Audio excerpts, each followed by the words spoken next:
Nathan MacKinnon with it though. MacKinnon at the slot. He scores! The Mac Attack is back, Jack. 1 goal in his last 10 coming into tonight. But Nathan MacKinnon, the points leader in the National Hockey League, adds to that lead with his 16th goal of the season. Point number 71. It's 2-0 Avalanche. Here comes Nathan MacKinnon looking for 2. Oh! Oh! Mercy! Mercy me, MacKinnon! Defies powers of description. Nathan MacKinnon with an all-timer! Cut right through the defense like hot butter. 8:12 to go in the first. The Avs have 3 goals on 5 shots, and the Mac Attack has 2 goals, Jack. His name's Nathan MacKinnon. Heard of him?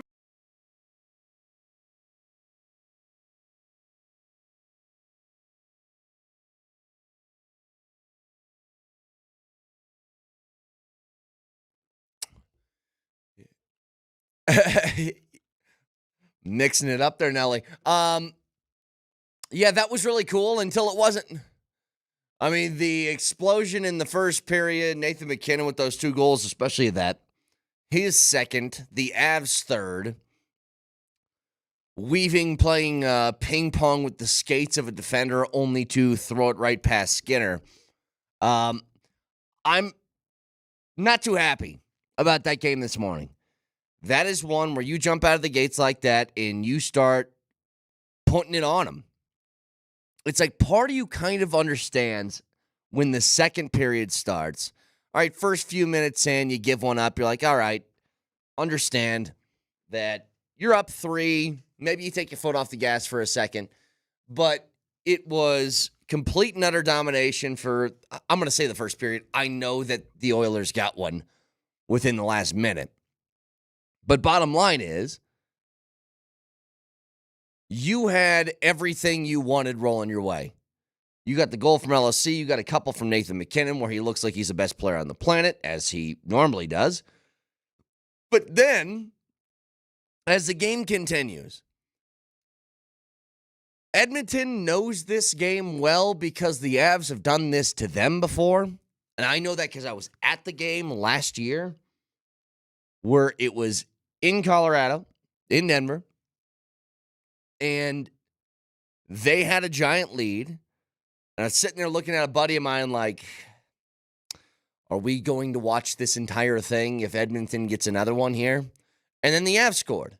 And they scored again, and scored again, and then it was overtime, and then the Avs won, and Edmonton's probably looking at themselves in the locker room going, what the hell just happened? Because that's what happened to the Avs. You had complete and utter domination for about 19 minutes to start the game, and then you never got it back. You lost puck battles. You lost 50-50 chances. You were out-hustled at times. And it just never felt like you had a counterpunch. Like Edmonton just sat there and wore it. Like Rocky. Gloves down by his side, just eating punches. And then when they started to come back, you never put your gloves up and never swung back. And that's how you get this result. Like, Edmonton's a good hockey team. You put them on a power play, they're going to make you pay for doing that.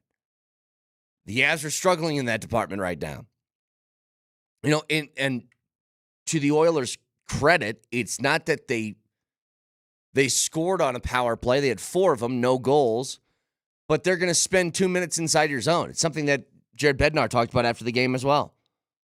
And it just keeps you from finding any momentum. I'll tell you what. There's about, man, I would say what? You're 1 goal away from Skinner getting pulled? Like 1 good shot away. And you had opportunities, couldn't capitalize on them. But because of that, it allowed Edmonton to build some sort of momentum that you never got in return. It felt like the second game in a row now. Remember, the Avs in their win a couple of nights ago, They get out to a hot start. It looks like they're going to just light somebody up. And then for the next two periods, it's dead, and they needed the extra attacker goal to send it to OT and then get the win. But that's why Bednar wasn't happy about it. It's like, yes, I'm glad we got 2 points, but you can't take a couple of periods off and then just hope at the end of the game you're going to find the right shot in the right moment and have it be like that. Like, that's not something that's sustainable. It's really hard to do. Even though the Avs have done it 9 times this year, it's a very difficult thing to rely upon. But there is something that's concerning here. And I don't know. Trade deadline's coming up. If this means something. Maybe it's something, maybe it's nothing. It's certainly something. But I'm talking about in the context of, will this guy still be on the roster after the trade deadline? Moving Mikko to the second line center spot is not a good look for Casey Mittelstadt. Mittelstadt has not been great this year. We've been waiting and waiting to find somebody who can take over for that second line center role. And Mittelstadt has had a real struggle this season. I mean, he had 10 points in 18 games last year. He has 26 in 46 games this year. But if you look at his game log, he's scored 1 goal since November 21st. As far as points he's gathered, since November 21st, it's been 8. It's not good enough. He knows it. The Avs know it. Bednar knows it. That's why he's trying to switch things up. But if he can't find something in a hurry here, then I think they're going to do something about it, because you can't tax guys like McKinnon and Lehkonen and all these different dudes this much this early in the season. You just can't do it. Like Mittelstadt, your second line center, he needs to get more than 14 minutes of ice time in this game, or 12:55 against the Rangers. And, if you want to see who Bednar was talking about when he said there were too many passengers, and I was trying to find just a lineup of guys that were going to compete out there. Look at who got ice time in that Rangers game and who didn't. Mittelstadt was at 12:55. Only a couple of minutes more in this game. You need him to be playing at a higher level. You gave away a pretty high potential player in Bo Byram to get him here to fill a spot that has been essentially vacant since Naz Kadri left this team. And it looked like last year he was going to be a great fit, but he is in what is more than a slump. What do we call it, a flump? He's been in a flump since November 21st. I mean, when you just don't have that level of production from your second line, I mean, those are the guys that are supposed to be giving McKinnon and Mikko and Lehkonen and all these guys a break. But not happening right now with him. Now, overall, the Avs have been a little bit of a pendulum here. They lose to Montreal. They win against Florida. They lose to Chicago. They win against Minnesota. They lose to Winnipeg. They win against New York. They lose to Edmonton. I fully expect them to win against Dallas, because this is just kind of how they swung the entire year. Well, not the entire year, but the last week and a half. So I expect them to bounce back. But there's just a couple of things last night that bother you, and a couple of trends that are being bothersome. Come out of the gates hot, start to slow down a bit. Effort might not be where you need it to be, where it's not as many guys chasing the puck, not as many guys winning puck battles. And having a really tough time getting it out of your own zone. Now, some of that's opponent. Edmonton's good. But you got a lot of good teams that you're facing here in the next few days. And a lot of them with high implications on where you're going to be sitting in the standings at the end of it. Again, ultimately the goal for the Avs is just make the postseason because they're good enough that when they get there, let's be honest, they've been the same team on the road and at home this year. They're 13-9-1 at home. They're 14-9-0 at home or on the road. So they're the same team. I'm not all that worried about the teams behind them, but I want when there's a big game on the schedule, that you step up and you play to the level that we expect you to. A couple texts coming through here. I just wished everybody skated as hard as Logan O'Connor and Sam Girard in the second and third lines. That's part of it. I mean, that's what Bednar was talking about after the game when he highlights people like specifically LOC a couple of nights ago after the New York game as if you got the effort of him from everybody else in the ice, there would be no problems. But there's just sometimes where it feels like some guys are lazy to the puck. There's a couple of mistakes every game that seems to burn you a little bit. And maybe it's from tired legs or whatever, but they're making mistakes that can't be made against teams this good. Another thing to just kind of keep in mind, by the way. So they've been a little bit of this yo-yo back and forth type of team for a minute. The goal, I think, is tread water, continue to win at a decent clip as you get into the Four Nations, and then when you come back, knock on wood that you're pretty healthy. But I can't help but notice one little detail here. So this little back and forth yo-yo game that they're playing, the last game Val Nichushkin was on the ice was New Year's Eve. Since then, win, loss, win, loss, win, loss, win, loss. I'm not going to keep barking out the record of Val Nichushkin on the ice and off the ice and what the record is of the Avs in those games because you've heard it 1,000 trillion times. It's pretty incredible how much one guy means to a team, though, isn't it? Like how much better he makes the Avs in almost every part and aspect of a hockey game. Offensively, defensively, penalty kill, power play, like all of it. He does everything. And when he's off the ice, you feel it. I mean, he's somebody that makes others better around him. There's no question. So again, treading water until you get back to a more healthy stage again. And there's other guys out of the lineup, and other guys are more are important players too. But there's something about Val. When that 6'4", 215-pound Russian's on the ice, your team is like cup level. When he's not, you really struggle. That also happens to be my favorite Ben Stiller movie. There's something about Val. There's something about Val? There's something about him. Well, they better figure out how to survive without him because I'm looking at this upcoming schedule. And I apologize if you already went over this schedule. The 6 a.m. hour is a blur sometimes. But if you look at their upcoming games. Oh, it's tough. They have two afternoon delights back-to-back. They face the Stars tomorrow, then the Wild, then the Jets.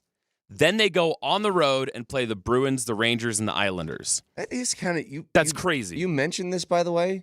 So Saturday's a 2 p.m. puck drop. Monday is 1 p.m. Then they play at 7:30 against Winnipeg. And then Boston, it's 11 a.m.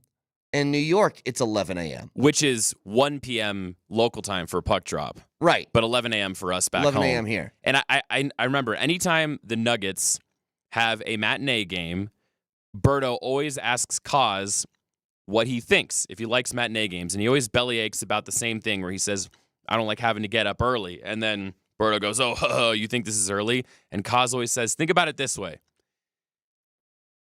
The game is starting like 7 hours or 6 hours earlier than the guys are used to it starting. Sure. Imagine if one day your boss told you had to show up to work 6 hours earlier than you usually do, which would be 3 a.m. for most people. Do you think that would be fun? That's the perspective Kaz always paints. I don't know if the players feel that way. I get it.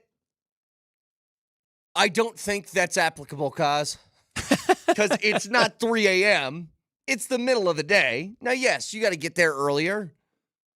But if my job typically started at 7 o'clock at night and then you said you have to start at 1, I'd be like, okay.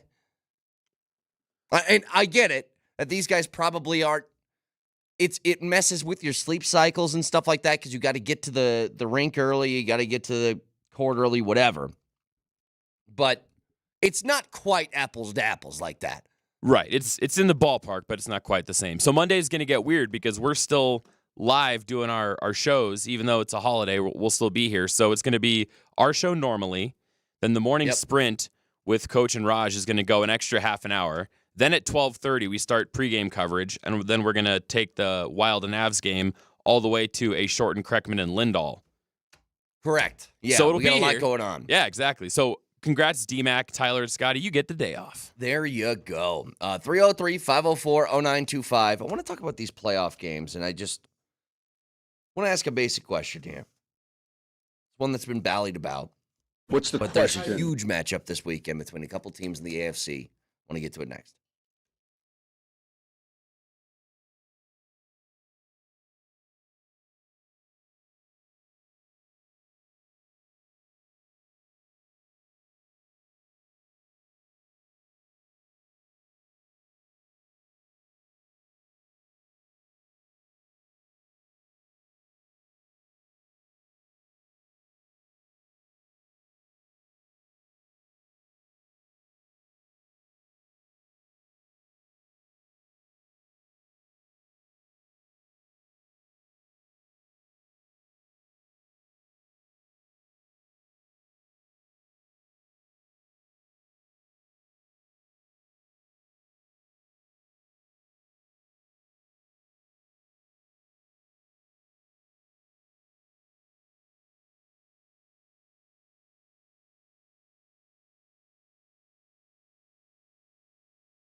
Explain this one, Nelly. Why am I not picking up on the music association here? I've just had this stupid song stuck in my head all morning. Oh, okay, gotcha. Well, okay, so hang on. You know what always blows me away? Songs like this are really popular for like 3 months. I think about it and I try and figure out when was this song huge? Because you could tell me 2011, you could tell me 2004 or 1997, and I think I'd buy all of them. I want to say it was about 2006 is the ballpark. That feels about right. Okay. And this is one of those songs that let's just be real here. We're all adults. This song is not good. It is not a good song. But anytime that pre-chorus starts to creep in, there's something about that. and anytime that chorus starts to ramp up, it tickles me somewhere, Brett. I can't resist it. Like I would never listen to this song. I'd never listen to it. But you're right. If I heard it, it is stuck in my head. If you're at a bar, you got a quarter for the jukebox. Ooh. Want to get the people going? A quarter? What jukebox are you seeing now? And then you can use your change for the soda fountain, see? Does anybody have a all right, you can count it. I can't have that in the back now. Does anybody have like jukeboxes?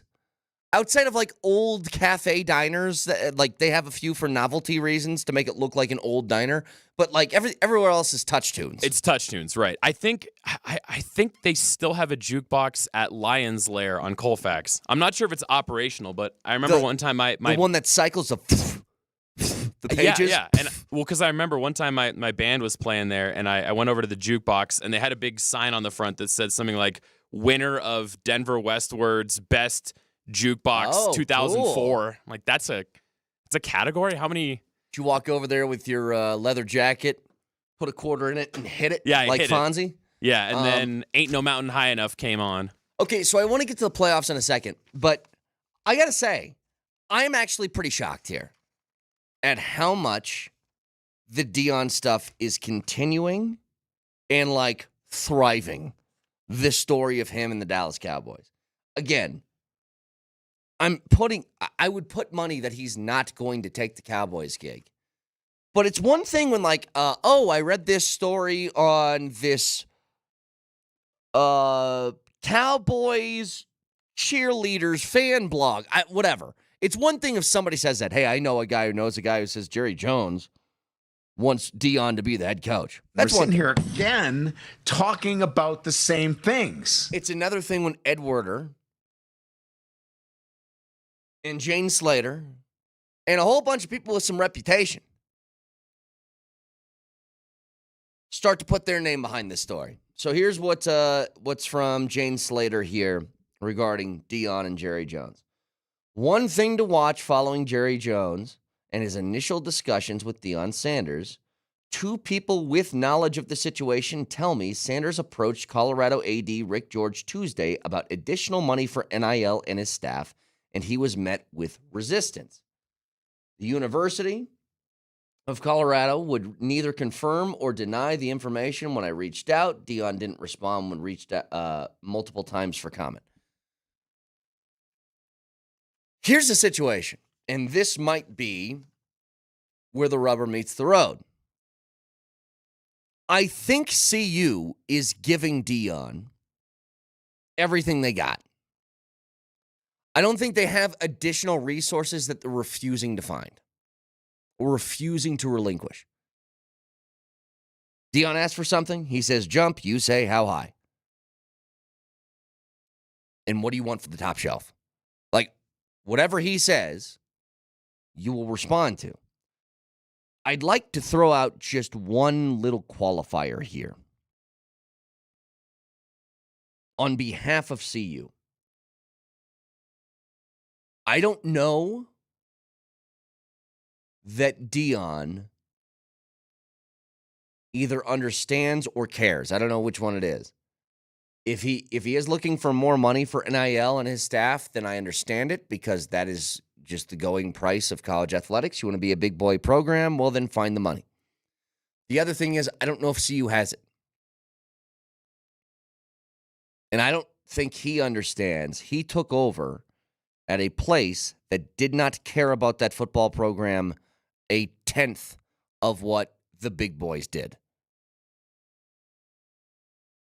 CU did not care about their football team even a 10% passion than Bama does, than Clemson does, than Florida does, than Texas does, than A&M does, than Michigan does, than Ohio State does. They just didn't. And you can't get them to jump from that all the way to, I want as much money as all of these other big-time programs. They don't have it. And they don't have enough people that care that much about it. They got a few. But here's Adam Schefter. Is this on PhD yesterday? Yeah, this is PhD yesterday. So here's Adam Schefter talking about it with PhD. I believe so. If Jerry came to him and wanted him to do that and he decided to do that, yes, I think he would do that, right? But there's a lot of steps that we have to get through to that point. Now, it may happen. It may not happen. I don't know. I don't think the Cowboys, I don't think he knows, right? Everybody's waiting. Like, the world we live in operates in, whether, black and white. It's happening or it's not. And it's just not like that right now. And I don't know when it will come into focus. There's a process the Cowboys are going to go through. Now, I don't know. Maybe Jerry's thinking, by the way, I think Jerry changes his mind all the time, too. Mm-hmm. Like, I think there was a time when he was thinking about bringing back McCarthy, then he wasn't, then he was, then they had never a negotiation, and then they did, right? So what Jerry is going to be thinking next week about this, I don't know. Like, maybe he's going to fall more and more in love with the idea of bringing in Deion. Maybe he's not. Maybe he's going to talk to one of these other candidates and say, you know what, boy, this Kellen Moore, I know him, but he really would be perfect. Or Robert Saleh would be unbelievable. Or Leslie Frazier would be. I don't know what he's going to think. I don't know how the process is going to go. Here's the thing. I still get thinking about this in regards to Deion, and this is maybe why I'm bothered by this. I just didn't have in my head the possibility that Deion goes to the NFL. Other schools, like if this exact same story was playing out, Nelly, and you told me that instead of Dallas Cowboys, you replace that with Florida State, or you replace that with insert big college football program here, I'd be like, okay, well, this is expected. If Deion had success at CU, he was going to, as most CU coaches are, if they have success, they're going to try and get poached elsewhere. And those teams are going to walk up to him and say, oh, yeah, you think you can do that with those resources at CU? Wait till you get a load of these. Well, It was an odd way to put it because it sounded like I was talking about cans. I wasn't. All I'm talking about going is into the basement talking about somebody's cans. the giant cans of money and resources that schools who are considered blue bloods have that CU just doesn't. And so... Well, but do you think, sorry to cut you off, do you ahead. think CU can get back there? Because there was a time when CU was one of those blue blood No. schools. I mean, maybe that's a place they could get to with Deion. Maybe they can build their reputation over years. But I agree with you that right now, if you're talking about the haves and the have-nots, CU isn't a have-not, but they're not a have. They're somewhere in this middle ground. If they were to do that, it would take a Herculean run of like... It would have to be how Dabo did it in Clemson. Like, you'd have to rattle off some national championships and be a contender every year, and then maybe you can build up to that point. But I just don't see that at CU. Not to say that they can't win a national title or something like that down the road. They could. But I don't see... Like, this is just about what is your town most passionate about? And when people live here... The CU Buffs football program just probably isn't your top priority. It's the Broncos, it's the Avs, it's the Nuggets, and they're in there. But let me ask you guys a question. If you're a CU fan, and I told you, you're only allowed to watch one team every single year. So whatever team that is for you, you pick one. It's the Broncos, it's Avs, Nuggets, Buffs, Rams, Rockies, all of them, Rapids, all the teams here. You can only pick one to watch.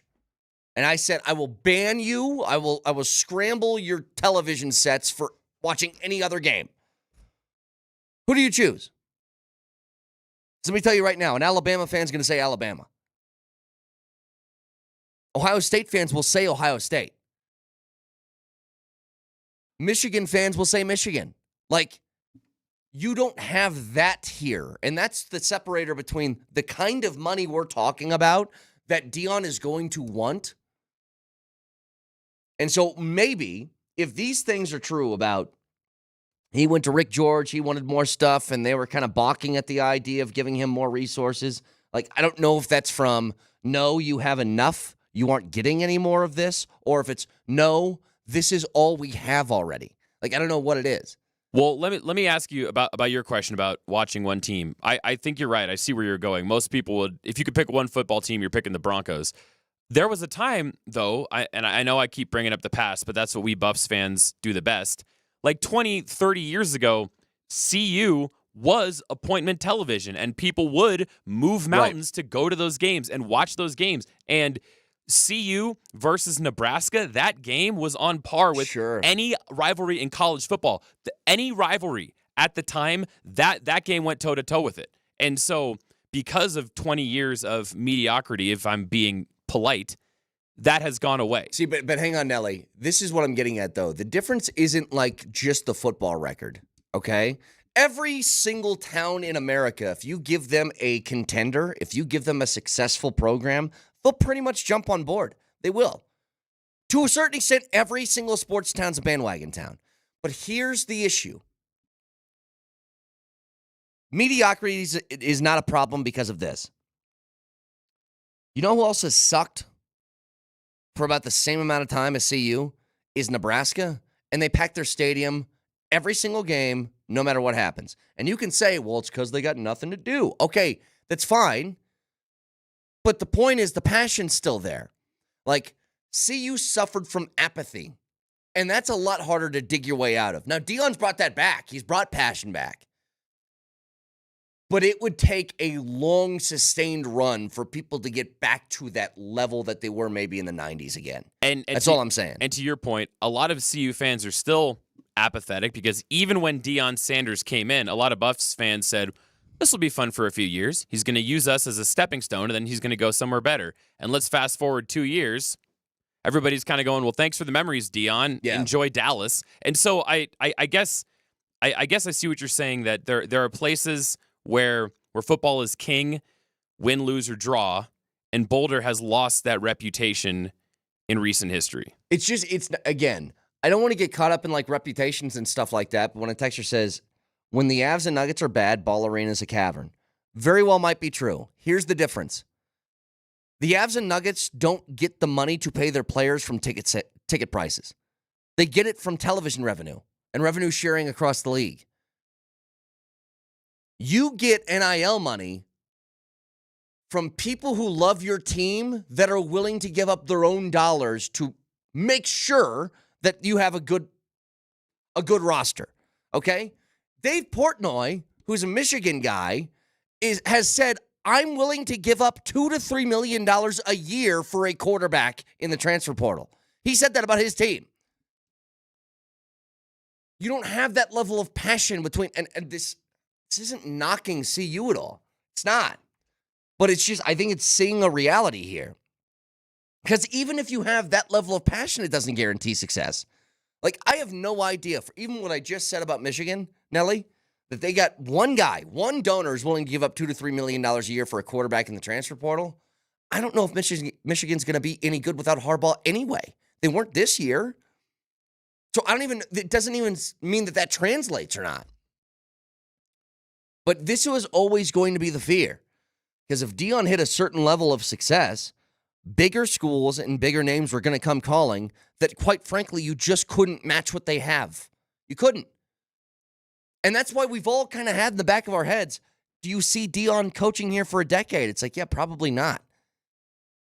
Because either one or two things are going to happen. He's going to be really bad and they fire him, or he's going to be incredibly good and somebody else takes him because they can pay him more.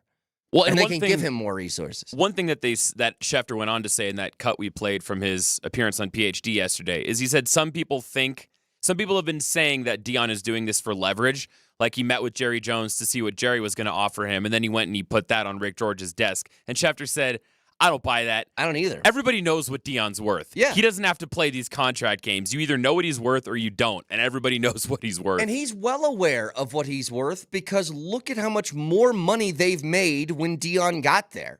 And that was before winning even started. Remember? They started the year 3-0 and then they lost 8 of their last 9 games. And that place was still packed and they still made a ton of money off merch. He doesn't need to play those games. Here, in case you forgot how much I'm worth, I just talked to Jerry Jones. He doesn't need to do that. He knows.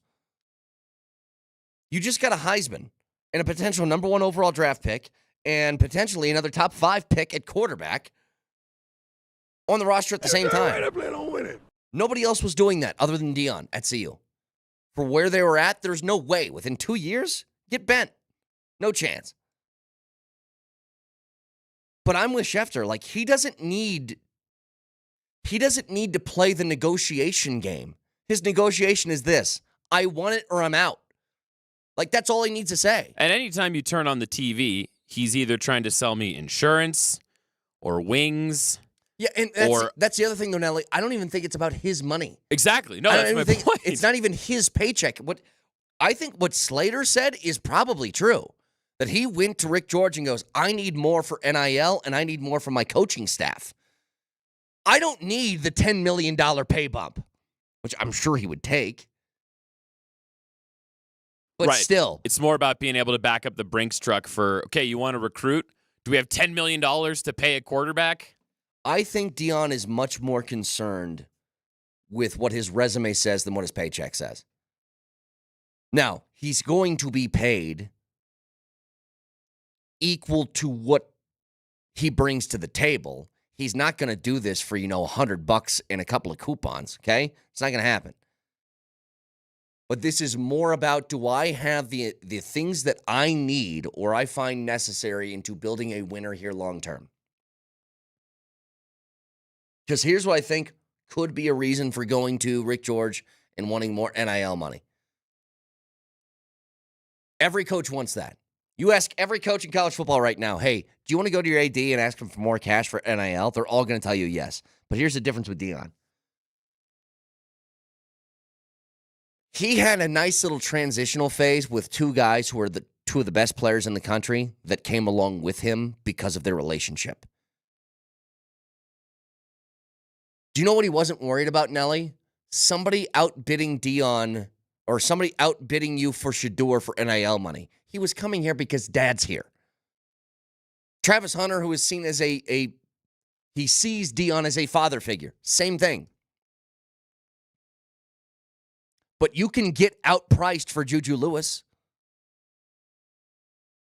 because he's not Dion's son. And I think that's maybe a concern about where his head's at, is if I don't have these resources to compete at that kind of level, it doesn't matter how good I am at recruiting because I won't have the funds to keep up with all the other teams that are fighting out here. And that's where this could be a problem. Now, still, interviewing for a professional coaching, NFL coaching gig, still hits me as a little bit odd because he doesn't strike me as an NFL coach. But I said this yesterday. When the Dallas Cowboys call you, that's not the NFL calling you. That is football calling you. That is the football team, not an NFL team, the football team on earth. And of course, that's going to be appealing. So we can get more into this later. 303-504-0925. Back after this.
Texture says, I think the fans are committed.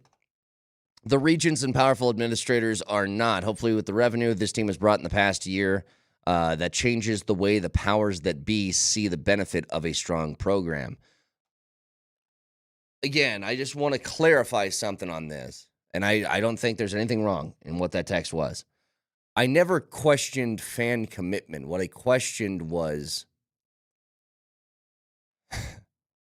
the level of commitment to be in the top tier party. And by that, I mean financial commitment. People can be passionate about their teams. Look, if it were a whole bunch of Brett Canes that were a fan of take whatever team, okay? Let's say the Lions had to be funded by fans in order to be a good team. I'm committed. Nelly, that team's going to suck. I don't got the money. I don't get the money for it. We can find the money. Like, if they said the only way you get a good quarterback is, hey, Brett, you need to fork over some money, I'd be like, well, I guess we'll find a walk-on because this is not going to work for me. You just give him a fat NIL deal with your boys at Launchpad Brewing. Now everybody wins. There you go. Well, it... not a bad idea, Nelly. The situation is, it's about cash. And to be a team that's in one of those higher cash flow areas, it takes a long time if you aren't there right now. A long time to build up that level of financial commitment. And that's going to be the battle that they face, I think, for a while. There are teams that are bad that still will fork over the money. You know, even a place like Texas A&M, and they had an okay year. Let's say they didn't, though. Let's say they went 3-9 for like 4 straight years. They're still going to have a boatload of cash. Just because people are willing to give that money up. Now, to the NFL side of things. I think it's going to be a hell of a weekend of divisional round football. So it starts Saturday. It's Houston and Kansas City. So Kansas City's an 8.5-point favorite. I think that game could be close. I really do. I don't think Houston's anything special, but it's just Kansas City doesn't really blow anybody out. They just don't. It's not how they've been wired all year. Being off for 21 days is also going to be a hell of a test case, isn't it? The Kansas City Chiefs, their starters, have not played in 3 weeks. And then they got to jump into playoff football against a decent opponent in Houston and try and just find it immediately again. Now, maybe they probably can. The issue is, could Houston jump on them early and maybe get them a little bit uncomfortable? That's the only way I see Houston winning this game. Like, they got to start out of the gates hot as a team that's played, that's got some momentum going after playing the last couple of weeks. But can you jump on them for, a 10-0 early lead and force them to battle their way back? If you do that, then you got a shot. If not, if this is a tie ball game or a Kansas City lead after the first quarter, they're done for. That's how it feels. But nothing would make me happier than to see Houston upset Kansas City at Arrowhead in their first playoff game this year, the divisional round, but first playoff game for KC this year. And basically say, hey, maybe taking 3 weeks off is not a good idea. Now, night game, Washington, Detroit. I'm really interested to see how Jaden Daniels is going to react. Like, won the playoff game last week. Now trying to capitalize on that in what was a pretty, let's be honest, back and forth game where they won because Tampa Bay made a couple of crucial mistakes towards the very end. The fumble being a huge one.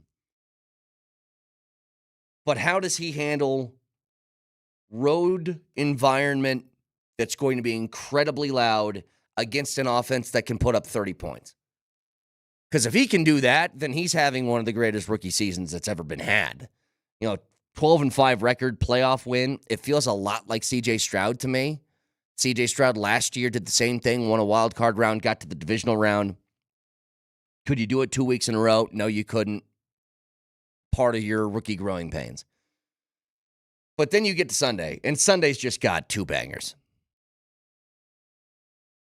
The Rams and Philly, I think, is going to be a whale of a game.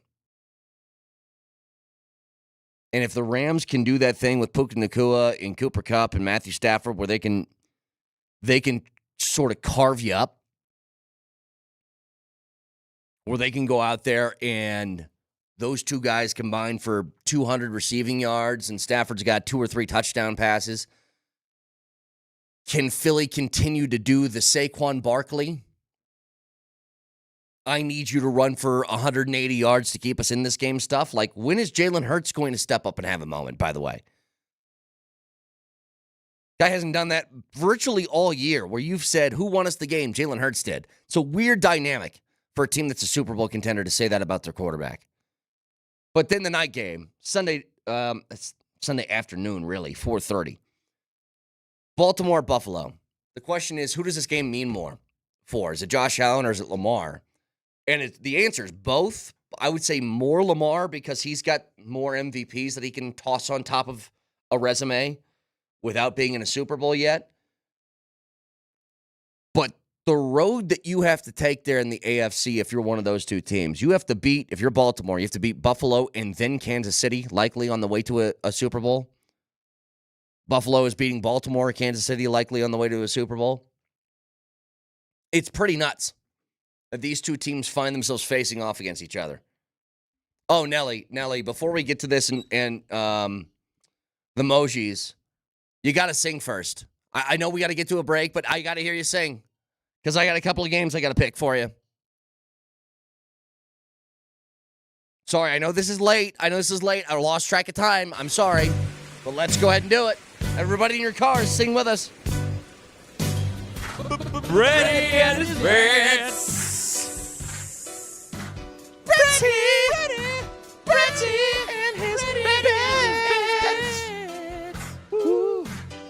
All right, so I do this every single week. Friday, heading out of the 6 o'clock hour, I give you a lock of the weekend, and I give you an underdog of the weekend. I'll tell you right now, Rams money line. They're plus 240 on the Circus Sportsbook. I think they beat Philly in Philly. So there's your underdog. My lock of the weekend. See, this one's tough because these are big point spreads. I do think Detroit covers 9 points. Just because it's a rookie quarterback who I think is going to have a lot of struggles trying to get back to that place that he was last week where he needed a little bit of help in order to win that playoff game. I think just that environment's going to be a little too much. Detroit -9 is the lock. Moj Lombardi and Kane and more of the Mojis coming your way next.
Nathan MacKinnon with it though. MacKinnon at the slot. He scores!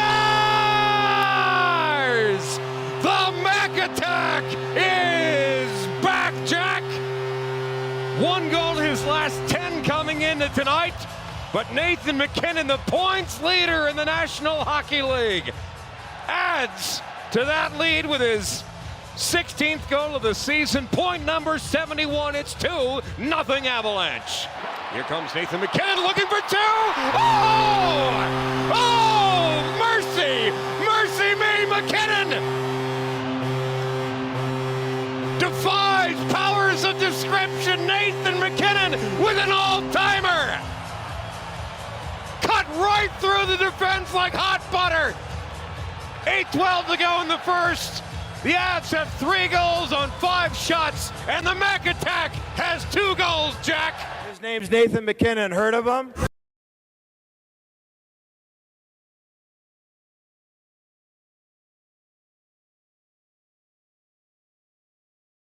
All right, we're already a mess this morning. We're not allowed to be because we have a million things we have to do. I have at least, Moj, 13 more categories in the emojis to get to. Very, today. very busy day. I know people are going to want to get edgy and sideways on the Avalanche last night. I would also... Arsenal. Tell you what, man, I also want to do that too. No, sounds good. Hey, I got a bunch of shampoo in my eyes this morning. See, this is what I'm talking about. We're a mess. Moj is talking about shampoo in the eyes. The show's starting. He goes, I got to go. And then he goes to get a coffee as the intro stuff's playing. No, we haven't even heard from Vic. Vic might be like dead in Miami for all we know. I have at least 13 categories in the emojis to get to. We got to deal with this loss last night. We got to talk about the Avs and their loss last night. We have to talk about Ben Kotwika, the special teams coordinator for the Broncos, getting axed this morning. Yep. We got to talk about the playoffs over the weekend. And I got to talk about Deion Sanders talking to the Cowboys again. That's a million things. And then all I want to do is have my pen that, because I'm a good person who refills Keurig waters and puts his pen back, everybody else just steals things from here. So now I'm like sideways this morning. And I'm upset about the Avs losing. So let's start. Where the hell did Nelson go? Now Nelson's gone. Anyway, you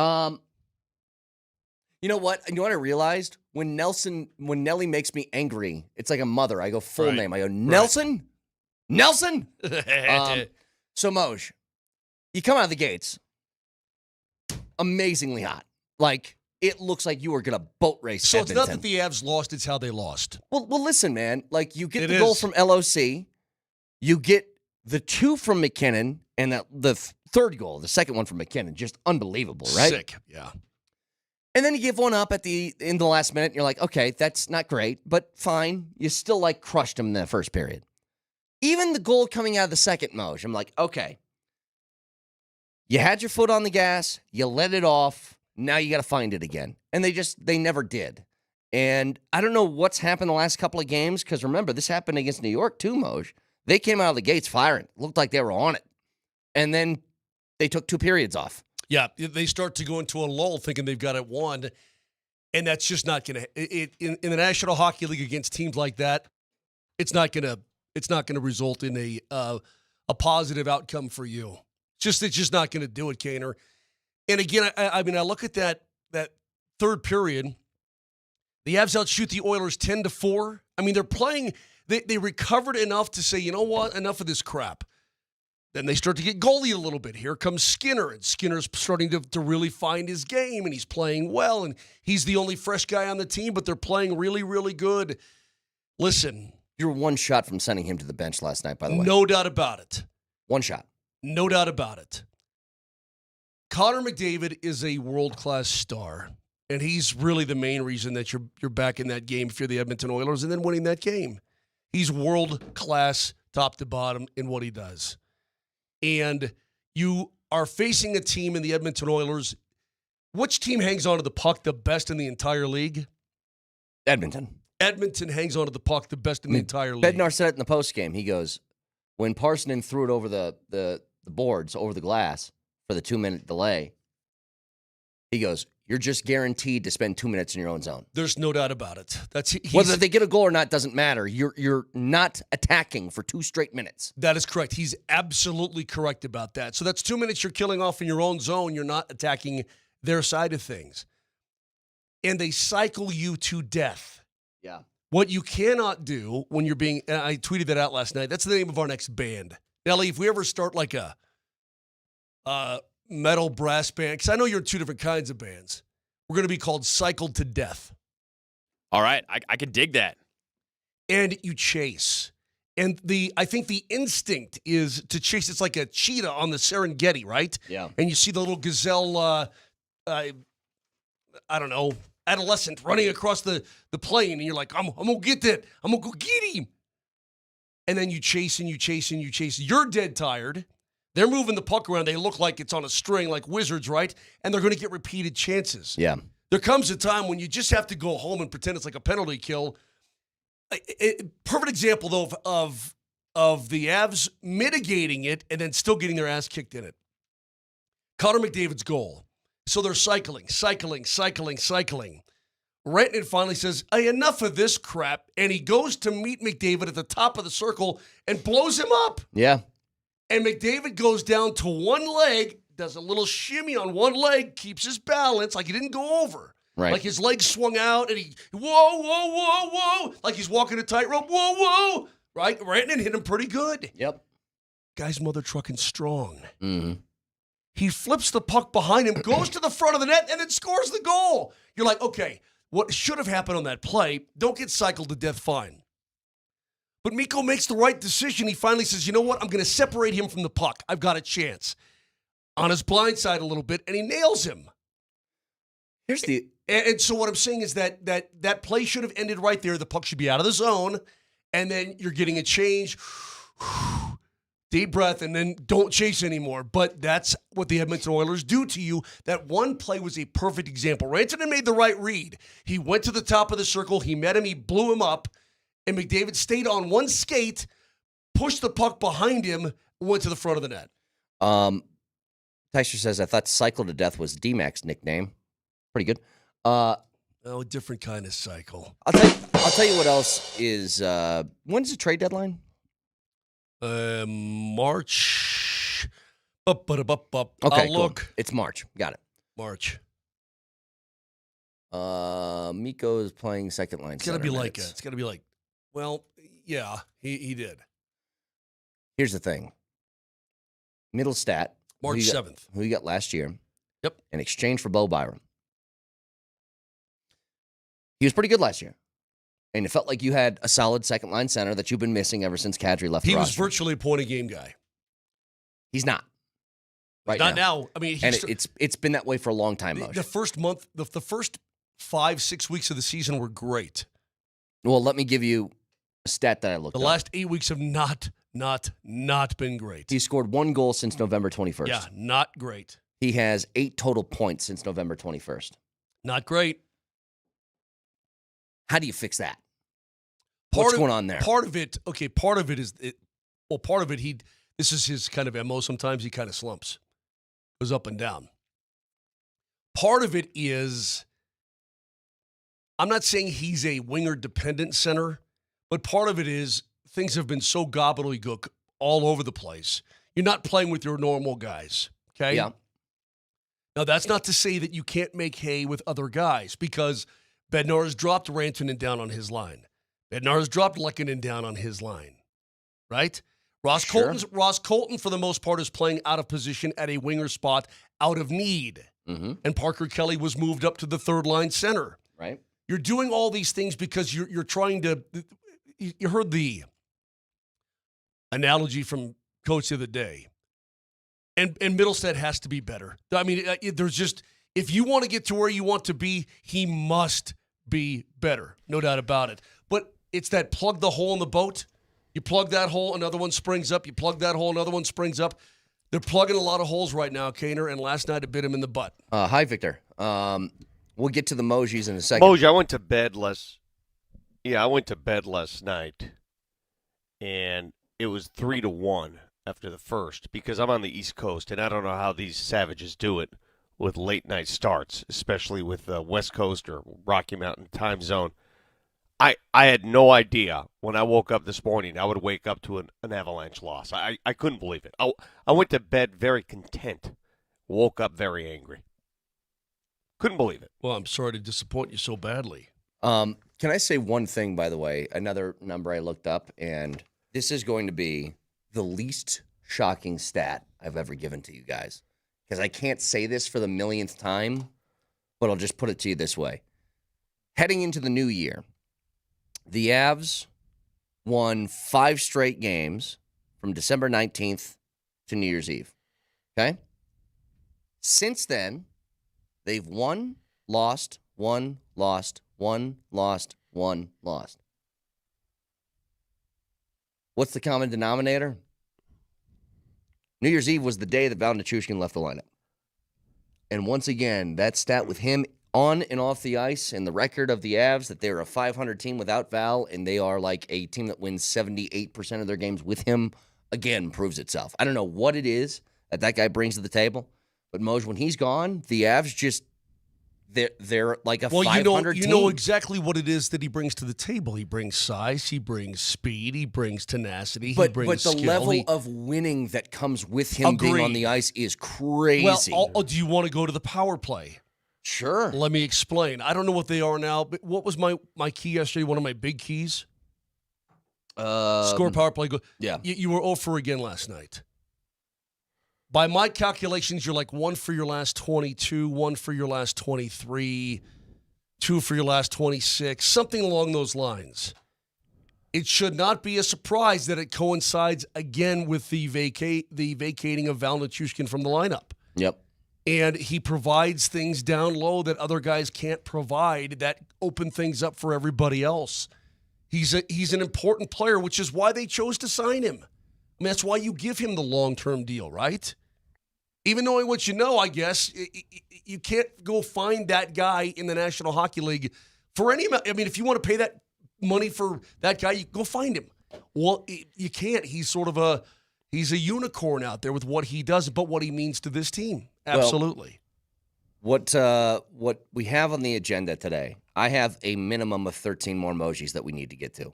We have the Avs game from last night. Oh, my God. We have more news of Dion. How are you going to get through all those? We have NFL playoff stuff. We have the Broncos who just dismissed special teams coordinator Ben Kotwika this morning. So a whole bunch to get to. But let's start off with the first category of the day, as these are the emojis. These are our year-end awards shows where we celebrate the worst things that we did over the last year. Go ahead. Welcome to the Mojis, where we reflect on all the utter rubbish produced by these 3 blithering idiots in the past year. But on the bright side, that means some of these idiots are actually a year closer to retirement. That's pretty good. That, of course, is our fill-in traffic coordinator, who is British, if you couldn't tell. His name is Vic D. And he hates us, I think, which is great for this. I think we deserve it. Yeah. I couldn't think of a better person to blast us, except for some of these texters who want to rip your head off or kick Vic in the groin or tell me to go get bent.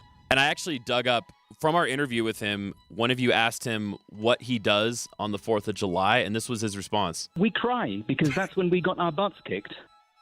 You know what? He's an honest man. Mm-hmm. Got to appreciate that.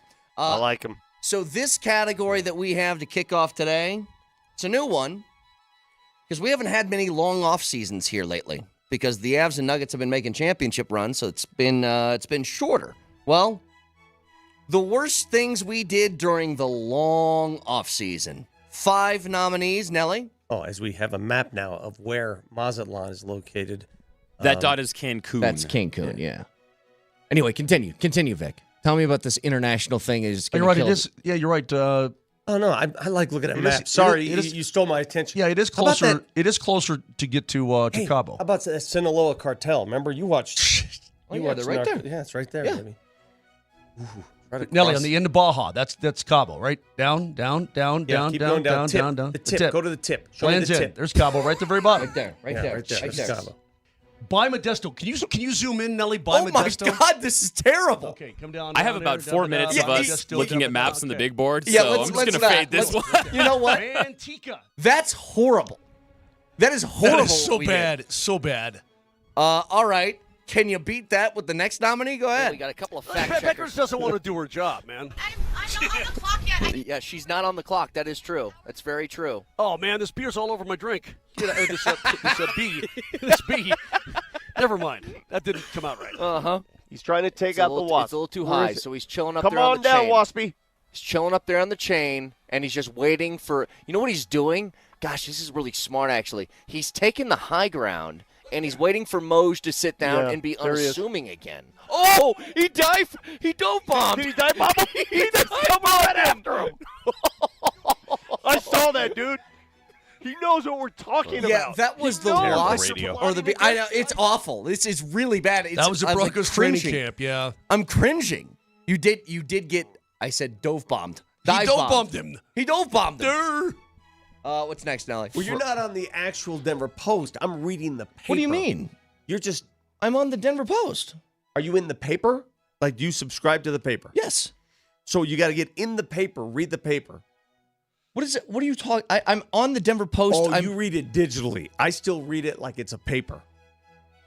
What do you? You're looking. I read the digital replica How the hell do you do that? of the Gazette and the Post. How do? What do you mean? Go to the top I left gotta corner, hit cut these now. Yeah, these like are so they're bad. so bad. We are so bad at this. Okay, hang on. We got 2 more of these. If you want, I can skip a few if you need me to get past how boring our offseason was. Keep going. No, keep going. I'm going to sign this in the same way I would sign it like a receipt at a bar, right? I'm paying Can't off even a go to the tab. bathroom without a pen in front of me. What? Let's see it. Was that say beta? So that's the B.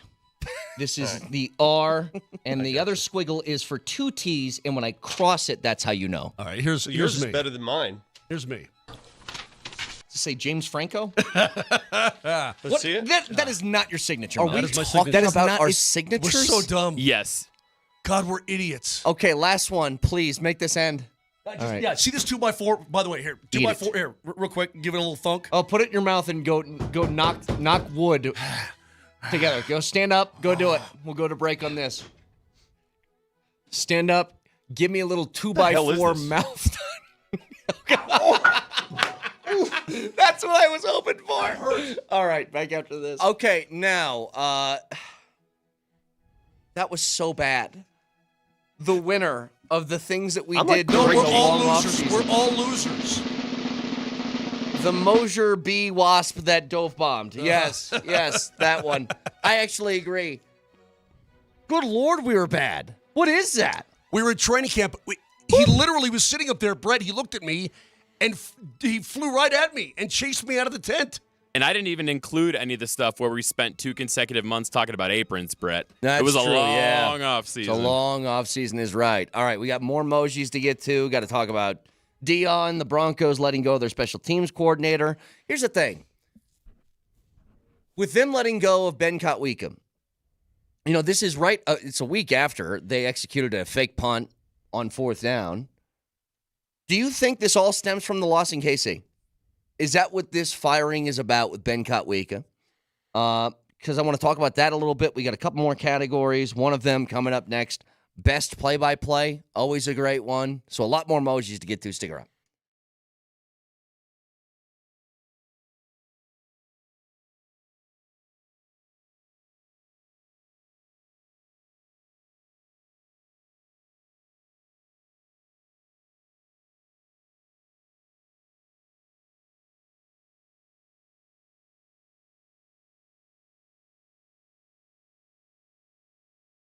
Guys, it's 2025. Did you know that as you hit your late 20s and your early and mid-30s that you start to lose some of those testosterones inside your body? Did you know that?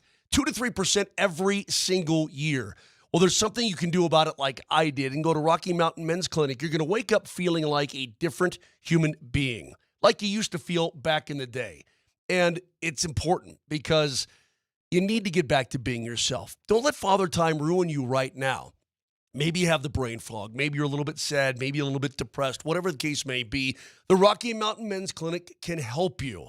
The first appointment is only $99. It includes the medical consult, the T, and the PSA test. They're going to draw your blood. They're going to test that blood right there in the office within 30 minutes and give you the results. Maybe you're doing fine. Maybe it's just something else. But maybe you need their help. So do yourself a favor. Go to RockyMountainMen'sClinic.com and see exactly what I'm talking about. Take the 10-question quiz. Yes, no answers, takes 2 minutes, and find out if they can really, really help you. They got 5 locations all the way from Fort Collins down to Colorado Springs, so find one that's close to you and get yourself fixed in 2025. Most men wait a year or more. Do not do that. Go to RockyMountainMen'sClinic.com.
All right, a lot to get through here. What's the matter, Vic? You couldn't get a better background than that? You couldn't. I mean, it looks pretty boring. It looks lame. I have several options. You couldn't hook up this morning? I mean, what happened, Vic? All right. Hold on a second. I have the same problem that you have. These internet cards, Mosier, they all suck. You know, the internet cards that's supposed to get you outside these hotels? Oh, yeah. No, I just think it's probably more user error than anything else. You look like you're pretty incompetent to me. You know, it's funny that you say that because the first thing I did when I entered this hotel last night, I got here yesterday. The first thing I did before I went and partied with my friends like you do is I checked my connection. I actually set up my equipment and checked my connection. What do you think I do every hotel? Every hotel I get to, Vic. Okay. At 2 a.m. Oh, I know exactly what you do. You go jump on a. You go jump on a boat. And you skip the NHL award show. That's what you do with children, when you're with your guys. Kids. You just skip things. Hey, kids, let's calm it down. You stay on your side of the seat. He'll stand on his side of the seat, or I will turn the car around. How's that sound? This sounds to me like a category for next year.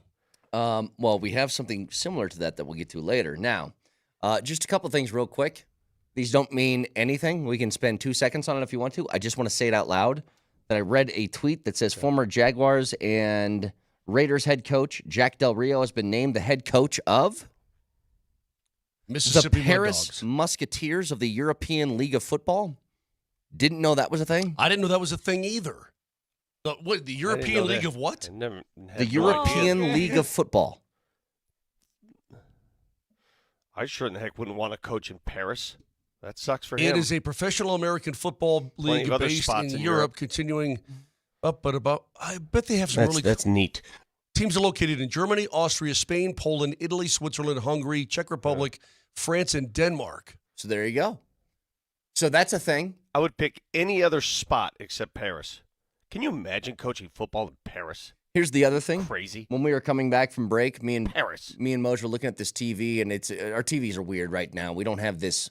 We don't have the normal channel set up, so it's on like the Roku live guide thing. And one of the Roku channels is called Hayya.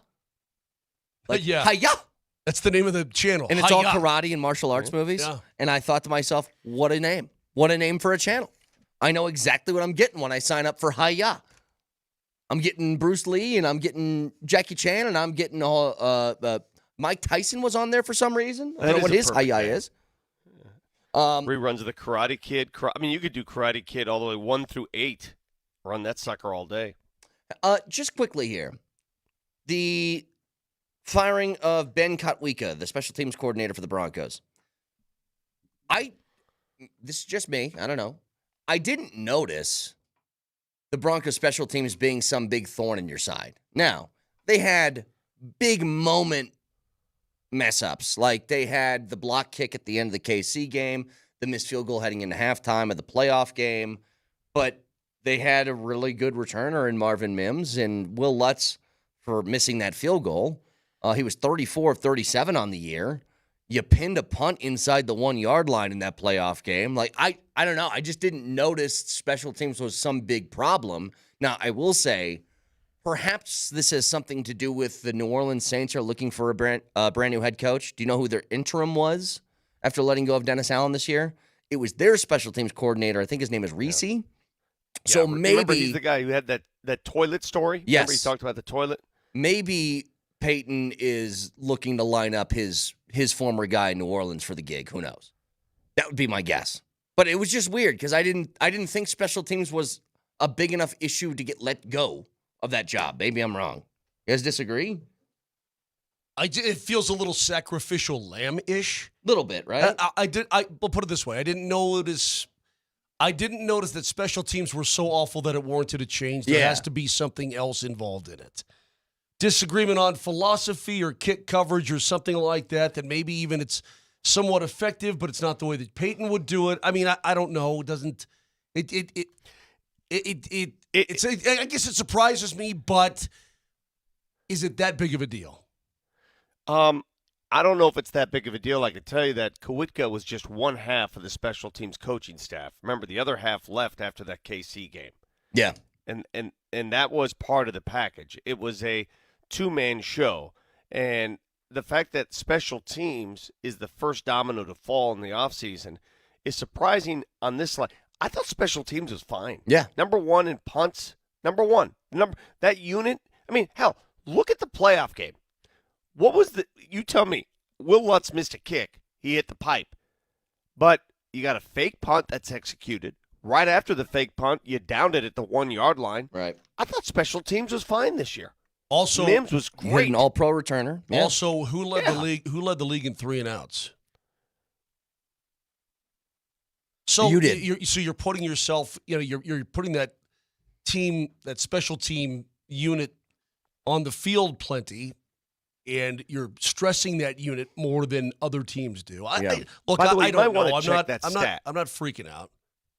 You might want to check that stat. I don't think the Broncos led the league in 3 and outs. I think they led the league in 3 and outs in the last month of the season. Yeah, so you might want to check I think you're right about that, Vic. Well, like you told us heading into the last part of the season, they were first in 3 and out percentage. Check your numbers. I just want to make sure. Okay. I don't want to throw stuff out on the radio that's not true. then we would be not true radio. I want to be true radio. I don't want to be fake radio. I don't want to be not true radio. I want to be true radio. Exactly. 3 and out. I have no idea. Football, NFL. What do you mean? There's got to be some categories. Some geeks got to have a freaking website. I'm looking on at it. Hang on. I mean, the nerds have websites on everything. I guarantee there's a nerd website on 3 and outs. 2024 third down percentage. Third down percentage does not. No, that's not what we're looking for. That's not what we're looking at. Now we're looking at 3 and outs. Anyway, we'll try and find that a little bit later. I wanted to get to the Deion stuff again because here's a report that came out after the show yesterday. Deion Sanders. Castle Rock says the Broncos are 14th in the league on 3 and outs. Well, maybe you're right. Maybe it's just the latter portion of the season then. I don't know. But here's a tweet from Jane Slater. And this is why the Deion stuff is making me a little bit nervous now, is that it used to be like, oh, there's a blog that said, I know a guy who knows a guy who thinks that Deion's going to take this Cowboys gig. You're like, all right, fine. But now it's Ed Werder and it's Jane Slater. And Jane Slater is like the reporter for ESPN to the Cowboys. She said, one thing to watch following Jerry Jones and his initial discussions with Deion Sanders. 2 people with knowledge of the situation tell me Sanders approached the Colorado AD Rick George Tuesday about additional money for NIL and his staff. He was met with resistance. The University of Colorado would neither confirm or deny the information. When I reached out, Deion didn't respond when reached out multiple times for comment. I think that this would probably make the most sense.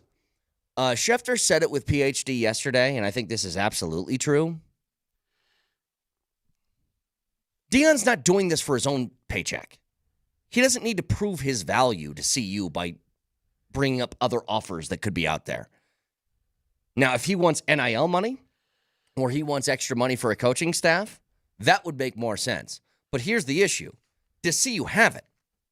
It feels like they're giving him all that they have already. And I mentioned this in the appetizer, and I don't mean this to be disrespectful. I just think it's the truth.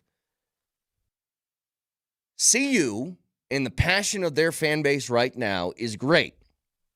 I don't think that they can get to a level of passion that's going to match the dollars that Deion's going to want spent over the course of the next few years. Like, Deion wants this to be a program that can compete with, like, the Ohio States of the world eventually.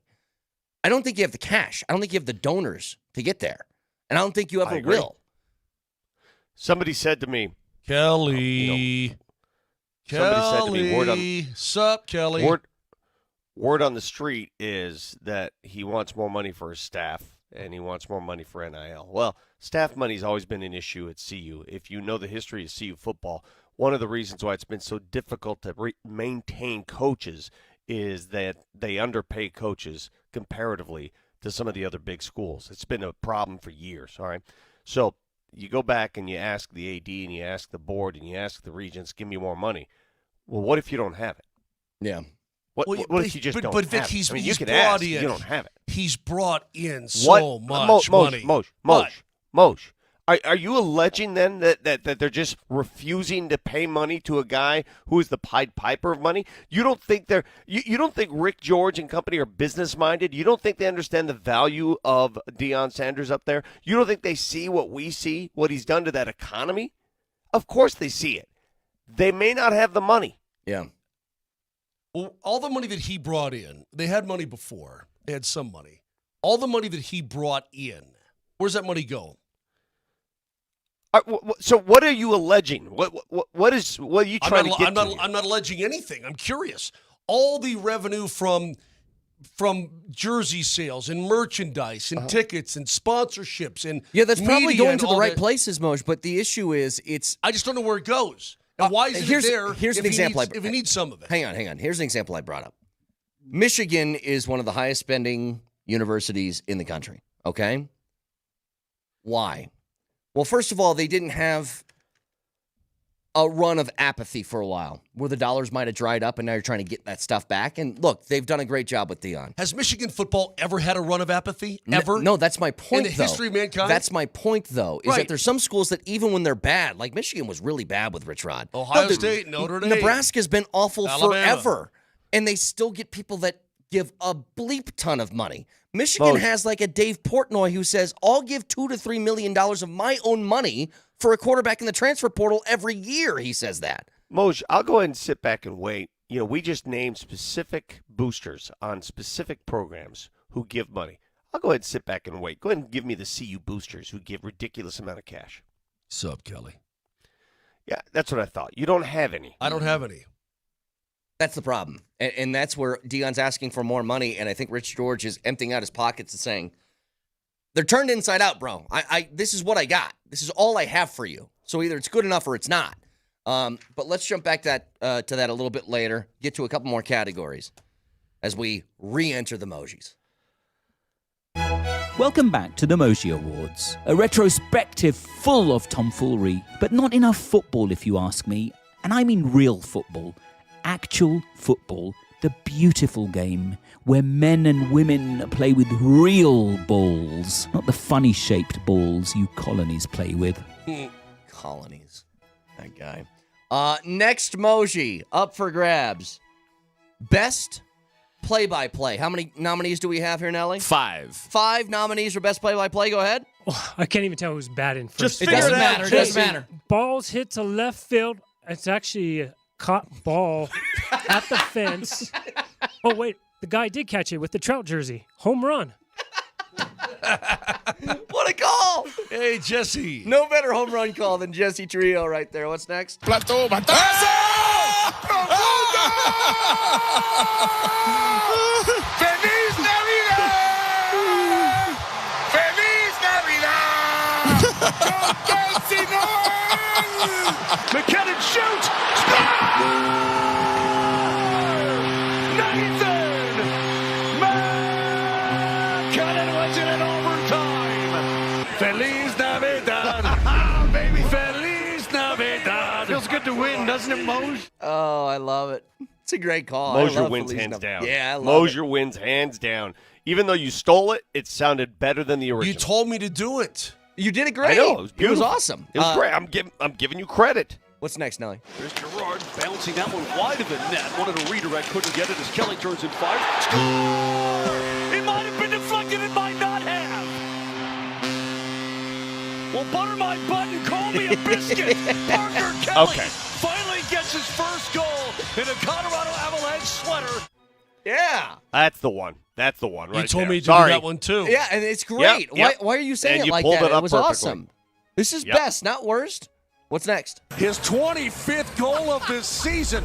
Taste the biscuit. Taste the goodness of the biscuit. I love that one, Oh, too. that was last year. Do we have one more? McKinnon turnaround shot. Score! That went in and out so fast I hardly saw it. Nathan McKinnon, an absolute McKinnon. McKinnon, one-timer. He scores! Nathan McKinnon from above the dot with another McKinnon. I forgot that we were doing McCannons. What happened You to made those? me do that, too. What happened to These the are all- McCannons? These are all because you prod me every day on why the are show. Why are you looking like you're disappointed right Well, now? I These are don't great know. calls. We should bring back the McCannon. What happened to it? Anyway, Those calls that we spoon feed you, they make a normal broadcaster and turn him into a Hall of Fame broadcaster. yes, exactly. Just so you know. It's an elevator. All right, and the winner for best play-by-play is Mosier's Butter My Butt and Call Me a Biscuit. Yeah, Moj. Here you go, buddy. Take another one of these Thanks. plaques Yeah, right you there. got another plaque. All right. I will say that Jesse saying, "Oh, he caught it. Oh, never mind. The guy in the Trout jersey has it. Home run." I think that one's really good too. Hey, real quick, Nelly sent this. The Broncos had the third highest percentage of 3-and-out possessions behind the Giants and the Panthers. There you go.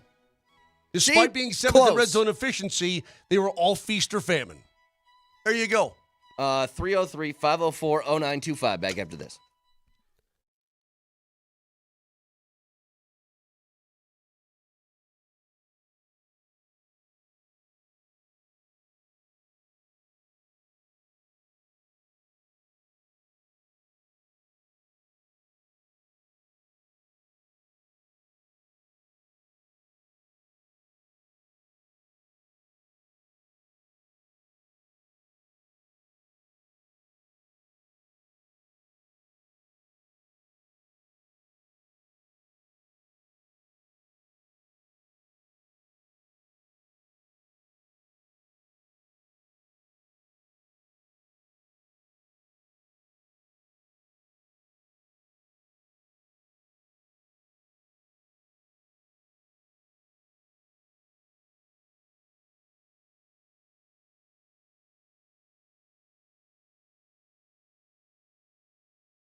All right, because we have a whole bunch of these to get to today, let's go ahead and just come right back out of the gates. More emojis. Go ahead, Nelly. Welcome back to the Mojis. It's a rather silly event, if you ask me, and I cannot believe I've stooped so low as to lend my wonderful voice to it. But I don't think I had a choice. It just seemed like there wasn't anyone else around on your team with a British accent, or even with a high school diploma, I suspect. Excuse me? Vic D? I could do a British accent too, and I could voice this thing myself if I wanted to. It's not hard. How about you do an American accent, Vic? Then I'd be impressed. By the way, when I say Vic, I mean the British Vic. From now on, you're Not British the Italian Vic? You're British Vic. That's Italian Vic. I like Italian Vic. I like British Vic, but British Vic is a little too arrogant for my liking. A little too much. He's on our bacon pretty good. Italian Vic is also arrogant, but in a loving way. No, really not loving at I was all. going to say, I'm pretty arrogant, too. No, yeah. All right. Next category. Hey, can I just say this? I've been looking at some of the names of these European League of American football teams. They got some pretty cool names, man. The Helvetic Mercenaries. They're in Zurich, Switzerland. The Mercenaries. Mercenaries is a good If one. you guys play your cards right, I may get... Nelly, you want a mercenary hat? Yeah, All right, absolutely. let me Let's check go. it. I'm gonna peruse through. Okay, go ahead. Of course, Paris is the Musketeers, by the way. I mean, come on. Of course. All right, so next category, 3 nominations. Worst singing of the year. Oh, God. Go ahead, Dylan. I'm talking about dun dun dun dun. Doo-doo, doo-doo, Dun dun dun dun dun. doo-doo, doo-doo, doo-doo, All right, so you do dun you dun ba dun bum ba ba. Dun, dun, dun, dun,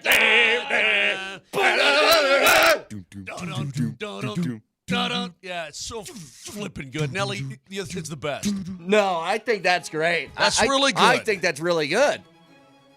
Who doesn't like the Monday Night Football thing? You hear that, you want to do it with it. You just, every time. Yeah. Every time. That is supreme acapella, to be honest with you. I agree. What we just did. All right, what's next, Nelly? It's the first day of the first grade, and you have a new best friend. It's a laid-back Sunday afternoon you wish would never end. Then somebody gets the bluebell, and something happens now. The good old days are being made right now. Is known for flavor. I love it. And the my accordion. God. And the accordion's Big in the back. accordion. I mean, I love That's it. so bad. Dude, what happened to that commercial? Every time it came on, it's Bluebell ice cream, right? Bluebell? Yes. All right, Yes. last one. Go ahead. And quick heads up for this last one. We were singing over very, very copyrighted music. So unfortunately, I can't feed this to Twitch or TV. But everybody else, you can hear how bad this was.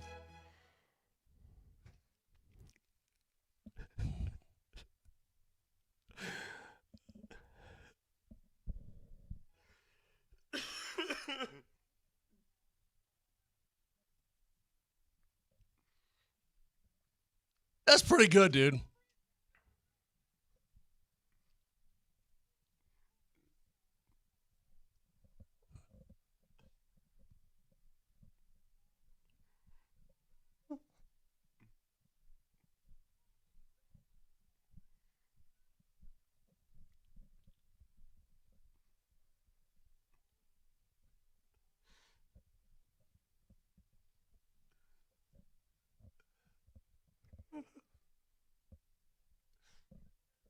No, I can hear this all day. Hey, goosebumps. I swear. Goosebumps.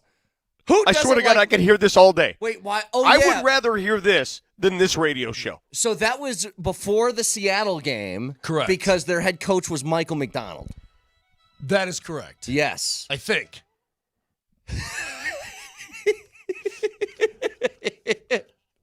I love Michael McDonald. I really do. All right. And the winner for Best Singing of the Year is All of Us for what? Monday Night Football.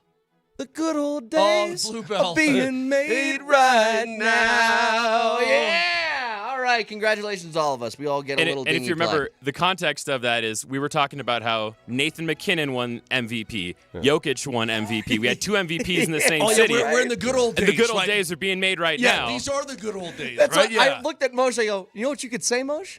I think you could say the good old days are being made right now.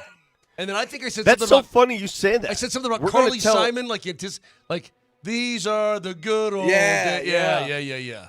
We're going to tell our kids and grandkids that, the last few years were the good old days in Denver, Colorado. We're damn when it right comes we to are. pro Yeah, sports. 100%. All right, so let's do another category here. This is one of my favorites. It's a staple within the Mojis every single year. It is worst toss to break. And how many did you say there were? Four of these? Four. All right, what's the first one? We're going to talk about Nate when we come back. Also, the odds of you being struck by lightning, Kaner, Yeah. they're it's not very likely to happen, right? I don't know. I'm electric, dude. Something happened today that makes the odds of a lightning strike look like it happens all the time. And I'll explain. What? Jesus. What 4-year-old just tossed a break? I don't know. I mean, I can seriously go to kindergarten and have somebody toss a break. Oh, that's awesome. I got something. Lightning will hits people a lot more than Tommy this. Boy. It's like Tommy Boy. And sometimes with lightning, it doesn't strike all the time. What's next? Why are you just staring at me? Are you running the show or are you not running the show? We're way over time. Oh, crap. I forgot. It's almost 9 o'clock. We have to take a commercial timeout. I'm how assuming that quick was a and day easy I that was is? gone. I wasn't here for that. It must have been, yeah. Say, I didn't evoke lightning or any other natural phenomena. I just went to break. We have to take a commercial timeout. All right. Very professional. What's next? By the way, Moj, in I gotta the words of Vic's hat, ciao. Have Ciao. a good day. 303-504-0925. Back after this. Or as my daughter told me. Oh, that's good. That's good. The cutoff on the way to a break it's funny every time. Every time it's funny. It really is, yeah. Back after this. Or as my daughter told me. All right, last one. Go ahead. Well, I'm glad they're okay. It was awful to see those videos, and it just goes to show you the power of nature. It's crazy. When we come back, fellas, I got to tell you about an underwear dilemma I'm having. Okay. Hey! Jesus. I mean, the sincerity transition to I'm having underwear problems. Well, I'm glad they're okay. It was awful to see those videos, and it just goes to show you the power of nature. It's crazy. When we come back, fellas, I got to tell you about an underwear dilemma I'm having. Okay. Oh my God. Hey, I'm sorry your brother. I'm sorry your brother jumped off a bridge, but let's talk about my underwear. Give him 5 booms. I'm really sorry that happened to you. 5 big booms. Boom. Boom. Oh, my God. All right. What the hell was my underwear dilemma? I don't even remember. The winner for worst toss to break is, Vic's underwear problem. Yay. Yeah, I just the transition between the two tones, unbelievable. So congratulations, Vic, for another win. You're cleaning up this year in the Mojis. I Good don't Lord. recall whatever underwear dilemma it might have been. I just don't remember it. God, do you guys remember that tornado that went through my parents' Yeah, your backyard? parents, I saw it, yeah. When we come back, I got to talk about my toes. Stick around. Unbelievable. Okay.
Hey, Vic, I know it's warm in Miami.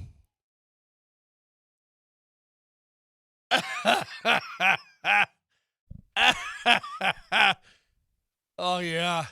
Do it. Absolutely right this second, please. Yeah. Do what? Don't I worry just- about I- it. I just Don't worry don't- about I don't it. tweet Yeah, very don't worry often. about- I send don't a worry tweet. about it. Hey, Vic, it's beautiful and sunny outside right now. Hardly a cloud in the sky.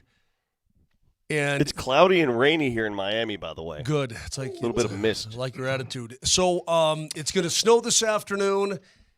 When I get up to go to the rink tomorrow morning, it's going to be like -3. Moj, what? That's nothing. Temperatures are supposed to dip into the low 70s here in southern Florida. It's going to be awful. South Florida is going to get a huge, huge Arctic blast here. Yeah, No, 74. God, please, no. Nelly, can you go to my Twitter feed and just pull something up on the big board behind us? Just I want to get this out of the way, and then we'll move on to football stuff. But I just need people to see something that I saw during the break. You will get there eventually, dude. You will get there. And when you get to the point in your life where you're going to need reading glasses, because it'll happen, when you get to that point, I swear to God, I will be there. I will follow your career, because I'll be done by then. Hell, I might be dead. I might be dead by then. I will come back to life. I will take a photo of you, and I will put it on social media. So this picture that I have behind me right now, I said, my grandmother took a break from knitting a scarf to do a radio show with me this morning. So good. So good. I mean, why do you need to have Why are the little rope? hangy things? Why is the rope rope behind around it? there? Well, because now it's here, and I don't have to go reach for them. Hey, Moj, guess They're right what? here. Let's pretend these are my glasses, okay? So I take them off. Mhm. Now they're right there on the table. Brett, where are my and then I need them. Brett, where are my Oh, glasses? they're right on the yeah, table. They're on the yeah. table. They're right here in front of me. Okay. Thank God. Well, you know what, Moj? Be careful. You might lose them if you don't have a rope around them. Anybody who uses reading glasses understands how quickly they're lost. But you guys aren't sophisticated enough. Mosier, you are, because you wear reading glasses. You have progressives. So don't pretend that you're like holier than thou. You need reading glasses. You wear them. They're part of your combo. Now, you youngins, you're just not sophisticated enough yet. You're not there. You're not smart enough to wear reading glasses. You'll get there someday. The big conversation regarding this weekend, and Sunday has just a couple of bangers of games. I mean, it starts early in the day with the Rams and the Eagles, and then it closes out in the afternoon with the Ravens and the Bills. So the Ravens and the Bills game, the question that you're going to hear asked on every single radio show and every single TV show leading up to that game is, who does this game mean more to? Is it Lamar or is it Josh Allen? I got another question. The answer is both. I mean, they're both at pivotal moments in their careers. Yeah, but I got a different question. All right. Aren't they both fine?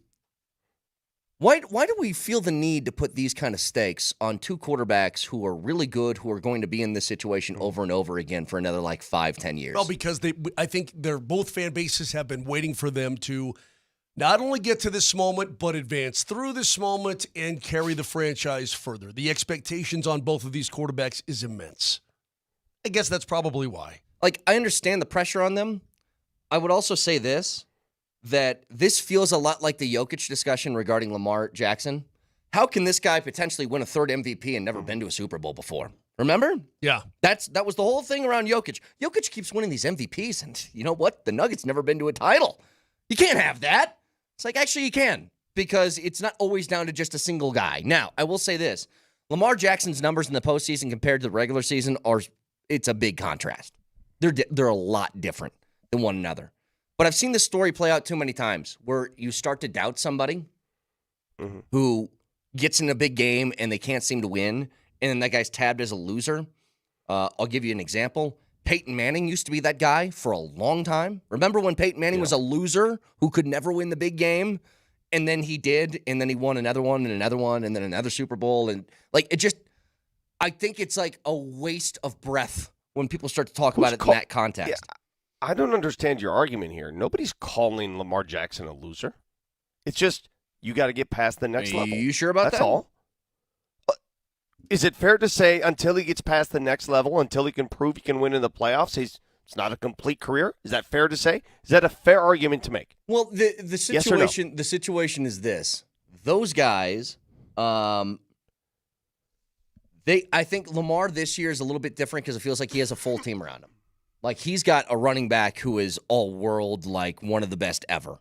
And now that he has a couple of those weapons surrounding him, the conversation changes a lot because it's really like, what's your excuse? I was thinking about this with Philly, who's going to play in the game before that one. Can you guys name a single game in which you say Jalen Hurts won them a football game this year? No, it doesn't feel like it. It feels like he's a piece of the machine, but he's not. He's complimentary. Yeah, that's what it feels like.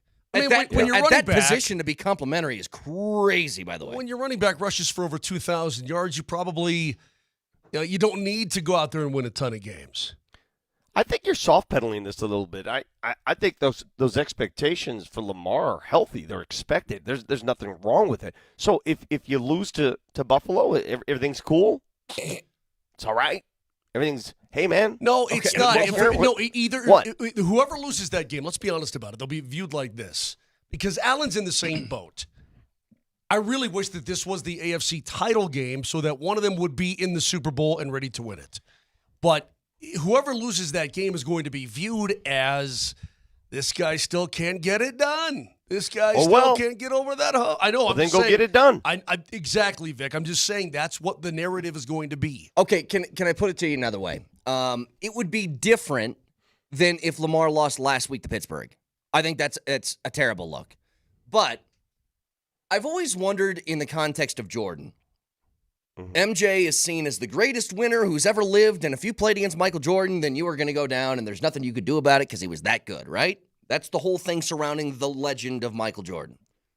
And in the same breath, those people will turn to you like Shaq and say Barkley was a bum because he never could win a championship, right? He brings it up every opportunity he gets to Charles Barkley. How can both of these things be true? This guy was never good enough to get a team over the hump, but this guy was so good that he wouldn't allow anybody else to do it. So you're saying, and what I'm saying is some of these Lamar Jackson's got to go through Josh Allen and then Patrick Mahomes, and we're going to act like he doesn't win a Super Bowl, like he's a loser, or whatever term you want to use. So he came around in the wrong era, right? Is what you're saying, right? Not that it's impossible, but it's exponentially more difficult than others. Well, great. Let me give you an example where two guys came across the same era, and they were both deemed winners. Their names are Tom Brady and Peyton Manning, and they faced off against each other all the time, and somehow they both became winners because they did their fair share. Right, Brady much more than anybody else. That's the only answer. You can't lose all the time in the playoffs and say, "Yeah, great quarterback." No, you got to win a couple times. You have to get past that hurdle. Get one, yeah. Understood. You have to. Yeah, but I don't know when that line comes, I guess is what I'm saying, because Peyton Manning had a lot of years before he actually started doing that, and then he did it, but and then everybody just got forgot about it afterwards. Yeah. Not only did he do it, he did it with two different teams. When was the year they won the Super Bowl, by the way? Who? The Colts. His first one. I was at that Super Bowl. That was here in Miami. 2007? Right around that was here in Miami. It was raining like a mother. Yeah, 2007, I remember that right? Super Bowl. So he was in the league for at least 8 years, maybe 9, before that happened. It just feels like we pushed this button really quickly now, I guess is the point I'm trying to make for both of these guys. Anyway, that game is going to be absurdly good. Or at least it should be. Who was the Hall of Fame returner? He returned a kickoff Hester. in that game. Devin Hester? Yeah. Yeah, they looked like they were going to win it, but they didn't have the quarterback play. That was a major quarterback mismatch. Yeah. And I believe Orton was his backup. God, I think you're right. I think you're right. Before Orton made the move to Denver. Which game do you think is the least interesting over the weekend? It's Texans, Chiefs, Commanders, Lions, Rams, Eagles, Ravens, Bills. First one you mentioned because I think it's over before it started. I don't feel that way. I don't know where you're at on this, Moj. Maybe the final result, like I think the Chiefs are winning, obviously. But it's not going to be like that one you can turn off at halftime. I don't think. I don't think so, but I think the Texans, I mean, they're a 10-7 team. They just got their playoff win, but the Texans, I don't think are as good as their. If you want to say the Chiefs aren't as good as a 15-2 record, okay, fine. Texans, same thing applies. The Texans aren't as good, in my opinion, right this season as a 10-7 record. Yet they've already won a postseason game and are going to Kansas City for a chance at the AFC title game. I think that spread right around 8 is probably pretty good. Sure. I think the Sunday games have much more of an opportunity to be gangbusters as opposed to the Saturday games. Like, if I was throwing a bet down on the Sunday games, I'll take Rams money line. They're like plus 240, plus 250, and the spread's like 6.5. That does not feel right at all. Dude, I'm telling you right now, man, Matt Stafford and company, don't discount having been there before and gotten it done before either. Don't discount that. Well, you heard the record from the other day that I brought up with Stafford, right? Since the trade to the Rams in December, January, and February, he's 18-3. Yeah, it's crazy. That's insane. I almost want to Google it again. Matt Stafford drop back. I was hearing somebody talk about, maybe it was Cowherd. He said, I think it was Cowherd, if you give me Matthew Stafford, Cooper Kupp, and Puka Nacua, I'll put him on any team, and that team's going to be in the divisional round of the playoffs. It's like, that might be true. It might be. Just give those three people, where they're all healthy, it's like that's a beast to try and stop. But can jump to a lot more of this later. Let's get a couple more categories rolling through here. Oh, I love this one. This one is, I'll cue it in a second, Nelly. It's a staple on the Mojis every single year. So go ahead and run the intro. Welcome to the Mojis. I'm making my own category. It's called the most punchable face, and you, bloody lot, are in a three-way tie and have been since the very beginning of this show. I've always wanted to say bloody as an adjective before. I can never pull it off. Only that accent can. The category that is here every single year, it is Vic versus Stats. How many nominations do we have for this one, Nelly? 4. Four nominees. Let's go ahead. What's first? Moj. What? If you doubled a penny, if I gave you a penny today, if you doubled it every day, how much money would you have at the end of the month? Oh, God, I don't know. It's two. Top of your head. 1 penny. 15 bucks? 20 bucks. What? What is it? I don't know. Brett, top of your head, how much money do you think you'd have at the end of the month? 2 You cents, doubled a penny once 4 a day. cents, 8 cents, 16 $1 cents. million. 112. You don't know the answer to this? I had the answer, now I forgot it. Oh, Jesus, God. What was the answer? I don't know. I saw that stat somewhere, and I saw the result, and I was like, you got to be kidding me. There's no way that's true. And then I couldn't find it. Every day for a month. It's $5,368,000. Yeah. Yeah, it's compound. It's ridiculous. When I saw that, I was like, come on. Come on now. Come on. Yeah. Come on. What's next? Did you see the numbers from that Lions game over the weekend? The numbers like it pulled viewership on Saturday. No, the ratings. The rating numbers. Well, that's viewership, Vic. Yeah. 40 million. Sorry, I didn't hear him the first time. 40 million?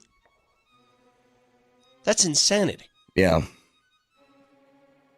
Wait. Ho. You're telling me that the Lions over Tampa Bay had 40 million viewers? That's weird. That's like an eighth of the country. There's no way. No, it was a Saturday night game. I'm sorry, I got that wrong. Marty, chalk it up. Very nice. What was the Saturday night game? We'll hear that again in 11 months. Yeah, that was at the beginning of the year. Yeah. What's next? I'm going to give you a list of schools who seem to be in the tournament every damn year. And you tell me if I'm wrong. I remember that. Vermont. Every time you pull up a bracket, Vermont's in the tournament. Yep. Am I right or wrong? You're right. No, you're in. You're right. Every year. Oh, Vermont. Stetson. Every other year, Stetson's in the damn tournament. Correct? Mm-hmm. Yep. Vic, by the way, something. Yep. This was Stetson's first appearance ever in the NCAA tournament. Shut up. So good. Every other year, I see Stetson in there, except this is the first time. Yeah. All right, last one. Go ahead. I got a stat for you. Compliments of Dan Hyatt. Pretty impressive regarding MPJ. 3 more 3 balls from MPJ, and he's at 200 for the season. He'll be the 10th player ever. Oh, I'm sorry. The 10th player this year to reach 300. But do you know in the 61 seasons since the merger, of the players who have hit 200 plus 3 balls on 40% shooting, don't laugh. He's the first player that averages. Oh, jeez. Oh, no. Oh, my God. Okay, let's try that again. You're just reading it. Jesus. Of the players God. to hit at least 200 3 balls on 40%. He's the first all time to average as well 7+ rebounds per game. Good Lord. What was This is that? why numbers, I don't know. This is why stats should be, strike them from the record. Stats and sports should never go together. Just use your eyes and watch.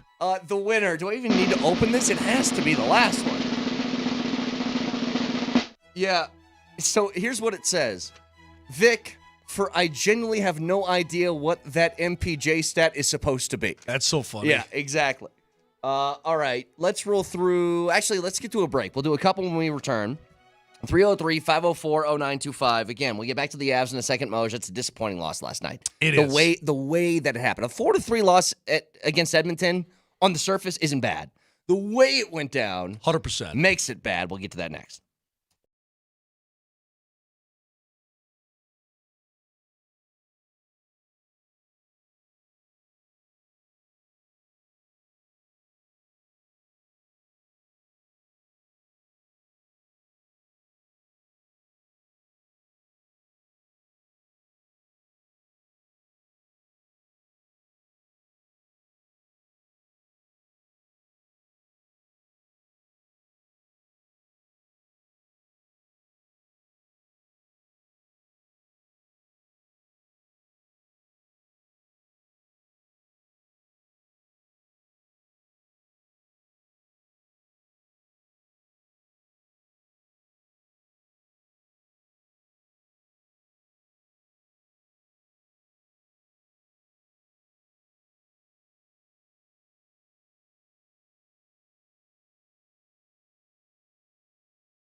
Can listen to us anywhere on the Altitude Sports Radio app. It's powered by the Wilhite Law Firm. Injury lawyers go to wilhitewins.com. That's wilhitewins.com. So the Avs lose yesterday 4-3 to Edmonton. It's not so much the score or the result, but it's how it happened because you came out of the gates firing. LOC with a goal. Nathan MacKinnon with 2 more. Boom, boom. Sick third goal. Second for MacKinnon. And you got a 3-0 lead against Edmonton. It feels like one more shot, and you're sending Skinner to the bench. And then you're in big-time position. Totally. And instead, you give up a goal within the last minute of the third period. First period.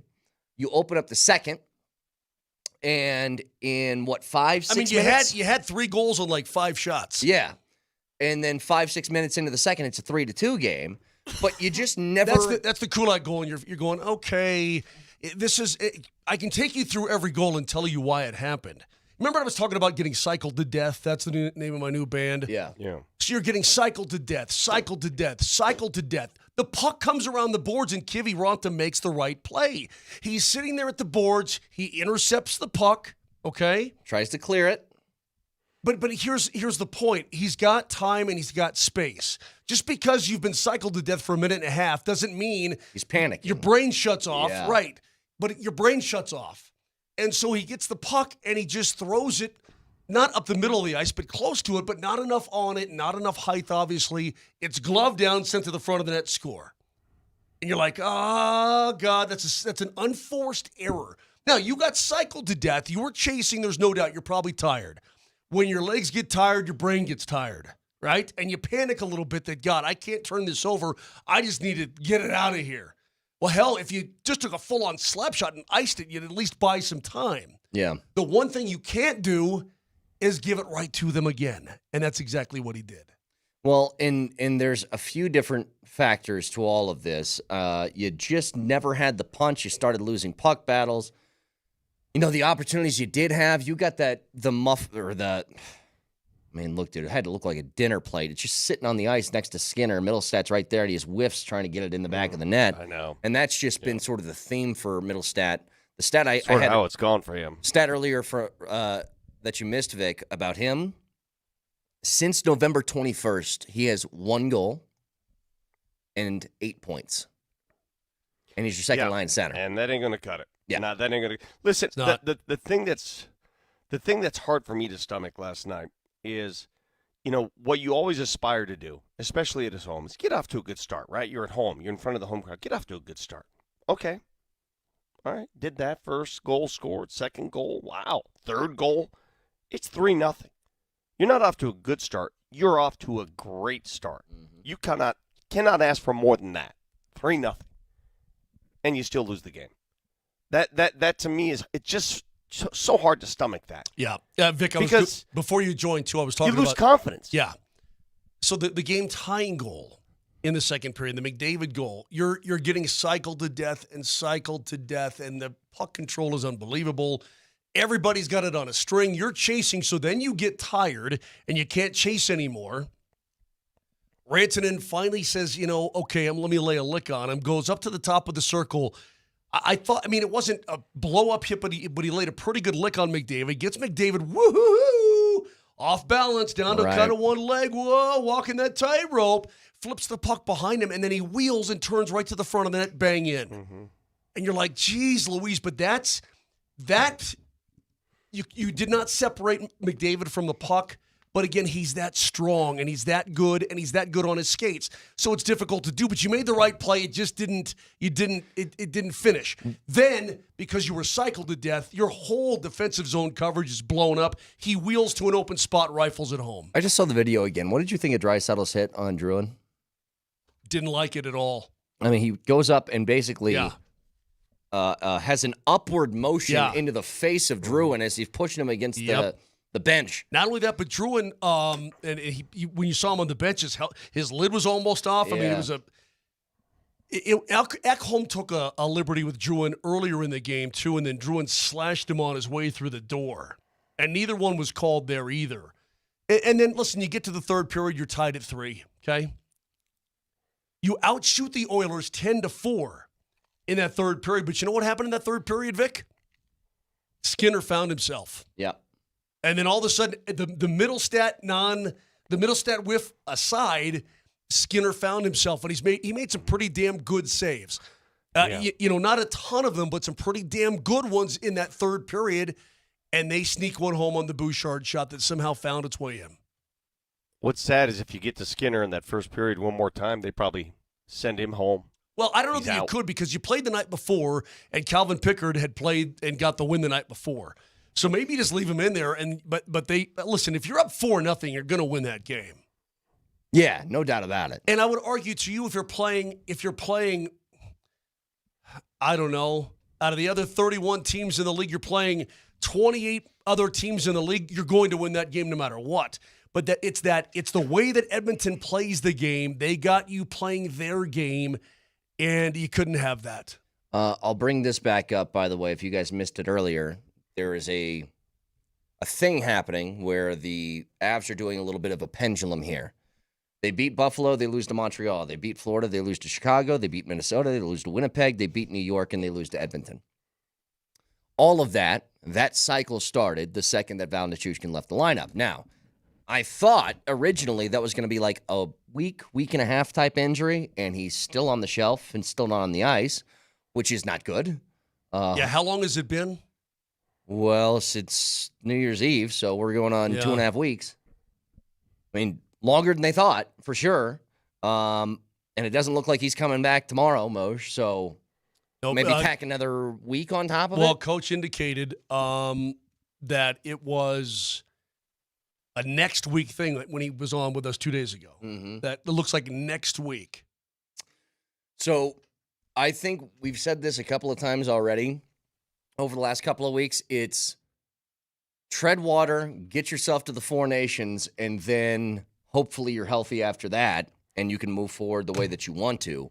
But it's difficult right now because you're getting spurts of really good play with long spurts of very unacceptable play. I don't want to say because it's not uninspired. It's disjointed. Yeah. And maybe at times it is uninspired. Okay, maybe it is a little bit. The way the Oilers can control that puck, it'll frustrate a team. It'll cause you to chase. Your natural instinct is to want to go get that guy and go get it. Mm-hmm. And then you play right into their hands. And that's exactly what happened. Safeway Twitch feed. Flax makes a great point. Looking at Vic with those readers on, I totally understand why Chris Apple would punch that right off your face. Right off. Square in the schnoz. You put those on, because that's my first instinct. The second you put on those reading glasses, especially with that little rope dangling around it, is I want it right in between the eyeballs. If you don't change your face, I'm going to change it for you.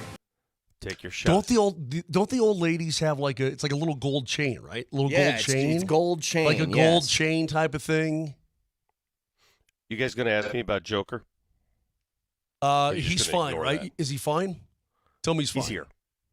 Okay. He's here. Yeah, that's what we do. Yeah, and I would be stunned if he doesn't play tonight. Really? That's my reaction. All right. Yeah.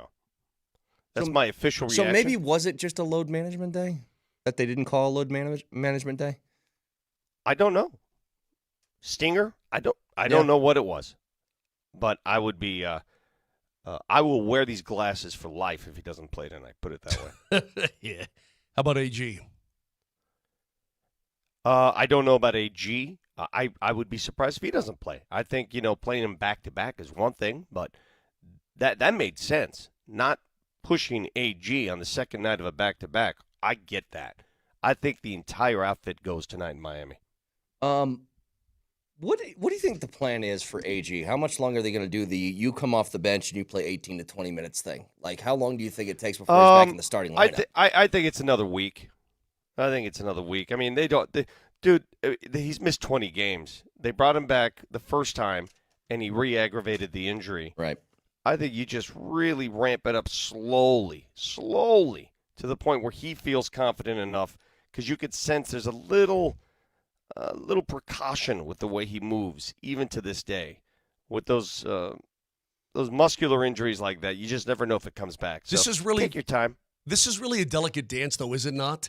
Because here's you want to get a good enough playoff spot where you take a team that you can handle in the first round. But you don't want to rest guys so much to get them ready for the postseason that you've got to go on the road to a 1 or 2 when the playoffs roll around. So you need to maintain and keep pace, yet at the same time, bring these guys back at the proper pace so that they're back for the long term and they're not in and out every other week. Okay, so that's the Nuggets right now. That is a delicate dance. I think we can all agree. All right, tonight, by the way, is the official final game of the first half. All right, tonight's game 41 for the Denver Nuggets. So it wraps up the first half of the season. And as you wrap up the first half, I think we're all in agreement here. The highest the Nuggets can get to is the number 2 seed in the West. The number 1 seed's gone. They can't Oklahoma catch City. Right, they can't. They're catch making anybody, a mockery of it. But they can catch Houston, but they can't catch OKC. Correct.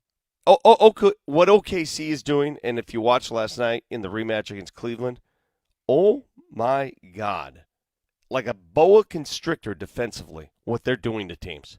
I don't know. I'm watching the game and I'm saying, so what are they doing that's so damn hard to deal with? And it's that every player, and they played without a center last night, by the way. Chet's still injured. Isaiah Hartenstein was out. They're missing their 2 bigs last night.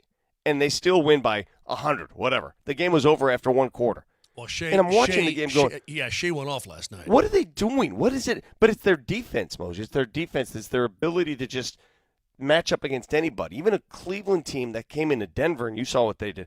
And I'm like, what is it? They can switch out at every position, and nobody loses a step. Nobody loses a beat. Everybody plays hard as possible. And a lot of that is a function of being a very young team. You just have it in you. Yeah. But how should there be a mandate from the league, though? You can't have more than 1 Jalen Williams, can you? Well, they got 2 Jalen Williams. They got 2 Jalen Williams on the team. They got 3 Williams. Brett, they've got 3 Williams on the team. 2 are named Jalen. Yeah, and they are not related. Not allowed. So if you were broadcasting the game, Moj, how would you, if you're calling it, make sure that the audience knows it's one or the other? How would you do it? Well, I'd have to know their personalities, I guess. I don't know what I would do because they're not. Somebody's got to have a nickname. Somebody's got to be like J-Dub, and the other one's Jalen Williams or something. One is spelled Jaylin. Yeah, but that doesn't come across when you say it. I know it doesn't. So by winning that game, by winning that game last night, they've tied Cleveland with the best record in the NBA. OKC and Cleveland both 34-6. But I think you could tell by watching, Oklahoma City's the best team in basketball right now.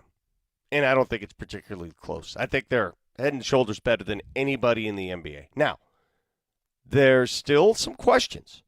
For those of you who want to crown them already, chill out.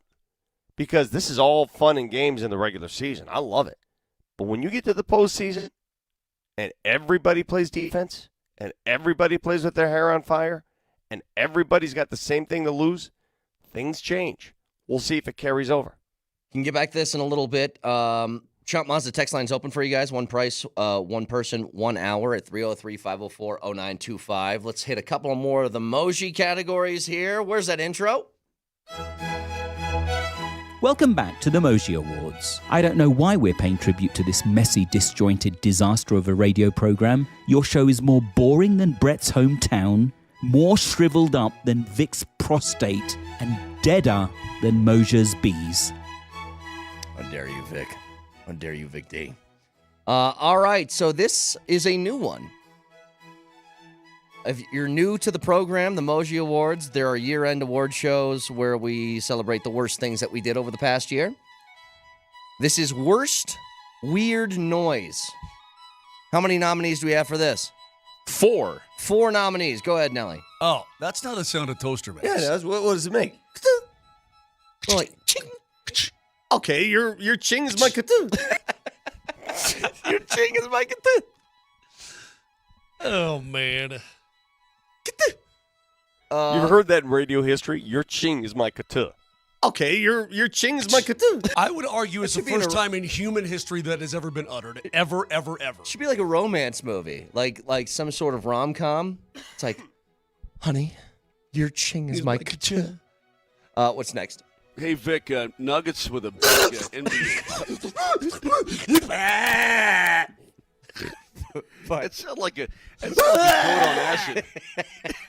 you sound like a goat on acid. What was that? Why we? I think you were. No, I remember it's the beginning of the show. Mosier made a noise. You were pissed off from the beginning of the show that day, Vic, and so you decided to recreate what you thought Mosier sounds like to him. That's right. Mosier, in the middle of, we were having a deep, profound discussion, and his bodily functions took over and just ruined the show. So I decided to give it right back to him. That's what it was. So let's hear that again, Nelly. Go ahead. Can we hear that one more time? Hey, Vic, Nuggets with a big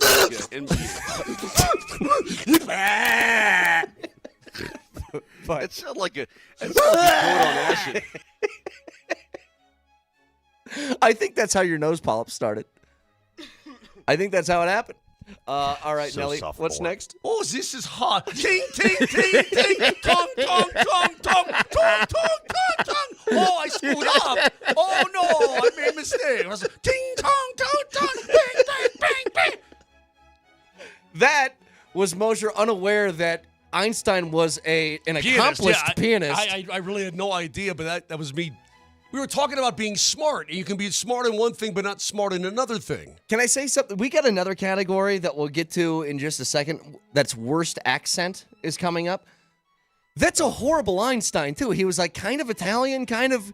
Do it again, Nelly. Ha! Ting, ting, ting, ting. Tong, tong, tong, tong, tong, tong, tong, tong. Oh, I screwed up.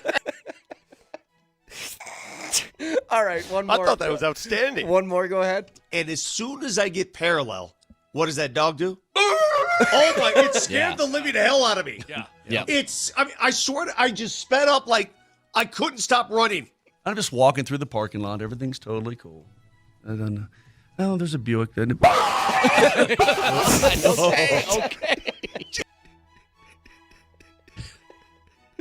There's nothing worse. You're so right. There's nothing worse than just walking just innocently, and all of a sudden a dog just goes ballistic on you. Hey, not that. You don't gotta hover the mic like that, Dude, I'm telling you, man. If you haven't experienced that, look, I'm at the Safeway or the King Supers, and I'm just like, I gotta get some eggs.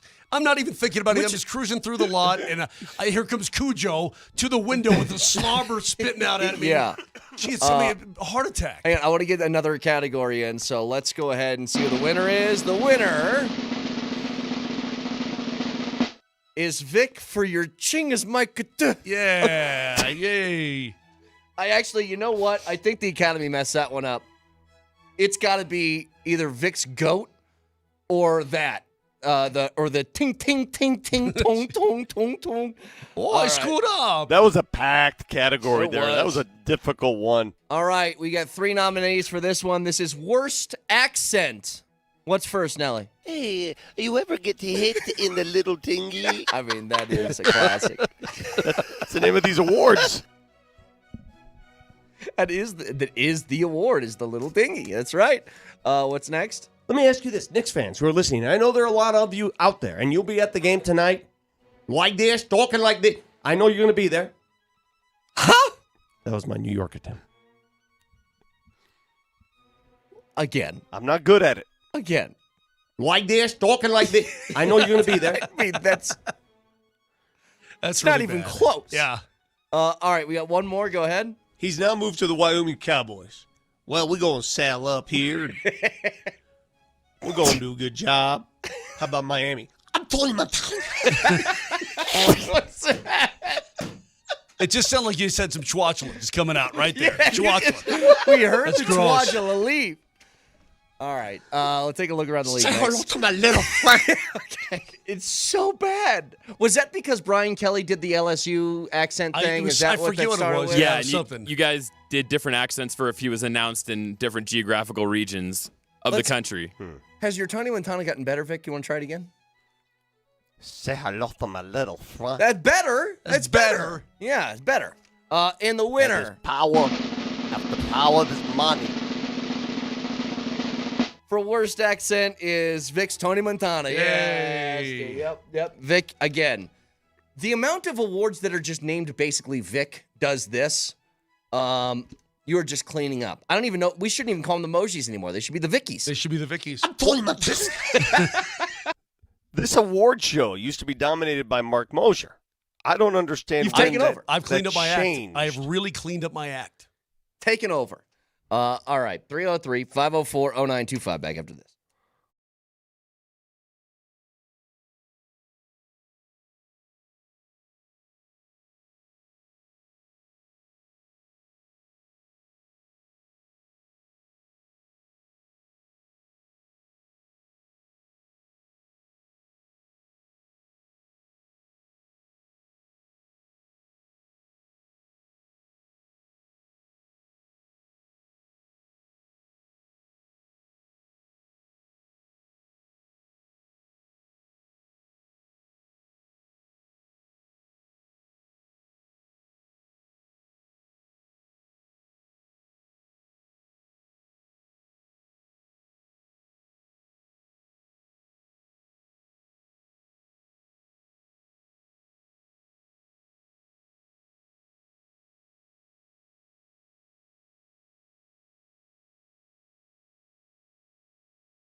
Moj, do you ever have those days where you can't see anything? Like your eyes don't work? Yeah. Is that Not once. glaucoma? What is this? Perfect vision. My wife and I were having a little din-din last night. I'm looking down. I'm like, I can't make see out a thing. the edge of my food. She's like, it's only getting worse for you. I'm like, I know what it is, baby. I know. Hey, Bear, if you're listening, you want to take me down in the basement, show me them cans down there? Hey, real quick, it was The one lights. it was one of our emojis, the lights. Remember? The lights. I'm watching Vic, the lights. Come on. Hey! You guys got cans in your house, Vic? Terry, want to show me them cans too? Just take a look at everybody's cans. I dare you to text her that. See what happens. Hey, American Danielle. Don't call me that. American Danielle Collins last night beat Australia's Destiny of Iava in the Australian Open. So she gets booed hardcore. What does she do? She starts blowing kisses to the crowd, right? All this kind of stuff. And then she got over to the bench, Vic, and she slapped her own butt as she gave herself applause. Good for Kind her. of funny. Good for her. Kind of funny, yeah. Kind of funny. Hey, I'm reading this headline on First Take this morning that says this, Vic.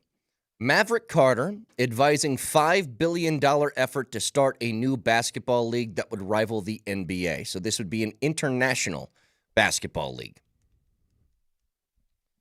I'm just tired of seeing Maverick Carter anything.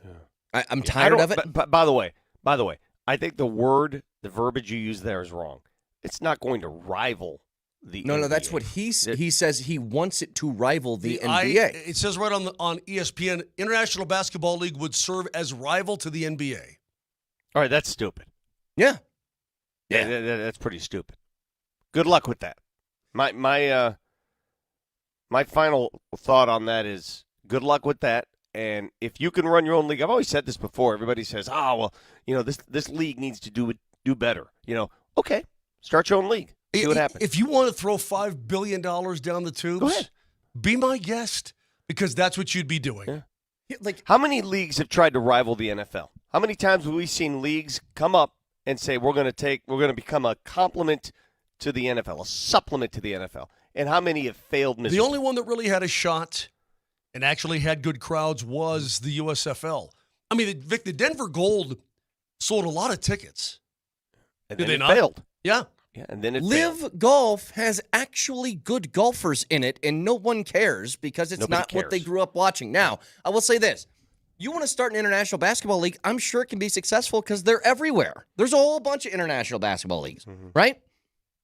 You won't rival the NBA, though, because no matter how popular that gets in Spain or France or wherever, you aren't going to be paying guys $60 million a year. You aren't going The to be best that level players reside competitive. here. Yeah. Hey, you don't think a guy like Nikola Jokic, if he had the option to play basketball in Europe at home, you don't think he would take that option closer to home? Sure. But the money is here. You're saying The if framework Jokic is was here. if he was offered the same contract, $60 million a year, and he would play in Sombor. 100%. Yeah. 100%. But this is the NBA. America is the NBA. This is where it resides. This is where it lives. This is where the money is. Good luck with that.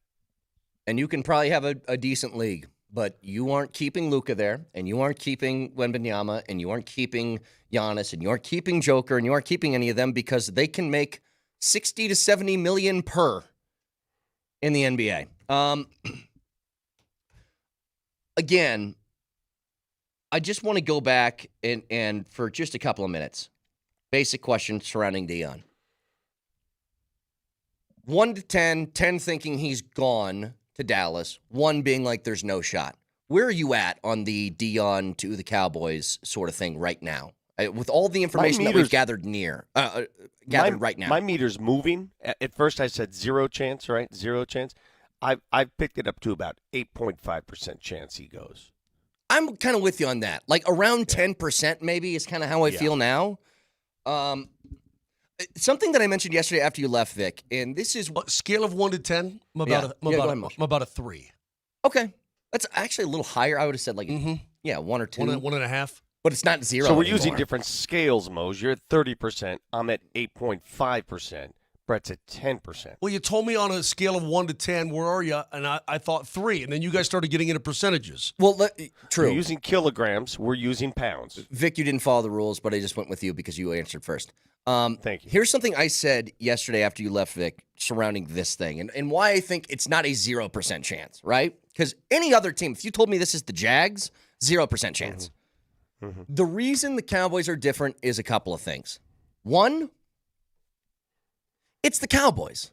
It's not an NFL coaching gig. It's the football gig. It's the greatest football brand that exists in the world. It's number one. Whether you are a college coach or an NFL coach, the appeal of doing that is going to be large, first of all. Second of all, they're close enough to the top of the draft. They're picking 12th. That I wouldn't put this by him for a second. Let's say he takes the gig. I bet you step one after he takes the Cowboys gig is he says publicly something along the lines of this. Don't draft Shador, he won't sign the contract. He tries to pull some sort of Arch Manning thing to maneuver the, say Archie. the chess Just pieces. say Archie. Man, that would... Say Archie Yeah, because if you say Arch, people are going to have the the connotation Archie. of the kid Yeah. at Texas. Yeah, But that talk would be about the old savage man. to pull that off as a coach in the league. We've seen parents pull that off, but as a coach in the league, wow. We just watched That's LeBron that's do it. some He's a power. player in the league. Yeah. Couldn't I know. Shador say it himself that, hey, look, don't draft me. I want to go play for my dad. But I know they're a tight family, and in many ways, I appreciate it. But when But do they you have a quarterback. But when do you? Yeah, they do. But would you rather have Dak Prescott or Shador Sanders? Listen, they have a guy that they have to pay a lot of money to, even if they trade And him. that's the what dead I said. cap hit is I- excess of $100 million. That's why I said, yeah, it's $103 million, Vic, is what it is. $103 million next year if they want to get rid of him. Which is why, to me, it's so prohibitive to take that job if you want Shador to be your quarterback. Now, does he want to coach in the league? Not coaching his son. Does he want to coach against his son, wherever that may be? I don't know. And then does there ever come a point where I mean, it certainly did for the ball boys, or it feels like for LaMelo and LeAngelo? LeVar? No, LeVar. No, I mean, what are the sons? LaMelo. They're like, hey, Dad, chill out. Now they're doing their own thing, right? Mm-hmm. So anyway, I don't know. I don't know. It would just seem to be a long shot to me. A lot of things would have to fall into place that I don't know that they can. With a couple of minutes here, the game tonight, you can hear right here, Altitude Sports Radio 92.5, Nuggets at Miami. Let's get some keys to the game. Do whatever it takes to win. It's the Johnson Auto Plaza keys to the game. Johnson Auto Plaza. Experience the power of the plaza, where they have the keys to performance and style with Ram, Jeep, Chevy, Buick, and GMC, and a huge selection of used all in one place. Johnson Auto Plaza. Here's Mosher, Lombardi, and Kane. Vic, you got a key for us? Yeah, key for the game. Let me take my glasses off for this. Number one key, obvious, is Joker, the big fella, going to be available. And from all indications, he will be. He's on the trip. He's here. I would be surprised if he does not go tonight. So that is hurdle number one. The second one, once you get on the court, is Jimmy Butler playing for Miami? Remember, he's coming off his 7-game suspension. He is cleared to play, but will they play him? And if they do play him, how much will he play? What will it do to the chemistry of that team? There are so many questions to be answered tonight, Miami, in terms of availability. The Jimmy Butler saga wears on, and I don't know what they do with that. If he plays, does he play hard? I mean, if you're going to trade him, do you even put him out there in danger, risk that he gets injured? What do you do if you're the Miami Heat with Jimmy Butler? You tell him to stay the hell away from the building. That's what you do. Like, he's not allowed anywhere near my basketball team. Yeah, and you pay yeah, him. you just have to. Sorry. But there are rules in place in the NBA now. You can't do that. If a guy's healthy, he has to play. There are superstar rules in place. You cannot do that anymore. It's conduct detrimental to the team. Okay? Well, they've already suspended him. He's already served his 7-game suspension. Next answer. What is it? What do you do? Moj? I don't know what you do. It's a mess. I mean, look, it was a mess that was created by Jimmy Butler because of him announcing that he doesn't exactly feel right about it down there, and I can see as to where that would rub people the wrong way. And then Pat Riley, of course, goes over the top and says, "Get the hell out of here." As he should. Well, yeah. I mean, but yeah, maybe he didn't have a choice. The latest thing from Shams was that he had a face-to-face with Pat Riley and said, "I'm not playing. Trade me." And so, well, it's gonna be tough to do. Again, the suspension is over. So, does he play tonight? If he plays, how much does he play? Do you risk playing him at all? Let's say he doesn't play. I have to amend my key. If he doesn't play, Tyler Hero's the key because he's been averaging 32+ a game over the last 3. So keep him in check. Keys to the game, powered by Johnson Auto Plaza. Experience the power of the Plaza, where they have keys to performance and style with Ram, Jeep, Chevy, Buick, and GMC, and a huge selection of used all in one place. Got more emojis to get to. Got drunk takes at the end of the show. We still have our Lifetime Achievement Award that we need to hang another banner in the history of this program for a sound. So we'll get to that towards the end of the show. Stick around.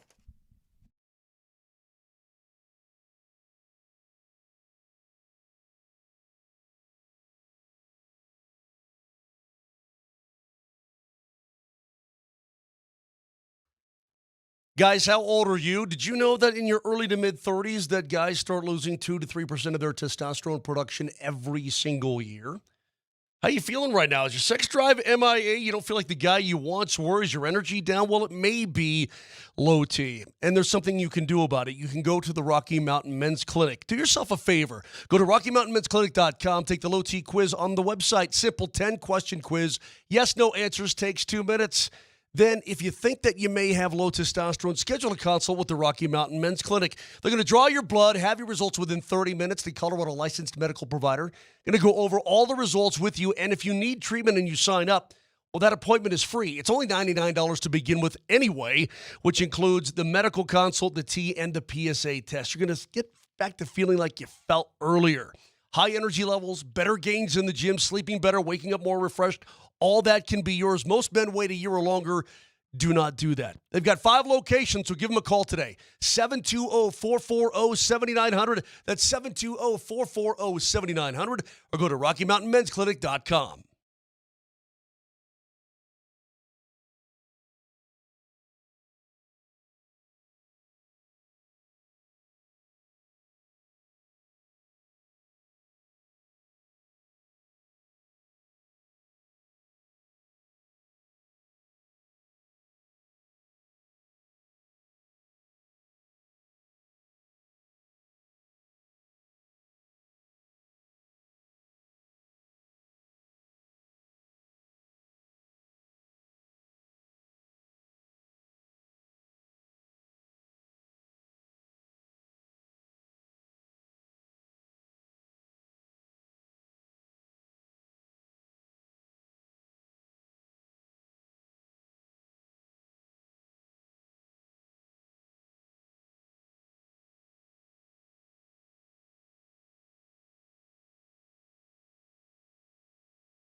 All right, got an hour left, a whole bunch to roll through here. We'll talk about some of the playoffs this weekend. What are you doing with that? What is this? What are you doing?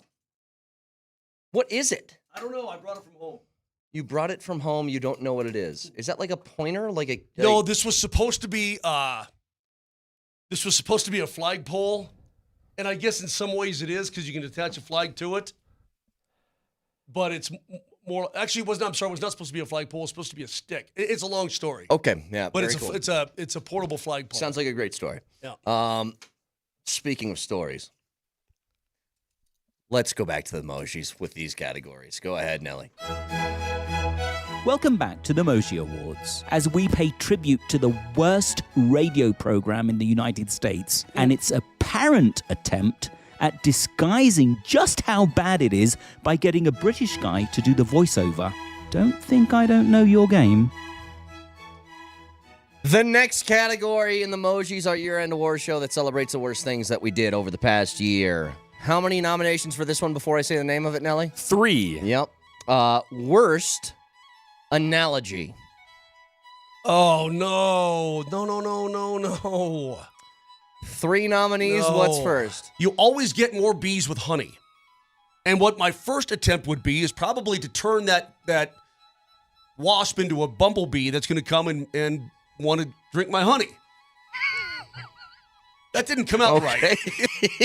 What? So you wanted to change the species of the insect you were talking about to fit your analogy. Yeah, Got it. It didn't work. What's next, Nelly? Have you seen the videos online where the baby's crying? What do they do to stop the baby from crying? They throw cheese on them. Right, they throw a piece of cheese on the Really? baby's head. Yes. That works? Yes, he is a human piece of cheese Wait, to a baby. Is this science or is... I don't know, Cater. You tell me, have you tried it with baby Jamal Kale? Poll question at Brett Kane Radio. Is Landeskog a human piece of cheese to a baby? Jeez. I don't know. Is he? Yeah. Might be. Yeah, he is. In many ways, he is. What's the last one, Nelly? If throwing the football were a sex, then Jim Harbaugh would be sexist. What? It is Might not be the worst analogy ever given on the show. That tops Mosier. That I forgot how awful that was from Sanford. What the hell did that even mean? When he said He means sex, he doesn't like to throw the football. If throwing the football were a sex, then Jim Harbaugh would be sexist. I really thought that after that pause, It is Might not be the worst. that was a different way he was going. Something to have to do with a dog. Yeah. Or a mission. Anyway, the winner of worst analogy of the year goes to... Yeah, Sanford. That last one is terrible. Look, it's very rare we go off the board where we don't win one of our emojis, but this is certainly, I think, a proper example because that was by far the worst. Speaking of worst, let's do one more category here. I can only imagine how many nominees there are on here. Worst analysis. Nelly, how many nominees? Somehow, I trimmed it down to 4. Okay, we got 4. Let's hear the first one. If you go to the cup, you drive hard to the hole, and you finish by yelling, if there's a, I don't think anybody says I. If you're one of those players, when's the last time you heard somebody go, "Aye"? No, it's longer, Vic. It's one of these. It's Hang on, let me do the one that you were saying they do. You ready? Yeah. Oh, I'm walking. Hey, well, you fell. That might stick out, boy. Hey, whoa. Bada-boom. No foul if it's an Italian accent. If it's Rudy and he goes to, hey, so we play. Would you like me to? I would respect it more. You know what? I think that's pretty bang-up analysis. The point was... I think that's the most accurate analysis you'll hear on basketball. I think so. Try and find something better. What's next, Nelly? The question was not about your kid and his girl's cat. The question was about your dogs. Have you ever looked at your dog's ass? Excuse me? I'm asking if you've ever looked at your dog's ass. Yes. Okay. Then you would know what the Carolina Panthers are. They are dog butt bad. You know what? Again, I think that's great analysis. I think it's perfect. Right to the point. Yep. What's next? I've beaten you at basketball, Vic. Okay. Well, it's a free throw contest, Well, is not Look, basketball. I put the brown thing in the round thing, and he didn't. Again, very accurate way to describe Very basketball. accurate. How's that wrong? All right, we got one more, Nelly. Didn't turn my That's head. a touchdown. It's a touchdown. We live in the world of HD TV, instant replay, rewind, watch it again, magnify it. My goodness, that's a touchdown. Toenail touchdown. Come on. Touchdown. Baltimore. What a play. Touchdown. Stop it. Touchdown. That's excellent analysis to start the show this morning. Oh, that was after the first game of the year, right? That was Chiefs and Ravens. And it was the toenail catch of Isaiah Correct, Likely correct. that would have won them the game or at least tied it or something like that. And Vic's analysis was, come on, touchdown. That's a touchdown. Toenail touchdown. Come on. Touchdown. Baltimore. What a play. Touchdown. Stop it. I wish I were the ref. I wish I were the ref they went to on the broadcast. That's exactly how I would describe it. You know what that sounded like, actually? If you made a Pat Summerall drop board and just started hitting random buttons all at once. Touchdown. Come on. Toenail. Touchdown. Baltimore. All right, and the winner for worst analysis of the year goes to... Touchdown. Come on. Yeah. Yay. Touchdown. Yeah. Vic, I mean, how Again, many of these do you have? Simple and to the point. Good Lord. All right. We should probably just do this whole. I mean, we got so many left, dude. We've got way too many. Well, here's the thing. Here's the issue that I'm running into. You guys have too many categories here. No, these are great. So these ones were, I was told, are extras. Oh. So okay, my we bad. have more that we could get to. Sell them on the open market. The three at the bottom of your list, wow, my voice cracked. Woo! The three at the bottom of your list are regular ones, but the ones in the back are the extras. People want them, they got to pay for them.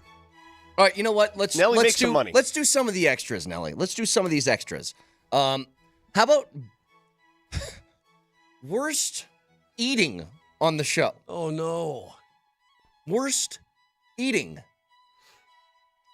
Again, What does that mean? I don't. Well, definitely, it's you horking down a burrito 2 seconds before you open up your microphone. Has to be on there. I don't know. I guess we're all gonna see together. So, Nelly, how many nominees are on this one? 4. All right, 4 nominees for worst example of eating. Go ahead. So Mosier has leftover pizza from last night. And look, Everybody loves leftover pizza. I'm not above eating pizza at 7 o'clock in the morning, Mosier. I would totally do it. I think pizza's cool any time of day. That's not what the point of this is. The point is, Mosier asked me, do you want one? I said, I don't know. Pizza does look good. And then he goes, I left it in my car last night. Truck. There's a difference. And I go, well, dude, I'm I not left eating it- I left food that you left in your truck All right, overnight. all right, If you all right, put it in the let me- fridge, I might. Keep in mind, by the way, this wasn't a week ago where it's like 15 degrees overnight. It was like 70 degrees overnight at that time. Like above room temperature, like could bacteria ridden. Nelly, did I eat the pizza? You did. You I ate the you were pi- I you were ate like the Michael pizza. Jordan. I ate the pizza. No one else ate the pizza. No one else ate the pizza. I ate the pizza. No, but I was fine. You missed out. Well, your system in there, I think, might be wired a little bit differently than mine. You've put that thing through the ringer quite a few times. I don't think I would have handled it the same. What's next, Nelly? Mosier has a face full of barbecue sauce right now, and it's a wild decision at 7:40 in the morning. It's beyond wild. It's gross. You're huffing and puffing over there too. Gross. Look at this. Licking the fingers. Disgusting. You got barbecue sauce all the way on your cheek. Again, it's not necessarily the food. I would never eat something that messy this early in the morning. It's just messy. I mean, that one's not as bad. It was a mess. My wife said, take all these luscious ribs into the studio, see if everybody wants them. I said, okay. And so I had some. They were great. What's next, Nelly? You're an adult male. You have to drink Coke every morning? Pretty much. My God, you're a grown man. What are you, 14? You have to drink coffee every morning? What's this is like adults drink coffee. Adults drink coffee. They don't show up with freaking Coca-Cola every morning. I already had my coffee. Coca-Cola and Twinkies. Freaking 57 years old. It's how That angry is it pretty makes funny. Vic, too. How angry it makes you. Well, it makes me 57 angry years old. because he eats like crap, and I know he's going to outlive me. Yep. And that makes me angry. Yeah, I that know. really ticks me off. Last one, go ahead. Vic is. I hope you're not useless the rest of the show. Okay. I hope you're not. You okay? Boy, Peter Schaefer going to come in and work with you guys while I'm gone? Did you guys make a pact? You got peanut butter in your mouth, dog? What do you got going on, man? What do you got?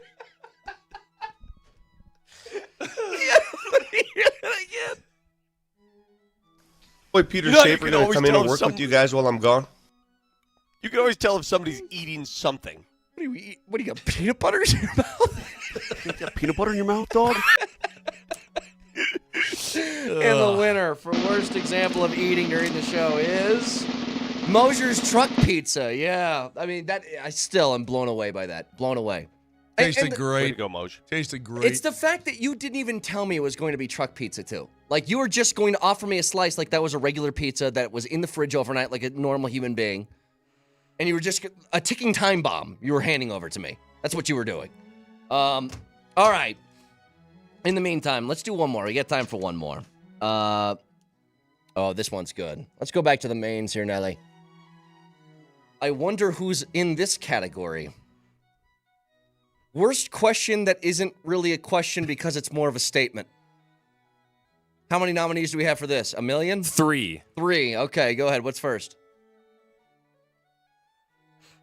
Here's my thought. You're absolutely right. And I was parked for a little while at number 11, the big par 3 down the hill. So fun to watch the approach shots on that. And the officers of the law, they're in full uniform. Black uniforms, and they're hustling their bustle around that course. Highly impressive because I was sweating like a pig. But that being said, waited in about 5 or 6 groups behind with Scheffler and Schauffele. Okay, so I'm chilling at the green with our boy Drennan, and then you see the crowd start to gather at the top and then swell down toward the green. If you want to see the big guns, get to a hole and wait, and then they'll come by, and their entire entourage of humans will go with them when they leave. So you will find yourself in a good position. That's what he just said. No, I know, but I'm He basically said that in about a fourth of the time you just said But it. I'm backing up what Steve says because I'm living proof that that's the way to do it. Do not do it any other way. He was talking to somebody?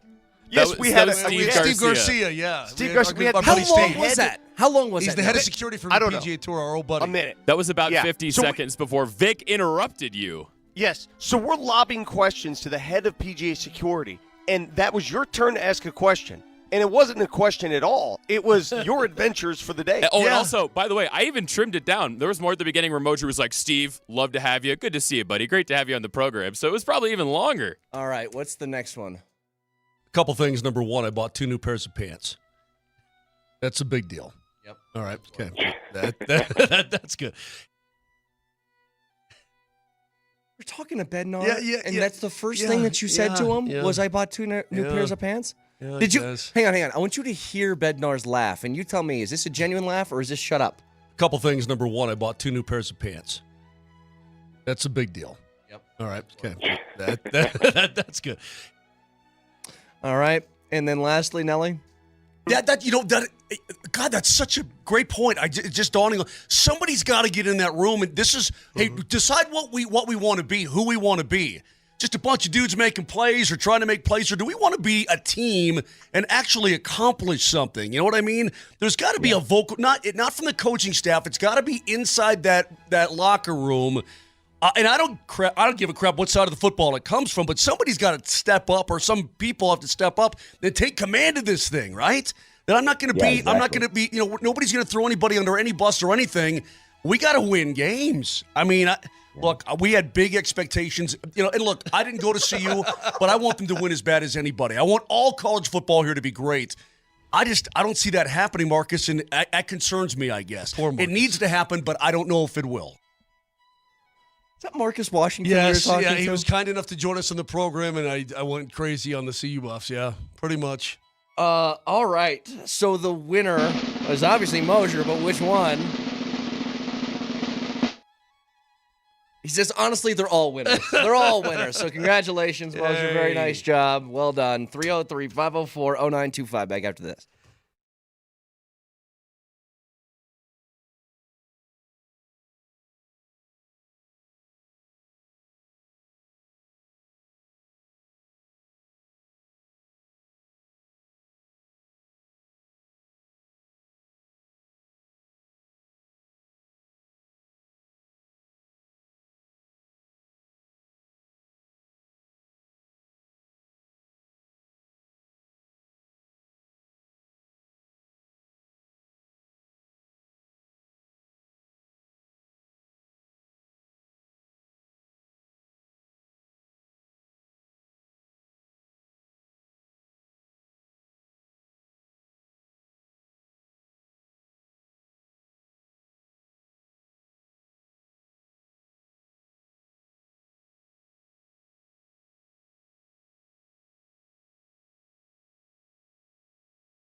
Can always get in touch with us on the voice of the people on the Altitude Sports Radio app. It's powered by the Fricky Law Firm. They're in your corner. So, still got a couple more emojis to get to. Want to talk about the games coming up this weekend. And, Vic, you got something on Jimmy Butler? Yeah, the Jimmy Butler saga continues. We mentioned it in the previous segment. One of the keys to the game tonight for the Nuggets is who they're going to play against. Is Jimmy Butler going to play? His 7-game suspension officially over, but will the Miami Heat trot him out there knowing that he's still not a happy man and he can cause issues on the court? Well, Ramona Shelburne of ESPN issued a story today that I'm reading right now, and some of the details in this story are, needless to say, hilarious because Jimmy gets away with whatever the hell he wants these days. This is just a quote from the article. While Heat sources say they expect Butler to return Friday against the Nuggets and are fully prepared for him to play, there remains a palpable dread at what he might do and the environment the ongoing chaos might create. Quote, I don't know how he can come back to this locker room, one source close to the team said. We don't want him back. Okay? So that's just one person. Oh, baby. Oh, baby. Is that surprising to you? No, basically it's just not- flipped, it's not he flipped surprising double to- birds to everybody that's in that organization. Yeah, but that's including also his why he teammates. said, I don't have any joy to play the game anymore. I want to get the joy back. Yeah. I can't find joy on this court. Isn't that what he said? Hey, I like Miami. I just don't like playing in Miami. Something like that. That's not as surprising to me as some of the details that are now coming out, and I guarantee the Heat are offering all these tidbits to Ramona and all reporters because they want people to know just how off the wall this guy is. But you He's want to bonkers. trade. Then why send it out there if you want to trade him? You're saying, hey, I don't look, know. please take this jerk off our hands. That's not cool. Because there's always a team out there that looks at that and says, we need a guy like Jimmy Butler, and we'll take all of his warts. And there's always a team like that, always. And that team will show itself, trust me. Even though his salary's more than $50 million, a team will emerge that says, give me Jimmy Butler. They've done it already 3 times. Other teams have emerged. I'll bet Listen, he's cost himself some money. I'll bet he has. well, he's already got guaranteed money coming in. Yeah, but so. he's got. But Did you know? He's got probably one more contract in him. Did you know that when he took the gig in Miami, when he signed as a free agent in Miami, part of the conditions were that the Heat had to sign his personal trainer. Well, that happens a lot. Okay, fine. But it went beyond that. Did you know that when the Heat played the Nuggets in the 2023 NBA Finals, according to this article, the team stayed at a hotel downtown Denver. I think I know the hotel. All teams stay there. While Jimmy, on his own, demanded that he stay in a mansion in Boulder. So his teammates stayed at a hotel while he slept at a mansion in Boulder during the NBA Finals. Can I ask? That's awful. That's Can really. you that's imagine really that bad. happening? No. Hey, Moj, you've traveled with hockey teams. Can you imagine in the ultimate team sport that is hockey? There's no individual that's above the other. Could you imagine a star hockey player saying, "I'm gonna stay in this. I'm gonna stay in this place up here in Boulder while you guys hang out at the hotel." Ain't Not doing in it. a Could you million imagine? million years. See, but here's the other thing. As a team, you can say no. It might piss him off, but you can say no. Part of it is this is like allowed behavior. Like the reason this stuff gets out of control is because team acquiesces and then it starts to go further and further and further and further. Yep. And then you have to do everything that he commands after that. You know what this tells me, too? And tonight we're going to see 2 different superstars on 2 different teams who met in the NBA Finals just 2 years ago. Do you understand how we take for granted how low maintenance our superstar really is? Can you imagine if the Nuggets came to Miami? And again, I saw Nikola yesterday. Can you imagine if Nikola said, yeah, I'm going to hang out South Beach with my family while you guys hang in that hotel? First of all, he would never, ever, ever envision doing something like that. But to me, when I hear stories like that, what's the point of having any team camaraderie? What's the point of being a team? When one guy, remember, we heard these same stories with the Clippers. Do you remember the stories about Paul George and Kawhi Leonard? Their own training room where no one was allowed to enter, their own training masseuse and all that stuff where no one else was allowed to use them. Remember those stories that emerged? Sure. And it's just... That's a problem, dude. That is a big, big problem. When you are... Big problem.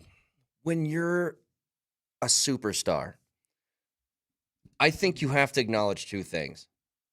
I think we're all okay with superstars being treated a little bit differently because that's life. Whenever somebody is high profile at a job or really, really good at what they do or the world's best at what they do, then those guys get treated differently than others. Everybody accepts that, but there has to be this level of still you can relate to your other teammates despite the extra accommodations that you get. Does that make sense? Like, that was the problem with Russell Wilson when he first got here, right? He gets the office. He gets the entire group of people, like his wife, kids, security team, marketing team, that all gets their own special spot at training camp. Whatever he asked for, he got. And you can't relate to teammates when that's happening. You can't. If you separate yourself out like that, I mean, there are certain things, guys will get their preferable guy. That's fine, but you can't stay other places. You can't separate to that extent. You can't do it. 303-504-0925. Again, the Nuggets will take on the Heat tonight. You can hear it right here, Altitude Sports Radio 92.5. That game tips off at 6 o'clock. Quickly to the weekend of football. Do you guys have a rooting interest in teams this weekend? Like, who are you pulling for the most? Are we doing the choose a team outside of the Broncos, so you got to have somebody else to pull for? I already told you my ultimate joy would be a team that's never won before. So I guess Houston is involved in that, but certainly the Lions and certainly the Bills. I mean, if I got to choose, I want a team that has not been there before. In the Lions, if they were fully constituted, Vic, they would be maybe the favorite to win the whole damn thing. They might be, but either way, they're going to try to fight through it. I don't know. That's my it for viewing me. theme. My viewing theme for the rest of these NFL playoffs pretty simple. It's going to be ABKC, anybody but Kansas City. I don't care. Anybody but Kansas City for me. Does that apply to Baltimore too? You said you hate Baltimore. Yeah, but not as much as Kansas City. Yeah. Anybody but Kansas City. Nothing would make me happier than at 5:30 tomorrow I see C.J. Stroud taking a knee. Nothing would make me happier. I think it would be like the greatest thing ever. And I here's what I can't have, guys. I can't have this. I cannot have Kansas City winning a third straight Super Bowl. And all year I've been like, this team is not as good as their record says they are. If they roll through this and win the Super Bowl like 13-10, I don't know what to do anymore. Because they used to do that scoring 34 points. They now can do it scoring like 17. Again, let me give you guys a stat. The Kansas City Chiefs did not score over 30 points once this year. They scored exactly 30 a couple of times, never over 30 points. The only other teams to do that are picking like in the top 5. It's the Giants, it's the Raiders, it's those type of teams. And if they win this way, I give up. Okay, I just give up. They're never going anywhere, and it's going to take some. You seen the movie Celtic Pride? Yeah. You're going to have to kidnap Mahomes in a playoff game to make them not win. This will be our misery lives on. What's the future going to be like? If they're not going to get bounced this year, when will they ever get bounced? Because they don't clearly look like themselves. This is the year to bounce them. I agree. I completely agree. Hey, what are your plans for Saturday night? Same plan as always. You're going to be you're going to be in the basement by yourself. I sit on the. No, my wife will watch it. The guy is drunk. I'll watch it in the living room. But I'm going to be probably 6 or 7 deep by the time kickoff happens. Okay. And I'm going to go to bed either happy or sad. He's bare-chested and banging his chest. Yep, that'll be me. You nailed it. Hey, Vic, so you're going, after tonight, you're going, to Orlando? Is that correct? We're staying the night here and then off to Orlando tomorrow morning for the Magic game on Sunday. So I'm going to get an opportunity to visit, by the way, if you're watching on Altitude TV Sunday afternoon, and I know the NFL is going to be hot and heavy, but I'm going to be doing a one-on-one interview with Kentavious Caldwell-Pope on Sunday that we're going to run in our pregame, and I can't wait to talk to him. Yeah, I wonder. So his numbers, by the way, I haven't looked them up in a long time, but I know he was having a little bit of a rougher start to the year from, as you would imagine, an efficiency standpoint, not being with Jokic anymore. The numbers take a little bit of a hit. I know that they really appreciate his defense because Orlando is very good defensively. Yeah, he's averaging 9 a game in Orlando. And he's his numbers will never get to the numbers he had in Denver. He reached shooting pinnacle numbers playing. 31.8% from 3 this year, too, which is a huge drop-off. Yeah. Listen, it's understandable because he's not playing next to the big fella. So anybody's offensive numbers are going to drop. But Orlando's a good team, and Orlando's been injury-struck. I mean, they've had the same injury to their 2 best players in successive, months. And now Paolo Banchero is finally back. He's playing again, but that's a good team, a good defensive team. Yeah. All right. Again, you can hear the Nuggets in the Heat right here, Altitude Sports Radio 92.5 as we broadcast from the Backus and Shanker studios. Their passion is justice. Moving on with the Mojis and some of my favorite categories. Go ahead, hit that intro.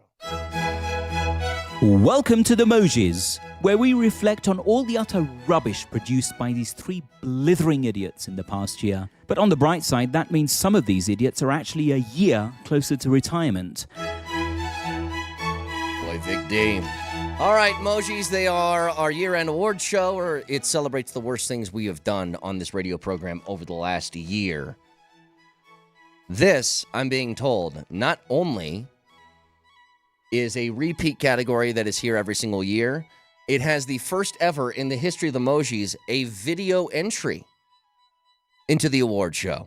So if you're watching on Twitch or on Altitude Television, you'll be able to watch it too. The category, worst treatment of a guest. How many nominees do we have, Nelly? We have 4 audio entries and 1 video entry. So here's what I'm going to do. I'm just going to leave the video on in the background. So if you remember, we interviewed Clinton Portis. Yes. And we used to have a tech setup where when guests joined us on Zoom, we still got their audio from the telephone. So Clinton Portis was sitting there on Zoom, not knowing that he had to dial in on the phone. And so it took us about 5 minutes of him just sitting there, as Mosier would say, with his teeth in his mouth before he came on. So I'm just going to leave confused Clinton Portis on in the background through the rest of this category. The fact that that's right, an entire segment, he didn't say anything to us, but he was just on Zoom the whole time. And he's got his birds are loud in his yard, in his backyard. Okay, so loud birds. This is the video entry. We got that out of the way. Now let's get to the audio. Nelly, what's first? And we'd now like to welcome to the show Patrick Saunders, who covers the Rockies beat for the Denver Post. He joins us on the Ramos Law Hotline. Thank you. He unveiled a story late last night after midnight when I caught it. I came home from the Nuggets game and I saw that the Rockies would be featured on television, not just streaming platforms, but actual cable, dish, not Dish Network, but DirecTV, other ways to catch the game. So as we welcome Patrick and we ask him a ton of questions about these games and how to watch them, I just want people to realize we ask these questions because the same questions come our way and we don't have answers to a lot of them. the plane, And I don't expect Patrick to know all the answers, but my God, the whole television medium is so freaking Can you just be quiet and get him? Get him on the he's program. on the phone. So he is? Yes. I didn't realize he was with us already. Well, you guys never told me that. How long was that, Nelly? No, I'm not taking blame. That was almost a full minute. No, I'm not taking blame when you guys did not notify me that he was actually on the line. I thought we were setting up the guest. Nope, I'm not taking that one. Yeah, you are. I refuse. Yes, you are. It's the same thing. What was the guy last year that you started yelling at him about stuff when he was still on the phone? Bob Kravitz. Bob Kravitz. That's right. You started just screaming. All right. Anyway, what's next? 9th year for you behind the bench in the National Hockey League for the Colorado Avalanche coming up here. You ever look back at your old pictures from a long time ago and just go, man, my hair was more brown? Hey, you're old, man. I mean, come on, man. Spring chicken ain't exactly, ain't the thing anymore. Yeah, they pop up on my timeline every once in a while, and I'm like, wow, I've seen a couple. Like when I first came, I didn't have a gray hair on my head. Now it's pretty much all silver. So I would say things have changed quite a bit. Hey, I didn't have a gray hair until I started working with Mosier. Happens, man. That's because he painted the roof. that. No, he painted the roof, and you know that. think Hey, we it need, wasn't just the roof I painted. we need to. We need to. Good lord. I know Vic, and he's got a guy for that. He is a guy. no doubt about it. He doesn't paint his own roof. Yeah, just out of the gates. Hey, Coach, welcome back to another season of talking to us. You're old now. That's really great start. By the way, just for those who are listening, Clinton Portis is still behind me. We still haven't gotten him on yet. What's next, Nelly? Me for a quicker response. Hi. Hi, Kate. This is the dudes. We're just here on the radio. Yeah, waiting for that breakdown of some summer league. Big, your big brain talking about summer league. Katie, why do you hate us? I mean, we did something wrong. I know we did, but what is it? Can you please let us know so we can rectify it? And just so you know, these are going to keep happening until you appear on the program. So I'd make it, lickety split. Get on the show. Hey, Wingy, listen. These guys want to harass you. I don't want to. You know me. I'm a nice dude. I don't condone this whatsoever. Please text me back when you wake up. Text. No, call. No, call. You call the show. We got 8 minutes left in the program. She's not what? Well, then call with 7 minutes left. 303-504-0925. And I'm going to take this voicemail until the very end, until we get cut off. Oh, are we already cut off? Oh, we're already cut off. Yeah, just spamming Katie Wingy's voicemails. Yep, I like it. You got one more, Nelly? We welcome in Connor Happer, 1620 The Zone in Omaha. And I know Connor pretty well, and I just got to ask something real quick. Hold on, Brett. I'm usually nice to all of our guests, and I appreciate He Connor. called you a hack before you got on, Connor. No. No offense. I appreciate Connor coming personal, onto the dude. program today, but dude, you look evil. I don't. Talking about. You're a scary looking dude. You man. look like you just ate your friends. Yeah. I mean, no hair, red beard, scowl. Anyway, I'm sure you have a great disposition. Well, welcome let's to get the on with show, it. Connor. Yeah. Look at you. Look at your face.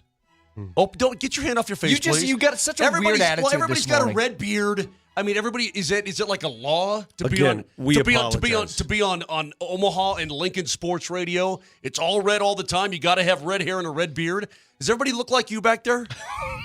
This is a huge game They're for people. pumped. Of course they are. They always used to look down their nose at Colorado. Oh, it's our little baby brother of the West, right? They're as pumped as they would be for Ohio State coming in. They're jacked there. I know they're jacked. Connor, last one for me, and I want to apologize for the disrespect from our co-host. This is not indicative of the show, but one last question for me. On an average sitting, how many buckets of milk do you squeeze out just on an average sitting from your favorite cow? Jeez. I mean, you guys, here's the thing. I'm friends with him. You guys didn't know him at all. And that's the first thing you said to that man? We pulverized that poor chap. You look like you ate your friends? I don't even think this is a question. Worst treatment of a guest. Yeah, what is it? Yeah, Mosher for everything he said to Connor Happer. Absolutely that's the case. Good Lord. Is CP still waiting for us, or do we get him on by now? I did have to restart the video. He finally got on the line about halfway through you harassing Connor. I would actually love the idea of us just doing an entire show with Clinton Portis right behind me like this. That'd be awesome. Just like this the whole time. All right. But here's what I remember. His backyard looked beautiful. It looked like he was in Costa Rica. There's birds and butterflies, and I'm like, dude. Well, I'll tell you what. I want a vacation at Clinton Portis' house. If anybody's like Clinton, where if he actually got on the line, he would jump on the Ramos Law hotline. Car accident, you need Ramos Law. Medical doctor and attorney, RamosLaw.com. So here's what we got left. We got one more category. We have our Lifetime Achievement Award, a brand new one to enter in to hang the banner on this show. And then we have drunk takes. Get to all that next. That's a lot.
All right, few things to take care of here before he sends you into the weekend divisional round of the playoffs. The Nuggets play Miami tonight, which you can hear right here, Altitude Sports Radio 92.5. And we got drunk takes Welcome in just a to few. Miami. Bienvenidos a Miami. Thank you. We're jam-packed here. We are jam-packed. All right, so last category before a Lifetime Achievement Award. We just had one, which was worst treatment of a guest, which I think is about as bad as we've ever treated a guest. The winner of that. I think that's as bad as it's ever been. Before dude even said a word, but he did look evil, Brett. You bring somebody in the program, and he looked weird, man. What's his name again? His name's Connor Happer. So, we did that to a guest. This one's new, because I thought this was just part of the show. But Nelly has made a brand new category. Worst treatment of each other. Again, could be a million nominees for this. How many are there, Nelly? 5. Oh, my God. 5 nominees. Let's go ahead and hear it. We all have things that are just like ticks for us. Vic, you can't ignore the text line sometimes if somebody says something. Mosier will have his squirrel moments where he thinks of something that is a movie reference. What about you? I don't know. What do I have? What's my tick? You're terrible at doing teases. Okay. That's just an insult. It really was. I thought about it. I was like, what's my tick? What's my crutch? You're terrible at this. Oh, well, that's just insulting me. It's not quite a tick. All right, that's Same one. thing. What's next? What is going on? How am I swear to God, when this radio show's over on the way home, I'm going to watch all these videos. And I don't know why. You're going to watch them bring the boom. They say the same thing every time. Yeah. Please do, and then I hope you boom into the medium.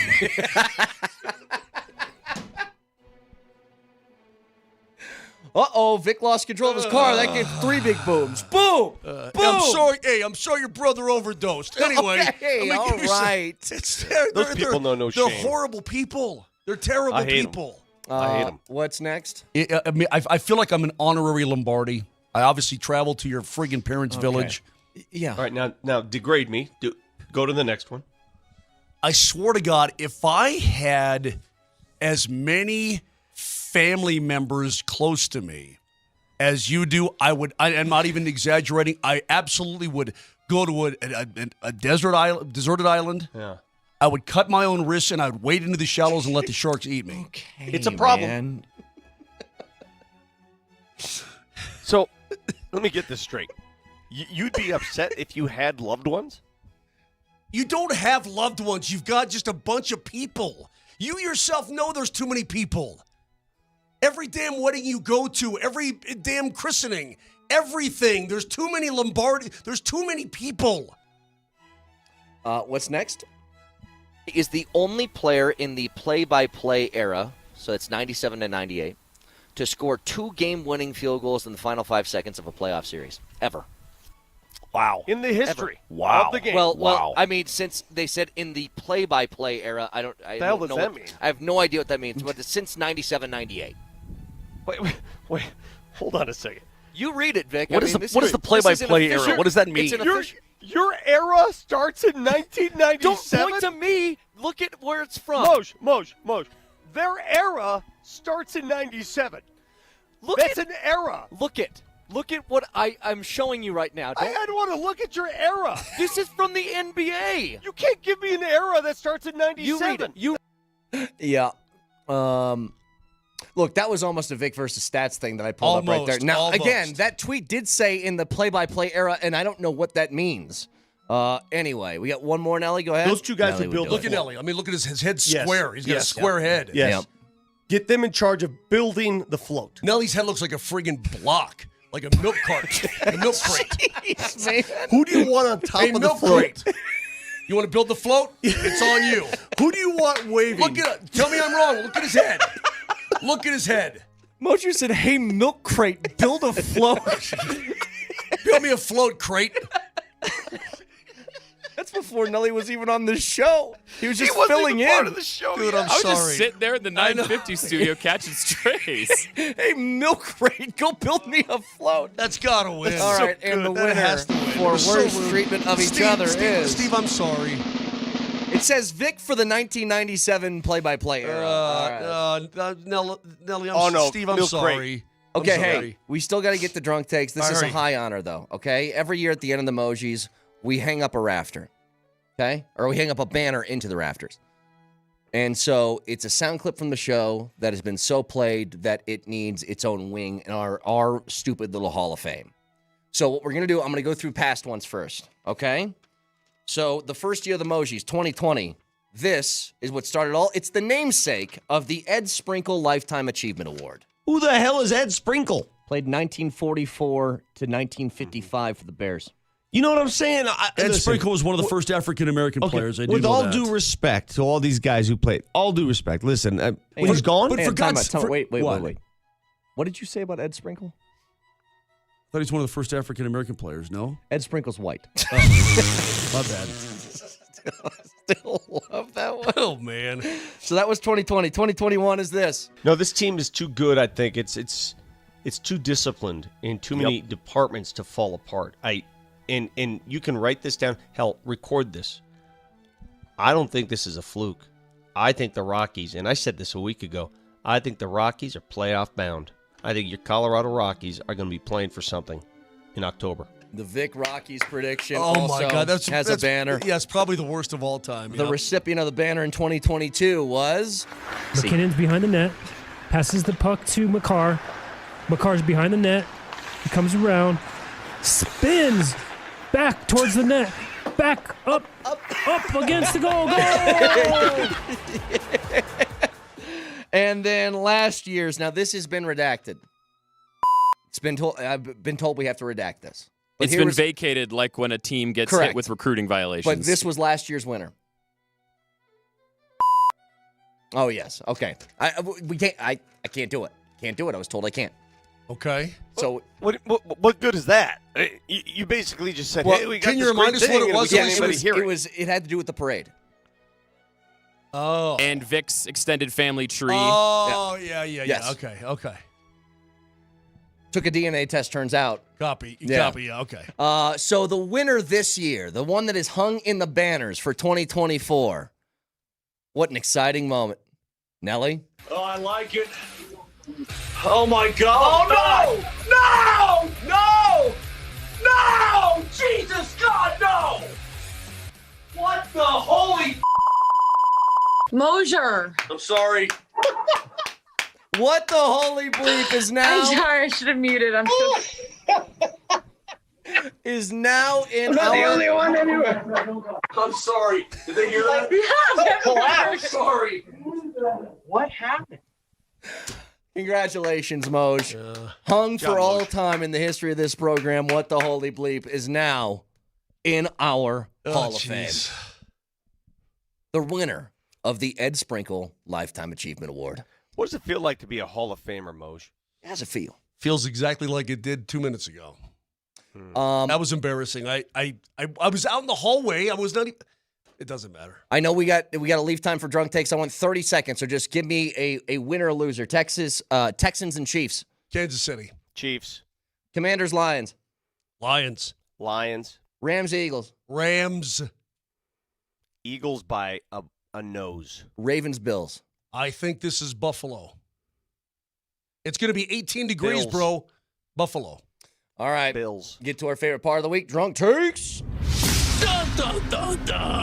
Mosher Lombardi and Kane present Drunk Takes. Brought to you by Lariat Lodge Brewing Company. Crack open a cold beer or enjoy scratch food and a cold pint at one of their 2 scenic locations in Littleton and Evergreen. Shout out to our friends at Lariat Lodge. Great brews, great food. Go check them out, Littleton and Evergreen. 2 beautiful locations. Drunk takes our clips from throughout the week. Slow them down to half speed. It makes it sound like we're hammered. Nelly? Go ahead, Vic. What's the spell? Cast it. Cast it. Cast it right now. Yeah. For you, I give you a nasal polyp or 2. That's like a Dr. Seuss not nursery a rhyme. spell. That's not a spell. I mean, do a spell. Nasal polypo. Something like that. What's next? You want to clear out your sinuses. Have some wasabi peas, Moj. Yeah, those are so good, man. I love wasabi peas. Love them. I could munch on those all day. I love wasabi, man. I put wasabi on anything I could. Bear, I need wasabi. Wasabi. Sure. Yeah, give that one a shot. See how that works. What's next? And it's been over 2 years since you had a 100-yard rush or any game, by the way, here in Denver. Over 2 years. It blows my doors right off, dude. I have no doors. He's doorless. Doorless over here. All right, one more. I'm just saying, Moses Dauber's down. Who cares? Like, Josh Allen's never had a choke game in the playoffs. I don't have a Dauber down. My Dauber's. If you want me to show you, I'll show you my Dauber. If you want to see my Dauber, I'll show you my Dauber. It is not down. What was that? That was like Monday. That was the Broncos pregame show. Oh, Broncos. Sorry, that was the Broncos pregame show. That's right. Sunday. All right. We will have all of the emojis posted. iTunes, Spotify, wherever the hell you get your podcasts. You just search Moj Lombardi and Kane, and you can find it.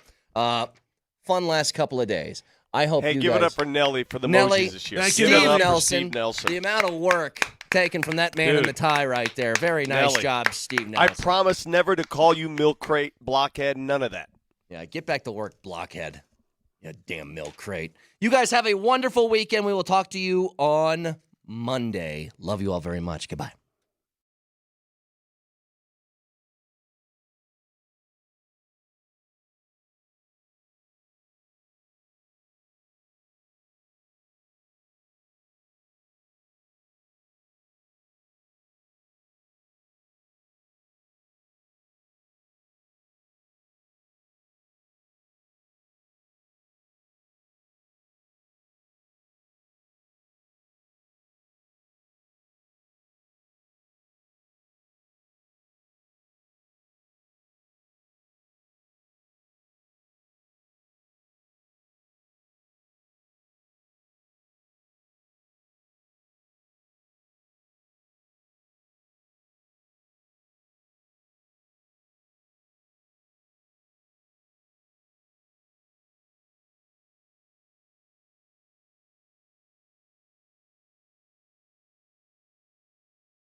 I'll read my text messages, my mid-game text messages from one Connor McGahee, because as you guys are all very well aware, the Raj curse is very real.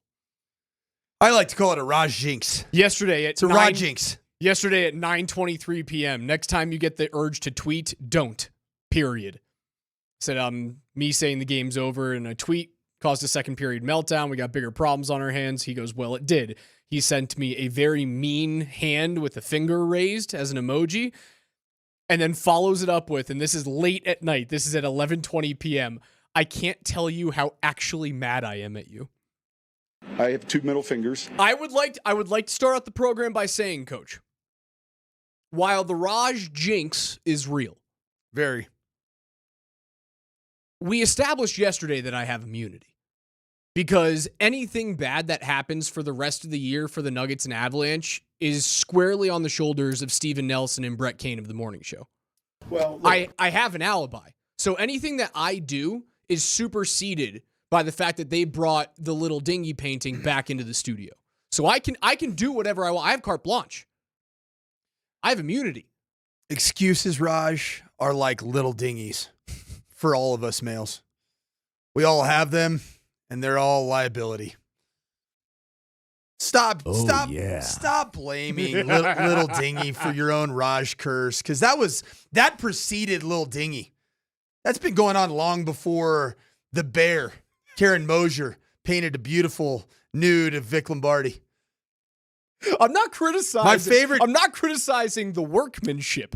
I'm criticizing the end presence, result, the presence of the aura of Vic Lombardi with his Sports Illustrated swimsuit edition pose. It's a poltergeist demon. It's not great. It's our poltergeist demon.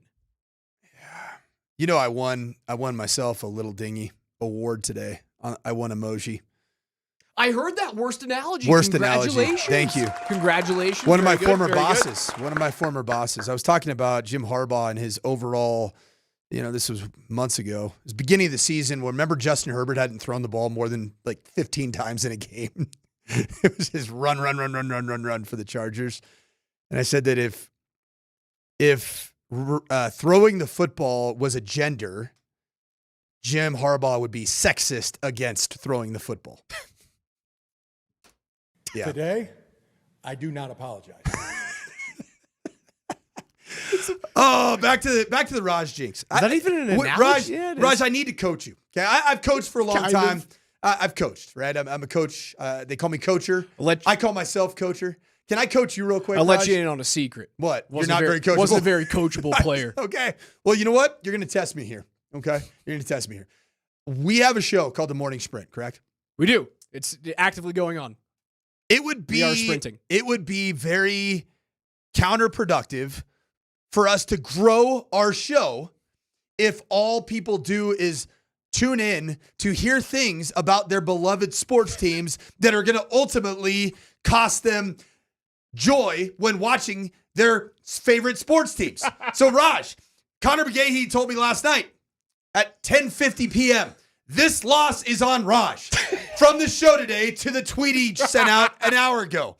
You have to make him pay tomorrow and promise not to say or tweet dumb bleep anymore. And this is what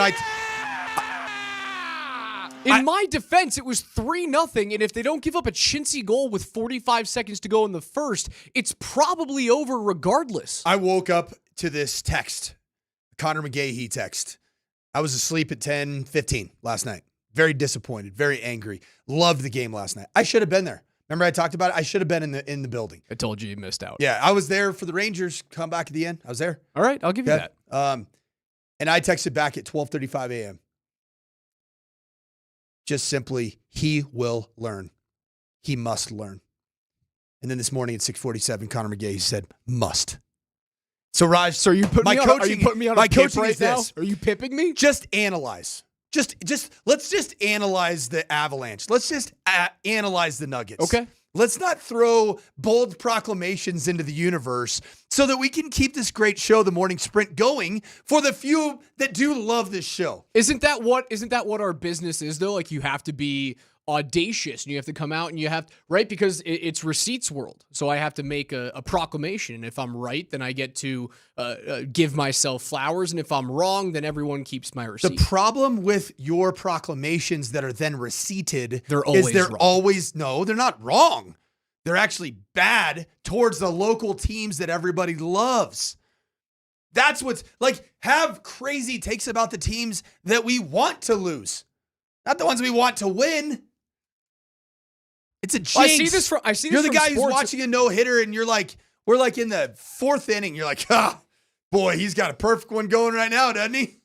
Like Austin Gomber's in the middle. Oh, look at that. Hold on. Do we think that the Avs fired up their phones and went to @Raj on radio and Twitter in the intermission? Are we thinking that like they said, oh, we're playing really you know well? what? Yeah, we can You know hold what they off. did do? They were skating through the particles that you had thrown into the air. And those particles infiltrated Ball Arena and said, you know what? You know what, Nathan McKinnon? You know what, Mackenzie Blackwood? Tell you what, Casey Middlestead? You're totally fine. You're up 3-0. Just take it easy from here on out because Raj's particles are just making you feel so content. Also, comfy. From an analysis standpoint, I see Sports Fanatic on Twitch, and he goes, "Who was saying that the Avs were going to wreck the Oilers?" If you listened to the program yesterday, I did not. I said Mackenzie Blackwood was going to give up 3 and they were still going to win. You said he was going to give up more than 2. And he did. Yes. From Don't say that. From an analysis standpoint, I could see it coming. They're playing against the hottest team in the NHL. And I told you yesterday, I have never, before the game, I told you this. I have never, ever been more scared of the Connor McDavid Edmonton Oilers than I am right now. I can't coach the uncoachable. And that was before the game because I look at a team that is fast, that holds possession, that never stops moving on the power play. Ray Bennett, take notes of what Edmonton does on the power play because yours over the past 27 attempts has been atrocious. Go back to December 1st. The Avs have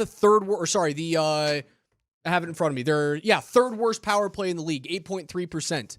And you have 2 of the top 5 leading scorers in the NHL. And up until last night, when Zach Werenski took over the defenseman lead in scoring, the number 1 scoring D-man in the league as your quarterback. So from an analysis standpoint, I was spot on. I could see that coming. So you're saying that there's a problem with the Avs special teams, especially the power play side of their special teams. You know what Jared Bednar could do? Right here in his own community, in his backyard. There's a special teams coordinator available. Ben Conweeka. Hire Ben Conweeka to fix your special teams. Let's put a pin in the Avalanche right now. Where did that come from? Man, we're I still called upset it. about the You and I talked about field it. goal? You and I talked about it during the regular season. Mike Westhoff is Sean Payton's boy from the New Orleans Saints. Remember what happened? Right after that blocked field goal that prevented the Broncos from beating the Chiefs and allowing Bo Nix to get his first victory over a true witch, a quarterback that is the best of the best in the AFC, who ended up not being on the team the next week. It was Sean Payton's boy, Mike Westhoff. Do you think there was a little bit of inner turmoil when you have a 2-headed monster of special teams coordinators? One head rolled during the regular season, the second head rolled at the end of the season. And I think it's all Ben Conweeka was not part of Sean Payton's original Saints mafia of coaches, and he ultimately paid the price. And I love Ben Conweeka. And there is a Saints mafia coach that is available, right? The Riz King. Darren Rizzi is available. He is the king of the Riz, man. He will throw Riz every which way. It seems as though Sean Payton will end up going that way because he wants to have his guys, his nucleus. Another Saints guy potentially out there kind of lingering on the defensive side of the ball, is he not? So that's my bigger question, right? Because it did come out of left field. And in special teams, like the fake punt was nice. Like Marvin Mims is a first-team special teams player. Dude, the special teams was great this year. Other than the blocked field goal, yeah, and I get it, man. Fine. Like you're accountable for that. So my charge of that. My bigger question here is: does that count enough as your scapegoat? Does that give Vance Joseph, if he doesn't get a head coaching job, does that give Vance Joseph a little bit longer of a leash and has him coming back? So do you have your scapegoat in Ben Conweeka? My question is, do you need a scapegoat when you went to the playoffs for the first time since 2015, Raj? Do you actually really need a scapegoat? Does Sean need a scapegoat Does he need to explain anything to the fan base on going 10-7 in a regular season in which you had the 6th quarterback drafted in the draft as a rookie, and you go 10-7 in a team that was predicted by Las Vegas to win 5.5 games? Do you even need one scapegoat, Rush? Do any heads need to roll? Or do you just do it because you want to be the king of your own castle? That's what I wonder. The answer to your question is because you have outperformed expectations so drastically that you should keep everything the same. Yep. You should keep the status quo. But you don't have to. And if you step back, Sean no, you Payton's the don't head have coach. to. He's the head coach. He's the boss. But and I guess you can say, look at what he did with Russ, right? You were good enough to be in the conversation in week 17 last year to make for a the close playoffs season, yeah. with Russ. And Sean goes, that's not good enough for me. He moved on. Now you have your quarterback of the future in Bo Nix. Right. Brought you back to the playoffs for the first time since winning the Super Bowl in 2015. Yep. Winner, chicken dinner for So Sean Payton in that instance. If he's done it once with a quarterback, who's to say that 10-7 and making the playoffs in year one still isn't good enough for him, therefore he needs to continue to tinker. And if it's so easy that you can look at the Saints end up, firing 2 of his dudes in the middle of the season. Rizzi was the interim head coach, though, correct? That I don't Yes, know. he Was took Rizzi, over he was? Okay, all right. Rizzi was the interim head coach. So Dennis Allen gets fired. I think currently he's technically employed by the Saints, but at the end of the day, they're going to hire a head coach, and he's not going to be there anymore. And now, typical, right? As Sean got his guy in Bo Nix, he has an opportunity to go back and get his guys in Rizzi and Allen. I mean, listen, he's the head coach. He is, like I said, there's a kingdom over there in Dub Valley, and he's in charge. It's his role. It's his world. He is in charge of the coaching staff. I have personal preference. I have never met Ben Kawika. I have friends in the coaching profession that have the utmost respect for him as a human being and as a football mind, and running a very, very strong culture of selflessness in special teams. The guy was an Army. He is a veteran. He served in foreign affairs. This guy was a helicopter pilot, a West Point graduate. Awesome. Does that make him the best special teams coordinator solely because he's an American hero? No. Do I think he was a great special teams coordinator this year outside of one dreadful block kick? Which it seems as though they learned from and addressed. Seems like that. But you know what? If Sean Payton wants to surround himself with his people, he can surround himself with his people. He's the head football coach. And that's what you want. When you are the head football coach, I've been a head coach. You want your people around you. You want people that you fully trust, that you've gone through wars together. You've been through the ups and downs in your career with. I don't really know much about Rizzi in terms of his background with Sean. Is it a year, 2 years, 3 years? Special teams coordinator since 2019. So it's not couple years. It's not like he was the special teams coordinator back in, the Drew Brees days. Sean's last year in New Orleans, 21, 22? 21. So yeah, they had a couple years together. And he might have been like a assistant special teams guy, I'm guessing, at some point, probably for Westhoff. I don't know. In New Orleans. It's not like he's one of the old school Saints dudes, like the Super Bowl Saints guys. No. You're going on 30 years on that now. Or sorry, 20 years on that now, which is nuts to think about. Yeah, it's not 20 exactly years is not 20 years is not far away from that Breeze championship. Yeah, I do thought like it was weird. I do like Rizzi though. I thought it was out of left field. I didn't expect them to make that axing. I do wonder though if that is the quote unquote big move with the coaching staff. That if Vance doesn't get a job, you look at the D and you say, you know what, it was fine. It struggled at points. It was elite at points. And now you get your opportunity to continue to build. Because if you change to Dennis Allen and he becomes your defensive coordinator, what happens to your edge rushers, right? You change schemes from Vance to Dennis. And that's it. I wonder if that's a smart idea for the Broncos to do going into year 2. Continuity for a young team is great. I don't love that because it is going to be a massive departure of scheme identity. And that's what Sean Payton's going to have to weigh.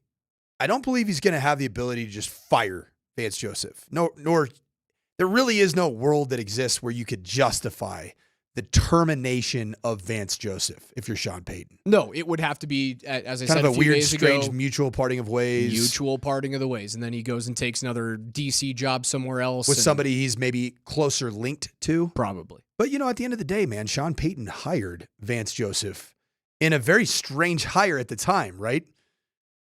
Sean Payton was the head football coach. He hired the offensive and defensive coordinators and every position coach on the staff when he took over as the head coach. He hired a guy who had just recently been fired from the same place that he's going to be working at here in Denver, which is, as a coach, like, I can't even fathom that. It'd be like the equivalent of me getting hired at Western Kentucky 4 years after having been fired as the head coach and be like, yeah, I'm going to be the offensive coordinator at a place that they thought I sucked and the fan base thought I was dumb. It was weird. Yeah. It was weird. Weird. Divisional round coming up on Saturday. Texans and Chiefs, Commanders and Lions. Your Sunday games are the Rams and the Eagles, the Ravens and the Bills. Coach is going to break the divisional round down on the other side, tell you who you should be rooting for. Vic said it best. It's anybody but Kansas City.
and the MVP season continues. Yeah, I agree with you.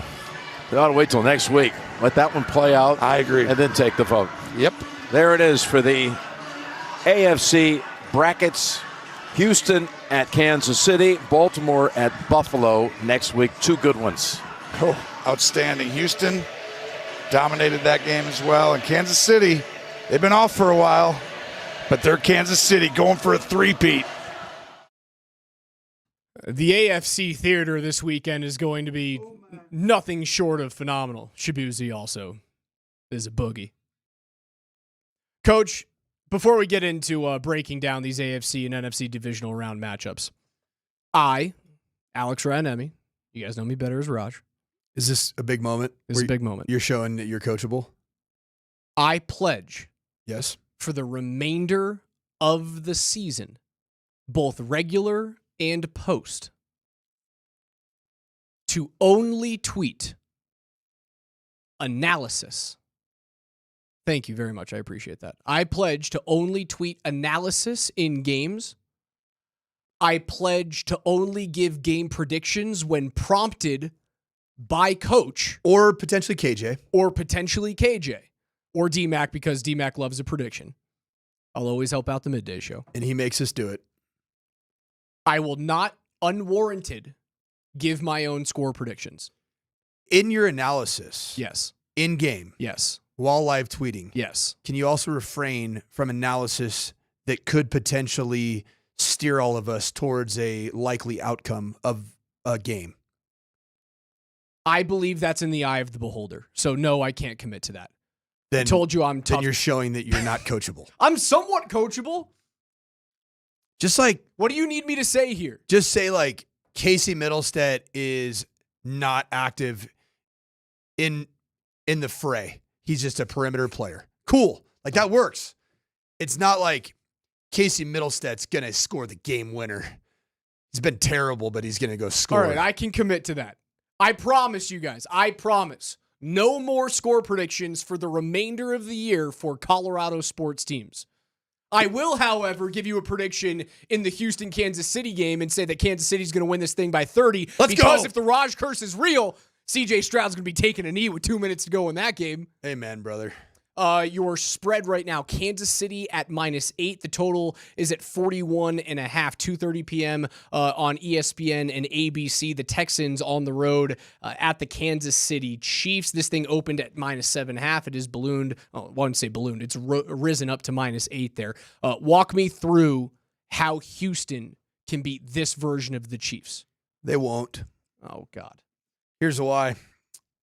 Everybody's talking about how bad Patrick Mahomes looked this year, and even we talked about some of the advanced analytics on some of his throwing was not great. Majority of that was before the Week 12 transformation of one Patrick Mahomes.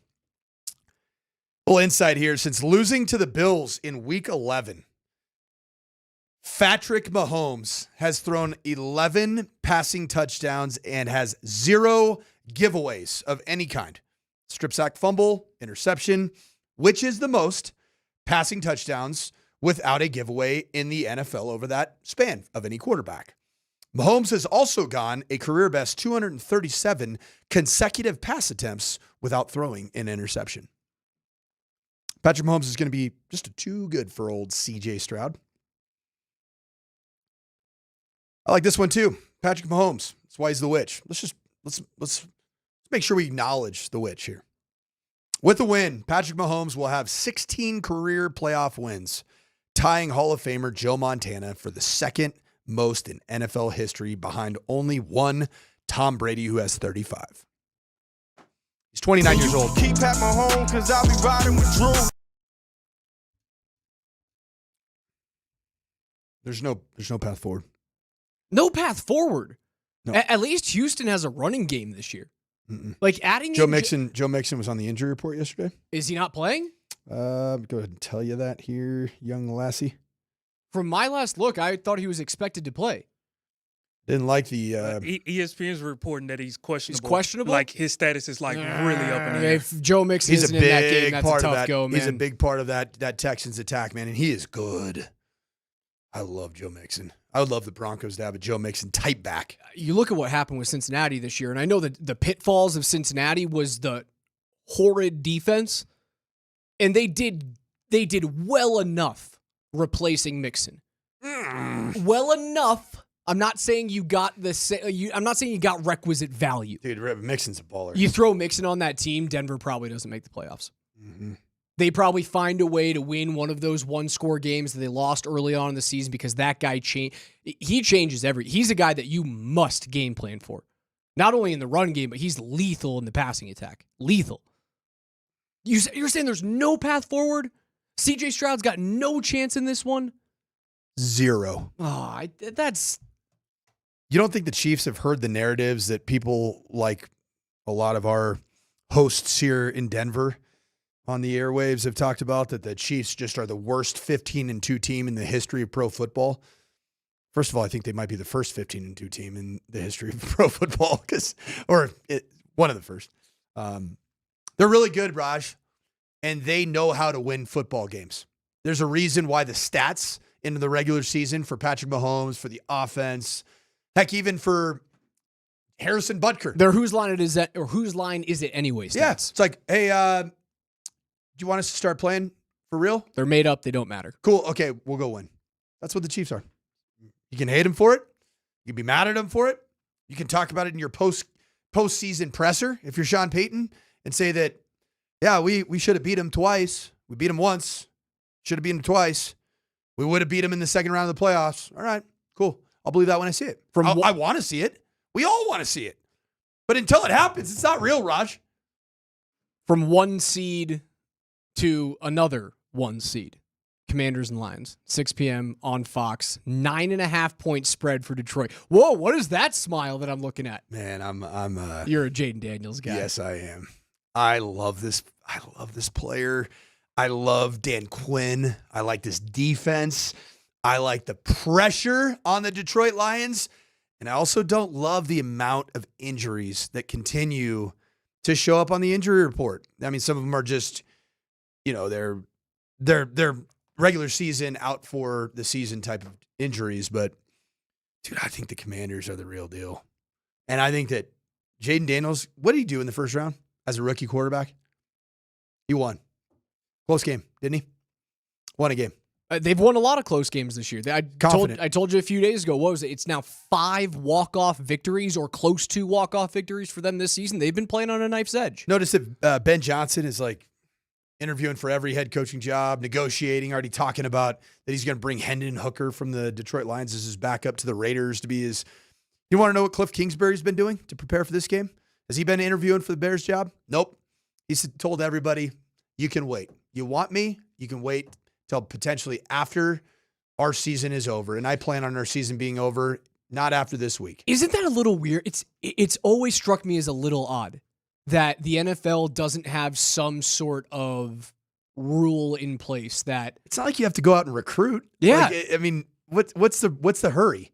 You're not putting together a class in You're the not portal. bringing players with you. Yeah, you're not hosting recruiting weekends in the month of January. Why not just kill it until the Super Bowl is over? It makes sense, right? It makes no sense to me that like you've got all these guys interviewing at the same time. Like what happened at the end of the John Fox era? Like everybody on that coaching staff was interviewing in round 1, and then you lose to Andrew Luck and the Colts because no one wants to be there.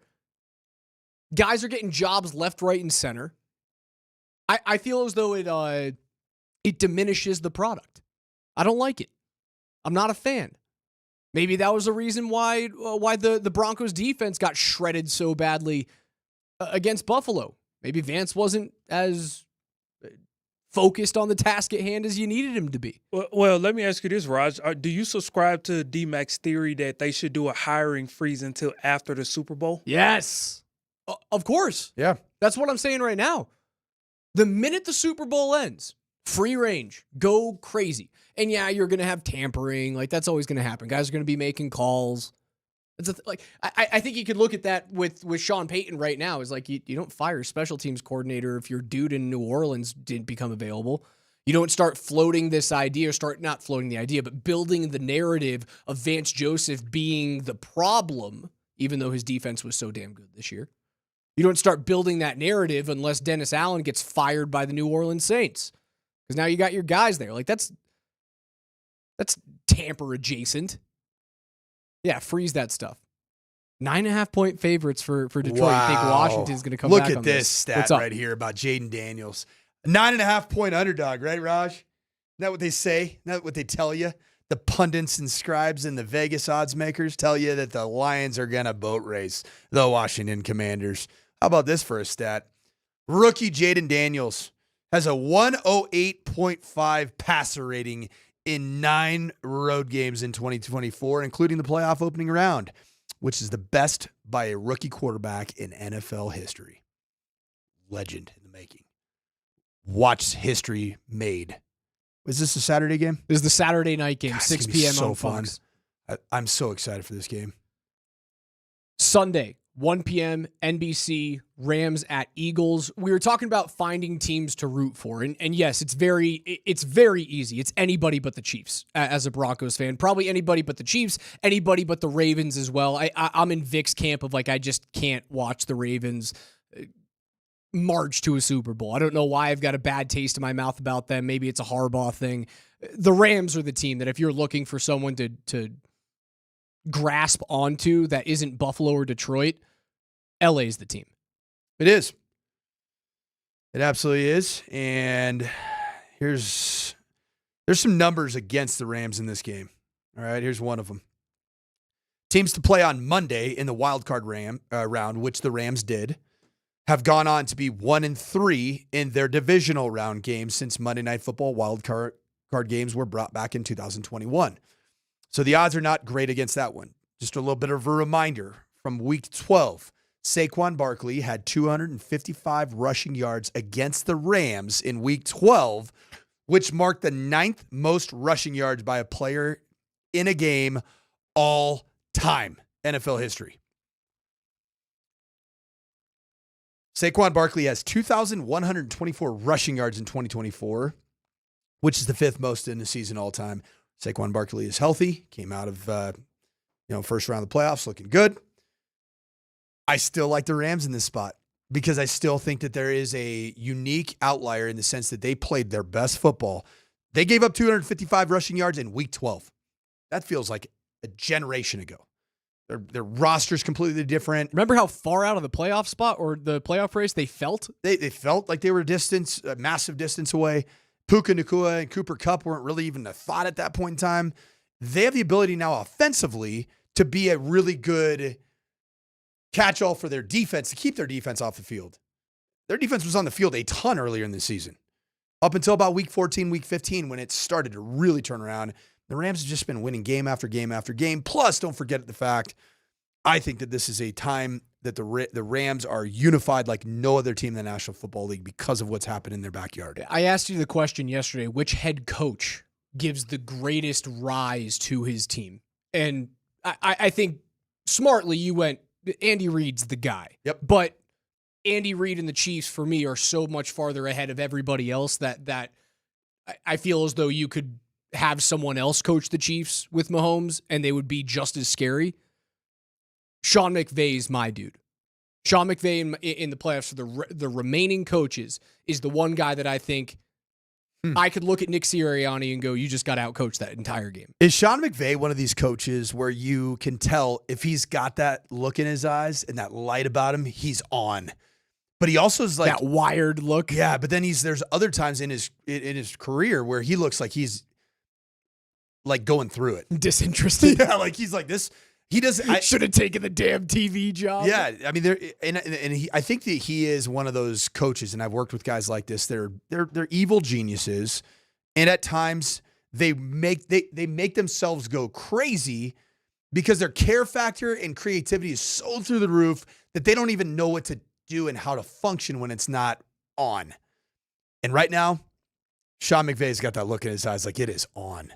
We'll save the conversation for the Ravens and the Bills for later on in the program, which should be the best game of the weekend. It's amazing. Unless both teams and both quarterbacks play perfectly, someone's going to lose this game, and someone's head is going to be on the chopping block. An MVP is going to have his head on the chopping block unless they play perfect and lose the game.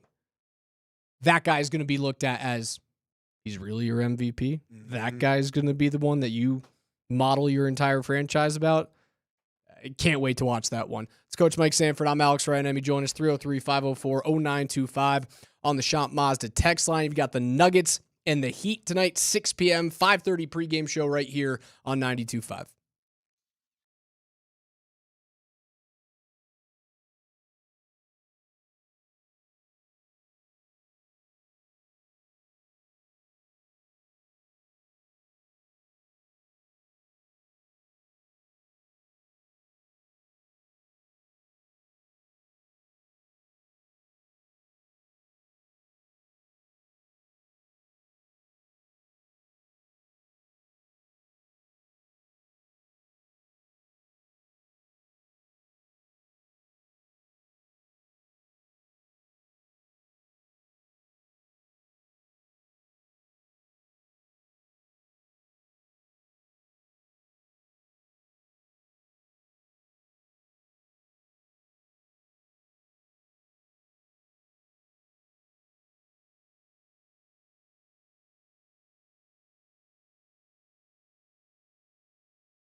goal line. These are the toughest yards in football right here. Draw to Biner. Ernest Biner. Fumble the ball, and Denver has recovered. Oh, my. Biner had the first and goal and lost the ball. And Denver's Broncos will go to the Super Bowl for the second year. The fumble on this day in 1988. How old are you, Raj, in that fumble? -5 years. Doesn't mean I haven't watched NFL films. Doesn't mean I haven't awesome, watched man. The Drive from the year prior. You were -5? -5. It's a great, just a little it's a great time. Great time to be great alive. age, man. I was in my prime. I loved in my -5. athletic prime. Yeah, I was nothing but potential. What were you doing at -5? Just floating around? You were talking about particles. I'm sure I was one of those. Well, look, I was 6. I was living in West Lafayette, Indiana. My dad was the quarterback coach at Purdue University. For head football coach Fred Akers of University of Texas national championship fame. Yep. That got me thinking when I saw that, this is the on this day for Broncos fans. That 1983 draft class, Elway, Kelly, Marino, Eason, they competed in, if I'm correct, 11 Super Bowls between all of them. And they didn't win a Super Bowl until Elway did his back-to-back in 98, 99. And I'm obviously this 1983, as I fumble over myself there, this 1983 class is going to be directly tied to... The reason you're fumbling over yourself right now is that you're trying so hard not to put some type of Raj jinx into the air about this topic. No, I'm not making any predictions here. When I looked back at that, I went, if Elway doesn't find a way to win that first Super Bowl, you look at that 1983 draft class in a completely different light. Right. He's the only guy to win. Kelly started 4 straight, lost them all. Marino started a Super Bowl. Eason started a Super Bowl. Elway had started 3 before that he won those 2.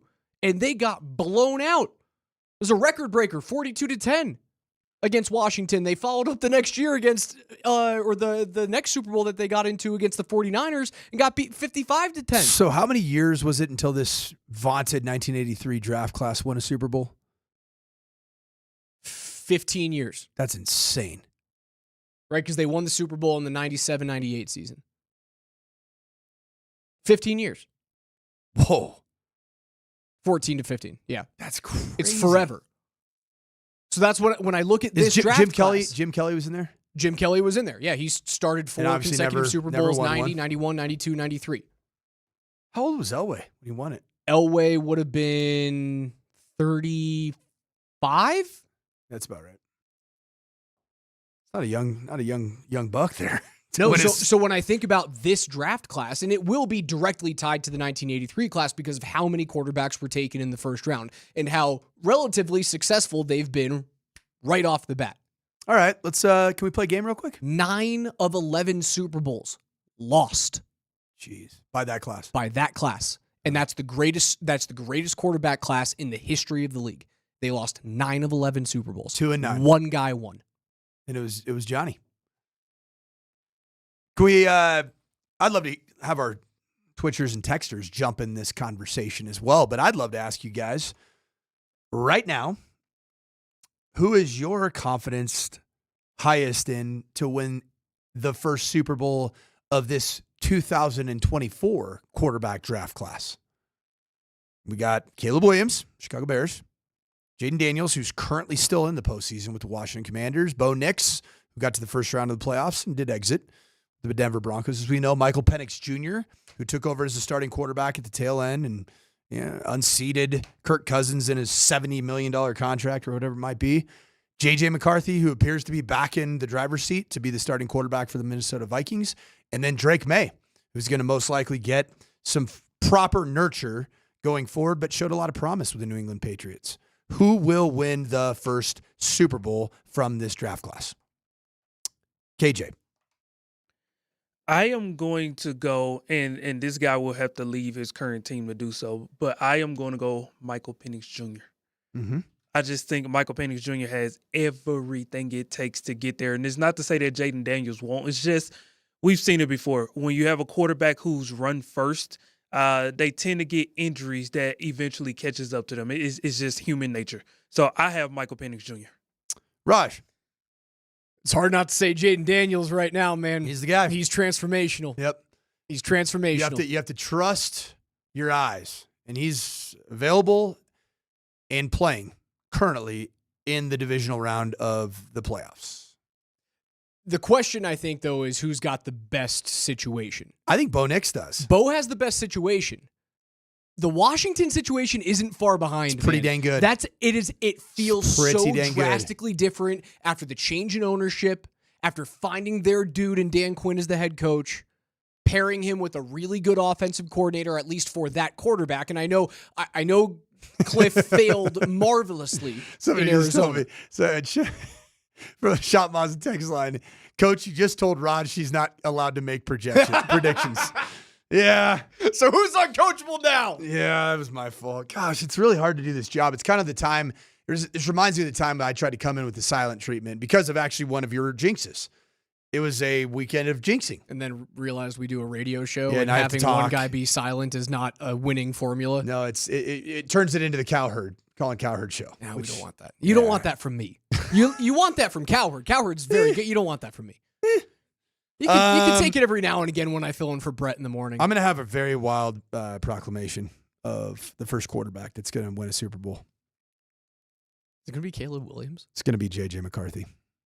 The only For guy who? Come on. for the Minnesota No. freaking Vikings. Because he has got the perfect head football coach. The quarterback guru of all quarterback gurus. You got Justin Jefferson there for the foreseeable future. You got a great defensive situation. And J.J. McCarthy is the only quarterback of this 6-man 2024 draft class that has really ever won anything of major consequence, the national championship with the Michigan Wolverines, who hadn't won a national championship since Drew Henson and Tom Brady did it in 1996. So my question about this quarterback class versus the 83 class. What is successful for them in terms of championships? Because, again, you look at the 1983 class, that is the greatest of all time. 2 Super Bowls in 11 tries. 2 wins in 11 tries. And it came from the same dude, and thank you for the text line. Elway was 37 when he won his first championship, 38 when they went back-to-back, and then hung him up. What is successful for these 6 quarterbacks? Because I would have to think, if they go 2 of 11, you don't look at this class and go, that was a really good class. Think about that. If Elway doesn't win at age 37, you don't think about the 83 class as great as you do now. You don't. If one guy isn't their savior, you look at 83 and you go, well, what'd you do? Threw for a bunch of yards? Sorry, it was Brian Greasy who won the Michigan National Championship. Henson and Brady were youngsters. They were young bucks. Is it going to take 15 years? 15 years? No, it's not. For one of these guys to win a title? Nope. You say it's not going to, but Patrick Mahomes, you just said it. Patrick Mahomes is 29. He's not going anywhere. What do you think he's got? About 7 more in him? Oh, I'm not. He's a dude that I'm not going to bet against. You eventually learn not to bet against Tom Brady. I'm not going to make that mistake again. Every year I was like, oh yeah, this is the year that Brady's not going to get it done. This is the year that the Patriots are going to fall apart. It happened twice. It happened 2 times against the Giants. That's really only the times that they really fell flat on their face. I'm not going to make that same mistake again with Patrick Mahomes. I think he's got another 9 years left in him. I think he's got another 7 AFC championship games left in him. That's how you call him a witch. That's what he is. And the more I hear you talk, Raj, the more I think I may need to change my answer. I need to go Jaden Daniels too, because the path of least resistance comes out of the NFC. My guy. Well, that's why I got J.J. McCarthy. Well, you have Michael Penix Jr. I did, man, but the more he Dude, talks, the I'm Falcons are pretty nasty, though. Skill position-wise, they're young and very talented. They got Bijan Robinson. I mean, when you saw Michael Penix Jr. in his 3 games starting, uncork. Drake London looked good this year, Drake too. London looked great. Kyle Pitts looked like a dude with Michael Penix Jr. at the very end. Quickly, Coach, how much faith do you have in that Falcons defense, though? Well, they made a change. They fired their defensive coordinator. They moved on, and I think rightfully so. Also, you guys hear me glazing the Kansas City Chiefs? You think I'm not coachable? You think I'm not coachable? You hear those predictions? Yeah, you hear but- the Raj jinx? I'm not putting it on But are Colorado we getting- teams. I'm putting it on the witch. I'm jinxing the witch. I'm going to beat you at your own game, Patty Mahomes. But Also, is I this- didn't give you enough credit for Patrick Mahomes. That was really funny earlier today. Yeah, it That was good. It was I didn't give you a chuckle. I should have given It you was a chuckle. it was a Freudian slip, but not really. I call them that to my kids all the time because my kids are Patrick Mahomes glazers, and I'm like, hey, you guys seen Patrick Mahomes' recent shirtless picture that went viral? Huh? Looks worse than me right now. Take us wherever you guys want to go on the Altitude Sports Radio mobile app. It's powered by the Wilhite Law Firm. They are injury lawyers. Go to willhitewins.com. That is willhitewins.com.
PhD coming up from 12 to 3. Nate and Andy. 3 to 5:30. You'll have the Nuggets and the Heat. Nice for the Nuggets, by the way. Polar vortex is coming in. It's going to be like minus 15 over the weekend, and those guys are in South Beach. They get the Heat and the Magic. Just sipping mojitos at the Clevelander on South Beach. Outside, got a nice little breeze. I love 73 degrees. Speak my language, coach. You ever been to the Clevelander? I haven't, but you know I love a mojito. It's like the original, it's the OG outdoor pool kind of club. It is really neat. It dates back to like the 60s, 70s, 80s. Just, you can just imagine Don Johnson and Miami Vice just kind of balling out in between filming episodes. I feel like if I'm down there and I'm sipping a mojito, I got to have a nice like fuzzy caterpillar mustache going on, and I don't really grow a good one. Yeah, yours is pretty thin, man. I got a thin mustache. I got a pretty thick lip curtain up here. Pretty good at Unfortunately, the last time that I grew it all out, I was up for a driver's license ID picture, and it's not a flattering photo, coach. How long do you think you'll get carded in life until?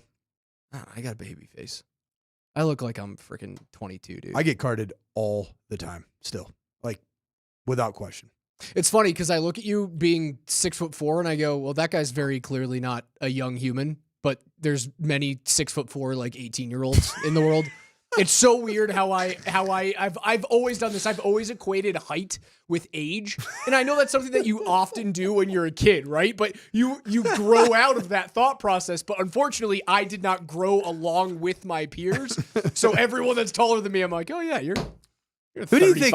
Let's do a little power ranking here of who still gets carded on the regular on the Altitude Sports Radio on air roster. KJ does for Dan sure. Tanner, Steve Nelson. Although all Nelly the looks producers. old when he grows his beard out. No, Nelly's definitely getting carded.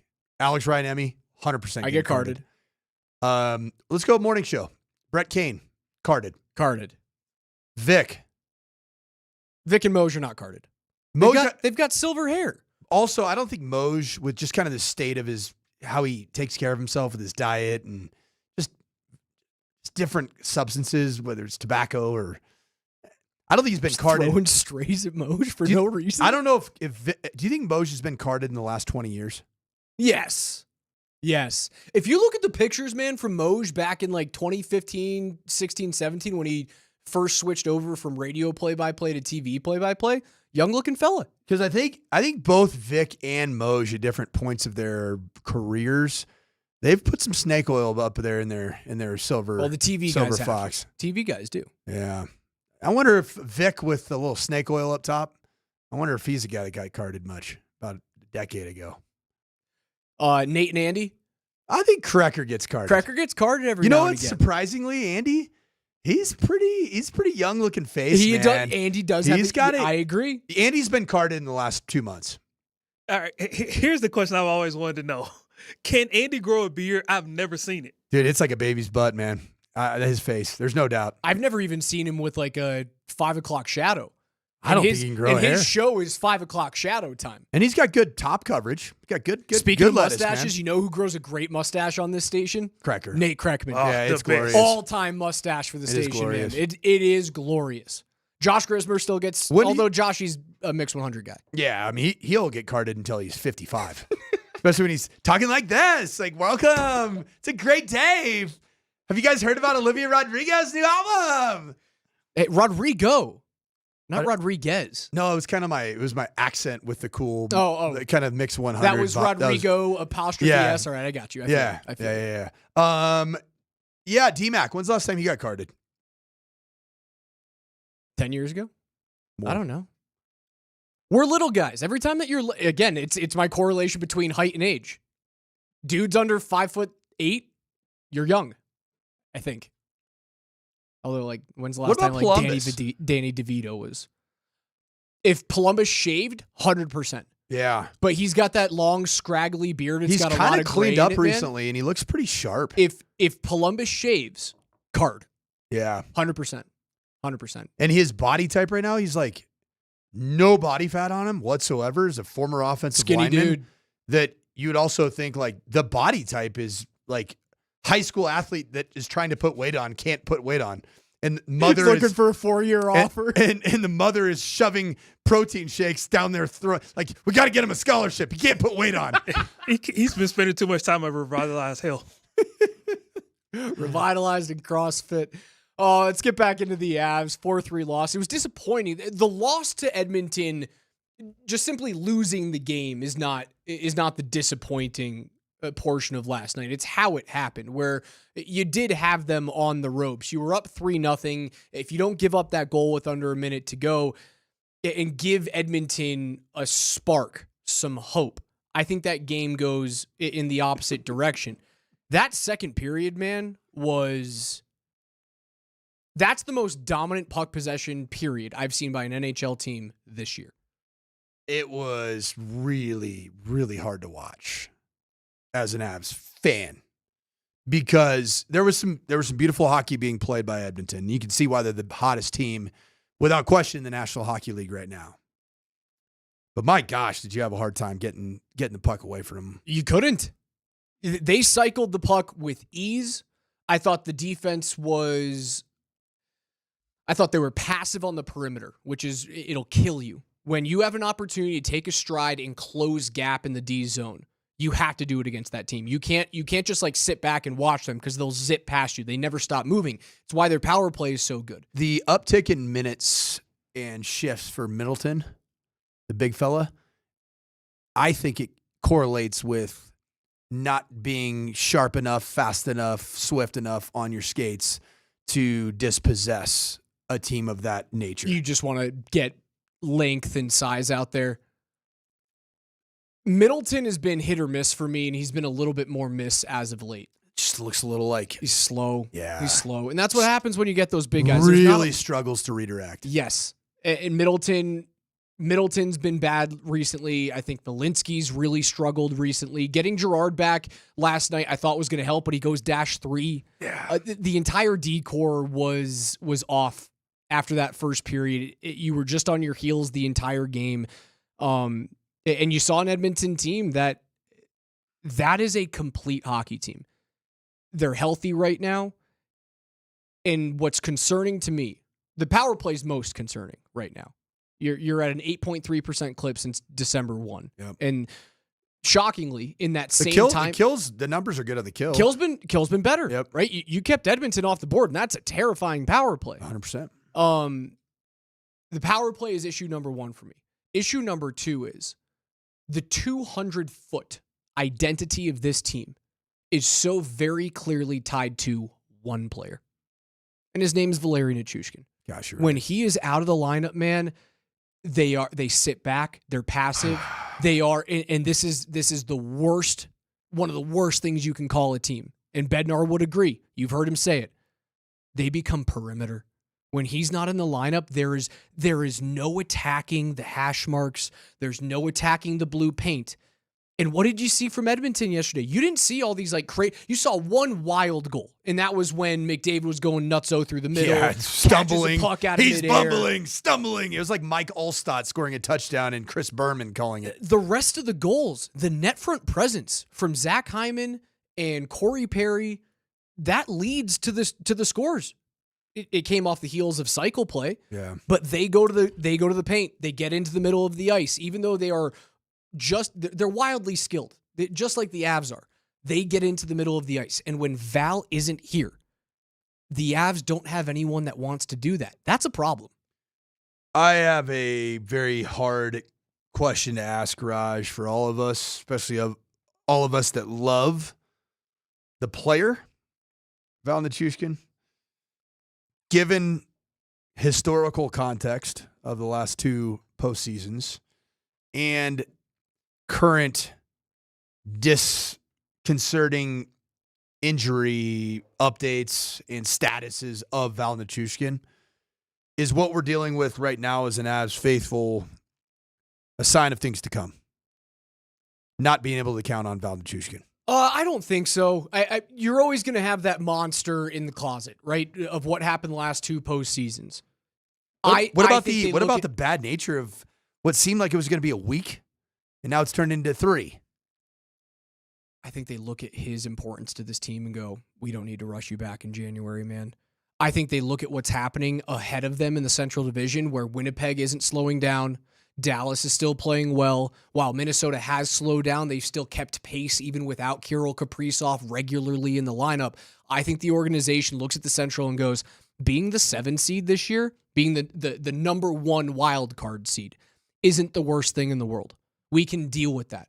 I think they look at Val's importance to this team and go, God forbid we rush you back and then we lose you for the season for an injury. Because if that happens, man, they cannot compete with the rest of the West. There are 5 legitimate cup contenders in the Western Conference right now. Edmonton, Winnipeg, Dallas, Colorado, and I guess I could throw Minnesota in there. Maybe, or sorry, not Minnesota, Vegas. Those are your 5. If you had your druthers and you are designing the best iteration of a healthy yet optimal lineup, who is your 1C? Fully healthy, everything good. Who's your 1C? McKinnon. 2C? I don't know.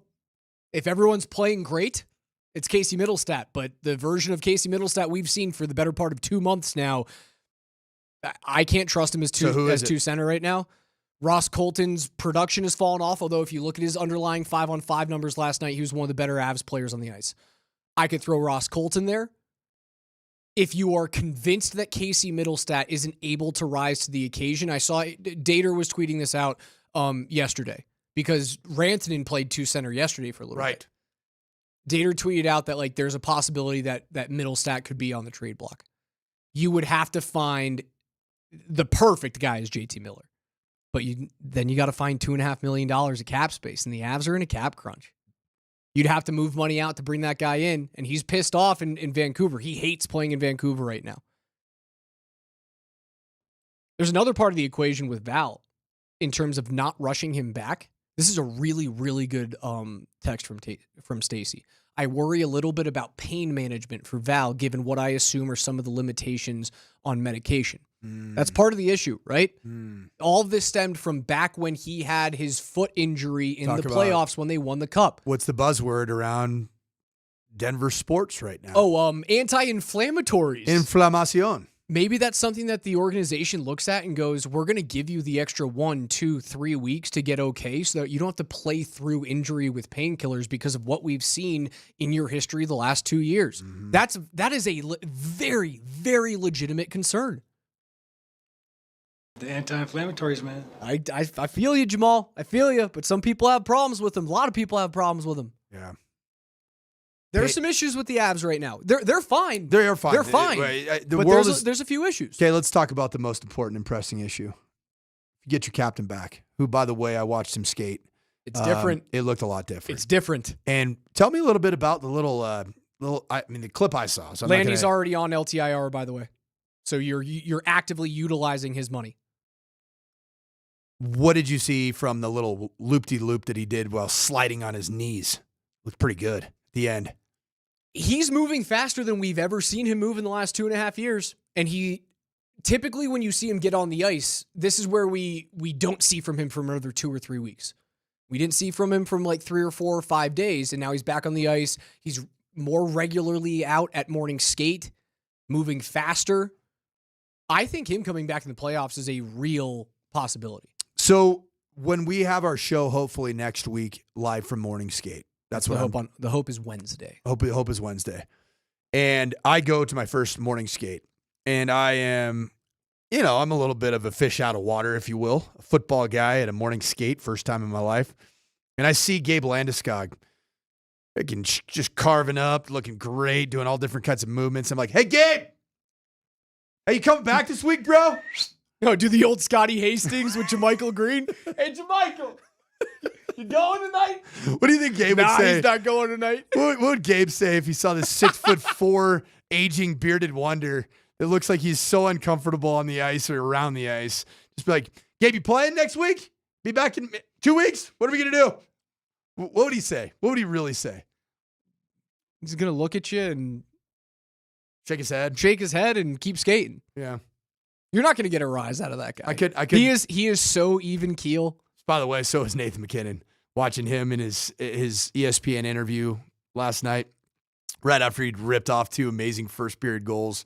Both he and Connor McPickles are very evenly wired. Man, they are some stoic sons of guns.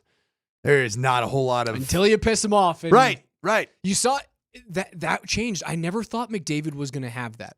And they mentioned the 24/7. And if you watched the game on TV last night, they showed the Stanley Cup final documentary that they did where they go down against Florida and he loses it at his team.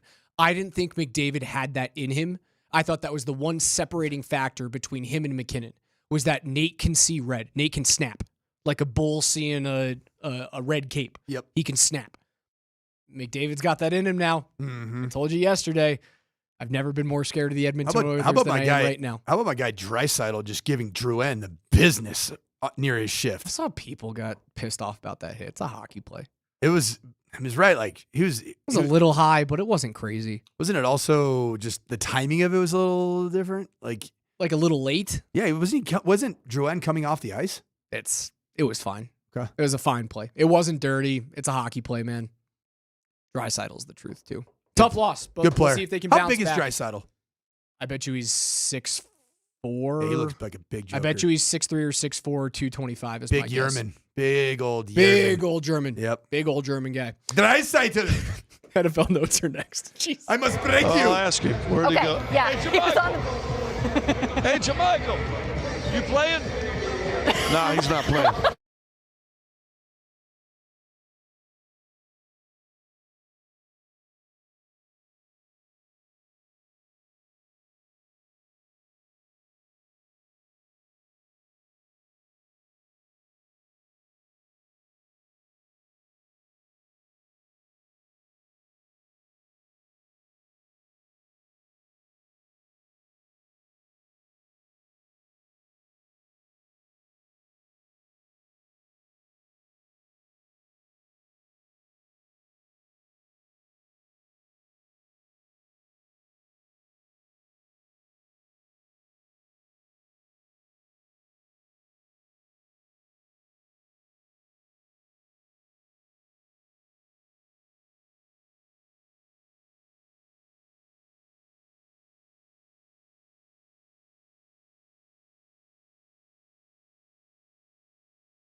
Altitude Sports Radio 92.5 presents Play some ball, y'all. KJ's NFL Notes. Why are you smiling? Because I love football. Football's fun. Fun, sir. Fun, sir. It's fun. Brought to you by Mountain High Appliance. Locally owned and operated since 1993. Colorado's most complete appliance store. All right, listen up. The morning sprint. That's Coach Mike Sanford. I'm Alex Ryan-Emmy, hanging out with you guys until noon. We'll hand things off to PhD at that time. Every day here at 11:20, we go through the biggest news around the NFL with KJ's NFL Notes. Mr. Granderson, take it away. Earlier this morning, the Broncos relieved special teams coach Ben Kotwica of his duties. According to 9 News' Mike Klis, Peyton hired Mike Westhoff as the brains behind the special teams, with Ben operating the plan, organizing practice, coaching up the players, handling pretty much the day-to-day stuff. At the time, Westhoff and Kotwica were a package deal, and when he left after the Chiefs game, as Coach reiterated earlier, Kotwica became a lot more vulnerable than he is now. Obviously, we're talking about the blocked field goal at Kansas City. We're talking about the snafu where Tremont Smith runs into the returner and allows the first free kick in a million years in the NFL. And then there's Will Lutz, who missed the field goal, which against Buffalo in the playoffs, which really wasn't on him, but that was pretty much a nail in the coffin. We talked about earlier this taking place, but Coach, why does Sean feel the need to have a scapegoat when you overachieved with a rookie quarterback? I think it's just because you want to bring in one of your guys. And so originally, Sean's guy was Mike Westhoff. And Mike Westhoff was the special teams coordinator for the New Orleans Saints in 2017 and 2018. Okay, those 2 seasons. What had predated those 2 seasons for Mike Westhoff was Ben Kotwica being Westhoff's assistant special teams coordinator. They were together with the New York Jets up until 2012. So there was a bit of a package deal, but Mike Westhoff was 77 years old coaching. And I've heard things about Mike Westhoff. Very funny guy, very big presence, but also a little quirky. And you add quirky with 77 years old at times in the coaching industry, things gets a little bit weird. I think that there was some inner turmoil between Westhoff and Ben Kotwica, and I think that's why there ended up being a separation during the regular season. And then my ultimate guess is that Sean Payton saw that his old dude, Mike Westhoff, is no longer in the building because of health reasons and or because this thing blew up with Ben Kotwica. Now it's an opportunity to bring back one of my guys that I love, that I enjoyed having as my special teams coordinator, got the opportunity to be the interim head coach at the New Orleans Saints, and that's going to be Darren Rizzi. I think that's really ultimately what's going to happen. It doesn't feel as much of a sacrificial lamb firing as it does, I'm just going in a different direction. Yep. It doesn't feel as though this is the reason why we didn't move on in the playoffs. This kind of happened to me. This happened to me when I was the offense coordinator at the University of Minnesota.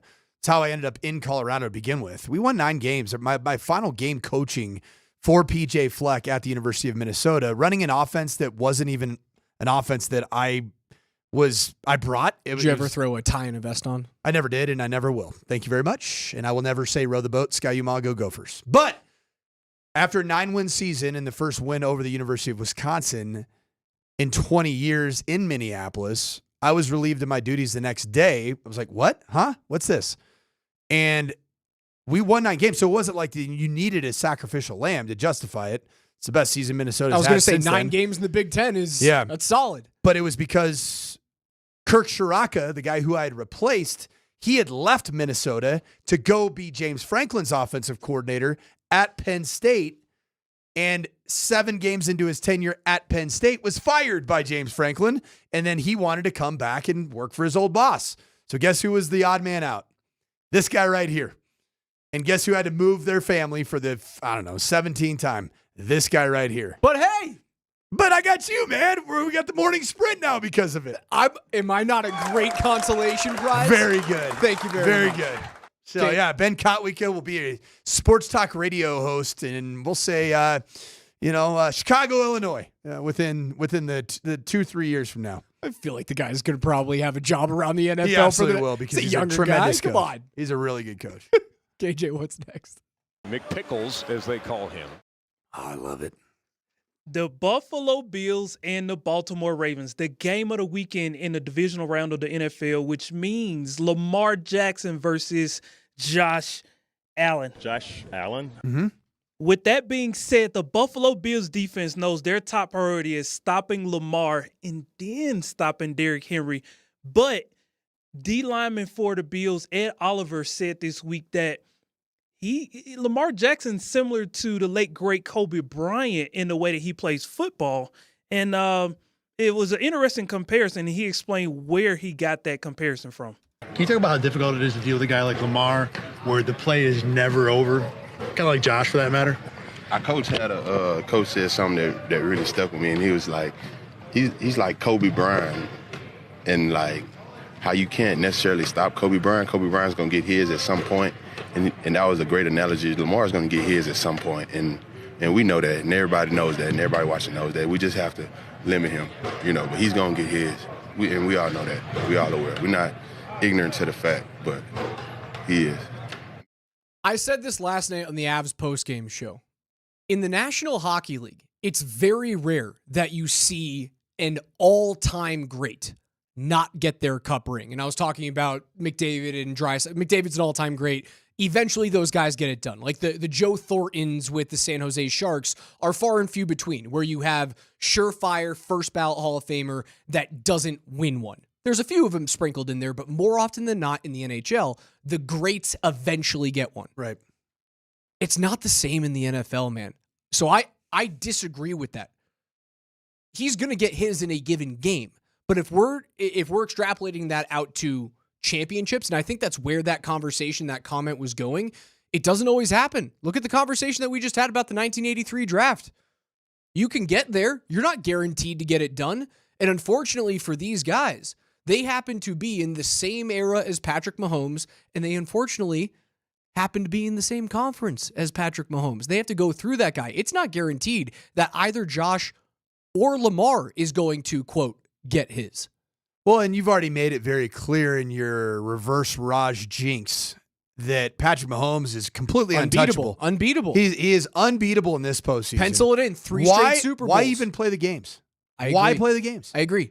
We Like I already tweeted out know. last night, game over. We can see the images of Taylor Swift up in her private suite jumping for joy with her bright cherry red lipstick on.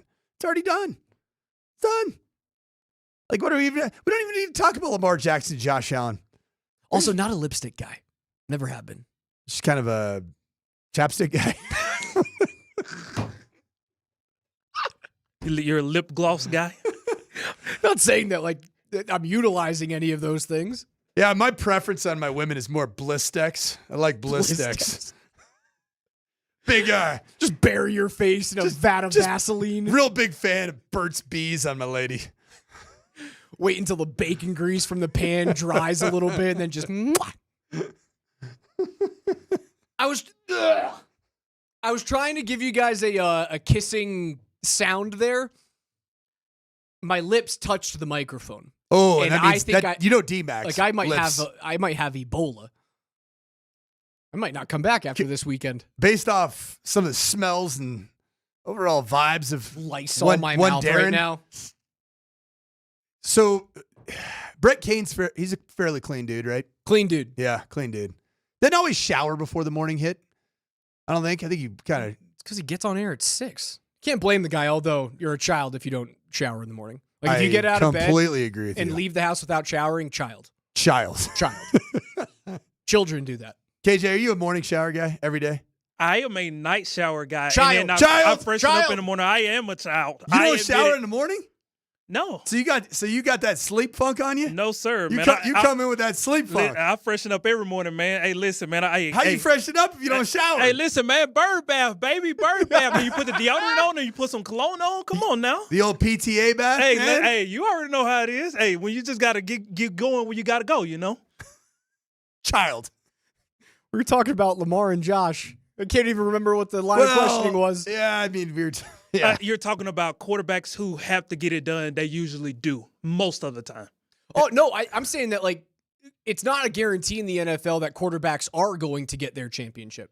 And it especially so when you happen to line up against one of the game's greats. Ooh, this is a good question from the Shot Mazda text line as we go squirrel from the 5251. Do the weekends count for showering in the morning? Like, are you a child if you don't shower in the morning on the weekends? Are you leaving your home? No, just like nope, watching. You're good. You're good. See, I love a good non-shower on a Saturday. If you're not leaving your home, Yeah. you don't have to shower. And I think some natural oil buildup's never bad, for just a little natural oil, because you don't want to overshower sometimes. If you don't leave your home but you're having company, you must shower. Ooh, that's a good point that you and I are being accused of sleeping in our dude sweat. Oh, no, I'm not. Are you a morning and evening shower guy? Oh, yeah. That makes you a serial killer. What do you mean? Like, KJ's he's a child for not showering in the morning. Like, your skin is going to just flake off and cease to exist if you're showering twice every day. I'm worried about your Raj. Dove moisture body wash and got some Aveeno when I get out of there. I mean, I agree here with Christina. Some of us actually have to work for a living. Both my husband and I agree it's better to shower at night and not sleep in work funk. Yeah. Yeah, I'm a dual shower guy. Double shower guy. If I could shower every day? If I could shower no, not every day, but if I could shower 3 times in a day, I would. That's just a lot of water to use. And you also recently added a bidet. Oh, yeah. Correct? Oh, yeah. So you're a dual shower and a bidet? Oh, yeah. Wow. Dude, I'm squeaky clean. You are keeping all things times. I am toit. You are keeping things fresh. Fresh and moist at the same time. KJ, what's next? McPickles, as they call him. Oh, gosh, let's move on. Colin Cowherd took a stab at being the Steelers GM on Thursday in his efforts to help the Steelers find their next franchise quarterback. He suggested this wild trade package for the Steelers to get Shedeur Sanders. That's only if they don't bring in Aaron Rodgers first. J-Mac, people I've talked to see Aaron as middle of the pack in the NFL right now. At best, 13th, 12th, 13th best. At worst, 16th, 17th. I would take Baker Mayfield today and Sam Darnold over Aaron. But Aaron had a mostly good last 7-8 weeks. And I do think for Pittsburgh, it would be a decent fit. He's a grown-up. He could learn the playbook quickly. But the Steelers have been, putting Band-Aids on for 6 years. I think they have to rip it off. I would trade T.J. Watt, George Pickens, 2 first-round picks if your scouting department said Shedeur Sanders is the guy. Because I think Cam Ward's going to go number 1. I think Shedeur Sanders you could get at number 5, 6, or 7. I agree. Who are the Steelers without TJ Watt, though? That takes your elite defense and knocks it down not only a peg, but 2. Who are they without that guy? I do agree with Colin, though.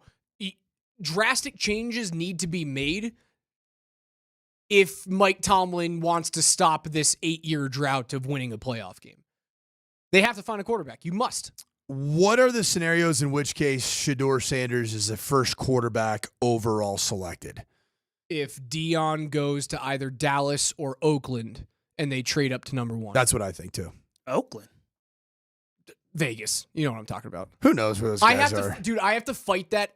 It's been years now. I have to fight it every day. I still do, too. Every day I have to fight that. And I really struggle with the Chargers. The Chargers are the hardest one for me.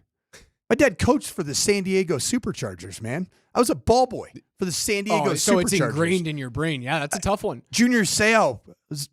We had Rodney Harrison, Junior Seau, Ryan Leaf throwing tantrums at training camp. Ball Arena took me a couple of years to nail down Pepsi that I wasn't going to screw that one up. And then when we made the change this year, when I do Avs Network games, when Birdo's doing Nuggets at the same time, we changed the Altitude Sports Radio Network is now what we are. It used to be the Altitude Radio Network, and that took so much concentration for me to change it to the Altitude Sports Radio Network. You know what's a hard one too right now is, first of all, the Clink CenturyLink Field of Seattle is now called Geehaw. No, that's Arrowhead. Arrowhead's called Geehaw. Geehaw! Yes, CenturyLink is called Lumen. It's Lumen Field. What? The one that really gets me is the Arizona Cardinals Stadium. That was University of Phoenix Stadium forever. Now it's State Farm Stadium. Yeah, that it's one an kind of alliteration, goes hand in though. hand for me. Like a State Farm Stadium. The one that's Heinz Field is no longer Heinz Field. That might be the worst. You've got to be kidding me. That one's bad, and the other one that's really bad is Crypto.com Arena not being Staples Center anymore. That's bizarre. Bizarre. Gosh. Also bizarre, the fact that you think it's weird that I shower twice in a day and use a bidet. I like being clean. Sue me. Shoot me. NFL Notes are brought to you by our friends at Mountain High Appliance. Again, every single day here at 11:20 a.m. Colorado's most complete local appliance store with locations in Denver, Louisville, Littleton, Colorado Springs, and Glenwood Springs, offering every major appliance line and brand. You can find them at mountainhighappliance.com.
Nuggets Heat tonight, 6 p.m. tip, 5:30 pregame show right here on Altitude Sports Radio 92.5 with Mark Bertinoli. Kaz on the call as they go up against the Jimmy Butler disaster that's happening in Miami. Demanding trades, not getting traded. The team doesn't want him back in the locker room. There's a possibility he plays tonight. There is a possibility that he comes back and plays against Denver. Although reports coming out of Miami are that no one in the locker room really wants him around because they feel as though they've been quit on. And that's kind of what has happened with them. Speaking of quitting, see Joel Embiid with knee inflammation. Inflamacion, my favorite word. Anti-inflammatories, man. With knee. Embiid going to be reevaluated in 7 to 10 days to deal with some knee inflammation. Do you know what that means? We're kind of in the inflammation season right now. A lot of inflammation. It's this cold weather, man. It's just inflaming everybody. You know what that means? What does it mean? Tuesday, January 21st. The Ducker. The Ducker's going to duck for 6 straight seasons now. Ducker, Goose. Gotcha, Joel. When the Nuggets come back from this little 2-game set in Florida, which luckily for them, they're out of the state and they actually get to enjoy some nice weather this weekend. Good for you guys. When they come back, your first game back is Tuesday night against Philadelphia on TNT, which was slated to be Joker versus Embiid. And yet again on national television, Joel Embiid is going to duck Nikola Jokic. And I know it's an injury thing, but quitters quit, man. Quitters quit. Shooters shoot. Winners win. Quitters quit. Vic said that there's likely no chance that Nikola is going to miss tonight's game against Miami. Which I love to hear. Yeah. Because I was worried about el inflamación de la rodilla. The elbow inflammation. Is that right? I have no idea. You're the one who says he's fluent in Spanish. You're asking me? Yeah, you know, you get a little rusty at times. You know, I'm not your Spanish dictionary over here. You have an iPad in front of you. Isn't that what, like, Apple, Steve Jobs is supposed to? Gosh, that's the knee. Man, it's the knee. Frombro. Oh, my gosh. It's going to turn into a Spanish-speaking sports show before we know it. Imagine I miss a day and Coach has to sit in this seat. English is second language version of the morning sprint. Dude, all I know is that once we get really serious about sports talk radio here at Altitude Sports Radio, I can't wait till I launch the Spanish-speaking version of sports talk radio, where all I do is incorrectly label injuries. So when somebody has a knee injury, I'll say an elbow injury and vice versa. In Espanol. It's why in hockey we just you cut the body in half and you go it's either lower body or upper body. Then you can't be wrong. You can never really be right, but you'll never be wrong. And I love that thought process. Mm-hmm. It's really good. I'm a big fan of the catch-all thought process. It's a good deal. It really is. Getting Nikola back is everything. We've obviously seen that this team without Nikola and certainly without Nikola and AG, it's a losing proposition. And if he is any sort of hurt going into a postseason, your championship hopes are gone. If AG is any sort of hurt going into the postseason, your championship hopes are likely dashed.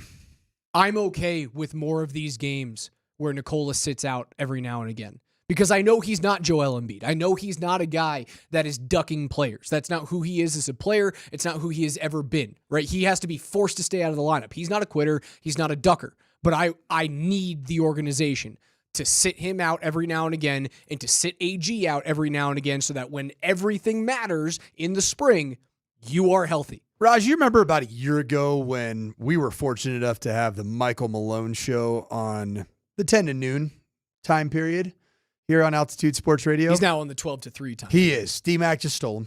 You know, and selfish. Scotty, he likes Scotty. Selfish. I think maybe it's because Michael Malone doesn't really like me and you that much. We just doesn't vibe with us. I've never done anything to Coach. I don't know, man. You came never with done anything to Coach. You came with some hard hitting questions last year. I remember. I was like, ooh. I'm going to put that in a pipe and smoke it. Raj going after the old Malonester right there. And I asked him one time, and it didn't get, I mean, tell you what, it kind of woke me up that particular, I think it was Tuesday of the week. I asked Coach Malone about, and I used the words load management.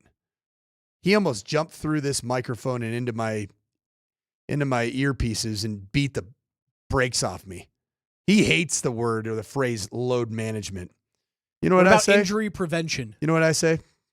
Embrace your inner load management, Coach Malone, with Nikola Jokic. Embrace the load. You know what? It's okay. You know what? Hey, I won't call you out if you start embracing a little load management. I just want to win the months of March and April. May, June. June, you can play the finals in June, correct? Yeah, they're typically in June. Right. That's when I want the best version of Nikola Jokic. Hockey will be the first week of June, and then the NBA goes like the remainder of the month. We got a little Scotty Hastings appearance, I believe. Scotty's on the road. Scotty's in there he Florida is. right now. You I want to son talk. of a gun. I want to talk to It's Scotty. unreal. Can I talk to Scotty Hastings for a quick second? Is that okay? Can we get him on there? No, he's off. He's gone. There he goes. Dang it! I There he want goes. Scotty. I just love that. Love that goatee. Are you staying? Can you talk? We'd love to have you for the last 3 minutes. We'll preview a little Nuggets and Heat. Get on there. Scotty's going to connect and talk about this Jimmy Butler situation, talk about whether or not, one, Joker's going to go. We expect him to go. And two, what can you do to help out this 4-5 situation when either one of those guys isn't playing? You've seen Valanciunas now go on the trade block. You've seen Time Lord now go on the trade block. And while the Nuggets can't trade a first-round pick, and they don't have second-round picks to trade, you now have to find a way to massage contracts going out to bring second-rounders in to get one of those players. Because if you don't have that, can you really compete? Scotty, my guy, Scotty Hastings, joining us from Miami, Florida. Miami, overcast, cloudy, and not the beautiful Miami they sing songs about. But it's not going to be negative 35 like it will be in Denver over the next 36 hours. Am I right in saying that? No, but that negative 35 happens when we fly back from Florida. Ooh, So, that's even bright. We'll more get bitter the pre-storm. Yeah. A pre-storm's kind of like a pre-nap, right? Am I right, Scotty? Well, about the same results. Yes, sir. About the same satisfaction as Yes, the sir. pre-storm is. Satisfaction guaranteed. Scotty, I have a question for you. A year ago, I asked the question of Michael Malone on the Michael Malone Show. Before you and your personal relationship with Malone stole that fine show to the noon to 3 hour. Or they might be on our show because of this question. But go ahead. Correct. I asked. I brought up load management, and Michael Malone almost fought me. Are we seeing anything, maybe like an unintentional revised version of load management with Nikola Jokic and a little inflammation in the elbow? No, I don't think so, because the one thing that he likes to do is he wants to play. If anything, they've probably, over the last 2 or 3 years, in regular season games anyway, had him go too long. I think now this is a good excuse for them to say, and if you go back to the San Antonio game, Chris Paul fouled him. And if you remember going back, we went on the show and he was like messing with his elbow, played 2 or 3 more games, and I just think it kind of flared up on him. But talked to the coach at lunch. He'll be a game time decision. I like his chances to play, and it looks like Gordon will go. Love it. Love to hear that. Scotty, you guys can watch him on KTVD this evening, 5:30 pregame show and a 6 p.m. tip. Don't go anywhere. He and PhD. Oh, we got some mock drafts coming up, I'm sure, for the have next fun 3 with that. It freaking is hours. mock draft season. You enjoy that, I'm Scotty. gonna Not pop. for me. I'm gonna You pop enjoy my that, top. buddy. I'm popping my top to some mock drafts. PhD's coming up next. Love you, buddy. Thank you.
It's a funky Friday.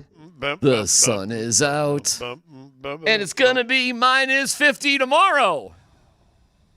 Or Sunday.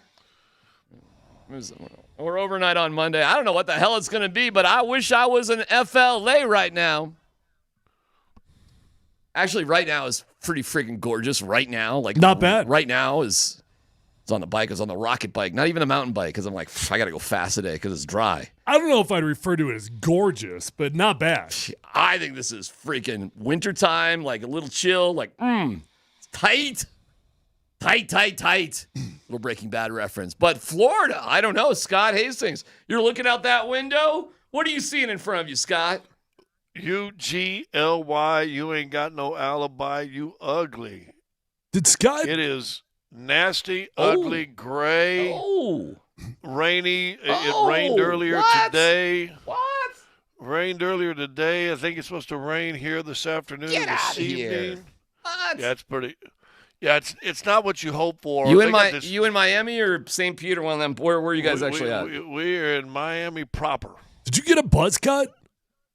No. When you're looking out the window, it almost looked like a straight buzz cut. Then when you look forwards, I could see it. Okay. I got a one on the sides, but I will get a haircut probably Tuesday to trim it back up. Okay. But no, it's it's not cold though. I mean, right? I mean, it's, these people probably freezing here, but it's like probably 60 something. I'm looking at it right now. Miami, we got 69 and drizzle, high of 71. Man, that's butt. Nice on Sunday, but nice sunny and 83 on Sunday when you guys are in Orlando. Orlando. Which I think Orlando tomorrow is supposed to be nice.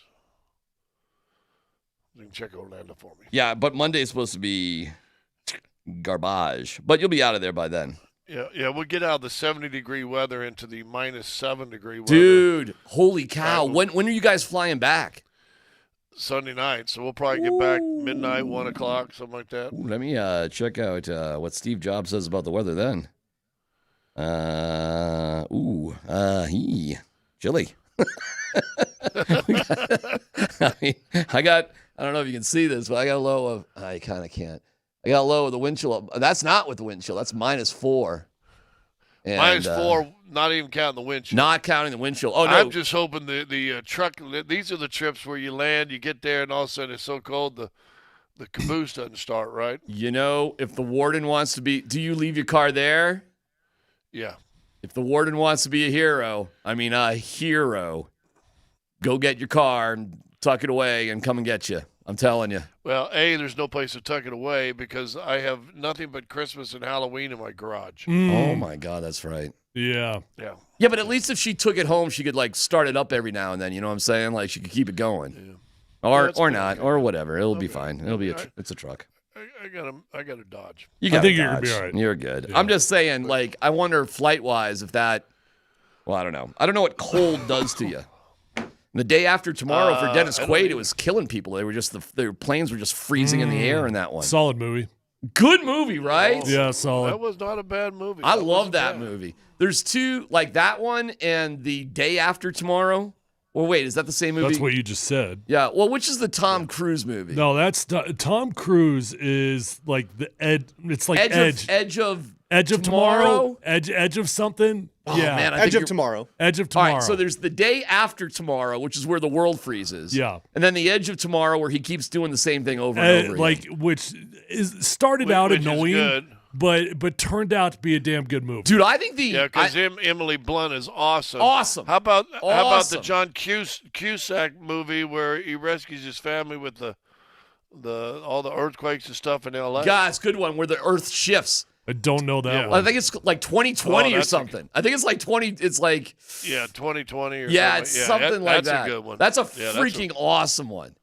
And the Russian guy's throwing his kids up on the thing, and the Russian guy falls. And Woody Harrelson is the guy that's been saying this is coming, and no one wanted to listen to it because he's a conspiracy theory. And he set up on the mountain as the big tsunami came and crushed That's a him. good one. This is the end. It might be a little too lib for you guys, but this is the end's a good one too. Anything that's just complete freaking the world is ending disaster. Oh, I'm a big I'm a I big freaking fan love- of any series that is dystopian in nature. I mean, I'll watch it all. Dude, I mean, I think The Edge of Tomorrow with Tom Cruise maybe quietly. oh wait, was the one you just talking about? Was that the brand new one? No. Okay, they're No, Edge of Tomorrow's old. No. Like this is the end or something. This is the end. Yeah. It's brand new. It's like 3 years old. Oh 4 years no. old. There's a brand new one on Amazon Prime with the dude from Vikings. Oh, I'm sorry. I screwed up. The Leo movie. I'm sorry. That's called Don't Look Up. This is the End is with Seth Rogen. I know that one. Which is again the world's ending movie. Yeah. It's all that premise. Yeah.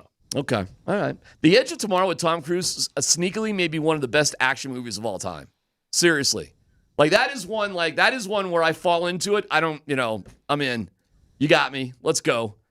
That is such a freaking good movie. As All much right, I got one for you. See if this, and this is a great movie. Have you seen The World's End? The World's End is old. No. This is old, 2013, 12 years. Oh, no, that's not that. That's not what I'm thinking about then. I don't know. What's that one about? It's the English movie, and basically the world ends, and they're trying to get to a bar that's called, which is a real bar in London called The World's End. That is with Simon Cowell. Yes. Yeah. Simon Cowell? Simon Pegg. I was going to say, I didn't know he did movies. Simon Pegg, who's in a lot of those. He's like the funny nerd guy in a lot of the action movies. And I think he's with a fat guy in that one. That's kind of funny, he's the same guy with the Shane movie, right? Shaun of the Dead. He's the Shaun same of the guy. Dead. Yeah. Shaun of the Dead. Yeah. Same thing. All right. Fun chat. Friday. Come on now. Let's have some fun.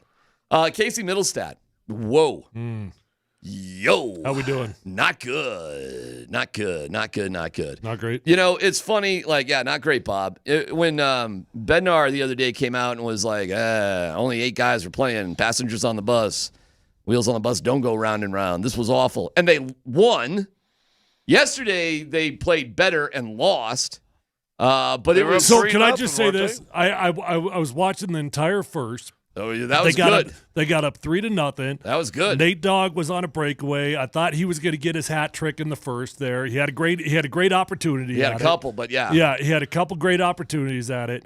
I had to get in the car, go do a bunch of things. I could not believe when I checked back in, and that game did not go the way I thought it was going. You know what's funny being there? It was like, I know they blew a 3-goal lead, but it still didn't feel like they fell apart. It felt like Edmonton's just a really good team. Without seeing the second and the third, I can't understand what happened because they were dominating so effectively. Well, it was 3-2 by the end of the second. Yeah, that's why it didn't feel like it fell apart because they kind of crept. And when you get an early lead, it gives your opponent a lot of time to creep back in, and that's what happened. And then their power play, and they only had a couple chances last night. They got some issues there. Their last power play, they couldn't even get set up, never mind a shot on net. They got Mikko Rantanen playing the 2C. They got Middlestat playing the fourth line center. Mikko afterwards in the locker room, he is usually so cool. And it's not that he wasn't cool, but he's very, very open to talking to reporters, even after bad games.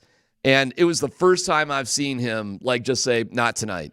And it was like, whoa, okay, that's different. That's definitely different. And they were cool. Kale was cool. Dren was cool, the whole thing. But this Middlestat thing is got shades of Ryan Johansson part 2. This is what happened to Ryan Johansson before they dumped him. Now, I don't think they're going to dump Casey Middlestat, but... Middlestat, did he sign an extension a year or so ago? I forget what the contract is. That sounds familiar. You could be right. Perhaps. I'm not sure. Dan's looking. But listen, you traded for Bo Byram for him. Ryan Johansson was like a bucket of pucks. Who cares? There was some value with the he's on a 3-year deal. What do you got, Dan? He's on the first of a 3-year deal. Okay. Well, what can I tell you, fellas? Dang. $17 million guaranteed. Okay. And that's probably Raj says, no, he just needs to get his head together. He'll be all right, blah, blah, blah, blah. He's not going anywhere. And I'll say, okay, cool. Look, I see the contract. I get it. But you want to know who Bednar was probably upset with the other day specifically? Well, now we know. It's not a secret now. It's clear. So what are we doing here? What's going to happen? And he, you know what? It felt like he was snake bit last night. He had the puck right on the doorstep. It was just knock it in, Happy Gilmore. Yep. Go in the hole. Go where you belong. Just go. And just whiff. Couldn't get it there.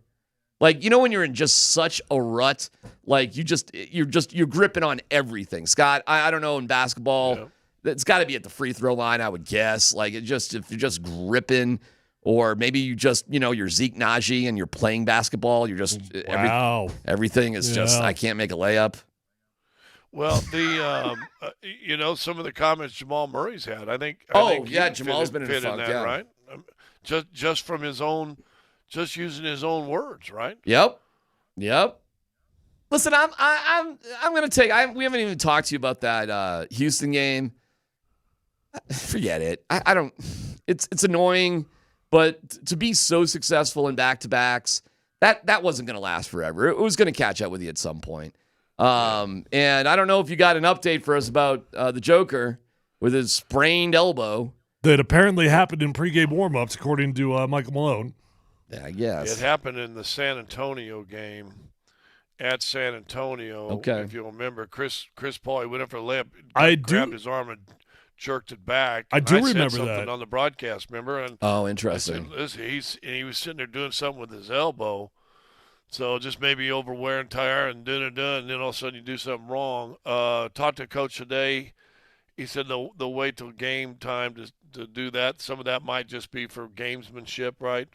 But they do expect Gordon to play. Oh.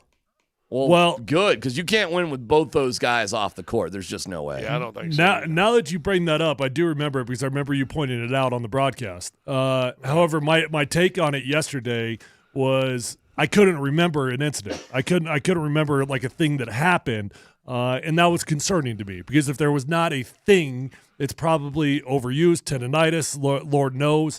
But actually, that makes me feel a little bit better than remembering that you did point that out. I have I learned from Scott, my sensei, on something. And I know specifically Grasshopper, why you can't win with Gordon and Jokic. Because I learned from Scott. It's not total rebounds, which could be equal. It's second chance points that matter more than anything. That hurts you. And I learned that from Scott the other night. And it's I looked at rebounds. Remember, I looked at rebounds the other night. I was like, well, that's 41-39. And I go, no. And you're like, D-Mac, look at this. And you pointed at second chance points where I forget who it was. I think it was the Celtics. It was 20-something to 11. Yeah. And that's what you miss out with Jokic and AG. So rebounds may be equal, but what are the buckets that you get off of them?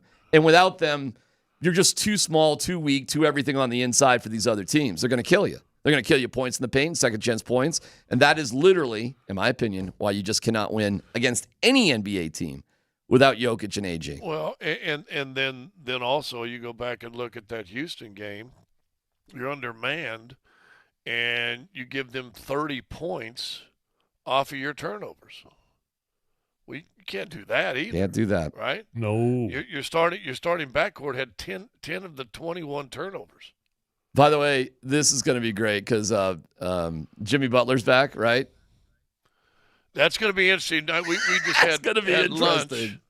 We just had lunch, and Vic and Chris and myself, Scott Bay was there with us. We said, listen, we got to be in Spoelstra's press conference today. Oh, for sure. Someone's got to ask that question because he is eligible to come back tonight. Have you guys read about Jimmy Butler's coffee shop? Where he charges $20 for a coffee? I'm sorry, what? Yeah. What's in the coffee? Yeah, I don't know, but it's like it's an experience. It's like a healing experience. It's you're paying for the vibe of the room. Yeah. Did you see where that started, right? No. They started in the bubble, and he basically I read that. Yeah. Go ahead. Sorry. A coffee machine and all these fancy coffees and stuff because I guess the coffee there was just your run-of-the-mill acidic, nasty gunk. And so he had dudes coming left and right to get coffees from him. That's hysterical. I read a bio or heard a story about Martha Stewart when she was starting out. She was selling her pies for $12 and none of them were selling. So she just charged $24 a pie. She pumped up the rate. People just thought they were better because they cost more. Yes. It seems counterintuitive, Well, but, you know. I did a camp one time in Colorado because I did camps for 11 years in my hometown. And I never changed the rate. Stayed the exact same the whole 11 years because I'm from a small town and I wanted kids the opportunity to be able to afford to go to these camps. So I had the same principle, and I'm going to do it, in Colorado. I'm charged like $30 or $40 or whatever for a day camp that's like 5 hours a day for 4 days or something like that. Great deal. And we were about maybe half full. And one of the coaches told me just what you're talking about. Pump it up. Says I pumped up to 100 and we sold out. Here in America, we want to be ripped off. Thank you. It's crazy. The Broncos, we now know whose fault everything was. Like, we were like, whose fault? I mean, why did they lose any games? Now we know because heads are rolling. Details next.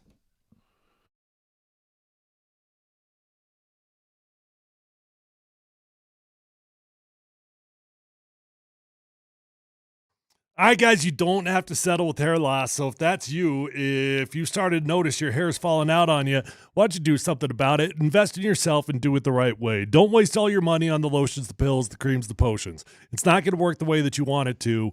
But if you go to Advanced Hair Restoration, you're going to get your hair fixed up once. You're going to get it fixed up right for life.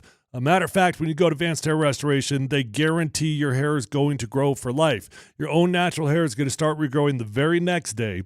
You're going to be in a calm, relaxed environment with Dr. Tanya Pauls, who is the best of the best. The entire team at Advanced Hair Restoration, the best of the best. Guys, I felt so calm, relaxed, comfortable in that environment, and I know you're going to feel the same way. They've changed tens of thousands of lives, and you deserve to be the next one. So if you're struggling with hair loss, know that there's a lot of potential options out there, but nobody's going to fix your hair up the right way, the way that Advanced Hair Restoration can. So pick up the phone today and call 720-459-HAIR.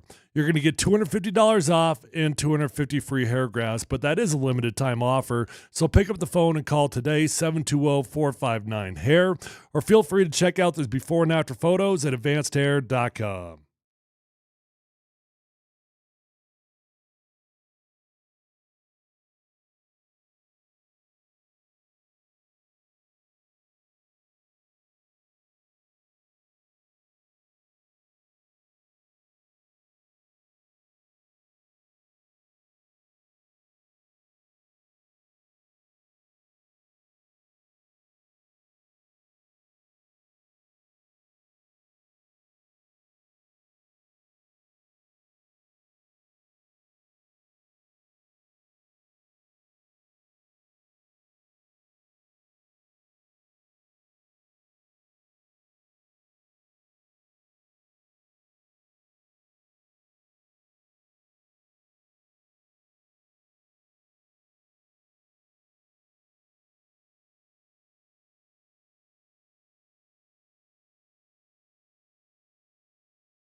The reason they're punting, Jim, the drop by Sutton on first down. Yeah, the pass was there. Oh, a fake. Look at this. Riley Dixon completes it to Mims. Oh, what a call. Kotwika, the special teams coach. And boy, did Riley Dixon disguise that. Did I The tell punter- you? Did I tell you last night? He's just going to throw the ball out here because these guys turn and run. Good play, Ben. Yeah, fired. Thanks to the Shop Mazda text line, one price, one person, 1 hour. I got a bunch of cool little texts to get to. Save that. Just think about that. Got an Eagles fan update. Got a bathroom splatter update. Really? Kind of. You'll see in a little bit. But let's react You to. messed up the bathrooms up front for everybody. We're gonna get to it, Scotty, you weren't here we're yesterday. We're gonna get but to it. Trust me. There are reasons to believe that it was somebody on this show. Okay. We'll get to it. Ben Kotwika fired. I don't get this one. Gotta look into it a little bit deeper. That makes sense. And that is Sean Payton's arrogance and confidence in his staff in New Orleans. And what I was told is that it really was Westhoff who was in charge. After the Kansas City debacle, Westhoff stepped away for physical reasons, but I was told the stress of the job had a lot to do with the physical reasons. So the physical reasons weren't a lie or anything. It's just that, things were going his way. And I was told that was always a 2-for-1 deal, and that it really was Westhoff, not Kotwika in the first place. You add that up with the Chargers debacle. Remember all that with the free kick and all that. And apparently Sean is just absolutely adamant. That's Kotwika's fault? It's yes, apparently. Really? Because Sean is insistent. While he does recognize he should have gone for 2 against Cincinnati, he is adamant that he handled that one the right way, and he took a lot of heat for game mismanagement on that play. Okay, let me just back up for a quick second because I don't think we actually officially said it for anybody that doesn't know.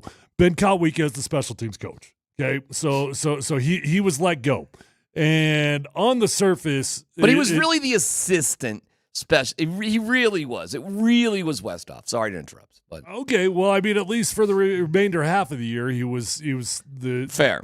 Yes. Yeah. You look at what the special teams did this year. They did a lot of good stuff. A lot of good stuff. You got a Pro Bowl punt returner. I really can't think of very many gaffes on special teams this year. Lutz was solid, aside from the doink. I got no reason to want to change any of our specialists. I'm good with our punter. I'm good with our kicker. Good with the snapper. Fraboni. It's generally speaking, special teams is always a high turnover position on a football team. It's probably the highest turnover of coaches on the staff because you're always frustrated with it. They're always a little bit of an outlier from the rest of the coaching staff. And it's an easy finger to point, like the special teams, right? And this one, like if you look, and this guy probably wasn't also Sean Payton's guy, right? I and guess so. That's a big part of it because Darren Rizzi, who's the interim coach for the Saints, is clearly not going to be there, and now he's available. He's on the street, and he was Sean's special teams coordinator for like 3 years with the Saints. So it's a kind of a combination of a bunch of things, and it's another. We expect it to be Rizzi. That's not official, but we expect it to be Darren Rizzi. If you look at the special teams rankings on the year, Denver was not elite. They definitely were not bad. They're ranked 14 in the NFL, right? Which is like, okay, it's fine. I mean, would you like to be a little bit better? Sure. Get inside the top 10. Everybody's feeling pretty damn good about themselves. But at 14, it's an unusual firing on the surface. It feels unfair to Kotwika, who I think is a pretty cool dude, if you just look at his history. Well, I played for him. I know the guy very, very well. He was a special teams coach out in Washington when I was out there. He's a former military helicopter pilot. There's multiple special teams coaches in the NFL that are former military helicopter pilots. Mike Prefer's one. Okay. Ben Kotwika is one. And then there's another one. I'm drawing a blank on his name right now, but there's 3 of them. It's a weird deal. But he's a good dude. He's in control. I think he fits the mantra of Sean Payton, like just in terms of personalities and everything. Just not his guy. And Westhoff was more. It's not his guy. And Westhoff was more his guy anyway. He was like an appendage to Westhoff. And Rizzi is available, who definitely is his guy. We'll see what happens. But, we were, Scott, we should have been. Another guy that's in the running is Joe D, who was the special. Jody Camillus? Yep. He's Again? Yeah. He's Rattle guy. They're planning on talking to him at the very least. Did he coach with Sean at some point? I don't know. But if for anybody that doesn't know, he was the special teams coach during the Super Bowl year. Didn't Joe D at one time, wasn't he married to Dan Reeves' daughter or something like that? Oh, I don't know. I thought Joe D's a local guy. I think he grew up here in Colorado someplace. I think that there are local ties one way or the other. And you're right, of course, he was with the Broncos. I remember Joe D just left because he was pissed off about how everything was. He just took a lateral job. He just had to get who was that? Was that with Rams. VJ? Yeah, but who was the head coach? Was it VJ then? Oh, I don't remember. Yeah, it was. Oh no, wasn't that? Was it Vic? Well, it was probably VJ. It's probably VJ. I mean, VJ was the first coach. Yeah, I remember Joe D just up and I don't care, I'm out of here. I think he went to I want to say Jacksonville, maybe something like that. Well, he was in Dallas. Remember when? He is bouncing around, man. That place collapsed during a windstorm, right? And he got hurt in it, I think, for a while. Oh, jeez, I didn't know that. I thought he was with McDummy. Maybe that's too far back. he was on the Super Bowl team. He was around. So it had to be VJ that he just. I'll see you. Anyways, that being said, that's a big change for the Broncos. Maybe we should have seen it coming. Just snooping around about it a little bit, it was like, oh yeah, it was never really that great with him. And I'm like, oh, why? Well, blah blah blah blah blah. Like, hey, I think Sean does hold certain grudges, man. If things don't go the way they should. I think the field goal block was a disaster. Can you back up, though? Because clearly somebody told you something about the Chargers drop kick situation. Yeah, that wasn't whatever good we're either. calling that, sorry. Yeah, Sean didn't back off. Hold on. In what world does that fall on the special teams coach? Because there was interference on the returner. And that's what led the ball to be at the 50-yard line for the kick. Okay. Without that interference, the ball would have been at the 38-yard line. So it had nothing to do with the management offensively leading up to that moment? It was an unfortunate drop by, I think it was SMA, low throw by Bo Nix, or the clock expires. But with I'm talking Sean's defense here. With 9 seconds left, that's plenty of time, or the least amount of time that you should be able to kick. He catches the ball, the half runs out. And that is correct, actually, except that you drew a penalty. Yeah, I mean, and it has nothing to do with being the third worst third 3-and-out team in football, because wasn't that following a 3-and-out late in that half? It was. Yeah, Yeah. Yep. That's all true. There was some weird play calling going on that drive. That's a special teams guy, because the guy did run into the guy. We'll give you that. That's what happens. You know what happened if you get a first down? That play ever happened? You're right about that too. We were also pressing that drive for absolutely no reason. I thought the rule 40 seconds ago, you run one play. If it hits, you keep going. If it doesn't hit, you take a knee, basically, and that's that. I thought that's basically the rules. The Kansas City Chiefs, with 13 seconds left, did drive to, beat Buffalo in an AFC Championship game a few years ago. I mean, you got time to do something. That's also when they had Tyreek Hill that blew up a crossing pattern for 47 yards. Stuff can happen. So you give you give yourself one play. Give yourself a play. If it works out, it works out. If it doesn't, whatever. Run the clock out. And the Broncos, for whatever stupid reason, threw a pass on third down rather than just run the ball, and that's that. They screwed that up. However, Sean would tell you, boy, you're having me defend Sean here. Nobody's making you do that. Again. Well, I'm just nobody asked you to do that. I'm just telling you what the explanation is, because you asked, what's the deal? That's how he thought of it. He thinks that had nothing to do with mismanaging things. He thinks it was fine what happened, and that was on the special teams. And there was 2 instances this year where the other team said something opposite than Sean. Sean said that free kick was not a turning point. The Chargers all said that was a turning point. Sean said that, the block was, I don't know, you couldn't see it coming, whatever, it was a surprise. The Kansas City Chiefs said we scouted it. We knew it. We were kind of holding back a little bit and blew it up, and then that got embarrassing. Todd Weeka did just design a very beautiful fake punt in the playoff game. Not good enough, buddy. He did. You're right. But, Wasn't good enough. So there you go. Ben Kotwika out. And I'm sure it's going to be FOS, friend of Sean in. And I bet that's not the only friend of Sean that's going to come in the building. I bet you anything, once we get back to football and, the OTAs, you look around that sideline, it's going to be like a Saints reunion. Well, look, quite frankly, I know we're talking about that like it's a bad thing. I don't think it's a bad thing. I don't think it's a bad thing at all. This is what people do. Gary Kubiak sure as hell did that. He's certainly got the band back together. He had his guys that he wouldn't go anywhere without. And I do think it's important for coaches to trust the people that are around them. So I don't think it's fair to Kotwika that he got fired necessarily. But I don't have any beef with this. We're getting the Saints back together. It's what you know. It's what people trust. I agree. I remember going to Coach Sutton a long time ago, middle of my NBA career. He said, "What do you think about doing this over?" I said, I'd like to get in coaching. He goes, "Scott, let me tell you, there's two kinds of coaches. Those that are fired and those that are going to be fired." Yep.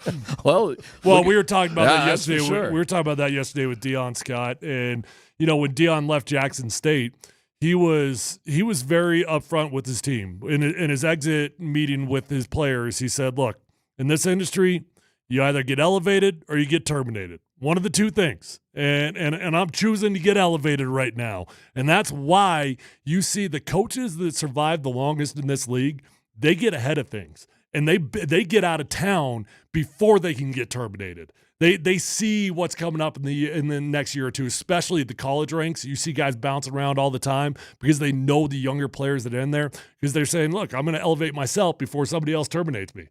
All right, on the Champ Mazda text line, one price, one person, 1 hour. Let me clear up a couple of little things here.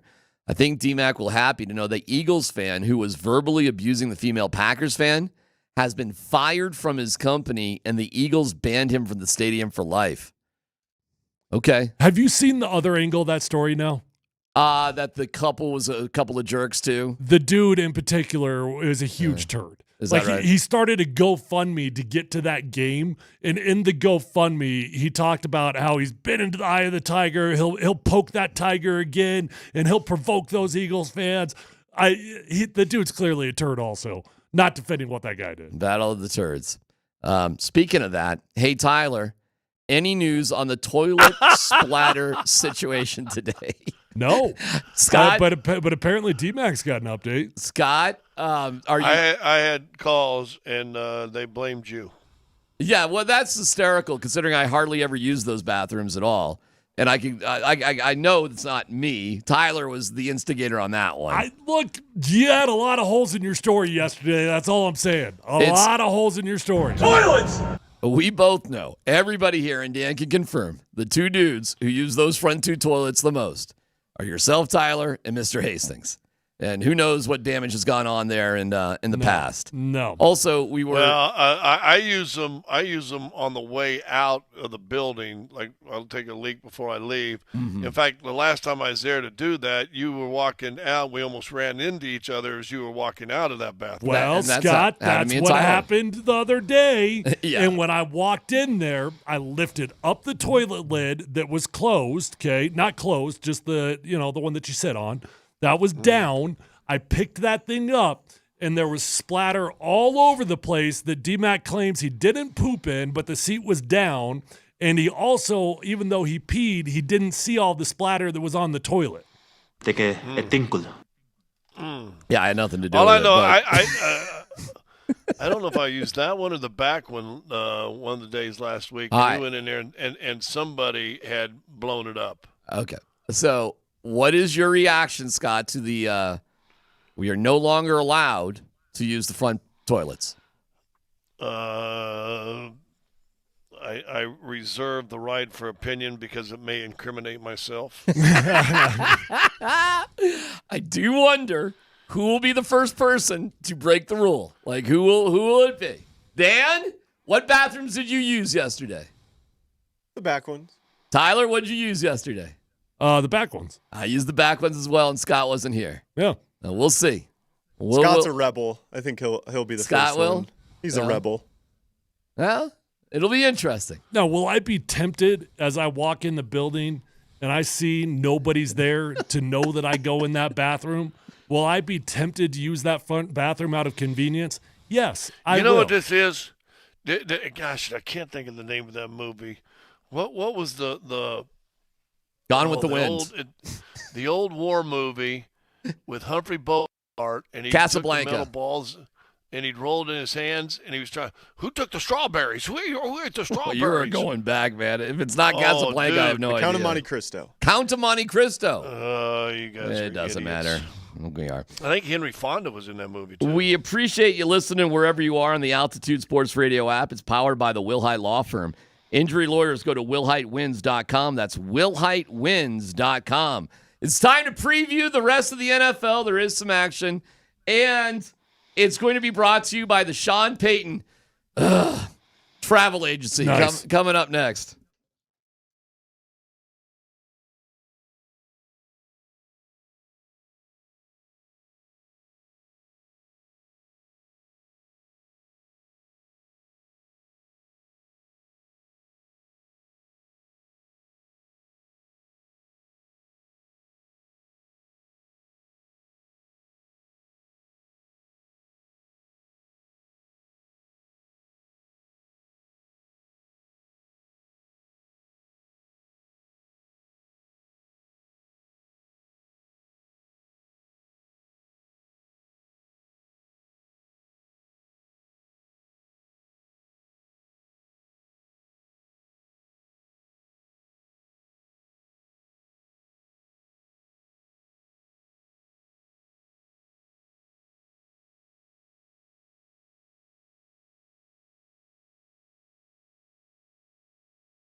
See you, everybody. Sean Payton. Can you believe that's how he ended the press conference? My favorite part is the whole it's brutal, and then all right, bye. Bye. Have a great off season. All right, let's start in order. We go tomorrow afternoon, Texans and the Chiefs. What do we got, Dan? It's been 3 weeks since the Pittsburgh game today. Did you do anything out of the ordinary to stay sharp during this time? Nothing that I would not normally do, I guess would be the best way to say it. I just kind of continue to work as far as working in the building, working at practice like I usually do. Obviously, the reps are a little bit different, but at the same time, you can get mental reps and you can get physical reps on the side. And so continue to work with those guys that weren't playing that last Denver game and then preparing your body to go out there and execute in the playoffs. Chiefs by 8. What do you think? I don't think they're going to win by 8, but I do think they're going to win. I think they're going to eke by every game to a Super Bowl championship. As they've done this whole year? That's what I think they're going to do. So annoying. And I know it feels like they're vulnerable, and they probably are. So could somebody beat them? Sure, but it ain't going to be the Texans. Texans ain't going to beat them. Scotty, your that's Chiefs? That's what you said last week, didn't you? The Texans ain't going to beat the Chargers. Said that. They look pretty good. Hey, by the way, Scotty, are you officially – everything being, done here with the Broncos, are you pulling for the Chiefs? No, I don't even care. I don't even know if I'll watch. Are you pulling for anybody? No. Maybe the Rams. The Rams? That would make sense. Family. Keep it in the family. I got you. Keep it in the family. I got you. Kane Mutiny, by the way. The Kane Mutiny. Good callback. Who you like in this game? I'd like Houston to win, but I think the Chiefs will. All right, we move on as we go around the NFL, brought to you by the Sean Payton Travel Agency. Your travel, brutal. Guaranteed. Commanders and the Lions. Let's go, Commanders. Just early thoughts on Detroit's defense, just what they've always had a lot of injuries, but it's still been pretty productive. Yeah, good defense. They get their hands on the ball, obviously, with Kirby and I'll call him BB, but Brian Branch. Obviously, up front, what they could do, create pressure, play some man coverage because they trust their guys on the outside. It's going to be a challenge for us. Tyler, I know the alumni for Washington's football team was pretty strong. Do you feel like a commander? I'd never call myself a commander if that's what you're asking. Well, because that's what I still use the old name. If that makes me a bad person, I guess that makes me a bad person. But I still wear the gear. Do you think of yourself as connected to that team the way you used to? Yeah, I do. You do? I do. Okay. Yeah. So it's still that same team to you, even though a lot of things are different. Yeah. I've got a lot. I mean, listen, that was my personal prime. Right. I spent 4 years as a starter there. That was where I was in my best as a player. So I got a lot of allegiance to that organization. And yes, I'm pulling for them. Also, out of the interest of not going straight chalk here, this is my upset alert. Whoa! It is. My God, Brett Kane, poor Brett. This is it, man. I mean, Lions gonna lion at some point, right? They're gonna do it at some point, right? It might as well be against Jaden Daniels and the Commanders. They're the biggest favorite of the weekend, Scott. 9.5. What a disaster that would be if the Lions were to lose this game. I think they cover. I think they're gonna crush Washington. Okay. Yeah, I think you've had a couple weeks for them. That helps them to get healthier. Is it their tight end now that's like an all-pro caliber tight end that should be back for this game, and you just added more weapons. Now I don't know how good their defense was good against Minnesota, but we saw Minnesota in the playoffs. So we shall see. I don't think Washington stands a chance. All right, moving on, Sean. Scotty, you got one for the Sean Payton Brutal Travel Agency? Yeah, Sean Payton, where the Greenbrier is just one flight away. For every trip. Rams Eagles. Again, they'll see stuff on tape that they'll want to do differently and that they'll want to repeat, and we'll see stuff on tape that we'll want to do differently and we'll want to repeat. I know that will be a big film that they watch. It's obviously a big film that we'll watch. It's not uncommon, right? We know that we're going to get people's best effort to stop Saquon, and that's just been what we've dealt with all year. Nick Sirianni, head coach of the Eagles, 6.5-point favorite for Philadelphia, a team that has just been squabbling. Meanwhile, you have the Rams, and listen, my sympathies are out for everybody in the organization and the folks of Southern California. It's remarkable what they pulled off. Can they do it again, or is this just a bit too much? Well, A.J. Brown is going to forget to go out on offense because he's going to be lost in his book. So Page Turner. You know, he'll be stuck staring at that thing. Can't ask me to walk away now, right? I got priorities in life, and I got to read my book in the middle of the game. And we have found out this week there was 3 other games they found where he was reading the book on the side. Is that right? I actually didn't see that. Yeah. Yeah. Well, it doesn't change my opinion on it at all. Still a turd for doing it. Absolutely a huge turd for doing it. Okay. Yeah. Yeah. Who you like, Eagles or Rams? I'm 100% pulling for the Rams. I am too. Probably the Eagles. Yeah.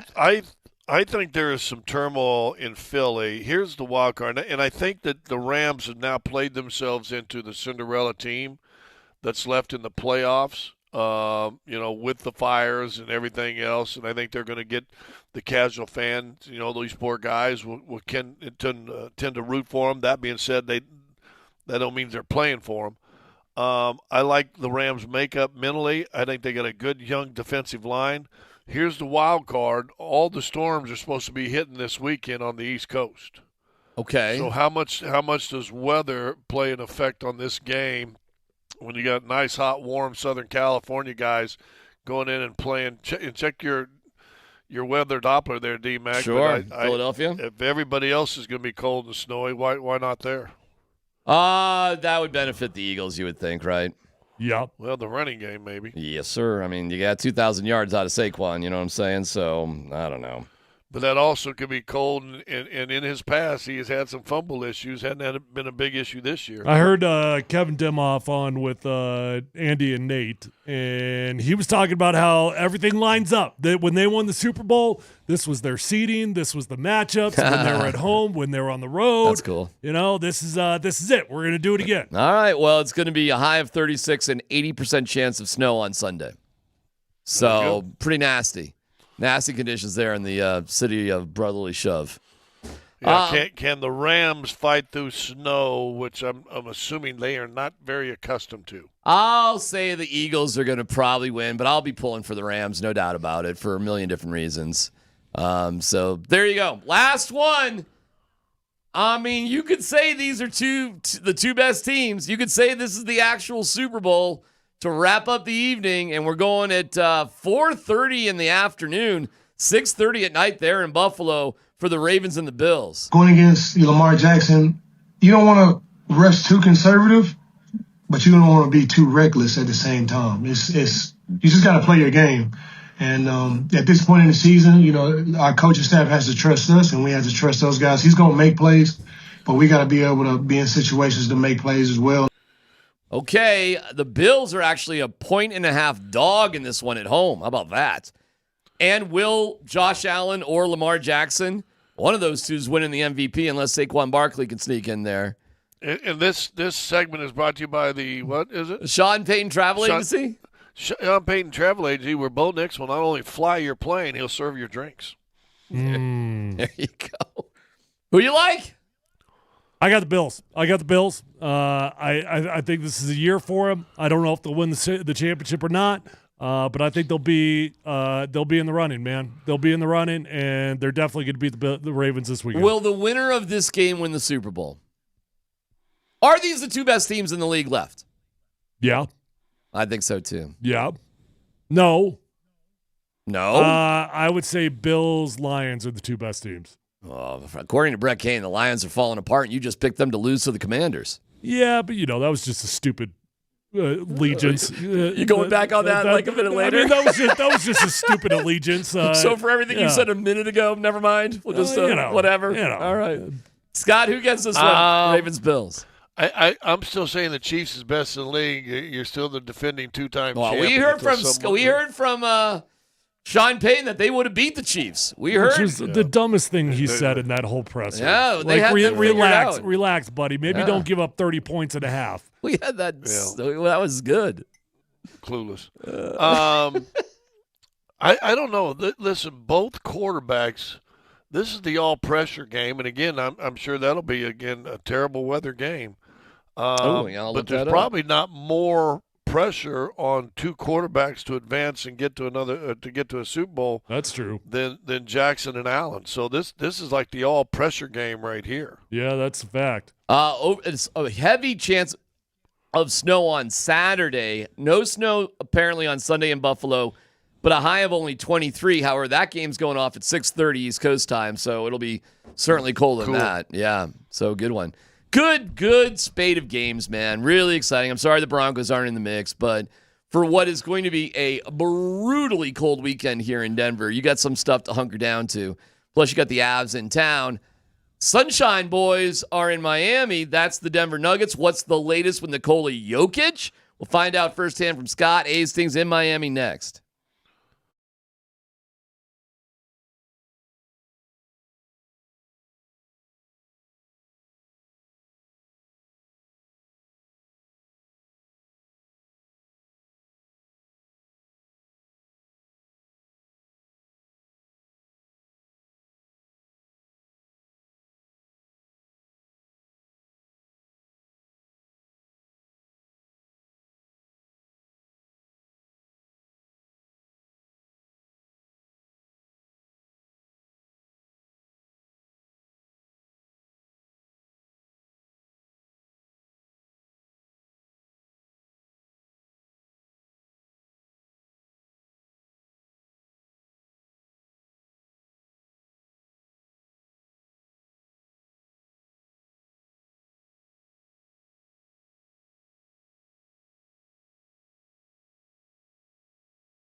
what happened with Nikola warming up that led to him not being able to play?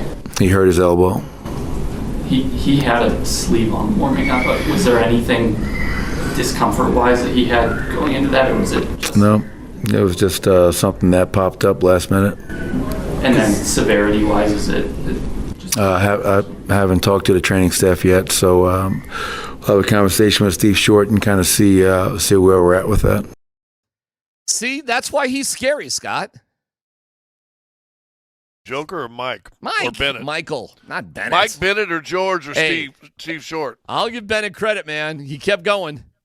Bennett kept going. That kid is a really good muggle, by the way.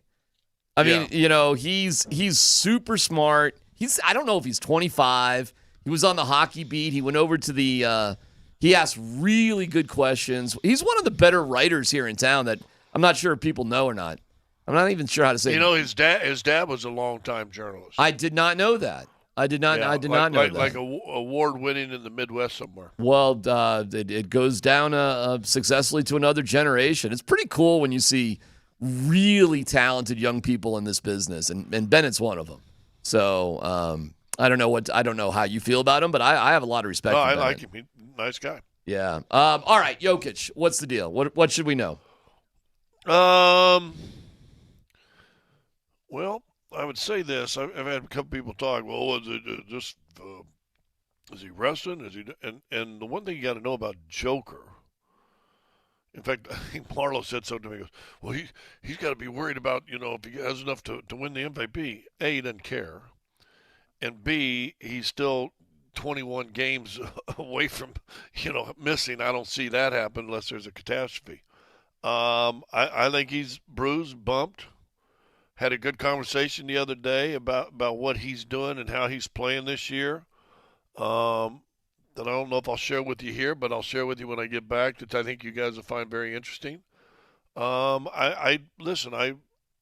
was hurt. I think he got hurt initially in that San Antonio game in San Antonio. If you remember, he played great in that first Dallas game. And then kind of just didn't really need to shoot much that second one, and then obviously missed the back-to-back. I have no clue what the numbers say, and I could just flat out be wrong.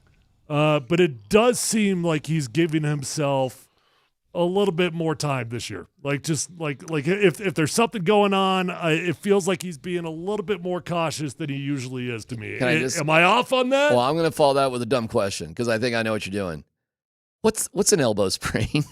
Are you being a little cautious or to follow up with what you're saying? But literally, what's an elbow whether sprain? It's sick, whether it's elbow sprain, whatever. It just seems like he has not been afraid to take care of himself. I'll put it that way.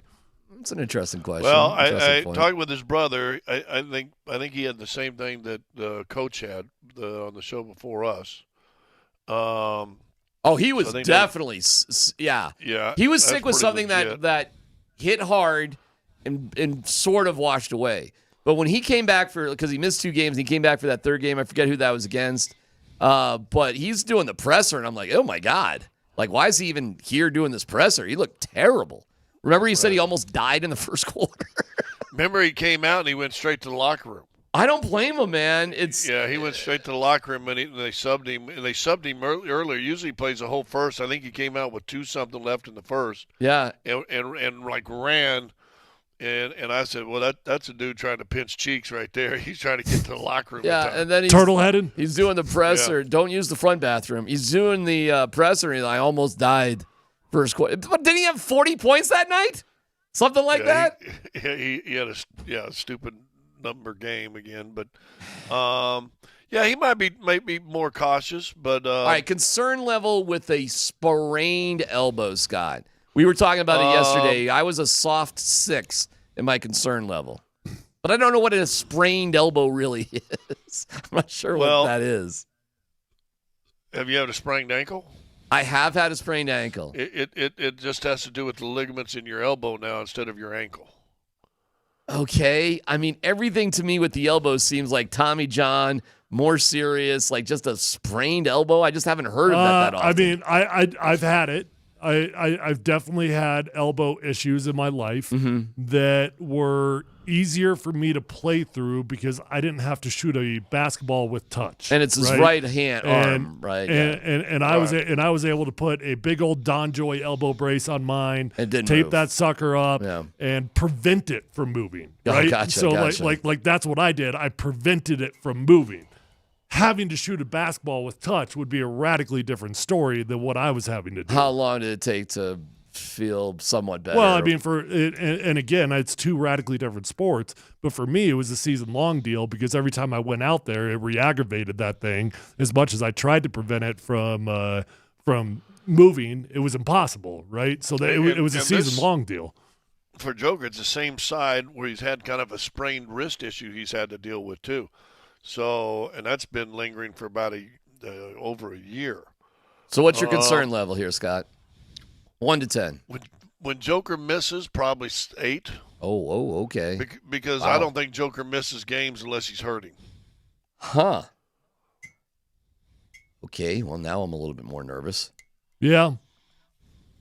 When do they come out with? why. When do they come out with the who's playing, who's not playing? What time esque does that? Well, I can look at the phone. The 4:30 our time, so 6:30 Eastern is the last one that will come out. No, it's not for a while. I believe. Okay.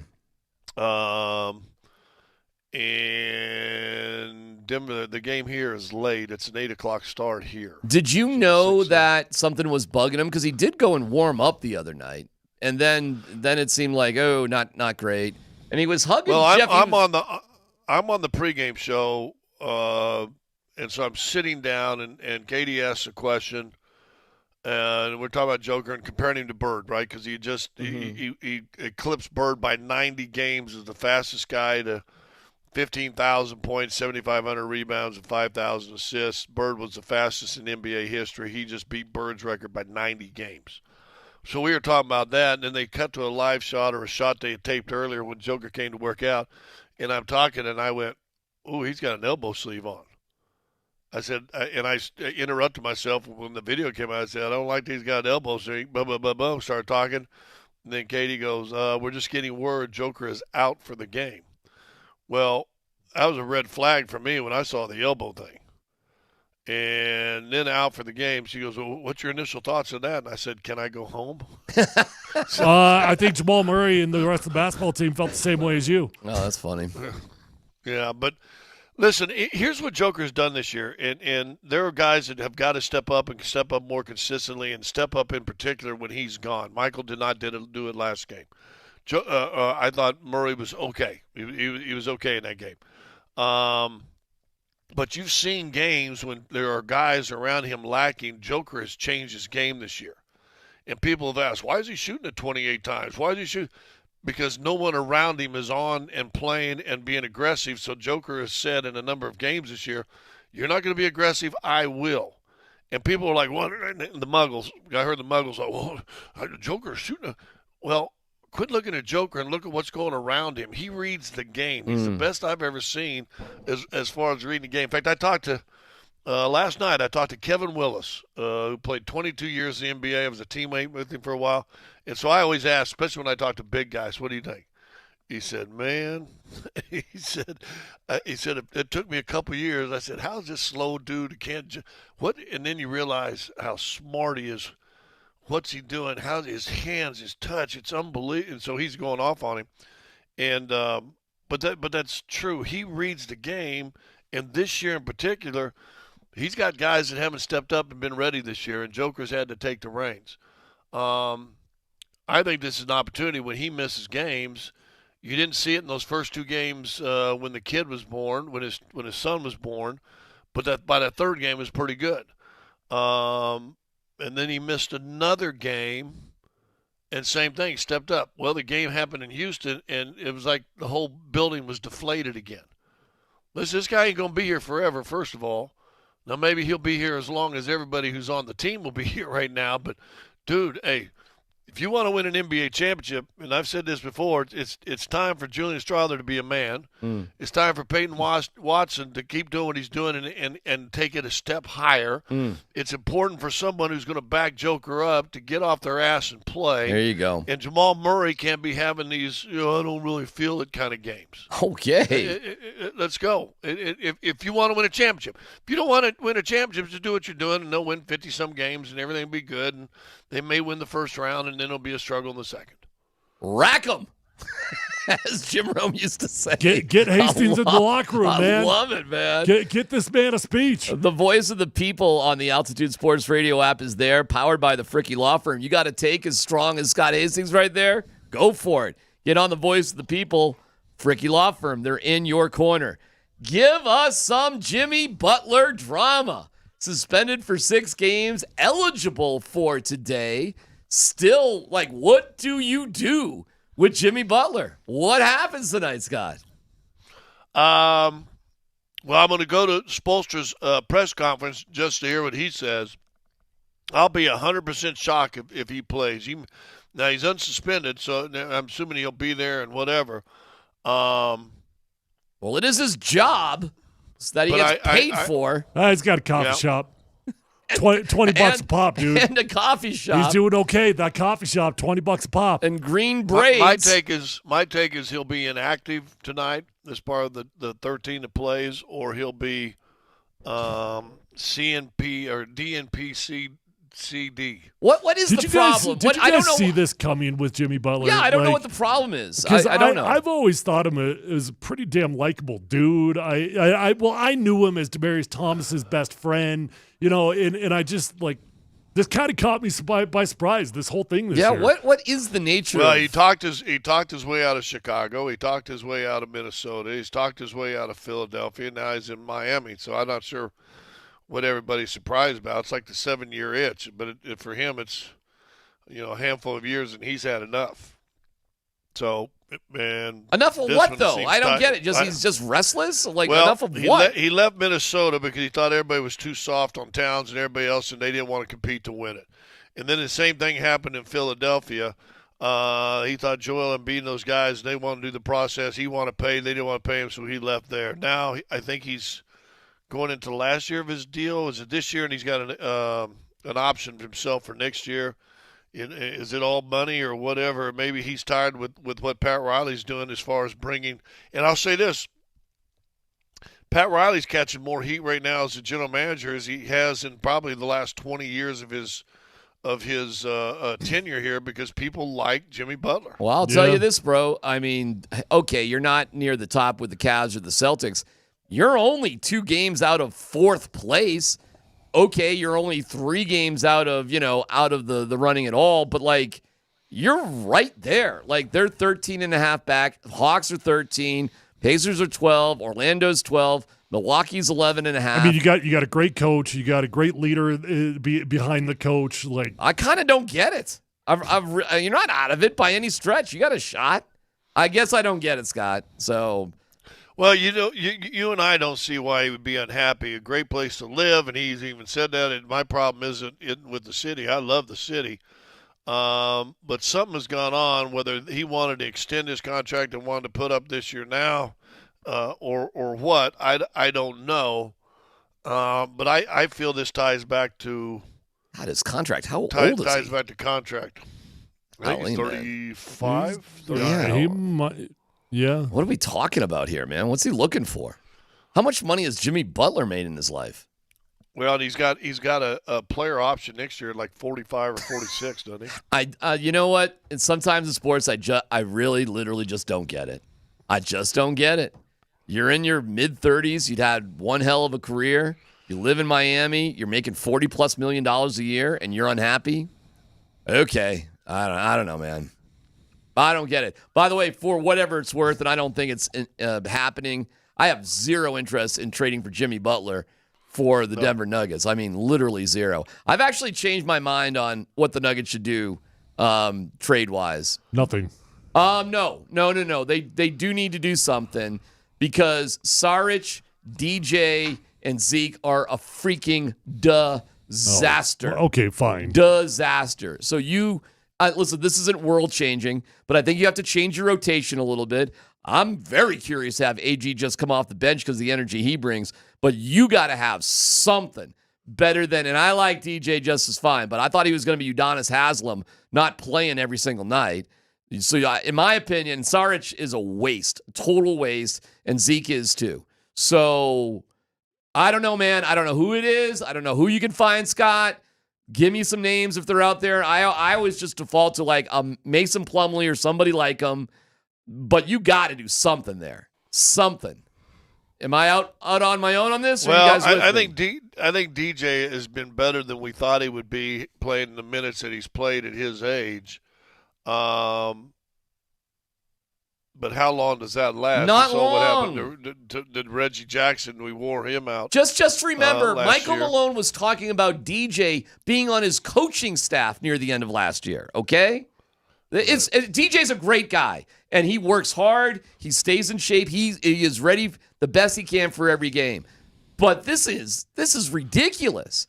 You can't just give up on the playoffs. No, I mean, if you got some injuries. But what you were talking about is a radically different conversation than what we were originally talking about. Yeah, that's out the door. That's out the door. And you know why that's out the door? If you're telling me you could find a way to move on from players that are not an effective part of your basketball team, fine, cool. Well, how about a guy that we may? I don't even know if he's active right now, and he's older, and he's had some health issues over the last couple seasons. But how about a guy like a Kevin Love? Great. Love it. Would love Kevin Love here. He's good inside. He's a good teammate. He can shoot from the outside if you need him. You know, seeing what's his face for the Celtics. Who's the older dude there? Gosh darn it. Yeah, a guy that keeps shooting the heck out. And now he just stays out in the three-point line and plays D. Al Horford. I'm watching Al Horford. How old is that? In his 20, I think he's in his 20th year. Wow. Right. So if you can get effective, so Kevin Love to me would be like an Al Horford, right? And the Celtics just bomb away from the outside. But Except Love, he's not as athletic. Where Al is Horford Love? is 38 years old. Unbelievable. And he's got the same birthday as me. Hey, how about that? Happy birthday to one and all. What's Love's situation? I like that. Is he on a lousy team? Where's Kevin Love these days? He's in Miami. Okay. But I think he's as old as Horford, though, isn't he? And he's been really hurt the last few years. Well, all right. Would you accept Jimmy Butler for? I'm not. No, never mind. That's crazy. Love's 36. Kevin Love is 36. I just need a rental, guys. I need a rental for 4 months. I need 4 months out of you. That's it. Give me 4 months. Who you got who can be better for 4 months, man, so the game doesn't fall apart without Jokic? But who are you talking about getting for trading the guys that you're talking about? I don't know. I don't know. Good luck upgrading from those guys. I don't know. Figure it out. I have no idea. Okay. Who knows? Yeah, I'd love to get an upgrade from them also. Maybe there's some salary dump, or they want Jalen Pickett, or I don't know. Maybe Hunter Tyson's doing it for him. Whatever. Figure it out. But this is not acceptable. We cannot roll like this into the playoffs. It's ridiculous. Ridiculous. Yeah, he's only averaged like 11 minutes a game. He's only played in 17 games. All right, so maybe it's not Love, but somebody else, somebody along those lines. I don't know, man. Is it a possibility? I mean, the trade deadline is coming up pretty short. It's February 6th, I believe. You got 2 weeks on this bad boy to figure this out. 2 weeks. What are we doing? What Kevin Love's career high is? For points? Career high in points and rebounds. He might have a 40-pointer in him. He might have 40-20. 51. Okay. You know what his career high rebounding? 26. 31. He's had his moments. He's a world champ. Yeah. He's been there. He's got some seasoning. No, but I mean that's probably kind of the style player that you're looking at. I don't even know if you can make it happen, to be honest with you. I don't know. Somebody like him, though, but we cannot just sit there. It's depressing watching this team without AG and Jokic. It's depressing. It's sad. Because I know they're a good team. I know they can beat anybody when healthy, but I just can't believe the drop-off, Scott. Like how far it drops off. It's absurd. All right, enough venting there. I'm sorry. Hey, you can get on the Altitude app. I can. Voice of the People. I can. Log on there, and if you got a hot take, yeah, hot take like D-Mac just said, drop it into us, and Dan will grab it and play it. Yeah, I think there are some calls in there, Dan, by the way. The Fricky Law Firm brings that. They're in your corner. All right, we got a couple of cool things. Scott kind of waited on this till yesterday, from yesterday. Reflections on Bob Uecker, plus Travis Hunter being jealous of other people's money. No dumb questions along the way as well. It's PhD on 92.5.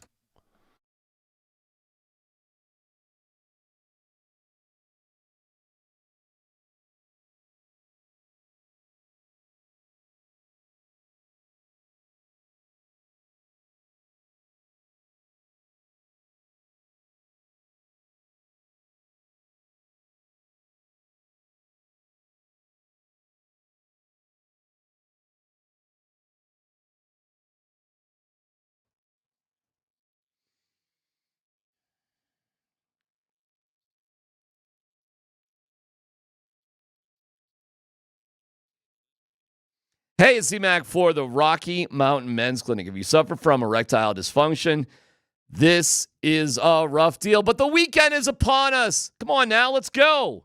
Let's go. Let's go. If you and your partner are experiencing struggles, okay. New year, changes for you. Let's do it. It's the Rocky Mountain Men's Clinic. And for guys, sometimes the pills or herbals just don't work out. Well, the Rocky Mountain Men's Clinic has got your back. With 5 locations, Fort Collins, North Denver, Central Denver, Castle Rock, and Colorado Springs, they are there for you with success rates well over 90%. Some treatments can have you last an hour or more. They served the Front Range of Colorado for nearly a decade, successfully treating tens of thousands of men. So schedule a consult with the Rocky Mountain Men's Clinic today. The initial visit is only $99 and includes a medical consult with a Colorado licensed medical provider, a TNPSA test if medically advised, a test dose. If that doesn't work in the office, your visit is free. Call them today, 720-440-7900. Visit RockyMountainMen'sClinic.com.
Columbus, Hastings, and DMAC present No Dumb Questions. This is your safe space. I like to use no dumb questions as parenting advice for myself. You're a smart guy. Send us your not dumb question now. Tweet it, text it, or Twitch it. It's No Dumb Questions on Altitude Sports Radio 92.5. Okay, Scott did wait on this because now this is a guess, and we haven't talked about this ahead of time. And No Dumb Questions brought to you by nobody right now. No free gravy train for DMAC anymore. We are open for business. We are open for business. Come on in. Are you, Scott, the Bob Uecker of the NBA? Should I explain a little bit to people? Well, you might explain to everybody else, yeah. Bob Uecker, a legendary local broadcaster who had certain national ties, who was good enough to be a Major League Baseball player for a good chunk of time, but was always self-deprecating about his own career. Is that not Scott Hastings in the NBA? Or are you? And I do wonder if you feel like that, and if you had some sort of connection with Uecker over the years. It wouldn't surprise me if you did. Yes, I was always intrigued by Ueck. I think I met him one time at some like big gala. It was on those, in a line you shake hands type things. Loved him. He was always killing on Johnny Carson, right? Remember the days always going to Johnny Carson? Very self-deprecating straight man. That's how he played it off. Was a TV star. I can't believe on Mr. Belvedere. Had his own sitcom. I can't believe how good an actor he was. Yeah, like it's unbelievable. Like I obviously just think of him from Major League, but knowing he did other stuff is actually amazing. And even Major League, in his own little world, right? Doing what he does to an extreme. Right. But that was still freaking acting. I mean, that was phenomenal. He was acting. absolutely a natural. And if you see him on these talk show appearances and some of that circulating, the at ease that he was in. And some of those Miller Lite commercials, beer commercials that they could never do these days for a bunch of politically correct reasons. If you go back and watch them, he's a big part of those too. Yeah. The cheap seats, or what do you say? Front row. Now, up here. Just a bit outside. Now, for his entire time he was doing all that Hollywood stuff, he was the voice of the Milwaukee Brewers for 40-plus years. Yep. So he never stopped that job either. And obviously, I see the ties with you, Scott. I don't really know him as a true broadcaster, to be honest. Like I know him as an entertainer. Legendary baseball broadcaster. Yeah, and that Mr. Belvedere, I mean, that had a multiple-year run, didn't it, as a TV sitcom, I think. So yeah. No, I always felt close to him, and I remember there was a time in my career that I said, maybe that's who I need to be. Okay. Wow, is this true? Somebody on the text line says, has anyone discussed yet that Bob played 50 games for the Denver Bears in 1963? Well, that would be a lot of games in 19. Okay. I did see that brought up. I forget if it was Patrick Saunders or it's Tom Green. It was Tom Green who put that out there on Twitter not that long ago. So Scott, you emulated him. You thought that could be a type of career that you'd like to have. Yeah, but I was thinking more of the movies and Hollywood stuff that never really came to fruition. I did audition for one movie. What was the movie? I don't remember the name of it, but basically I was supposed to play a Frankenstein type of character, and I carried a small actor around, dwarf or whatever. I didn't even know. And he was my best friend, and I was, and this guy kind of controlled me or whatever. It was almost a Frankenstein type knockoff thing. If you didn't get that, what 6'10" guy did get it? Right. I can't remember the actor's name, but he's a big-time actor. When the movie came out, it's the guy that's the voice of Mr. Krabs on SpongeBob SquarePants. Dude, hold on. So there was a part. There was a part. He played in Highlander. He was the bad guy in Highlander. How tall is he? Well, I don't know. It's movies. They don't care. They act like Tom Cruise is in Reacher is 6'5", 240. Yeah, but he's your size. You're telling us that there was a role for an ignorant giant, and you didn't get it. Yes. Okay. When you put it that way. But I had braces on my front teeth, though. I almost wonder if I didn't get it because they couldn't hide that. But I think that adds to it. All right, next, I think that absolutely adds to it. Now go look that actor up. He was in Highlander. He was the bad guy in Highlander. I'm going to Google he's Mr. the I'm going voice to of Google the- Mr. Krabs and see Krabs. what pops up. Yeah, Clancy Brown. Big time character actor, right? I guess. I don't know. He was in Dexter. He was the bad guy in the Dexter reboot, not the one that's going on now, but when Dexter was like slaughtering people in the state of New York up in the lake cabin. He was the bad guy. He was a serial killer in Dexter too. Clancy Brown. All right, anybody else for a no dumb question? You got one, Dan? Dan's got something. Yes, I got a no dumb question for Scott. Oh, so right. Evan Sideri covers the NBA for Forbes, and yesterday Never heard of him. He tweeted out, the Suns have been unable to find a single team willing to take on Yusuf Nurkic's contract in a trade. Nurkic likely becomes the fourth string center for the rest of the season behind Nick Richards, Oso Ighodaro, and Mason Plumlee. So my no dumb question is, Scott Hastings, the Nuggets need a backup center. Can they fix him? Why not? Should they bring him back? Why not? Why? Would he be an upgrade? That actually No. seems awesome to me. Is it a personality? Is it Yeah, a why? relationship? Why? Just trust me. You got to give us more than that. All right, so I mean, what you mean? All right. Just give me this. Let's Just trust give me. me this. Hey, D-Mac, in the break, Oh God. come in there and I'll tell you with No, Dan. I mean, just is it And, just and then I want you to come out next saying, well, okay, better not say it. all right? So there's just something. There's something that just will prevent and it's it. not good. And All he's- right, and all right, all right. He's closer to, in my opinion, he's closer to turd than not. In my Okay, opinion. I trust you. You know way more than us on that, so I'll just roll with you on that. You don't need to give me the details, but I'll take your word for it. On the surface, though, All right. yeah, go ahead. Yeah. No, Okay, I won't bring it up again. You got it. he cried his way out of town when he left in the first place you know because what? he didn't want to play. I know the reasons. Yep. All right. Yep. Forget Now, it. We'll do you find agree? somebody else. Yeah, you're right. You're right. You're Thank right. No. I forgot. no, I forgot about that. But you're right. Yeah. Yeah, no dumb question. Dan shaves once a year.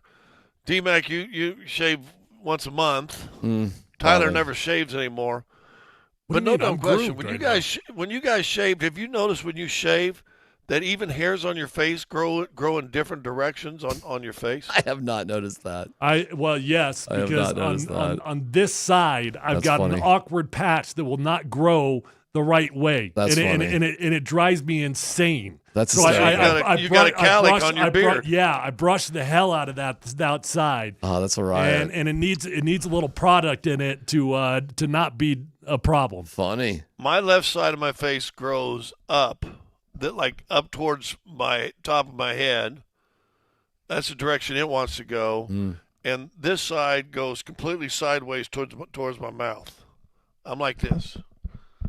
And so I just wondered if anybody else. Well, I guess noticed that Tyler on my does. Yeah, face. I haven't even Dan, noticed. how about you, Dan? Dan doesn't grow enough hair. He can't grow hair. Hey. Okay, no dumb question. Have you ever shaved the side of your face, Dan? No Like chance. right here? The sideburns? Yeah. No, like your cheek. Dan, you just don't. See, I get these little. I haven't shaved. I'm not joking, guys. I haven't shaved since December 31st. Yeah, I believe you. Dan's a baby face. Dan is a I baby face. get these weird little patches on the sides of my cheeks where dimples normally would be on a attractive person. I don't know. But All right, that's about it. No dumb question. No dumb question. Is it better or worse to be able to, like Dan really can't grow a beard? He doesn't have to worry about it. Or it's kind of ridiculous how quickly your beard grows in. Like, what's a better situation? I think when you're a grown man and yeah, it'd be scary not to be able to have scary. Yeah, I mean Dan's an extreme, but the other extreme's also a problem. Like the other extreme, we're not talking a 5 o'clock shadow. We're talking like you got a beard by 5 o'clock. I wish anything that I could not grow a beard like Dan and didn't have to worry about it. I wish that was the case. Or you wish your beard would grow to the top of your head. Nah, I don't. I could care less about all of that stuff. This is something about being locked into a long-term contract with the woman that, It's so irrelevant to me. So I'd rather not have to deal with it, and it's just it's annoying. If you've got to shave, or if you'd shave every day, that'd probably knock time off of 1 or 2 of your podcasts. Well, we'll figure that out quickly. Let me tell you, there's change there too.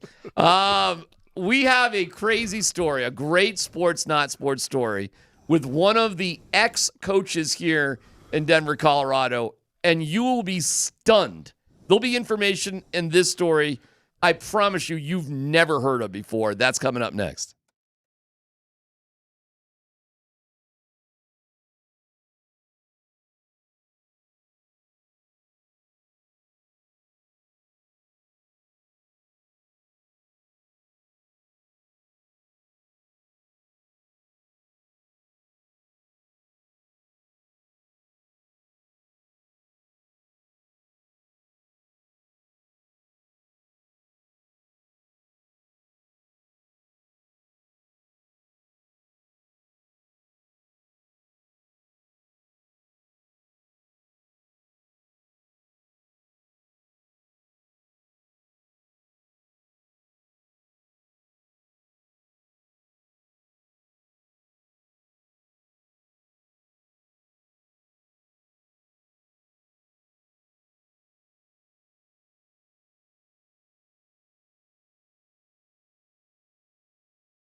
Hey, I want to let you know you can order online. Safeway does the rest. Get easy delivery or free pickup with the same great deals. Shop Safeway's Winter 4 Points event and earn up to four times the points to redeem on gas and groceries. Save big on the season's hottest items this winter, whether you're hosting, excuse me, or cooking dinner. Yeah, thank you. Safeway is there for your grocery needs. Clip the offer in the Safeway app to start earning today. Thank you, Safeway. You guys are the big Safeway right across the street from my house. Go there all the time. What's that? Fresh foods, local flavors. They're awesome, and it's right there. I fight a very fascinating battle with my wife about grocery stores to go to. Her allegiance is amazing, but I'm like, I'll go to the one that's awesome, that's close to the house. That's good. It's good, and it's got a huge liquor store. Time to get her in line. All I'm gonna say. Thanks, Tyler. I'm taking advice from you? Yep. Okay. Let's go sports, not sports. Scott, PhD presents Shut up, Scott. Sports. Breaking news out of the NFL. Breaking news out of the NBA. Not sports. A driving violation. Suspended for 4 games without pay. Former Red Sox pitcher is under arrest. That was not acceptable. All right. Didn't see this one coming. Didn't have. You shouldn't take so much joy in other people like that, Hastings. That says a lot about you. That's who it says a lot about you. That's what Tyler said. All right. This is from the. I'm sorry. What category? We go to France. We go to France. Let's go to France. Olympics. No. The new head coach of the Paris Musketeers of the European League of Football is Jack Del Rio. Nice. Okay. That's great. You know, this is a thing. This is a thing for coaches in retirement. They go do this. Retirement? Yeah. I don't think Jack Del Rio's in retirement. I think he's in the world of unemployment. Yeah, no, well, okay, either or. So what's the difference? That's a big difference. Most guys, there's no difference. Most guys, you're forced into retirement. But there's a bunch of former football coaches that go over to Europe and they do this. The old Cincinnati Bengals offensive line coach, he went and did it. I get it. People are desperate for jobs. Doing it. Desperate. No. They don't do it for money. Oh, come T-Mac, on. will you shut up for a second and listen? Come on. Shut up for a second and listen. They're not getting paid anything for this. Like hardly anything at all. Yeah. They go over there because they get free living, they get a stipend, and they get to go experience Europe in their second life. That's why they do it. I'm being dead serious. They ain't doing it for the money. I get they're not doing it for the money. I think they're doing it because this is the best they can do. You think that Jack Del Rio just wants a Parisian vacation for 17 weeks or whatever it is? Maybe. I mean, I know multiple coaches that's specifically why they're doing it. I'm just doing it for fun. They're getting a free lifetime experience that they get to go over there in Europe, not pay a single dollar. They're not making a dollar. Hey. And they get to go live a life they never would. I read about this league. There's 17 teams, including a team in Czechia. So and there's teams in other places that aren't Paris. So to think that Del Rio's got one of the better gigs. But who knew, Scott, there was a European League of Football? Me. Well, that is the biggest thing right there. Their home games will play in a 19,500-seat stadium. I didn't know that they had a league still going over there. I think Tyler's right. I think two things on this, though. He's a big NFL name, whether he's had tons of success, but he's been a head coach in multiple places. And I think this is a good chance to legitimize their league. It used to be you could go over there for a certain time and not have to pay income tax over here on the money you made there. I don't know if that's still a status. And everything will be paid for over there for him, all of his living expenses and everything else. But I bet he makes a few do-re-mis. I bet he probably gets a few advertising thing, and maybe a new Chanel cologne will come out with the Jack Del Rio. Jack's a big enough like name. Football, yeah. He's a big enough name that he might make a couple bucks, but it ain't going to be much. Dude, how funny is it that Jack Del Rio is now coaching the Paris Musketeers? I think it's awesome. Well, you got a guy who's coached. I don't know why you're judging that. I think it's a guy who's been incredible. a head coach for 12 years in the NFL gives you status for this league if it's just kind of trying to get going. Whatever. Good for him. Dude, go live a life you'll never got to live, and you don't have to pay a dime while you're over there. He's the Ted Lasso of football. I wish him the best. I just find it a funny thing. Of the Paris Musketeers. You're judging the hell out of him. It feels like 5 seconds ago he was the head coach of the NFL. That's all I'm saying. So Jack Del Rio picks up the phone and calls you and said, Tyler, I need an offensive line. Your living expenses and everything will be paid for. We'll give you $500 a month stipend and a contract for $85,000 for this season. What will you do? I got kids that don't. Yeah, that's complicated. Does Jack not have kids? I don't know what his kid situation is. Are all his kids grown up? They're all growing. 61. All right. Well, hey, you never know. I'm Scott. Hey, you never know. They got French American schools over there. I'll take it. They sure do. Sure, of course. I mean, Hey, Ted Lasso. Ted Lasso didn't take his son. That was a big part of that show. Yeah. That he went over there for like 3 years without his 10-year-old. And sent him to therapy too, didn't he? Well, was Ted a bad guy for doing that? Was he a bad guy for leaving his kid in Oklahoma or wherever the hell he was? I mean, it's a choice I wouldn't make. Oh, so Ted's a bad guy. So who's being judgmental now? It's a choice I wouldn't make. Who's being judgmental now? I thought Ted was a pretty decent guy with all those little biscuits. Ted, wasn't it that he was going to go there and then Goldfish, man? Eventually they were all going to come over and join him, and that was the issue. She finally announced, "No, we ain't coming over." They turned it down because they didn't want to have the kid leave America, rightfully so. No, I mean, I'll tell you this: I'd go work at a Walmart happily, rather than leave my kid 5,000 miles from where I live. Ted Lasso. I always thought that was a weird part of that show. Like, I just don't think coming out of your mouth that sounds right. What's that? That you'd actually mess with your career for your kids. I already proved that, my friend. I drove to Colorado Springs, my man, after I was fired for BPI for 5 straight years, my man, so my kids didn't have to move. I'm being a little serious on that one because I got the scars to prove it. But I already did that one, my man. I got the Toyota Yaris to prove it, so I did that one. Yeah, but in hindsight, don't you wish you had just got a little apartment down there? Nope. I'm glad and I'm proud of what. Boy, you're getting me a little serious here. But that was my kids never had to take a bus to school in their lives because we made our kids our highest priority. And they walked to Indian Ridge, they walked to Laredo, they walked to Smoky Hill, and I'm damn proud of it. And then I'll go from there. And I drove 2.5 hours a day because it was my problem, not theirs. So, put that in your corncob pipe. Didn't mean to get serious that there. Was That was a lot of fun. That's like that's one of my little triggers. Way to go, dude. So sorry. Jack Del Rio's leaving his 30-year-old kids back in the United States. That's fine. That's fine. Bum. That's fine. All right, that's it. That's the Jack Del Rio story. I don't have anything more than that. How about Jack Del Rio offers you $2 million to go to Paris? Hey, I got a buddy that went over there, did it, and he got rooted, man. Got a family.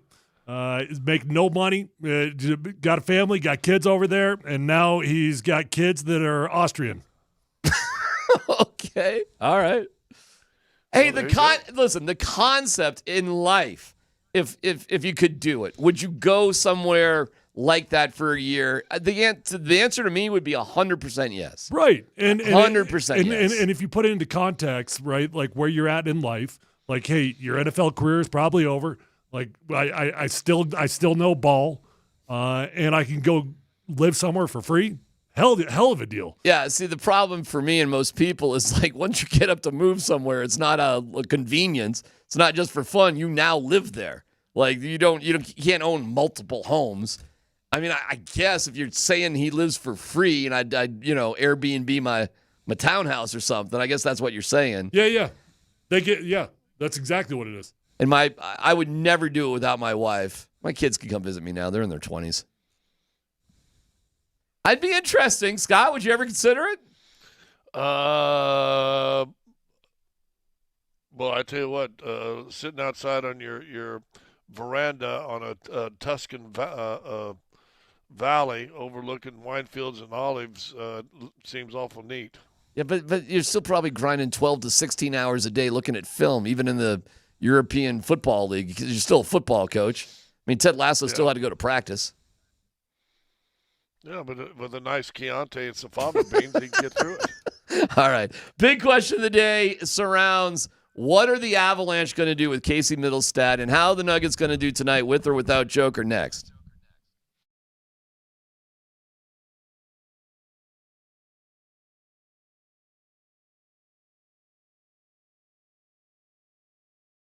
Hey, guys, if you're in the market for a new vehicle, you don't need to waste your time driving all over the state of Colorado. There's only one dealership you need to go to, and it's my friends over at Phil Long Ford.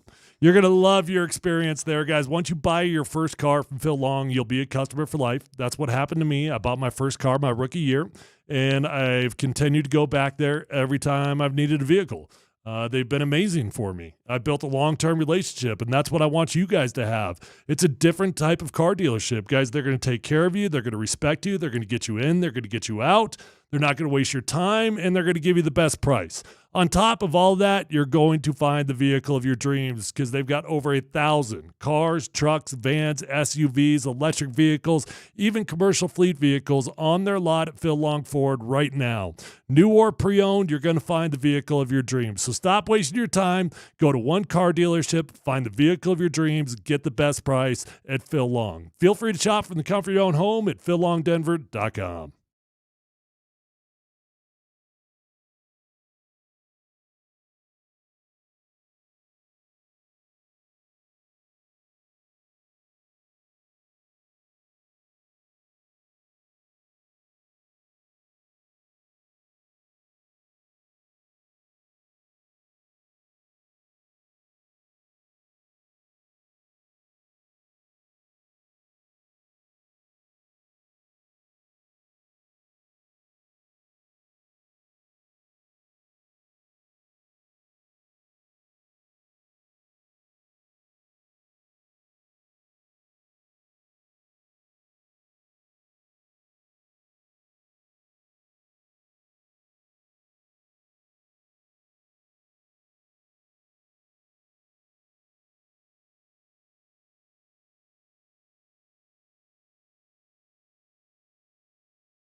Come on now.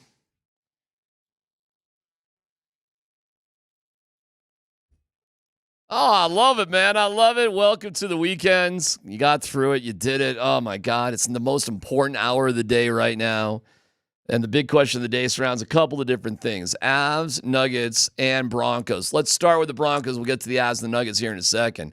The question is, why did they fire Ben Kotwica, the special teams coach of the Broncos, got the ziggy yesterday? The news was broke this morning. Why did it happen, Tyler? Yeah, I don't know, man. I mean, I do know. I know the reason, because eventually Sean's going to have all his guys in there. And we've always talked about people, Vance Joseph, even in that conversation of was he really Sean Payton's guy? On paper, the move doesn't make sense. You had a very solid season with your special teams. You had a Pro Bowl punt returner. We're all okay with all of our specialists. We like our kicker. We like our punter. We're fine with the long snapper.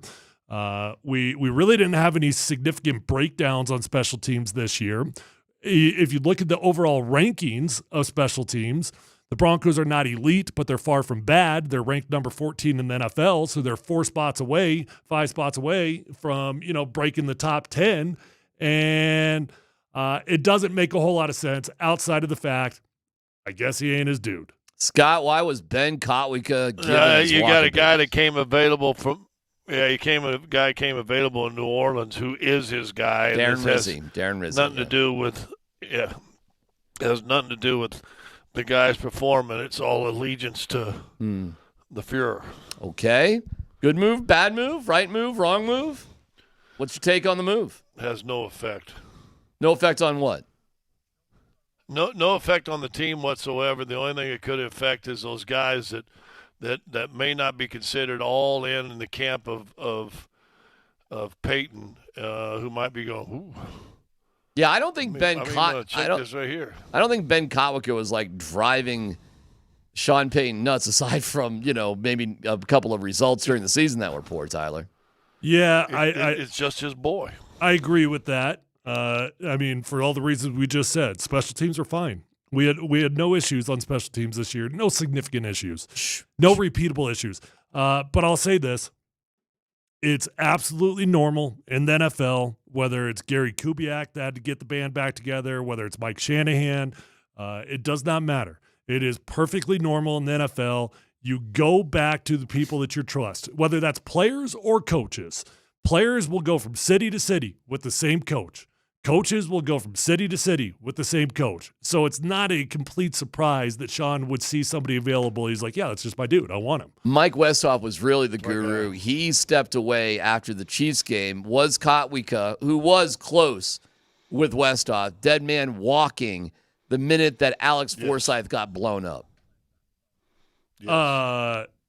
Okay. I mean, I guess if you want to pinpoint that, I would disagree. I think he was dead man walking the day that Mike Westhoff walked away, because Mike Westhoff was Kotwica was Westhoff's guy. Yes. And so that was the moment that he was dead man walking. Personally, I don't think it had anything to do with Alex Forsythe. Well, if anything, the Westhoff leaving gives Kotwica at least a little resume that maybe he can get a job next year somewhere.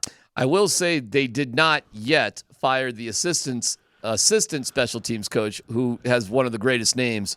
Chris Banjo remains for now with the Broncos, and we'll see what happens.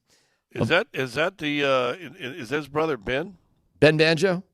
Actually, it's Sterling. Oh, Sterling Banjo. Yeah, that's a good one too. That's a good one. You know what his nickname is? Pick. Really? Yeah. That's good too. I thought he was named after an uncle though, wasn't it? It's Uncle Pick. It's Pickard J. Banjo is his great. Actually, was part of the Confederacy. We don't like to talk about that, but they had that one relative, Wilson Pickett Banjo. Got right through him. Okay, we go to Ball Arena last night, where, let me set the scene. It's 3-0. We're looking good, right? Starting lineup was interesting, with Casey Middlestat on the fourth line and Mikko Rantanen, who did not want to talk to the Muggles after the game last night, the 2C. started good. Logan O'Connor, who was a top 6 player last night on the second line wing, gets a goal.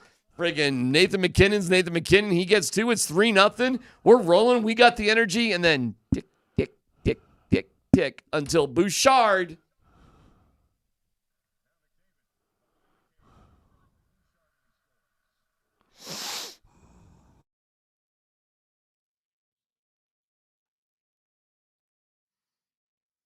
miles an hour, not as hard as he can hammer it. He's had 197.5 tonight, but McDavid throws it from behind the net and this pierces the top corner.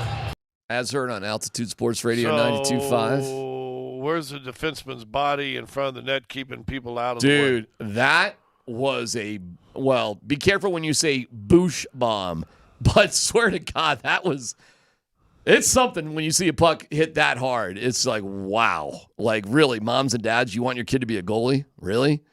That being said, obviously the Avs just let it get away from them. After the game, Jared Bednar said you just can't keep the puck in your own zone. They were 0 for 2 on the power play. Power play has been an issue. The second power play they had, they just absolutely did nothing.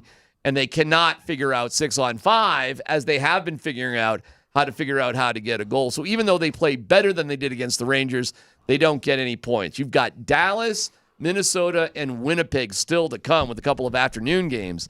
Fellas, what do you do with Casey Middlestat? What is this season left for him?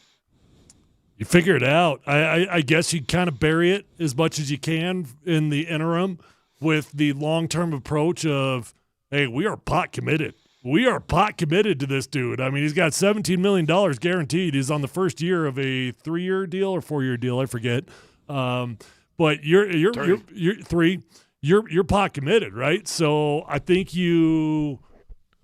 what do? You pull like kind of what you're trying to do with Jamal at times, like just give him a little break. Hide it when you can. And little break. Well, I realize that you can't do that with Jamal. I got that.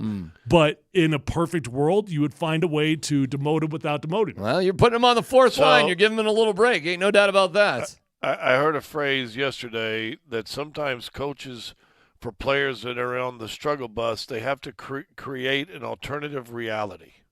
Okay. What does that mean? I mean, you've got to find the positives. You've got to hammer on them as much as you can. You've got to let some of the little things that are screwing up on. You can't just be beating them up on that. You got to, man, you're doing okay. Look, you're right here. If you're 2 inches over, you're right there. I mean, that goal's good. You're in, blah, blah, blah, blah. So you almost, as a coach, to motivate a guy and to keep him engaged, you have to create an alternative reality sometimes. I think that's so important, and I do think the best coaches I've ever had the ability to do that, right? However, I also do believe that the greatest threat you could ever give an athlete is playing time. And I guess maybe it's not the same as playing time, go to the fourth, but it is, right? And that's a threat in its own right. They started him on the fourth line, but when you look at his time on the ice, it was reflective of like third line time. It was 14:54 on ice, whereas Parsonen was 8:51, Poland was 6:18, and Inalo was 5:52. You know what I'm saying? He really didn't have fourth line minutes, but they stuck him on the fourth line, I think, to make a point. I think that's what happened last night. This time on the ice was actually, favorable to a bunch of other guys, so it wasn't that unusual. So playing time isn't the right word, but the line says something. It sure does. And I get it. But this is exactly what happened with Ryan Johansson last year before they dumped him. They dumped him onto the fourth line. I don't think they can dump Casey, though. Yeah, I don't know what you do. It's definitely different. Johansson was at the end of his career, basically. Middlestad's a young guy. But you want to know who Bednar was upset with the other night? It's Casey Middlestat, probably amongst others. But clearly he's one of those guys. So keep your eyes on it. The trade deadline in the NHL is right around the corner, February 6th. And I don't think the Avs are done. I think there's more to come with the Avalanche. Meanwhile, we moved back to Miami, and we have Let's Football Go coming up in about 15 minutes. But, Scott, what is the latest with Nikola Jokic? What should we know? A game-time decision for Nikola is what I heard this afternoon. That Gordon should be good to go. Sans any type of setback in warm-ups also. I think maybe Gordon's is more precautionary because of the back-to-back nature of what they did in Dallas, Houston. So that's good. You said something earlier. I will say this: if they can get back healthy and sustain, and guys starting to play, I mean, they have showed signs of going, okay, now I see it. Here we go.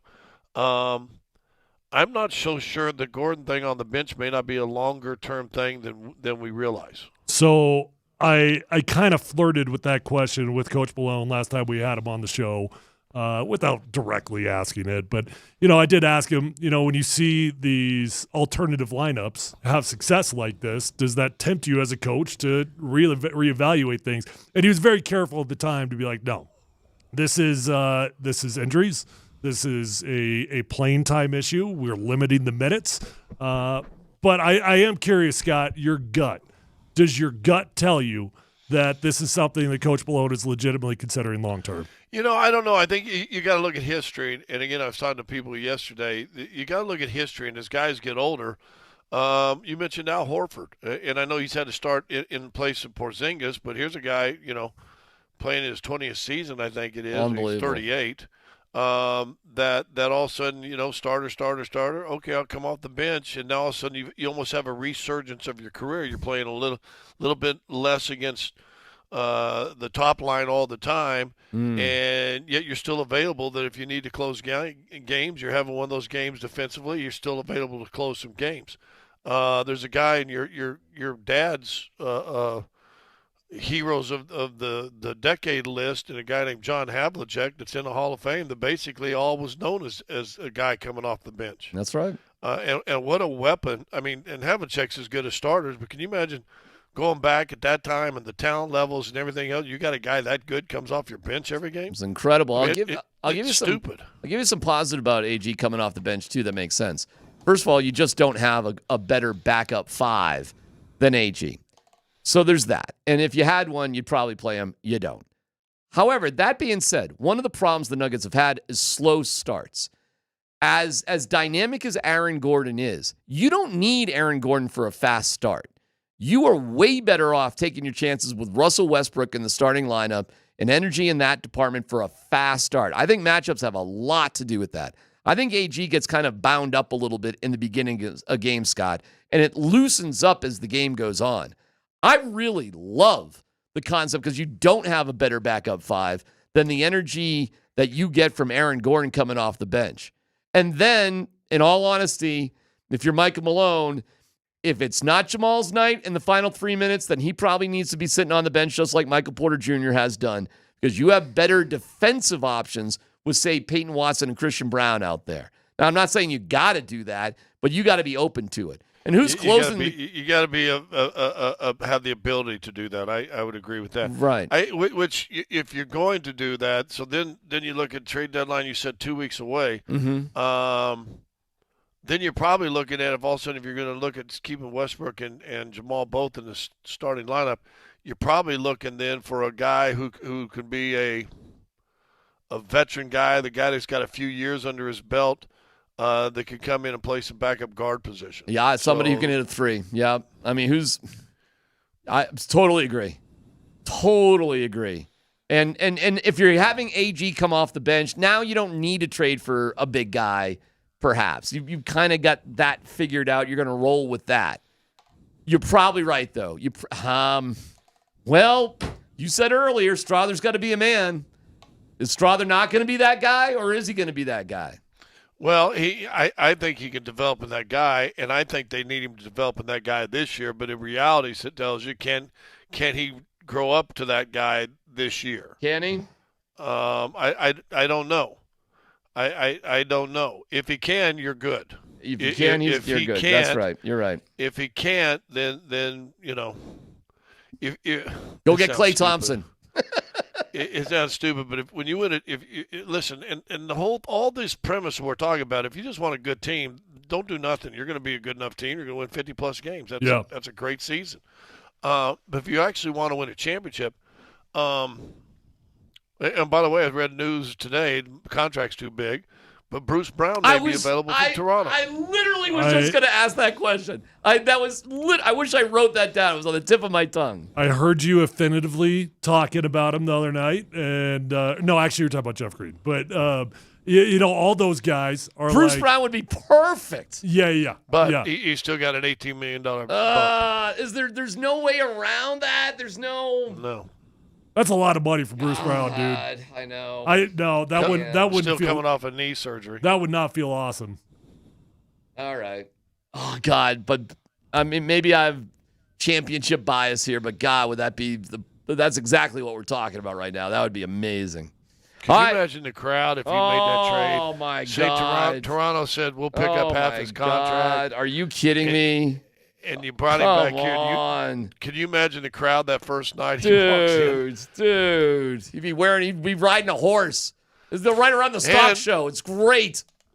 We'll get to see KCP on Sunday. That's cool. How's he doing? I haven't even followed him in Orlando. Is he doing all right? I read a couple articles. They love what he's brought to the locker room. Yeah, he's the best. He's the best. All right, let's football go. Coming up next. Is Brucey B going anywhere? Hell no.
MountainHighAppliance.com, the best. Thank you, Mountain High Appliance. MountainHighAppliance.com.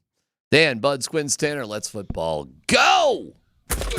All right, let's start in college football. So Carson Beck, the former quarterback for the Georgia Bulldogs, transferred to Miami. He's reportedly, guys, getting $10 million in NIL money. So, I don't believe it. Wow. So yesterday, Tyler, Travis Hunter was doing his podcast with a buddy, and they got into allegedly the $10 million.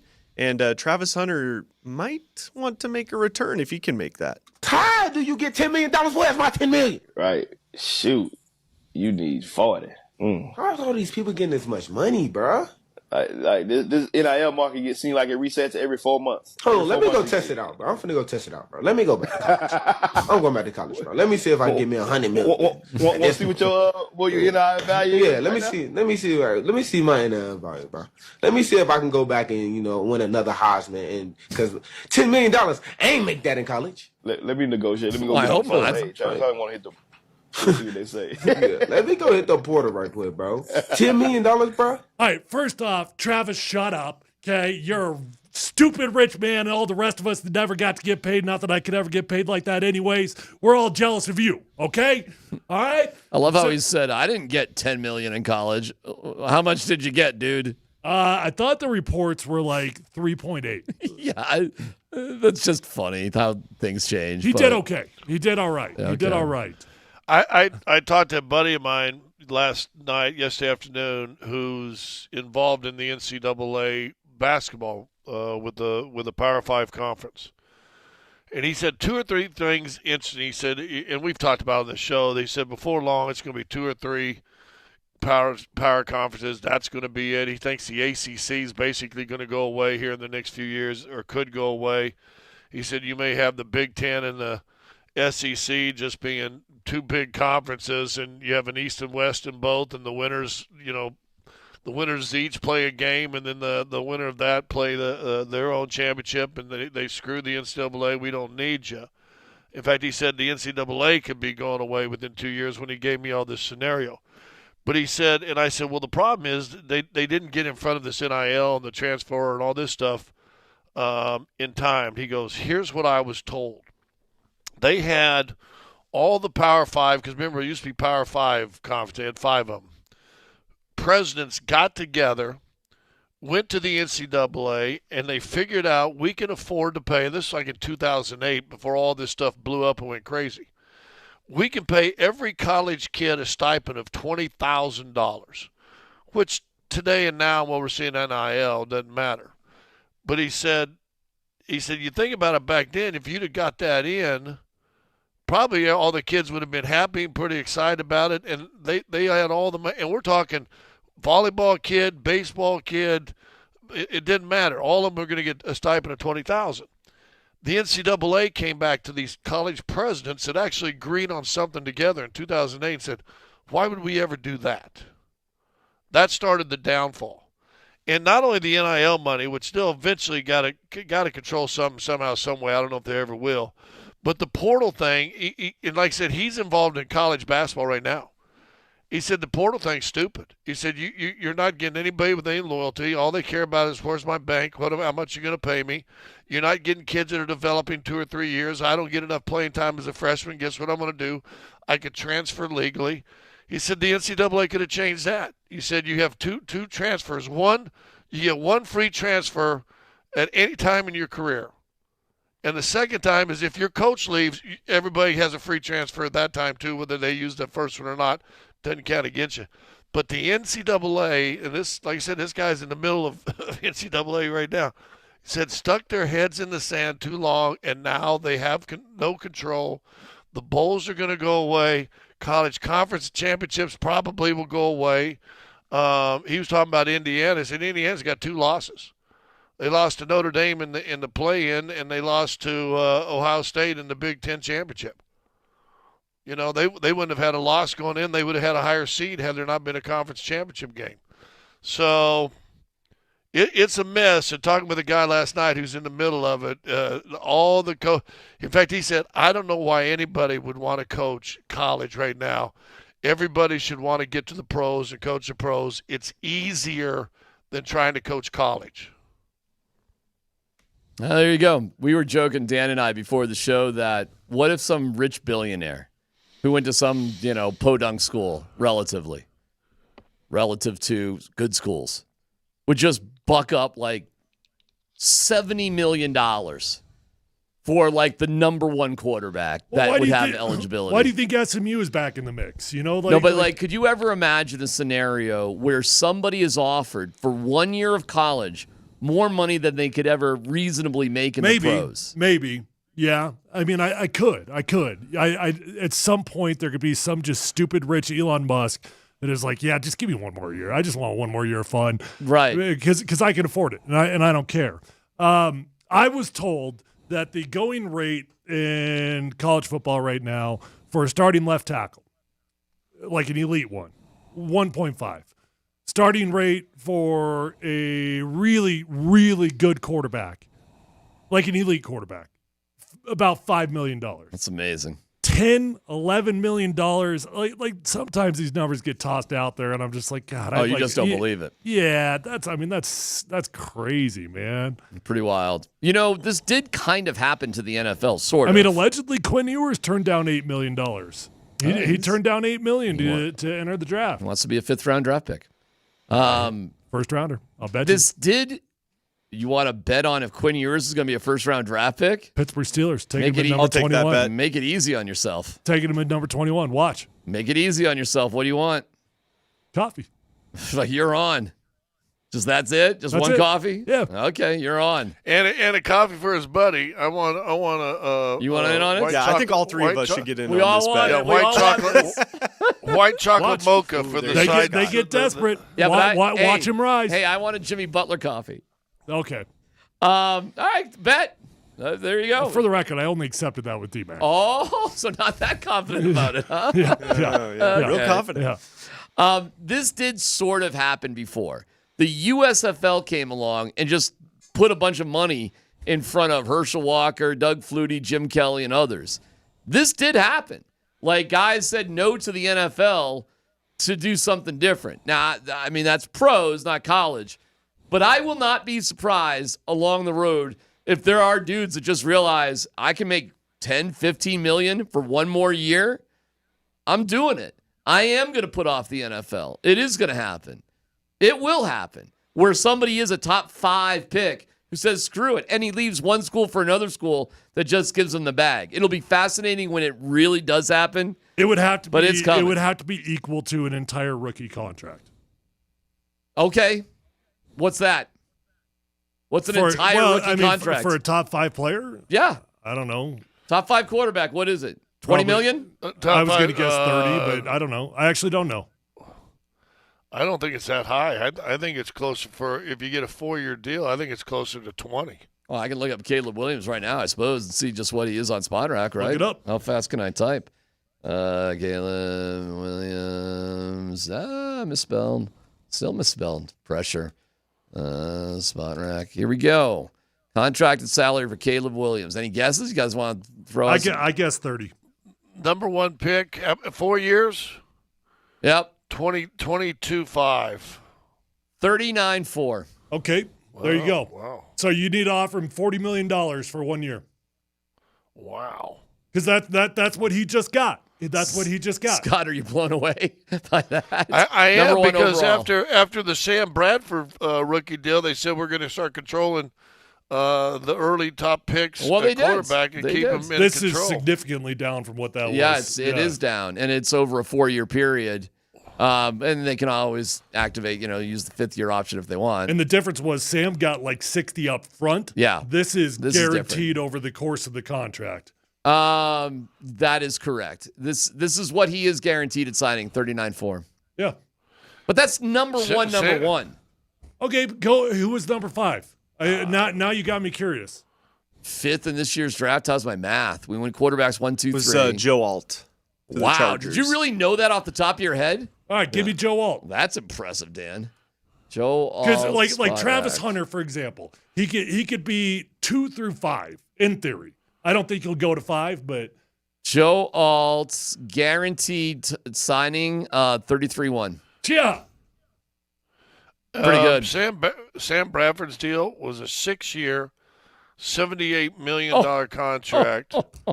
Signing bonus of 17.9. Jesus. With a total guarantee of 50 of that 78. That is what year was that?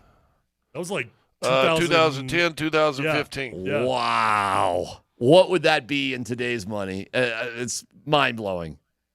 Mind-blowing. It'd be over $100 million probably. That's easy. insane. All right, next story, Dan, if you got one. All right, well, let's stick with somewhat the college ranks, a little bit of NFL, because Colin Cowherd has an idea for the Pittsburgh Steelers. D-Mac, you've talked about this a lot. Yeah. Kind of a good year for Shedeur to go into the draft, just with the free agent market, the lack of other top-end quarterbacks in this year's draft class, and obviously Pittsburgh kind of stuck in purgatory. Here's Colin's idea for the Steelers. J-Mac, people I've talked to see Aaron as middle of the pack in the NFL right now. At best, 13th, 12th, 13th best. At worst, 16th, 17th. I would take Baker Mayfield today and Sam Darnold over Aaron. But Aaron had a mostly good last 7-8 weeks. And I do think for Pittsburgh, it would be a decent fit. He's a grown-up. He could learn the playbook quickly. But the Steelers have been, putting Band-Aids on for 6 years. I think they have to rip it off. I would trade T.J. Watt, George Pickens, 2 first-round picks if your scouting department said Shedeur Sanders is the guy. Because I think Cam Ward's going to go number 1. I think Shedeur Sanders you could get at number 5, 6, or 7. What do you guys think? That's so You're ridiculous. the Steelers, you doing that? He's not going. He's going 2 or 3 at the worst. He ain't going lower than 2. Right. It's an insane concept by Cowherd there, and he's completely wrong. What else is there to say? Scott, you got anything to throw in on that one? Well, I mean, did he get that from his buddy Sean Payton, who tells him what to say? I have no idea. It's not happening, though. Delusional. Hey, I'm also not delusional in saying the closer you get to the draft, the more warts you'll learn about Shedeur Sanders. We're going to hear a lot of crap talk about Shedeur. That's coming. Well, I can tell. And some of it might be crap talk, and some of it's true analysis. Okay. Okay. But it doesn't change where he's going to get drafted. You know what it is? None of it changes where he'll get drafted. This is just the nature of the media. When you're up on the mountain, I will agree with this. When you're up on the mountaintop, people do try to knock you down. And Shedeur's been riding high on that mountaintop.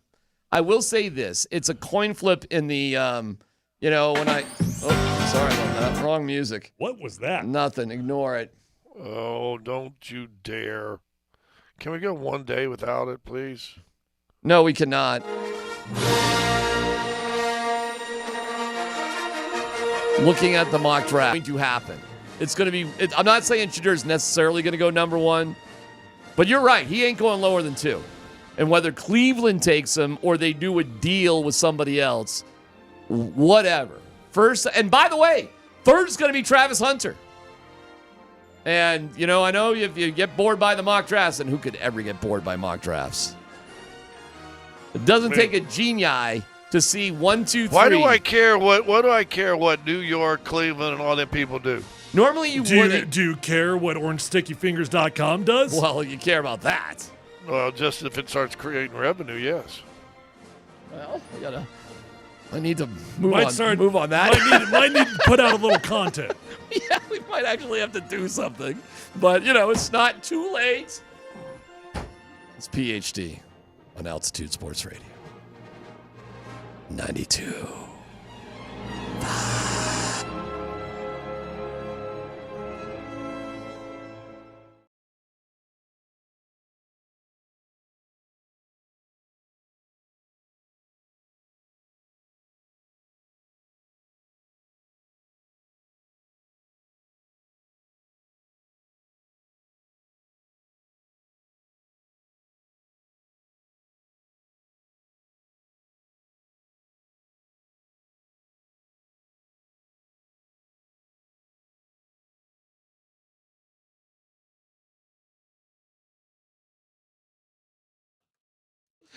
Okay, that's good. Hey, it's D-Mac for the Rocky Mountain Men's Clinic. Erectile dysfunction. Oh, my gosh. Going into the weekend, you want to have a great weekend. Not just a good weekend, a great weekend. The Rocky Mountain Men's Clinic can get you there if things have just been sort of mediocre in the bedroom. Mediocre sex life. Not this weekend. Well, we'll see. But I'll tell you about the Rocky Mountain Men's Clinic. They have success rates well over 90%.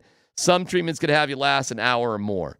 Front Range of Colorado for nearly a decade, successfully treating tens of thousands of men. $99 for your initial visit. Get a consult with a Colorado licensed medical provider, a TMPSA test, if medically advised, a test dose. If it doesn't work in the office, your visit is free. There's five locations to serve you: Fort Collins, North Denver, Central Denver, Castle Rock, and Colorado Springs. Hit them up today at 720-440-7900 or visit RockyMountainMen'sClinic.com.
We really have voice of the people messages?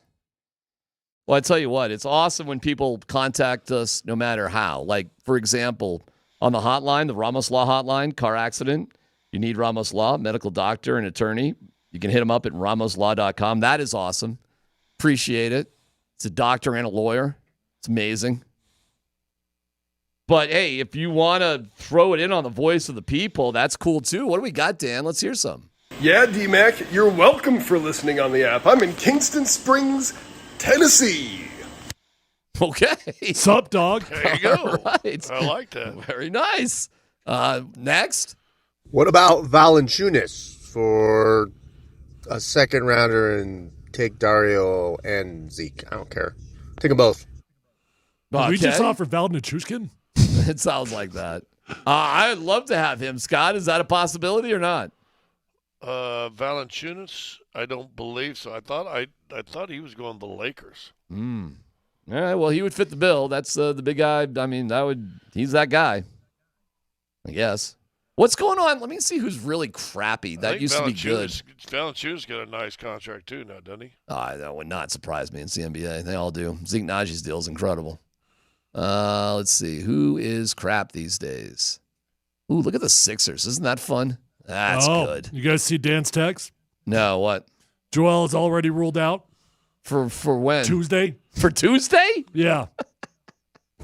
He's ruled out already for Tuesday. Yep. Over 5 years since he played in Denver. 5 years since he's played in Denver. That is Do they have games between now and Tuesday? I don't know. I did think that was weird. Like, why is he ruled out for Tuesday? Well, he's got swelling in his knee. Was an article I read earlier. That's great. Yeah, he's ruled out for the next 7 to 10 days is the report I saw. Too funny. Valanciunas is only making 9.9 this year, 10.3 next year, and 10.10 the year after. Any good big guys on the Jazz? Their season's over. Who they got? Lauri Markkanen. Wow. Don't even play. Would that be in the world of possibility? 38 million, I think. Yeah, they can't get that, can they? There's no way. He'd be great. He'd be great. What else is crap? It's that time of year, right? Just looking like who's going nowhere. Portland's going nowhere. Utah's going nowhere. Pelicans going nowhere. Their seasons are all over. Portland, Utah, Pelicans seasons are over. Other seasons that are over.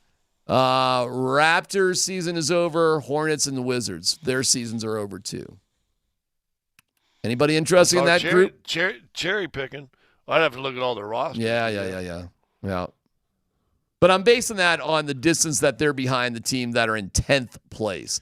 If you're 8 games back today from 10th place, it'd be a miracle.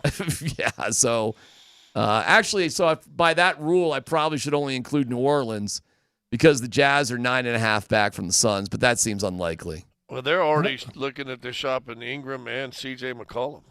I'm just trying to figure out what the grand plan interesting. here is to package Zeke and Sarge and whoever else you want to package into that, and we're going to get an upgrade out of it. Well, you just mentioned C.J. McCollum, man. He is a Nuggets killer. He's also making $50 million a year. Oh my God! So you got salary deals. Golly, man, what the hell? What do these teams do to themselves? How about the Kings? Are they giving up yet? No, they fired their coach, and once they fired their coach, they've won like 8 of 12 or 8 of 10 or something like that. Malone said, "Well, you were not a big fan of him. I know that." Malone was though. Malone was funny. They fired. I like Mike Brown. I like Mike Brown a lot. Who didn't you like? There's somebody you said you didn't like as a coach. Was it Mike Brown? I thought it was Mike Brown. No, I like Mike Brown. Okay, who's the dude that you just like? Good guy, can't stand him as a coach. I thought it was Mike Brown. The guy that got paid in Detroit and they fired him. The best dad ever. Oh yeah. Who is that guy? Who was that guy? Gosh darn it. Great human being. Monty. Yes. Monty. Yeah. Williams. Monty Williams. Monty Williams. Right. Yep. One of the best human beings in the world. Horrible coach, in my opinion. Right. All right. Well, tonight's your night. I'm glad that you've been here the whole time. You look good in your suit. Yeah, I'm pushing it, but I've got 20 minutes here as soon as I hang up the phone. Extra effort. You're good Sexy. to go. What else about Miami, man? Tell me about any interesting travels or any interesting little Did you hit the stories. club? It's been overcast and really cloudy all day long. I heard someone say today from, I think, the Heat production, we're keeping the sun out until Phoenix Suns take Jimmy Butler off our hands before we let the sun come back. I want to know what Scott Hastings, the player, was doing in Miami. What was Scott Hastings' player? It was inaugural season. We had a lot of fun. Good guys. Had 2 small kids. One had just born and started having seizures right before he moved here. Got that under control. Lived in Hallandale, which is somewhere between here and Fort Lauderdale. I thought you were going to talk about blow. It was okay. All right. There's that. It was illegal. Listen, I knew that was a good job for me, and I wasn't anything else I could do. I did go to a party one time, a house party one time. We're hanging out and having beers, and go in there, and all of a sudden, everybody's kind of gone. I'm sitting in there watching TV by myself. I kind of go in there, music's playing. You got like seven people that were at the party, and they're all smoking crack right on the kitchen table. And I went, all right, see you guys later. Yeah, I got to head. Boom, got practice tomorrow. Yep, time to go. Yeah, I got out of there real fast. Okay. This weekend, best thing going on this weekend? Chiefs Bills. Do you guys care about how cold it's going to get? No. I don't like it. I mean, all right. There's a lot of hype about how cold it's going to get. I would really prefer it not be that cold. Are you going to be slightly disappointed if it's not really that cold? No, I'm getting like emails about like HOAs, like panicked about it. Hey, make sure you're running your pipes. Everybody's freaking out. Yeah. Well, we used to get 10 days of super cold weather, and that's it. And we haven't had it yet, so here it comes. I want to thank our friends at Revitalized Health. Visit them at revitalized-health.com. So the action tonight at 5:30, we have pregame. Game time at 6 o'clock here with Kaz. And Scott, you're on TV tonight on Al. Where are you sitting tonight? Who you at? Me and Marlo. You and Marlo? All right. And Vic is on the trip, right? Yeah, Sniffles. I call him Sniffles. Oh, shocker. He made it to Miami. A week and five games because of Sniffles, I think. He has not been feeling well. Is he doing all right now? Is he okay? Or yeah, he seems to be good. He told me he had the flu and maybe the worst he's felt in 15, 20 years. I actually believe – I do not think he was making something up. I was talking to him during that time too. It was not good. But you know what? It's still more fun to call him Sniffles. Okay. Anything special on the TV tonight? We got any the bit? No, we got it. It's is it my 20 game tonight? Yes, it is. You know why I know that? Because yours truly was on. I was on 9 News this morning talking to everybody. How did you squeeze that in between podcasts? It's pre-podcast and post-podcast. I was told someone told me that they got up at 7 o'clock or something, and you were already doing a podcast. Oh yeah, one morning. that's a fact. That's a fact. Well, that's not a new thing. That's been going on for a long time. Legitimately does 4 a day. Sometimes. Legitimately 4 per day plus a 3-hour radio show. Have you ever explained why? Desperation. Have I ever explained why? I don't know if it'd be interesting enough to understand, to hear out. It's just and it's probably not for the long term, to be quite honest with you. Is there no such thing as oversaturation? There is, and I have found it. Respect. No, I all right, I'll put it like this. Know thyself, I'll brother. put it like this. When you try something new in life, how do you know what the right thing to do and the wrong thing is to do unless you give it a shot? And that's kind of what that has been for me. And it's been 15 or so months, and I have a much, much better idea of what makes sense and what doesn't make sense. But I wouldn't have known it if I didn't try it. And you should take us out. I mean, you got it almost sounds like you got Hastings words coming out of your mouth. Mine is going to touch on this. Well, go for it, Scott. It's your thing. Go ahead, man. I was thinking about today our lives and the trouble we've gotten into, or the times that it's been good for us, and we've had solid moments. See if two words, they both start with S, kind of fit in the times of trouble and the time of good.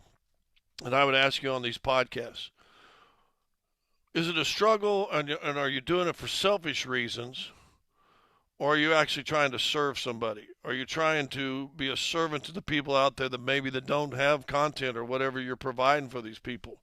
But think in our lives how many times, and I just speak for myself, the times I have crapped the bed and screwed my life up, it all because I was selfish.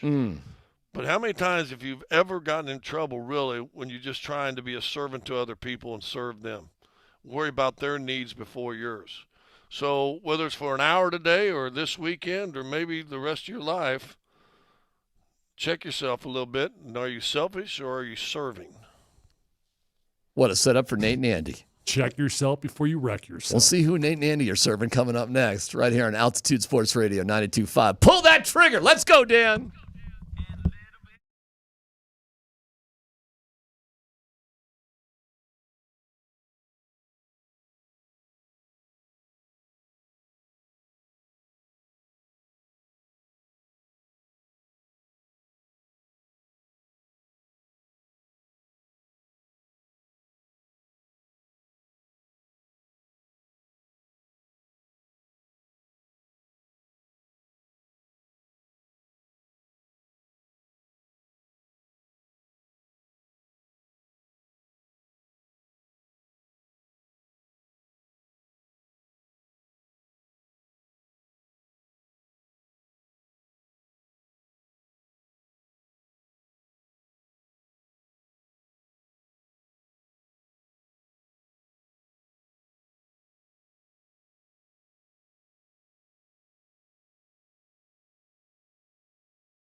Fridays. Scott Friday is here. It is the Craigman and Lindahl Show. It's Altitude Sports Radio 92.5, and we're yakking sports with you today until 5:30. We have got the Nuggets on the East Coast that are playing the Heat in Miami.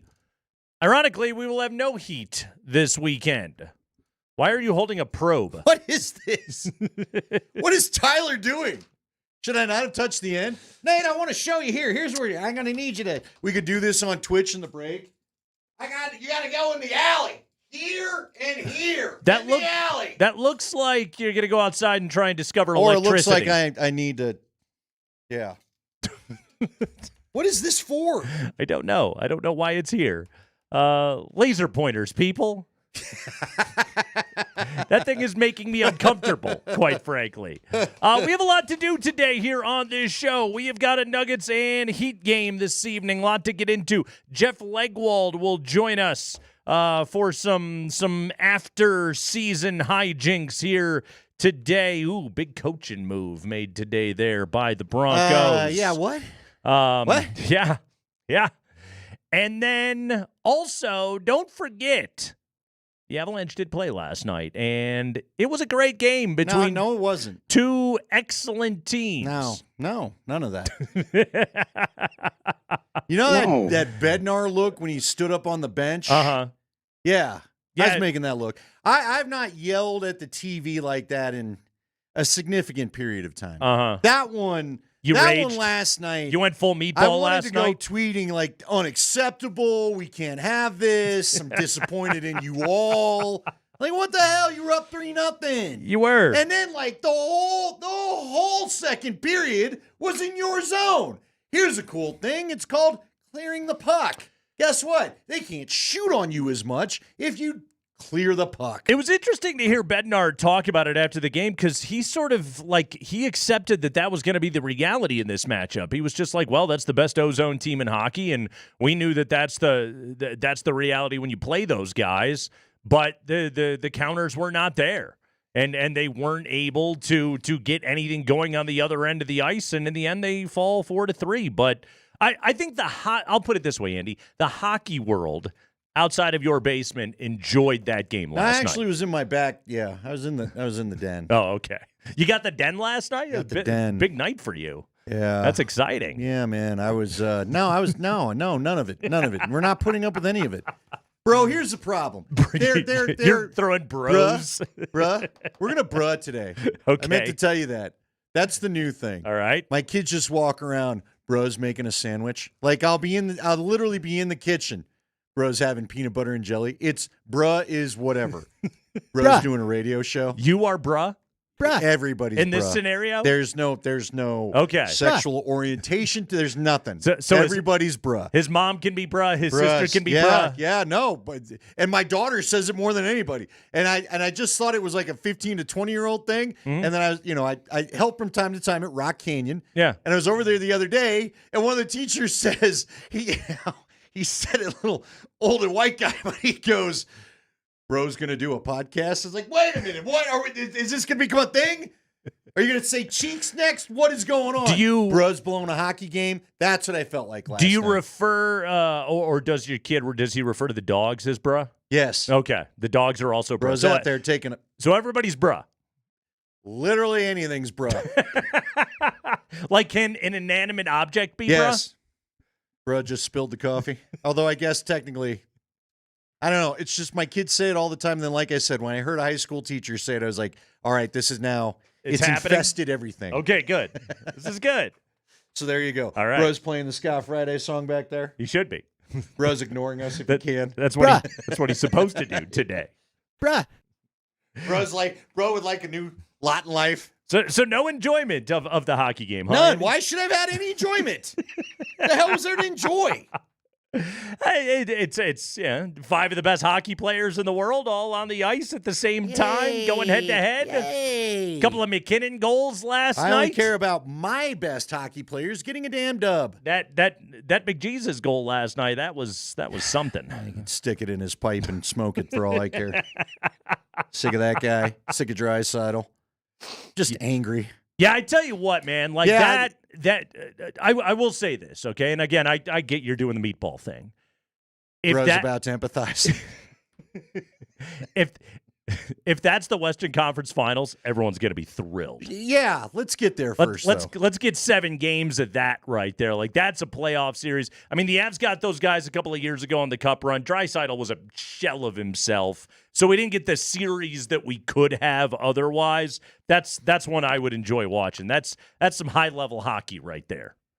Yeah, it's all fun and well if it goes your way. No, man, I'm tired of it. Again, my enjoyment of the game is just grating on you. Bros had played 3 games in 4 nights, and that was a back-to-back. Bro was on a back-to-back. They No, showed none up. of it. None of it. They None of it. showed None up. of it. Come on. Uh-huh. You got to finish that one. You were up 3-0. Mm-hmm.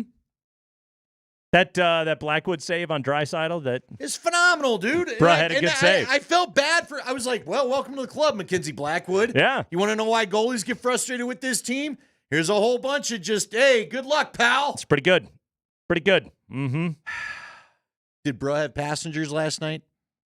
I think there were some passengers last night. Who are the passengers? I think Can we just that's, ask? That's fair to say. Do you want to weigh in who the passengers are, Mark? Who do you think the passengers are? Everyone. Not Nate. Not Nate. Kale. McKinnon had a couple goals Who last else night. we got? Blackwood was O'Connor. good last night. O'Connor. O'Connor Not hunted for O'Connor. that first one. I don't think our guy Colton. Oh, LOC getting stoned on that shorthanded breakaway too. I don't like seeing that. That's his bread and butter. That's Bruh making the PB&J right there. He's supposed to score on that. Am I using it properly? By the way, I have no idea if I'm doing it right. Try again. Okay. You weren't listening, were you? No, because I'm trying to think who the passengers are. You're like, ooh, we got texts. I got to read them. No, it's not text. I'm trying to think who the passengers are. And then you said LOC got stoned, and I was trying to remember where that was. When did he get stoned? Third period. Yeah, bro. Or no, excuse me. I was late second. Bro was off being angry by that point. It doesn't stand out to me. Did he get a full breakaway? I remember he got the shorthanded a couple of times, but I thought he pulled up with the guy in trail. Did he really get a clean breakaway? Rebound and everything. Yeah. Really? It was all. It was on the game that I watched. Bro, I didn't know why he didn't see it. A full breakaway. Well, maybe I remember it now. Never mind. All right, never mind. Good to have you back. I just told you. Does the vision become so red when you watch Avalanche games that at points you see but where you just sent me right to there a level that you're I've now not even shut you processing. out as the game plays in my mind again, and I'm trying to remember. Like I remember a couple where I felt like he stopped around the face-off circle and fired one. I don't remember the breakaway with the rebound. Mm-hmm. Skinner, man, Skinner had him. Skinner, it's pretty good.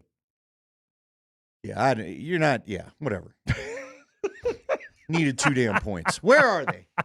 By the way, where are they? Do we have a standings? Where are they in the standings? Are they still fourth right now in the West? Aren't they still like wild card living? Yeah, it's fourth in the division, I believe, aren't they? I didn't look at it this morning. I don't remember. Bro, I didn't think we'd get into this. I didn't anticipate your level of. All right, what did you think I was going to come in and go? That was awesome. I tell you, there's no side to me that's gonna be like, hey, that's great. I love it when the Avs lose. It ain't happening. It ain't happening. I don't think anybody loves it when they lose. I think that there's a part of you that could step back for a moment and say, I watched a quality sporting event told you. on my television last night. They're the only team left I got. That you meatball? Yes, I'm just fan guy. They're in fourth in their division right now. I know. What is it? In the Central. I can't find playoffs. Puts them in the wild card. They're going to shove those up. It puts them in the wild card right now. They're only 2 back at Dallas, and they play those guys. Yeah, but hold on. Dallas games played where Dallas got 2 in hand on us. That's too early for that. Don't get worked up over that stuff. It is a little early. We got plenty of time for that. Yeah, we've got a minute on that one. Yeah, the Avalanche will be in action tomorrow against Dallas over there at Ball Arena. And then on Monday, don't forget, MLK Day, matinee special. They got the Wild at 1 o'clock, so we'll be hitting the air a little bit late on Monday because the Avs play Minnesota. Puck drops at 1. But we have a special interview that afternoon. We might. I don't know if that's been confirmed. I thought we were good. Bro doesn't look at his email. Bros are shrugging all over the place right we now. Were good. I already made plans to come in. I'm kind of excited about it. That's My good. assumption is we're doing it. I haven't heard otherwise. Yeah, It's the classic. This could happen was what we got. Oh, is that what that was? Yes. I read it as it's happening. There was no link sent. Don't get ahead of yourself here. You know how things work around this place. Everything's fluid until the moment it's not, which really goes for our radio show as well. Yeah. Yeah, listen, I'm going to get the pointer out again. We're going to go over this stuff. I need you to promote this. Bruh's not ready to promote quite yet, okay? It just might happen. Why is this thing so long? Tyler brought in a pointer. Mm-hmm. This it's coming up on 6 feet. Yeah, it's right there in the Do you in that really need wheelhouse. to be that far away from something? Apparently you do. Hey, look at that. You're able to point at the whiteboard right from there. That's not bad. Well, that's probably what this is for, right? Did you see his little play? McKinnon scored 2 goals last night. He did. That was good. I thought he was going to get his hat trick. Poor Evan Bouchard. That guy got roasted. Roasted? Yeah, and then I saw him step into the game winner. Yeah, and he scored. Would you call that a clapper? That was a bomb. Clapper, well done. I would call it that. Bro likes the hockey talk now. I didn't write clapper on my notes, but now really ripped the biscuit. Yeah. Now I wish I had. Who was that one, by the way? That was Byron Spriggs, Avs emergency backup goaltender once upon yonder. Yeah, remember he was the E-Bug. Deep cut on Byron Spriggs. You said Byron Spriggs, and I was over here just going, still didn't help. Really ripped the biscuit. No. We had him on the show. We had an E-Bug on the show. Now that you say that part of it, I remember that part. Russ still doesn't know. This was like 5 years Russ still ago. not sure. The name of the Avalanche's emergency backup from 5 years ago. Well, I have it labeled, or I would not have been able to pull that out. Good job, Spring. Yeah. Yeah. Spriggs? Spriggsy. That's right. Good name. Really ripped the biscuit. That's a good name. I remember that. We were just like, hey, man, you ready for NHL shots? The E-Bug still blows my mind. Nothing that I could do to make you appreciate the hockey last night. No, I wanted at least a point. Good. They got like 3 or 4. Here's my question. All right. How is it that the 6-on-5 looks better than the 5-on-4? You actually practice the 5-on-4 more.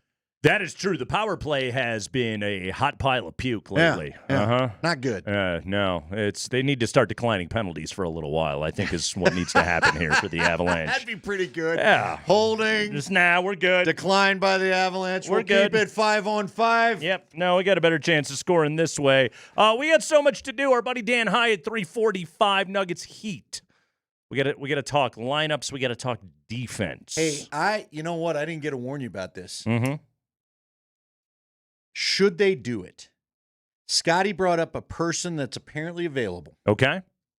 Not the most logical thing, but maybe you do it anyway. All right, fling it at me in a few minutes here. I'm looking forward to this. We monkeys? We got Bruh's a couple of monkeys over here.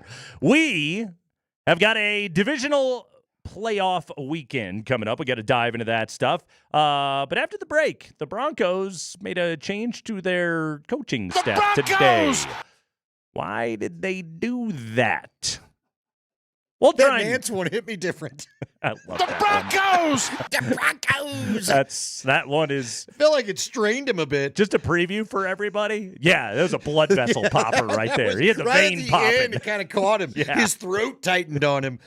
What we're going to do is we're going to play that drop into the ground this entire offseason. The Broncos! People, hopefully by the end of the offseason, people won't be able to say Broncos anymore. They'll only be able to say Broncos. The Broncos! But yeah, we got a lot coming up. But why? What are they doing? Why did they do that? We're talking about a coaching change for the Broncos. Assistant coaching change next.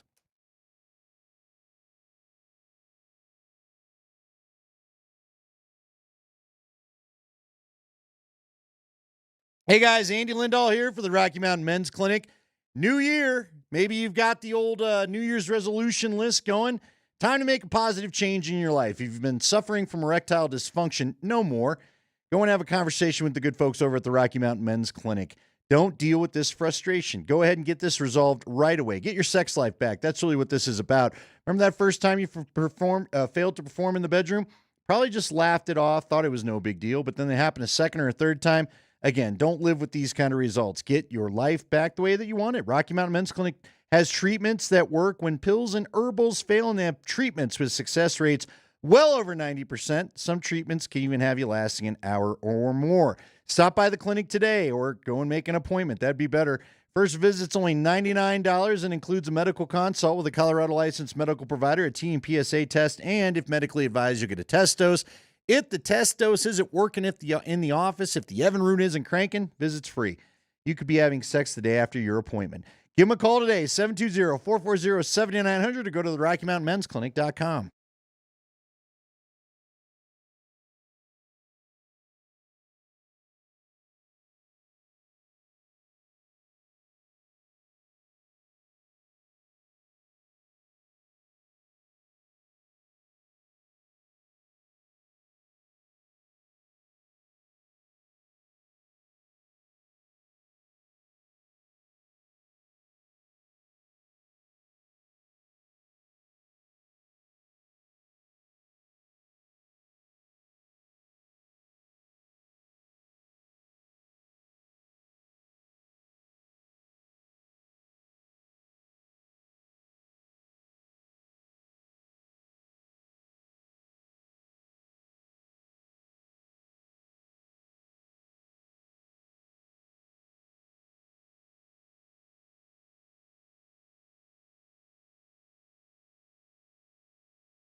The reason they're punting, Jim? The drop by Sutton on first down. Yeah, the pass was there. Oh, a fake. Look at this. Riley Dixon completes it to Mims. Oh, what a call. Kotwika, the special teams coach. And boy, did Riley Dixon disguise that. As though Kotwika called the play. You think that was a Sean Payton deal? I think Kotwika designed the play. I think Sean Payton called the play is what happened right there. Hey, Kotwika gets credit for it. That was a good special, good fake. Kotwika. Yeah. Also, we were discussing this in the break. That was the only time this year that I remember hearing his name during a Bronco game. Well, I guess you won't hear it anymore during Broncos games because Sean Payton has fired special teams coordinator Ben Kotwika. Yes. I have 2 middle fingers. Oh, wow. Payton had hired Kotwika along with Mike Westhoff to oversee special teams play. When Payton was brought on last year, Westhoff, who had worked with Kotwika previously with the Jets, retired earlier this year due to health concerns. Special teams assistant Chris Banjo, Andy, who played for Payton with the Saints, remains on staff. So is it possible that Sean Payton could pick Banjo to be his next coach? Yeah, I like that. Thank you. Hey-o. Thank you. You gotta work on your play on words before he gets hired. I know everybody thinks, who is it? Is it Rizzo that is the Saints interim coach that everybody thinks that he's going to go get? Chris Banjo Rizzy. Chris Banjo got the Riz. Did go interview with another team, bruh. Bruh interviewed outside the building. So would you say Banjo is stringing together a couple of other interviews? This is where I'm going to go back to that Logan O'Connor replay for a minute while you get this all off your chest. Logan O'Connor. We're having a day. No, I do. So I read the article when, and again, I can't remember who Banjo went and talked to, but it was, he's just like, he walked off the playing field and into coaching, right? But he's thought to be a really bright young mind. And I do wonder, to your original point, I wouldn't worry about Rizzy. And maybe Rizzy does join the staff, but I wonder if they're doing this to keep Banjo around. Would you say Banjo walked off the bluegrass and into the office? Thank you. What else you got? Let's try one more. I'll see what else I can come up with. Let's get one more. Come on. I'll see what it's else. It's Scott Friday. You never know. You never know. These are all top of the head, Andy. They're all just flowing out of me right now like avalanche turnovers. What is your favorite Banjo song? Oh, it's got to be Dueling Banjos, right? When you're talking banjo, isn't that the first one that you go to? Dueling Banjos? I've never made it past it. Is that the one that goes? Isn't that the also in Deliverance at the icky part? Yeah. Well, what does it go into? Does it really get going? Kermit the Frog used to play some banjo. Well, yeah. Oh, there you go. It's a Rainbow Connection. Is that your deal? That could be as well if you wanted to. Sure. What exactly is a banjo supposed to look like? Because it looks like a drum with a guitar neck that you now play. That's it.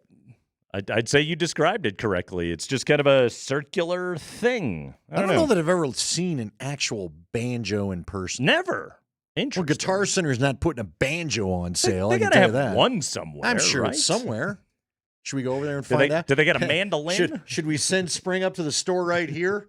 It's literally at the top of the street. The kids' musical instrument store. Just to see if there's a banjo in there. Call us in with a report. By the way, Chris Banjo, you want to know his actual first name? Ayakunmi Christopher Alusashon Banjo. Are we even sure it's Banjo now that I'm reading all those names? Now I'm like, is it like Banyo or something like that? Yeah, we'll find out later. Donde está? So there you go. I didn't think bidet was bidet. That's very true. So we don't know if Banjo's getting the gig or not. Yeah. I swear to God, we had something of substance to say about all this. What are you going to say? It's a weird move. Now, look. It is a weird move. But if it's for Chris Banjo because they don't want him to leave the building because of all the stuff I've read about how highly thought of he is, then it makes total sense. Well, Banjo's so great. Why wasn't he the coach in the first place? Well, there you go. But if it's for Rizzy, then it's just getting the band back together. The Broncos led the league in punt returns. Sure. 15.7 per game. Mimsy was an all-pro. Lutz had a great year. Riley Dixon executed a perfect fake punt. How many punts? What are they down? 4 or 5 punts at the 1 yard line this year. Tremont Smith was good. They had 2 notable special teams blunders. They gave up a blocked field goal against Kansas City, and the Tremont Smith having the ball bounce right. What are you going to do, though? I mean, that's just bad luck. The penalty, right? And, it moves up 15 yards, and then they execute a play that hasn't happened in like 50 years of NFL football, and apparently that's it. I was texting with a friend earlier today that said when Penner made a point of saying we should have been 2-0 against Kansas City, flags went up. Okay, all right. So somebody was going to have to wear that. Yeah. Okay. Yeah. All right. Remember after the game, Peyton made a point to defend Forsythe up and down and said this is on us as coaches. Okay. A head had to roll for that, basically. And Westhoff was out of the building, and Kotwika was a Westhoff guy. So in the coaching Game of Thrones that Sanford likes to talk about all the time, the red wedding came today for Ben Kotwika. Wow. Thank you. Got real violent. That's okay. Cool. But you still would not have usurped the Steelers, right? Because you would have had enough wins to tie the Steelers. They had the head-to-head. Mm-hmm. I mean, we can go and mete out justice for a missed win against Kansas City. Yeah. I don't know what it changes in your ultimate fate. I think we've seen much worse special teams in these parts than what we've seen lately. I'm telling you, all year long, I considered special teams a strength of this team.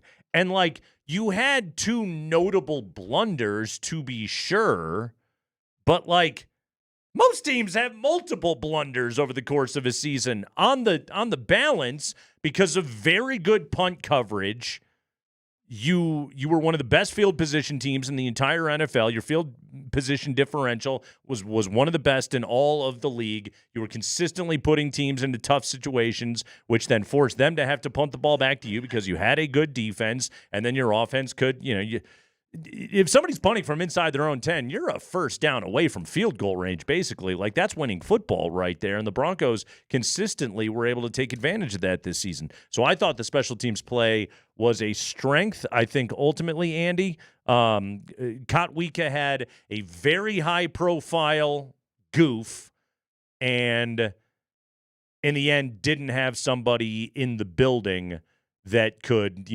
bang the proverbial table to Sean Payton, so they make a change. Okay. Yeah.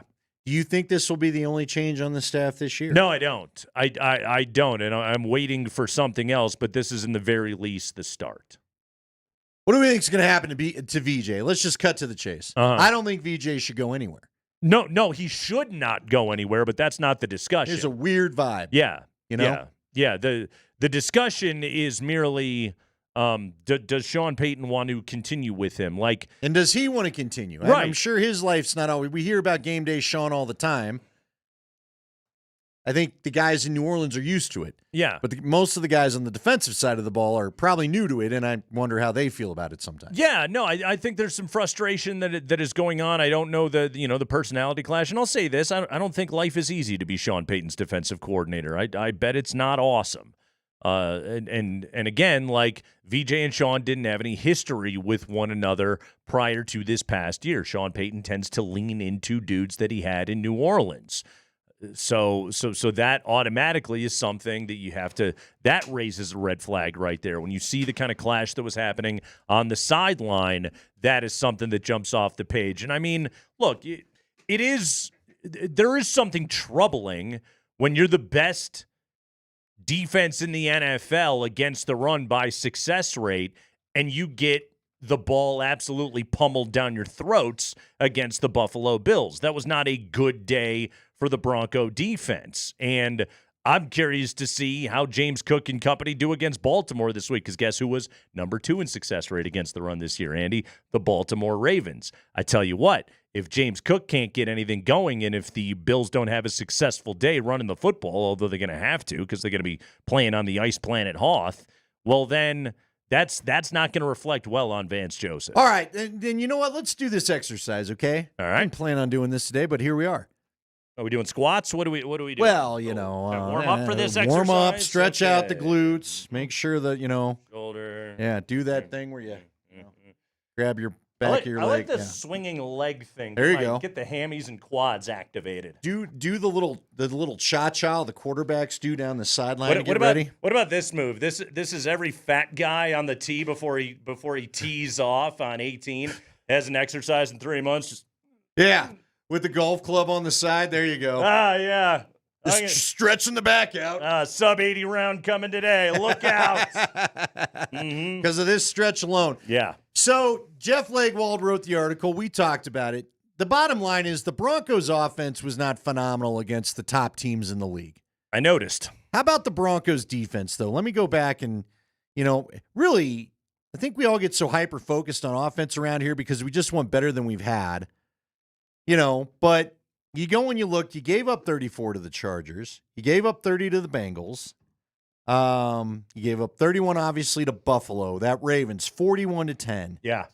The Chiefs, the first time you were able to hold them to 16, phenomenal. Also, they didn't score a lot of points this year. No, they didn't. They're Yeah. a different Kansas City team than what you're used to. Yeah. And then, of course, we remember the Seahawks the start of the year, even Got though they 26 played really on you. well, but you got 26 put up on you. Now, again, not all their fault. You got put in some tough positions early on. Yeah. But I think the reality of both sides of the football, how about I just put it this way? The reality of both sides of the football is, yes, the Broncos had some pretty good numbers on both sides of the ball that they could point to as improvement. And I think this defense was a lot of fun. But the reality of it is, when it came to the top teams, you weren't as good a team facing the top tier teams, the Buffalo, Baltimore, Cincinnati couldn't even make the playoffs, but that's a scary offense. You just weren't as good against those teams as you were the rest of the league. You made your hay against bad teams this year, and that's just the reality of it. Yep. And I bring this up because I would like to see Vance Joseph stick around. But if we're going to dive deep into the Broncos' offensive side of the ball and reveal some of the warts there of how poorly the offense performed when they got against some of the top defenses, frankly, the Broncos' defense didn't hold up well against the top offenses either. No. So I don't know what to expect. Now, again, I would like to see as much of this collective group stick around and just see what kind of jump could you all take together next year, right? Because, look, Sean's answer the other day at the end where he wanted to remind everybody, but at least I ain't got Russell Wilson to deal with this offseason, let us know that he probably viewed this as year one of the Sean Payton regime. I would agree with that. Yes, I think that that's probably very true, and I think that they are still very much in a place of trying to kind of find their way. Like, you do 2 years of VJ, and you have a very good defense this year, but also 2 years is first off, that's a lot of time for massive egos to clash with one another. So that's always at play, and I don't think working for Sean Payton is particularly easy. Oh, by the way, VJ has, no prior history with Sean. Like, you look over on the offensive side of the ball, it's not like Joe Lombardi's going anywhere. Like, that's just that's just the guy that implements whatever Sean wants him to do. That guy is a perfect executive assistant to be able to go in there and do that job. So I don't see significant changes on that side of the ball. It's not like Zach Strief is going anywhere, the O-line coach. He's not going to leave. As long as Davis Webb doesn't get an O-coordinator job somewhere and a chance to call plays, he's not going to go anywhere. He was marvelous what he did this year. So I think he's a real key, too. You got to keep Davis around. Yeah, and these teams, they always are going to view it as like, okay, well, we're starting to find our way, and we know what kind of people we want to have in the building. So today kind of feels like a start. I still will tell you, I will be surprised if Vance Joseph is back as the defensive coordinator next year, and it is not a job performance consideration because that makes him a slam dunk to return. I'll just be surprised if Sean sticks with him, especially because, as you pointed out, Jim Leonard is coming into his own as his coach, and Dennis Allen is available. Yeah, and VJ may just be, we pointed it out. They haven't worked together. You don't know what you don't know until you get into the situation, and maybe this just isn't for VJ either. I'm not suggesting I've heard anything to that effect, I haven't either. And here's something, actually, as we're talking about it and sort of doing the exercise.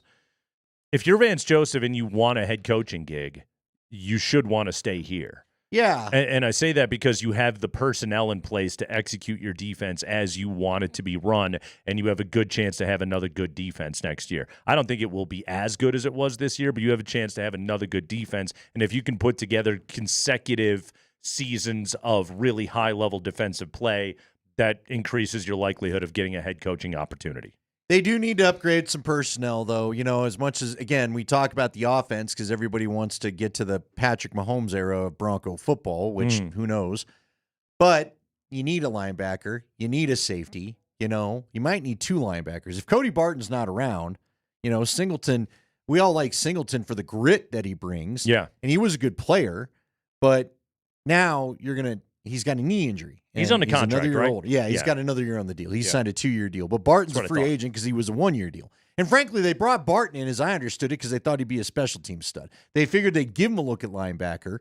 But I don't think they thought they'd have him playing the minutes that he ended up playing this year. Nuggets getting ready to take on the Heat tonight in Miami. You'll listen to that game right here on Altitude Sports Radio. Of course, watch it on KTVD. Nuggets and NBA statistician Dan Hyatt joins us next. He will explain why one Joker is more valuable than 2 aces. Find out what that means next.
the Nuggets. They're in Miami tonight.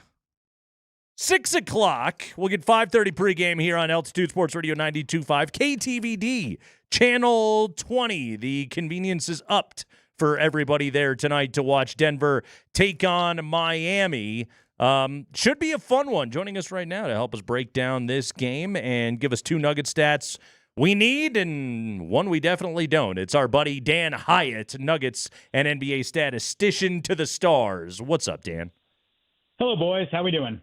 We are okay. How are the Nuggets doing right now, Dan? That's the bigger question right here. Coming off of a we don't even really care if we lose kind of effort against the Houston Rockets the other night where they didn't have Nikola Jokic on the floor. Let's talk about what this team looks like with Nikola Jokic and without Nikola Jokic. Yeah, I mean, the stat you need to know is just simply they're 2-4 without him, but the offense, is basically averaging about 107 per game when he's not there. And, you're not going to replace 30, 13, and 10, right? Mm-hmm. You're not going to replace a guy who's led the league in passes and touches for 6 straight years. And you're certainly not going to replace that with the centers they have, right? DeAndre and Dario are not built to do that.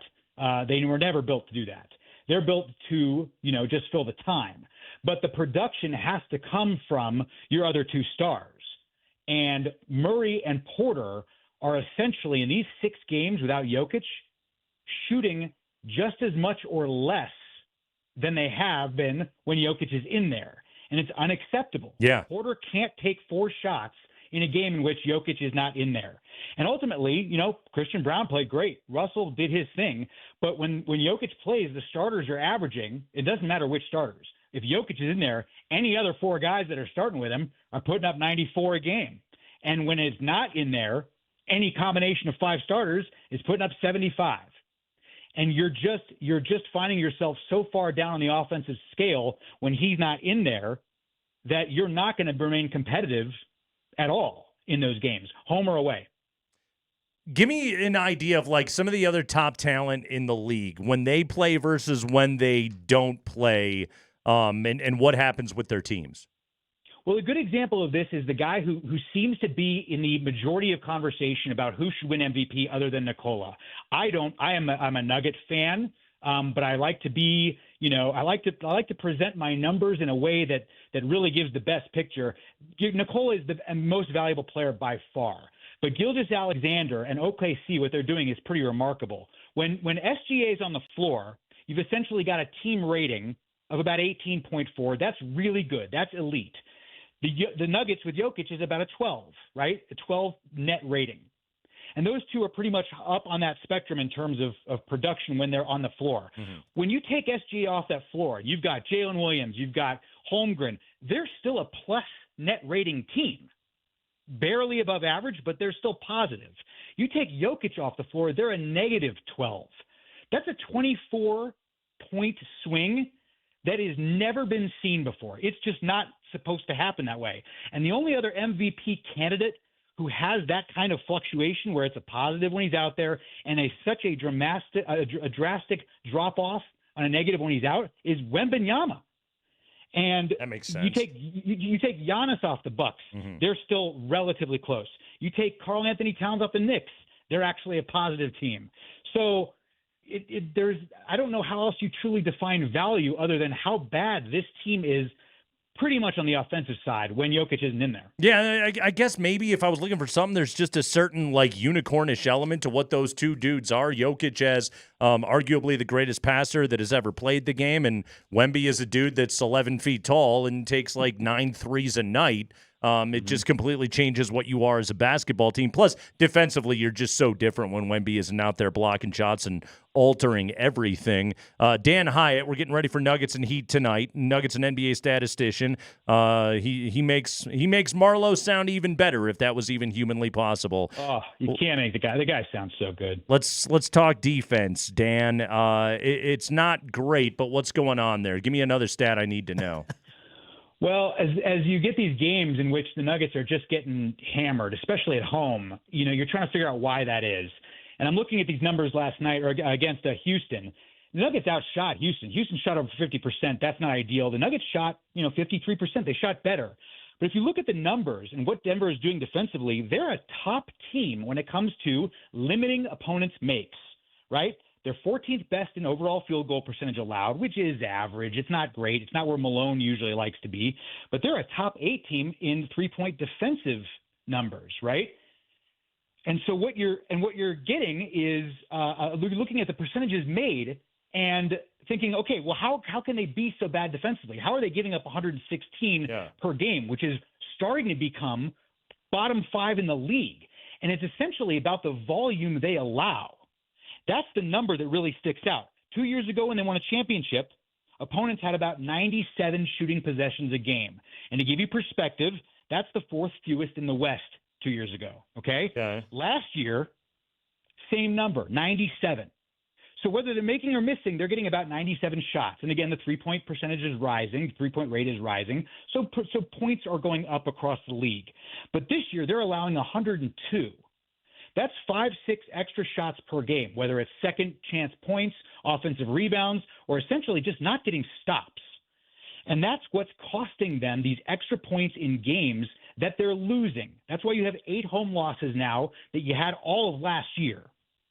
So you're talking about a lot of perimeter defensive issues, letting guys get blow-bys, coming through the zone, kicking it out for threes. But essentially, they're just allowing too many shots to be put up. And even if a team like Houston, who's not a great offensive shooting team, is putting up 102 shots per game against you, they're going to score. And if you're only scoring 107, especially with your center out, you're going to lose. Dan, I'm real curious. How much of that is buried in giving up the rebound, too? Right, I feel like they've rebounding. had more, not just one chance, or they give up 3 or 4 chances for a team to get shots off because they can't rebound. They still don't rank that poorly in second chance points allowed. Wow. And their rebounding percentage is not terrible. But you are seeing other teams get more than that second rebounding chance. You're seeing third. You're seeing fourth. When Jokic and Gordon aren't in there, they're losing the rebounding battle pretty badly, right? When Jokic is in there, they're primarily winning the rebounding battle, especially on the road, which is key because teams shoot better on the road than they do at home. Teams shoot better at their home than they do on the road. So the Nuggets are still numerically not in a place that's alarming, but Coach Malone, after every game, points out how many times they're allowing those extra opportunities to be put up. And that's where you're seeing 5-6 extra points per game. Coach Malone said the other day, if you take away one transition bucket, one second chance point bucket, and one blow by, right, an easy layup that you just kind of concede, that's 6 points per game. And over the course of the season, you take that away, that's going to equivalent about 4, 5, 6 wins. Yeah, turnovers, pace, second, third opportunities. Speaking of Marlowe, I mean, if you ever want to know how a game is going, listen to the defeat in Marlowe's voice when they're giving up like third chance opportunities of he'll just unbelievable. Chris Marlowe is all of us. Loose ball rebounds. When him and Hastings are calling these games, they're fantastic. But when a ball is just floating in that zone, it gets in the paint and no one grabs that thing, you can hear just utter disdain and hatred for the moment, and it's so palpable. It's so hard to hear. We're talking to Dan Hyatt, Nuggets and NBA statistician for Altitude Sports. So tonight, the Altitude folks will be over there on KTVD. The Nuggets are getting ready to take on the Heat. Those are 2 stats that we need to know. Give us something we don't need to know. A stat we don't need to know, courtesy of Dan Hyatt. All right. Here's your stat you don't need to know. And there's obviously a backstory to this because it's what I do. There always is. Up until 2016, I didn't know this. If you sang Happy Birthday in a public medium, right? If you used it in a movie, if you sang it in a place in which there was business being performed, right? Not just the privacy of your own home, there were rights fees that had to be paid to Warner because in 1988, they bought the rights fees, the copyright to that song. Really? And I just didn't know that. Who do you buy Happy Birthday from? Yeah. Well, originally they believe it was composed by 2 Kentucky elementary school teachers back in the late 1800s. Okay. So, but here's how I got here. Hopefully they're estates. Yeah. Well, and Andy could probably help with this. So tonight, Jimmy Butler's coming back, but also coming back tonight for the Miami Heat are the Miami Vice uniforms. Yeah. They haven't been used for 3 years. They were the most successful They were good. uniform in any, in all the sports, really, in terms of actual income. $40 million over the last couple of years. They haven't used it in 3 years. They're bringing it back tonight, which I think is pretty cool. But the show itself, I was born in the 80s like you, Kreckman, but we were 90s kids. I didn't watch the show. It ran for 5 years, from 1984 to 1989, and I don't know a whole lot about the show. I've seen some clips. I refuse to see the movie remake that they made. But ultimately, the show became super popular because you had, right, a lot of pastel. You had a lot of like really high flash cinematography, big budgets, but you also had rights fees, $10,000 an episode up to $100,000 an episode being paid for contemporary rock, like music that was popular at the time, and TV wasn't really doing that. And Miami Vice was essentially one of the first to use Rolling Stones and Pink Floyd, Tina Turner, and they'd pay, per episode for all those rights fees. And I just found that kind of cool because I guess I didn't really think about that.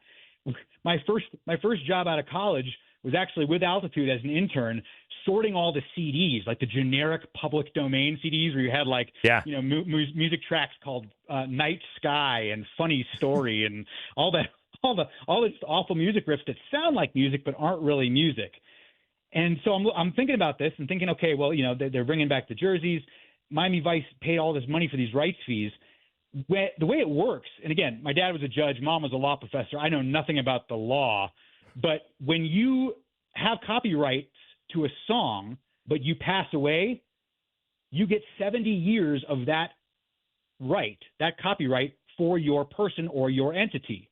After that, it becomes public domain, which goes back to the Happy Birthday song. So anything Elvis did before 1978 is going to become public in 2047. Right? Oh, count Beatles, the days Michael down. Jackson. Yeah, Beatles, Michael Jackson, they're good till like 2067, but Beatles are different because there's still some guys alive. But it's cool because every kind of unique situation is different. But again, in '88, Warner Brothers ended up paying about $25 million for the rights to Happy Birthday, and eventually a judge in 2016 said those elementary school teachers should have been getting rights, weren't. But it's now become public domain, so now you don't have to do that anymore. And so thinking to myself, okay, well, in light of all of this, it's Dwayne Wade's birthday. Okay, so if you sing Happy Birthday to Dwayne Wade tonight on Miami Vice night, you don't have to pay rights fees. So you've never seen an episode of Miami Vice? I've seen clips of it. And actually today doing my, in-depth research, I had nothing better to do. I watched a couple episodes. I watched the most famous iconic scene is them driving at night to Phil Collins' In the Air Tonight. Right. I was going to tell you that. Know. Yeah. That's one of the great just sort of 80s driving. Rocky did it. Remember in, what was it, Rocky 3 or 4, where he feels like he's getting soft, so he's got to go you got to go jump in his Porsche and go for a ride for a while. And, of course, they got to find some 80s song for him to ride to. Yeah, I will tell you this, Dan. I was young enough, and again, I came from a conservative household, so I wasn't allowed to watch Miami Vice. Too much murder and drugs going on. Don Johnson was too suits, sexy. Yeah. So anyway. Oh man, there wasn't enough earth tones in the Lindahl house. Yeah, no. Well, Wow. So there you go, everybody. Happy birthday. We can all sing it for free now. Dan, well done as always. Thanks, man. All right, boys. Hey, and listen, last thing. Bob Uecker, I love you guys for paying tribute. He used to say I led the league and go get him next time. So I'll give you one of those on my way out. Go get him next time. Thank you very much. There you go. The great Dan Hyatt. Or you could just tell Nate next time he calls, I don't have time for this bleep. I don't get time for this BS. By the way, I didn't know the Beatles stuff was going to become public domain. Didn't Michael Jackson buy the publishing rights to all the Lennon and McCartney tunes? Because I believe the legend there was that like McCartney was talking to Michael Jackson and he was just like, hey man, you want to make some money? Buy publishing rights. Like that's where it's at. So Michael Jackson was like, okay, well then who's the most famous one to buy? And he bought the Beatles stuff. And I remember it was a huge deal.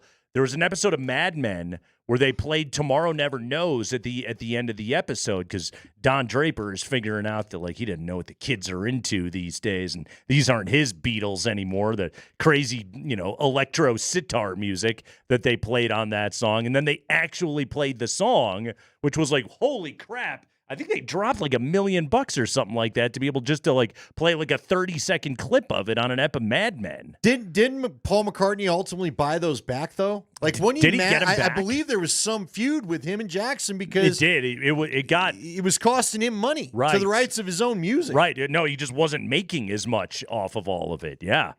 I'm trying. How much? Yeah. Who for the knew you could catalog? You could buy. How about the guy at Warner Brothers that figured out you can buy Happy Birthday? Okay, here's the story that I'm looking at quickly. This is an AI overview, but whatever. McCartney did not actually purchase the Beatles catalog. Instead, Michael Jackson bought the majority of the publishing rights, $47.5 million, $85, outbidding McCartney, who had the opportunity to buy it earlier but decided against it. Yeah. I thought he got him back, though. Did he not get him back? I'm not sure. We'll do further research on this coming up in the break. It's Kreckman and Lindahl.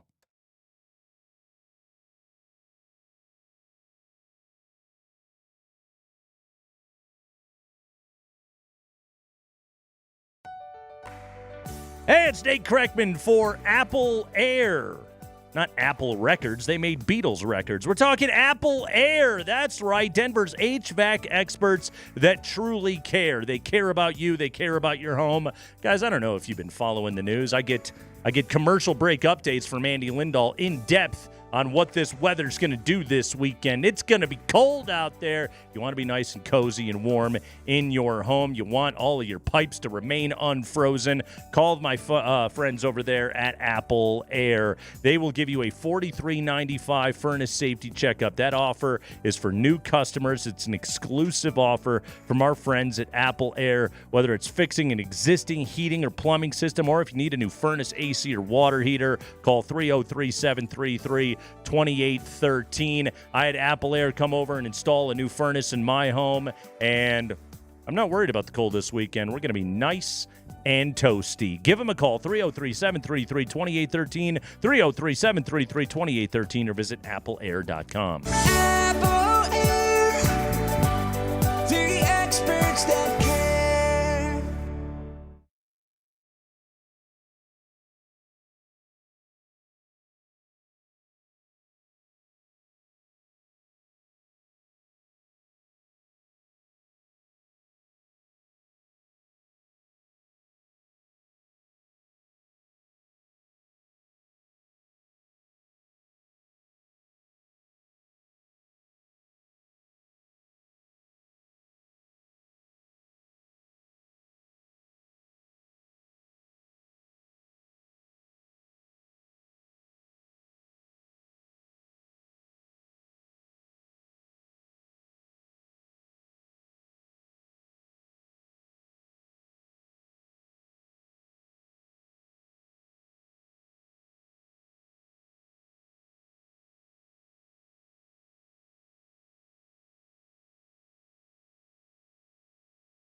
Nuggets in Miami tonight, KTVD Channel 20. Andy, there was a long-form, in-depth piece by Ramona Shelburne today on ESPN inside the simmering feud between Jimmy Butler and the Miami Heat. As Dan Hyatt said, Butler is expected to suit up tonight for Miami. I want to read a passage to you from this piece.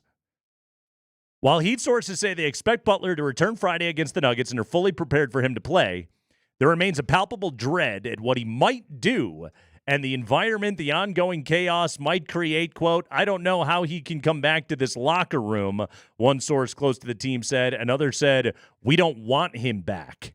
If history, like say in Minnesota in 2018, serves as precedent, the discomfort could deepen quickly. One source close to Butler said, quote, Jimmy hasn't even really started, close quote. Jimmy. This is great. Oh, man. But if you're a Nuggets fan, you're not hoping that ends up here, right? Or do you hope just for the expiring contract?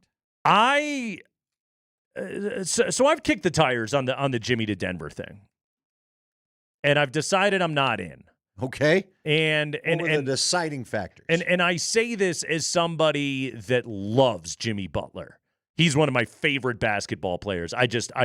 I think his defense when he is engaged is nasty. I think he's tough as hell. I think he's one of the most difficult guards in the NBA. Few guys can finish through contact like Jimmy can. Like he rules. But he's 35. He doesn't want to play in the regular season. Like he wants to play 50-some games and wants then to Roger Clemens. Yeah, save his body for the postseason. And on a Nuggets team that is, I would say this year has had some chemistry and commitment issues. I don't think that's a good fit. And, you know, he's going to want to be extended at the age of 35. What are you going to get for him going forward? Again, availability is always a question right here. Like, if you could tell me that they could move Porter for Jimmy, get the rental out of him, clear up the cap space this upcoming offseason, and get like a fully all bought in Jimmy Butler that could take a deep run into the postseason, I'm interested in listening to that. I don't think that's I don't see how that's better than the Nuggets just staying the course as they are currently constructed. Okay. I do think a Russ and Jimmy combo is pretty fun. Like I do like that. You're now doubling the red assery that they already have out on the floor. That part of it's fun, but I'm not terribly interested. All right. How about I offer you a different option? Okay. And you may roll your eyes. But I was listening to Hastings on the ride in. Okay. Sounds like our guy, Brucey B, is going to be made available again. Now, it's an $18 million a year contract. That's going to put you in a different apron for this year, right? But let me just ask you this, okay? Look, I'm not going to sit here and say that it all makes tons of sense because of the contract or whatever. But if you're going to trade for somebody, now I believe he's coming off a knee injury, right? He is, and he has not been the same since the surgery. But if you're going to trade for somebody, right, would you not want to trade for somebody you know fits the chemistry? Or do we just have to let it go that the band will never be back together? So it's what is he right now? Because since the knee surgery, he's not really fully recovered. And if you don't get like the maximized version of him, then what good is it going to do you necessarily? And again, I say this as somebody that adores Bruce Brown. But if he's not 100%, then what exactly are you getting right there? And is a lesser version of Bruce Brown of enough value to you? Like, is that guy going to be able to get to the rim the way that he did? Is that guy going to be able to,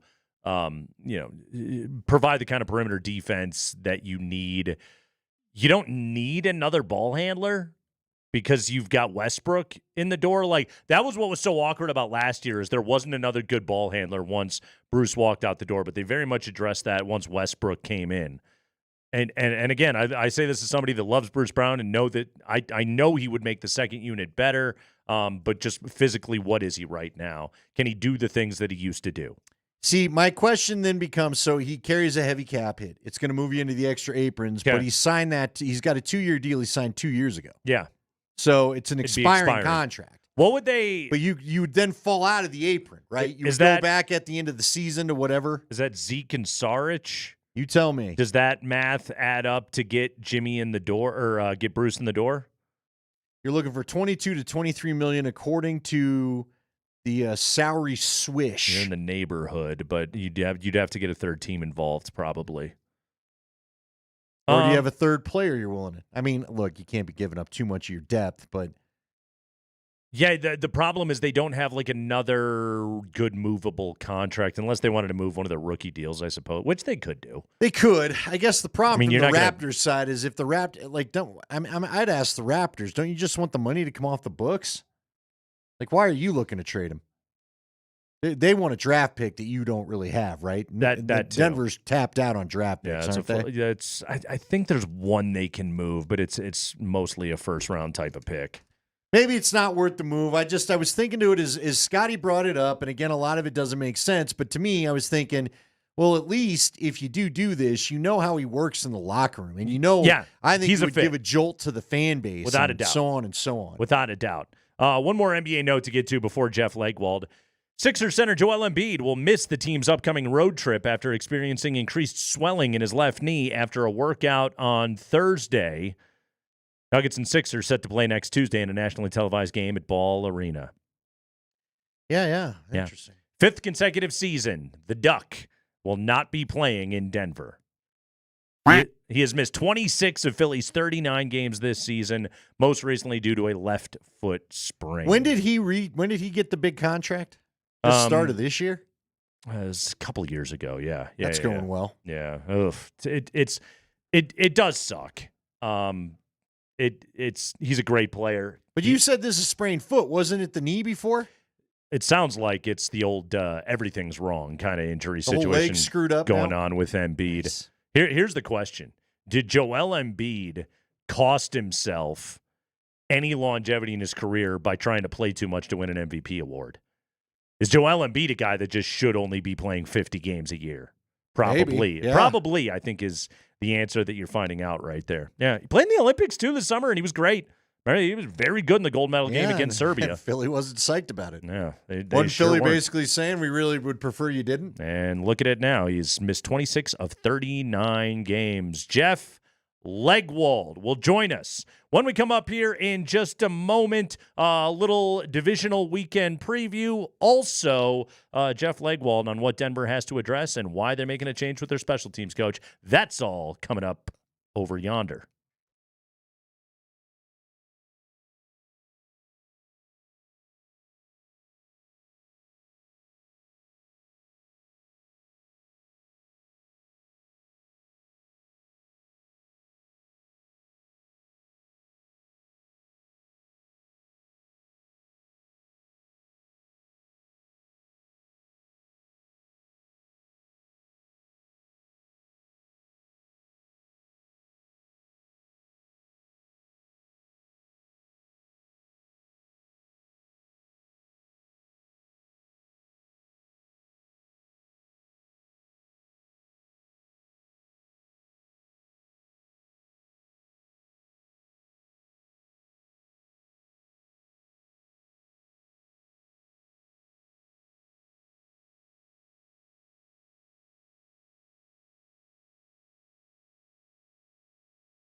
It's Jeff Legwold time here on Divisional Playoff Friday. Jeff Legwold is brought to you by our friends at the International Brotherhood of Electrical Workers, IBEW Local 68. You start with a job, you end with a career.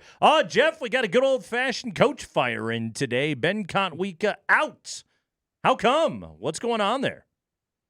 Yeah, I guess the blocked field goal was a little bigger deal than they let on, maybe. But no, I think a lot of this is when he came to the Broncos. You know, it was kind of a Westhoff, Kontwika, package deal. You know, Westhoff would be the sort of overseer, the supervisor, and Ben would handle the day-to-day at practice and those types of things. So I think once Mike Westhoff retired this year because of health, I think that really put him in a shaky spot no matter what happened. Yeah. I mean, they did lead the league in punt returns. You know, Marvin Mims is an all-pro. Will Lutz ties the franchise record for field goals. So they had a lot of good stuff happen on special teams, but they also lost 2 games where they had enormous special teams gaffes. And I think it all was in the stew. And I'm not sure, I didn't think after being over there this week there would be that many staff changes, that maybe there would be 1 or 2, but that was one that was mentioned to me because of Westhoff's departure, that they might just decide to move on. All right, so I'm curious because I saw an article praising Chris Banjo earlier in the week. Do you think it's for Rizzi, the old special teams coach, or do they want to hold on to Banjo?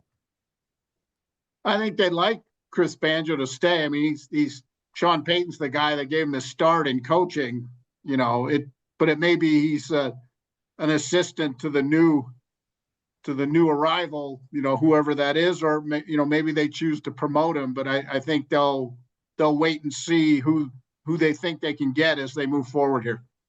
Talking to Jeff Legwold here on a Friday afternoon. Leggy, you gave an in-depth breakdown this week of the season and some of the issues plaguing this team on ESPN.com. And indeed, the running game was a part of it.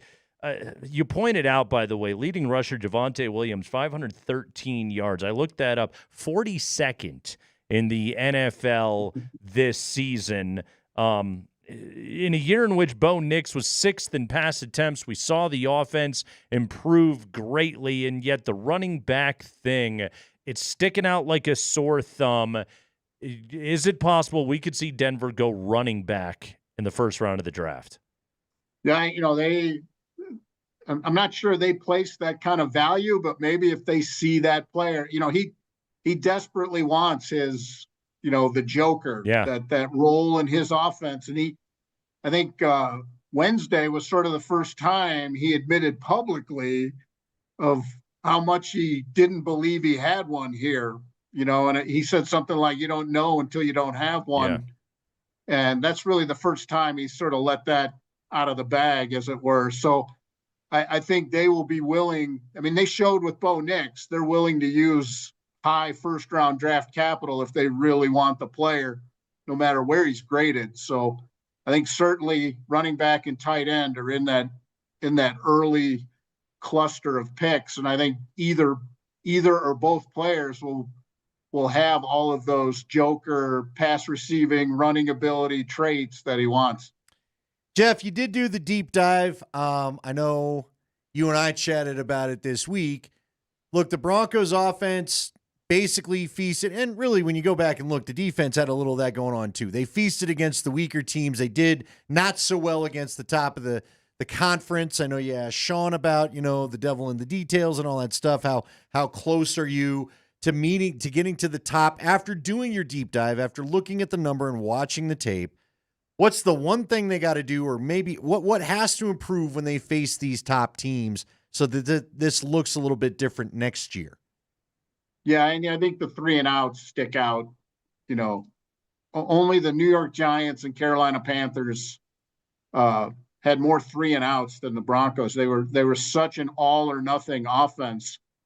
Their red zone numbers were really good for the year. I think they were top 7. So that tells you once they get inside the 20, they're scoring touchdowns. But those 3-and-outs are very glaring because you're giving good teams and the best quarterbacks in the league more possessions, and the more opportunity you give them to beat you, the more often they will beat you. And I think especially in the AFC, I mean, look what you're up against. It's almost like you're playing for 2 playoff spots if you're lucky out of the 7, just because of the quarterback roster in the AFC right now. So if you can't stay on the field and sort of limit the damage those guys can do against your defense, I think you're going to have a hard time competing. And look, they're 0-6 against the quarterback elite they faced this year, and until they can find a way on either side of the ball to repair that, I think there will be a lot of battles for the wild card spot, and it'll be difficult to get past that. Talking to Jeff Legwold here on a Friday afternoon. Divisional weekend games. We'll get to those coming up here in just a moment. Jeff, amongst the Broncos' own free agents, who should they prioritize to bring back? It's just a matter of, I guess I lump Nick Bonito in there, even though he's not really a free agent this year. But got to pay him.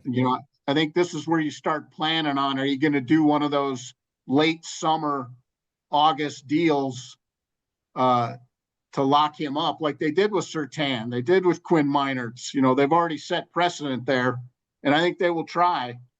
But of the group they have, I don't know that, where they sit on Javonte Williams, bring him back at a certain price, or, are they going to purge the whole room and, rebuild from the ground up? He was awful lot of snaps on 3rd down, at the season's end. So I think at the right price, they look at him. But I think DJ Jones is something they got to look at. He played a lot of snaps and was effective in all of those games, and a big part of the, their front. Now he lost snap count when Malcolm Roach arrived, but other than that, I think that's another guy at the right price they would bring back. But I think Bonito is really the one on the front burner, even though he's not a 2025 free agent.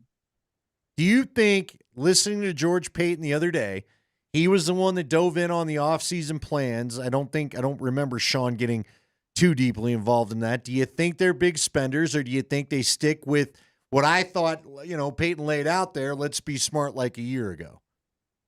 Well, I think, Andy, when the owner uses the word measured, I think that tells you where they're going, and because he's got the checkbook. So maybe they talk him out of it.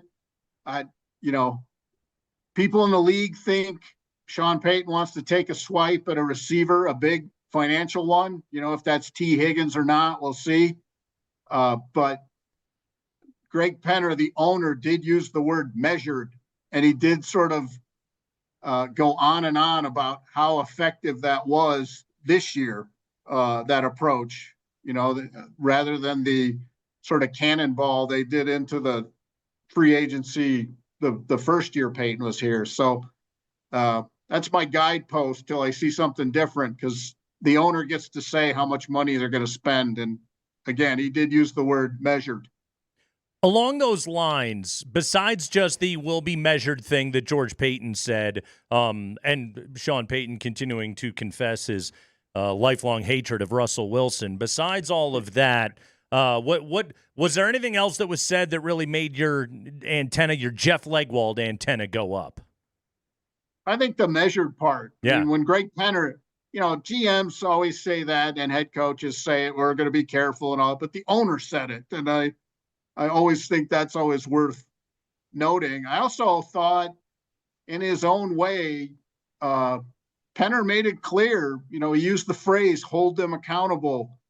And, the expectation is to win the division next year. I mean, he didn't really give him much room to wiggle around in all this. And I think that's, frankly, I don't know this, but I think that's his way of saying, hey, I'm paying an awful lot of people here at the top of the market, including the head coach, and this is what I'd like for that expenditure. And I thought that was worth noting, because he did it a few times. He, was very mild-mannered, but he made it clear that, wild card losses, making it back to the playoffs was fun, but he's not real interested in wild card losses. What did you make of the uniform comment that the throwbacks are well received? You know, all of Twitter decides to pine for the days of the Broncos' original uniform. You think, are we going to have any more uniform shakeups this offseason, or do you think they're just going to go? And by the way, do you have any guess which one he didn't care for? Because to me, it would have been the one Sunday, but. No, it was the blue combo. Okay. The blue-orange combo that nobody liked. But I think he even said, I don't think we'll be using that one again. So I think that puts that on the shelf. You know, that the throwbacks, I mean, they spent an awful lot of money and went through the whole enormously long process the league has for switching uniforms. And they would have to go through it again and make it the primary uniform. That would have to be designated. There's a whole process they'd have to go through. It's not that they can just decide, okay, this is the primary uniform, because, you know, Nike pays a lot of money to outfit the league. So they couldn't just do that on their own. They would have to go through a whole process to do it. And I get the sense they want the throwbacks to be sort of special and in their own little area. Jeff Legwold, everybody, he joins us on a Friday afternoon. All right, Jeff, let's get into the matchups. Tomorrow, first game, 2:30, ESPN affair. Houston at Kansas City. The Chiefs' injury report this week is hilarious. Other than McCole Hardman, everybody is healthy on that team. The idea of a team essentially treading water for 18 weeks, and we should mention going 15-2 while treading that water, and then going into the postseason healthier than they have ever been. The Chiefs machine and the way that they're able to execute this, we throw around the term coaching genius a lot, but is Andy Reid really a coaching genius? Well, I think he's learned what the coaches of the greatest teams I've seen always learn. How much energy do you have to expend to get to the end of the season and still have enough to compete for the biggest prize? So the Patriots made a living of it. I think there were at least 10 seasons in Brady's career where we all talked about how they didn't throw the deep ball and they didn't look particularly good, or they didn't do this or they didn't do that, and then all they would do is show up and win the trophy. And I think that's where the Chiefs are at now in this, you know, franchise arc, is they know exactly how much energy they need to. And for all the angst people had this year, you know, until they benched everybody, they only lost one game. And I just, you know, I continually say, you know, 1-score win or 5-score win, who cares? You know, we conveniently forget here in 2015, I believe 9 of the Broncos' 12 wins that year were 1-score wins. And we don't talk about how ugly that was of a run to a Super Bowl. So I think the standard we hold the Chiefs to is a little weird. All they did was win, and I think they're going to be the toughest out in the playoff field because they're the ones who know what it takes to get all the way through. Tomorrow night, 6 o'clock, Manders-Lions in Detroit. It is Dan Campbell and Detroit's first crack as the 1 seed. Both Ben Johnson and Aaron Glenn basically spent a week doing every Zoom interview in the world. 55.5 is the total. This game is really, you should anticipate an absurd amount of offense in this game. Washington can't stop the run to save their life, and that's what Detroit does better than anything else. But, Leggy, how do you think the Lions are going to deal with having the 1 seed in sort of their first shot as the hunted, so to speak? Yeah, I think that the guy who's really in the microscope is Goff. You know, he's got to pull this team through this part of it, you know, that you're at a place where the franchise hasn't been for, you know, in such a long time. And, you know, having never been, you know, they're one of the teams that's never been to a Super Bowl. All you're doing is being surrounded by all that. I think it's really important for him to have like the game of his career almost to pull these guys through, because Washington's got a rookie quarterback and a bunch of guys who no one thinks they're going to win. And that's always the puncher's chance in the playoffs. All right, what do you think of that Lamar Jackson, Josh Allen matchup? How about they were talking all week, well, when they quit talking about prime to the Cowboys and took Thursday and Friday to preview playoff games, which I'm sure Jerry loved. they were talking about the quarterback that loses this game this weekend. That could be tough. Okay, they're both trying to get to the Super Bowl for the first time. How do you think that one goes? Well, if the weather depends, if the weather lets anybody throw the ball. Yeah, and there's a good chance it won't. I mean, we've seen what a windy game looks like there. A few years ago, I remember the Broncos played there early in the season, and the ball was going backward when the quarterbacks were trying to warm up. So if they get that kind of day in the cold, it's just going to be the team who runs the best. And Buffalo's had you wouldn't know it from the Bronco game, I know, but the Buffalo's had a much harder time defending the run than the Ravens have. And if they can't throw the ball, that could really be the difference in this one. Yeah, what's so interesting to me about this, Leggy, is the Broncos came into it. I gave Andy this stat in the first hour. Broncos were number 1 in defensive success rate against the run this season, and yet Buffalo ran all over them. Well, Baltimore is number 2 on that list. And it's like if James Cook and company can recreate what they did against Denver at home on their own field, then I think we're talking about an absolute slugfest that is going to go down to the closing seconds of this game. But if Baltimore's defense really shows up and does what you think they're capable of doing, then that's where you would lean and certainly give the edge to Lamar and the Ravens to get it to get past this one. Yeah, especially if the weather prevents anybody from throwing. They both quarterbacks have elite arm strength, so it will take a horrible weather day for either team not to throw. But if you can't, I think Baltimore is just built better on both sides of the ball for that kind of day. Yeah, this is going to be a good one, man, coming up right here. Yeah, real quick, Jeff. Nate and I, we have people everywhere, okay? We've got you, but we got an oil baron. Turns out we got a cow guy. We get a cow guy. All right, Mr. Guy from the era of the bell cow back. My buddy Jeremy from a dairy farm in Wisconsin told us, you put the bell on. You know which cow you put the bell on? You put the bell on the cow you don't trust. The one you're worried most about sneaking up on you and giving you a good kick right in the solar plexus. Where the hell did bell cow back come from? It doesn't, from our cow guy, that doesn't sound like a real compliment. I don't think Ashton Genty wants to be the one I got to keep an eye on all of a sudden. What are we doing? Cam Scatterboo doesn't want to be known that, hey, you got your eye on me in the locker room because you think I'm up to something. That's why I've never used it. That's the cow you don't give the ball to. Why would you call it that? Well, there you go. I want you to ask Ashton Genty if he knows what a bell cow is, and then educate him and see if he wants to be called a bell cow back at the combine. Yeah, no, I'll do that right before I turn in my retirement papers. It'll be a twofer. Where did this come from, Leggy? Who started bell cow back? It's probably, the sports writer types. Somebody thought it was funny, and it just kind of stuck. Everybody adopted it and stuck with it forever. By the way, Leggy, Rams and Eagles. Can LA get out to a good enough start to be able to put Philly behind the 8 ball?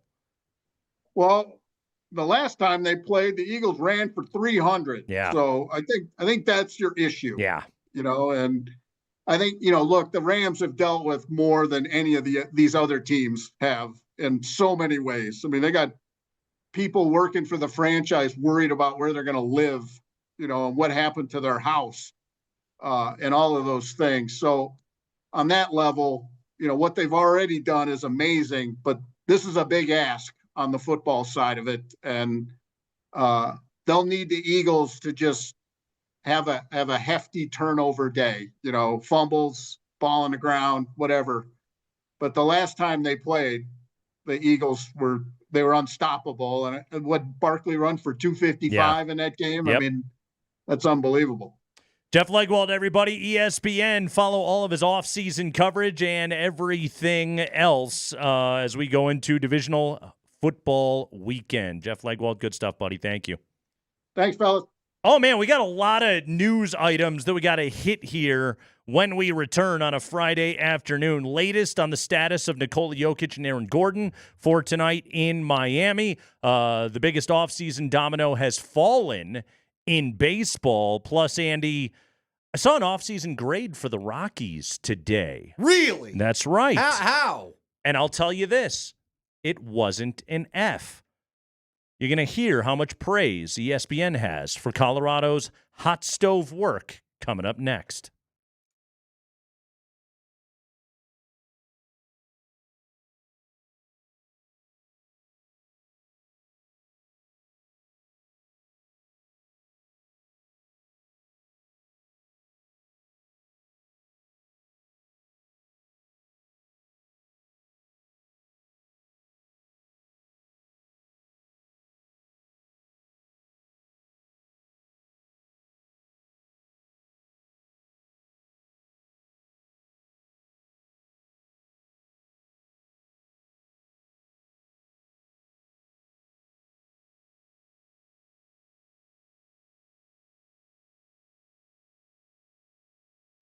Hey guys, Andy Lindahl from my friends over at Colorado Off-Road. My friends are Jerry and Wendy Jones, the owners of this fine shop. They're coming up, I believe it's this year, they're coming up on 25 years in business, but it's a Colorado business regardless.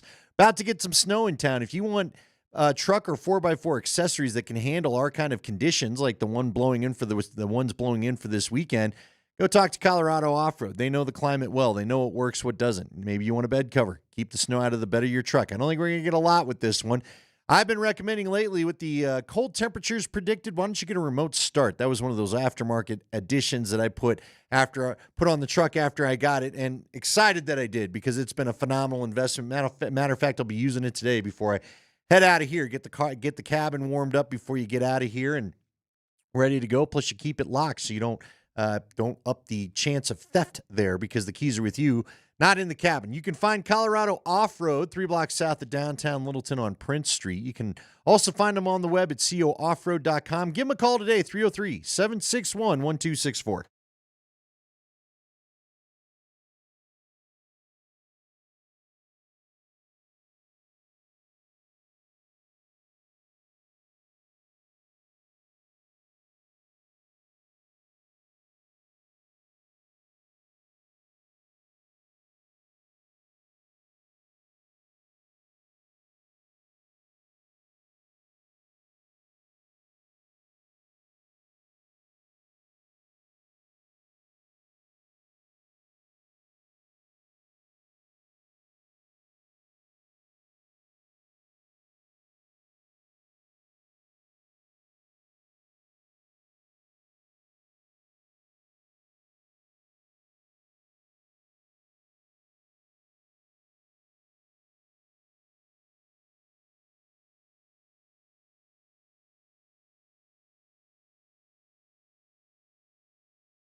Andy, you want your baseball news? I got your baseball news. No, I don't. Here we go. From Jeff Passan, Japanese star Roki Sasaki has signed with the Dodgers. He announcing today on Instagram, 23-year-old right-hander with a sizzling fastball and deadly splitter joins Samurai Japan teammates Shohei Ohtani and Yoshinobu Yamamoto with the World Series champion Dodgers. Your potential Dodgers rotation in 2025, Shohei, Blake Snell, Yamamoto, Glasnow, and Sasaki. Cool, Carl. 5 number 1 starters for the Dodgers. Too bad Toronto Blue Jays. Sasaki wanted to go and hang out with his buddies Ohtani and Yamamoto. By the way, before anybody is just like, this isn't fair, they get to spend all the money. They don't have to spend any money to get Sasaki. They got to pay a posting fee. It's not going to be that bad. And Sasaki essentially walks through the door as like an amateur free agent. So he's got 6 years until arbitration and all of that. So yeah, they're not spending. I mean, the Dodgers were able to make this signing because they're the best. They're and a desirable place to be. Wants to play for them. They absolutely know how to support, market, and develop Japanese stars. They've shown a history of it, and that's why they get the guy. So lament all you want. I wish he would have signed with the Rockies. Well, you'd like that, wouldn't you? If you ask any major league free agent in a vacuum, who would you rather play for, L.A. or Colorado, 100% of them will tell you they want to play for the Dodgers. But Coors Field. But it is nice. But beautiful temperatures. It is a lovely place to be in the summer. So, Andy, I promised you the Rockies off-season grade from David Schoenfeld at ESPN. Go ahead, give it to me. They did not get an F. What'd they get? A D? A D minus. Wow. All right, what kept them out of the F range? That it's not done yet, I guess is pretty much it. That was the summary? Yeah. That there's still time? Yeah. So when they sign the guy that wants one more crack at getting the career back on track like they're famous for doing, like Mike Moustakas, remember that? Mm-hmm. A couple years ago, and then you trade him? Yeah. That'll get him back. Will that move him to D? Get him out of the minus? Apparently, Tyro Estrada was not enough to get them into the C range. Wow, we did that? Yeah. I didn't even know we did anything. He was good a couple of years ago. Pete Alonso is still a free agent.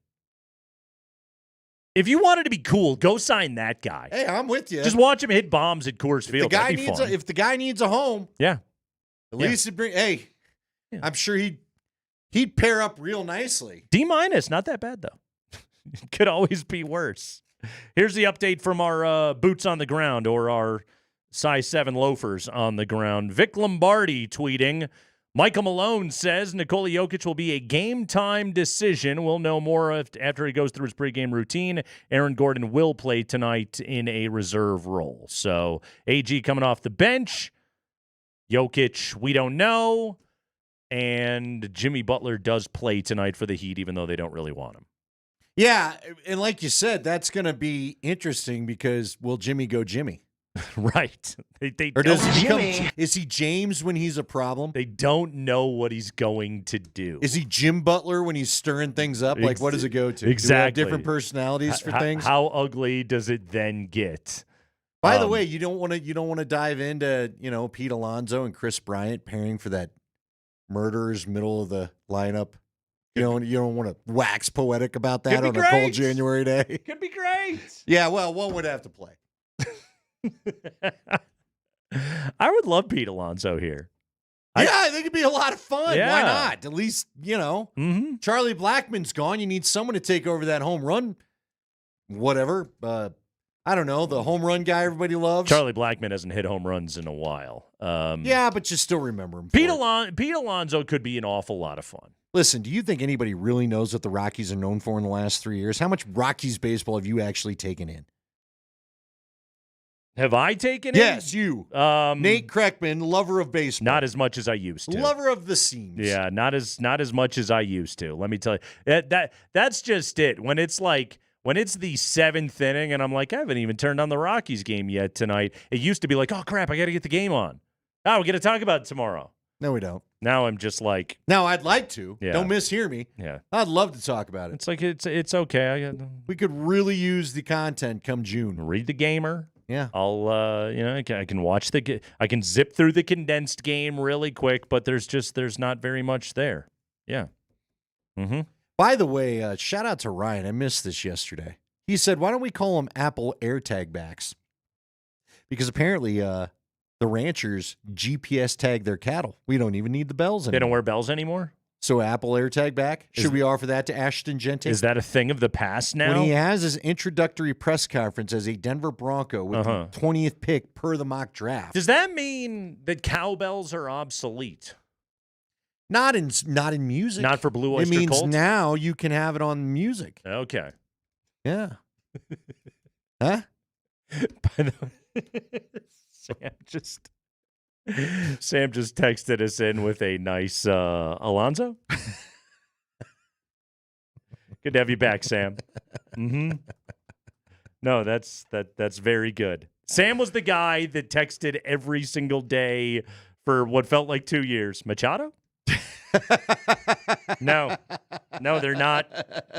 They're not going to get him. No. You'd like that, wouldn't you? Yeah. How come he didn't do it with Ohtani? Come on, Sam. Where were you? Sasaki? Yeah. It didn't happen. No, don't worry. It didn't happen. It wasn't going to happen. Bregman? No, it's not going to happen. What else we got? Guys, What other sorry. guy? Who else have we missed out on? All of them. Huh? The answer is all of them. Someone says they've got Ottavino coming back. Unless you wanted to give Chris Bryant FU Lamborghini money, then no. What would Alonzo take? Could they both be driving Lambos? Because then that's the issue. I would think you're so. not going to have two guys driving Lambos. Yeah, I would think so. Mm-hmm. There's got to be. See, now I'm confused. Does Kyle Freeland make Lambo money? Yeah, he does. Kevin Freeland? He does. It would make a dent more so than it would with KB, but he's got Lambo money. Yeah. Well, yeah, they all got Lambo money. What's a Lambo? Not a couple all. $100,000? I mean, not all of them have Lambo Who money. doesn't? The minimum guys don't. You're right. They could. Hey, It just you could have anything you choose to. It was exactly. It wouldn't be a sound fiscal decision, I guess is what I'm trying to say. But what the hell? We're all going to die anyway, so go get them. Yeah, that's right. I'm going Kyle Shanahan with you on a Friday afternoon. Go buy your Lambo. It's Crackman and Lindahl. We have got all the NFL news. Broncos fire their special teams coach and everything you need to know. Easy enough for me to say. I could say Roki Sasaki, but I can't say need to know. Going into the divisional round, that's next.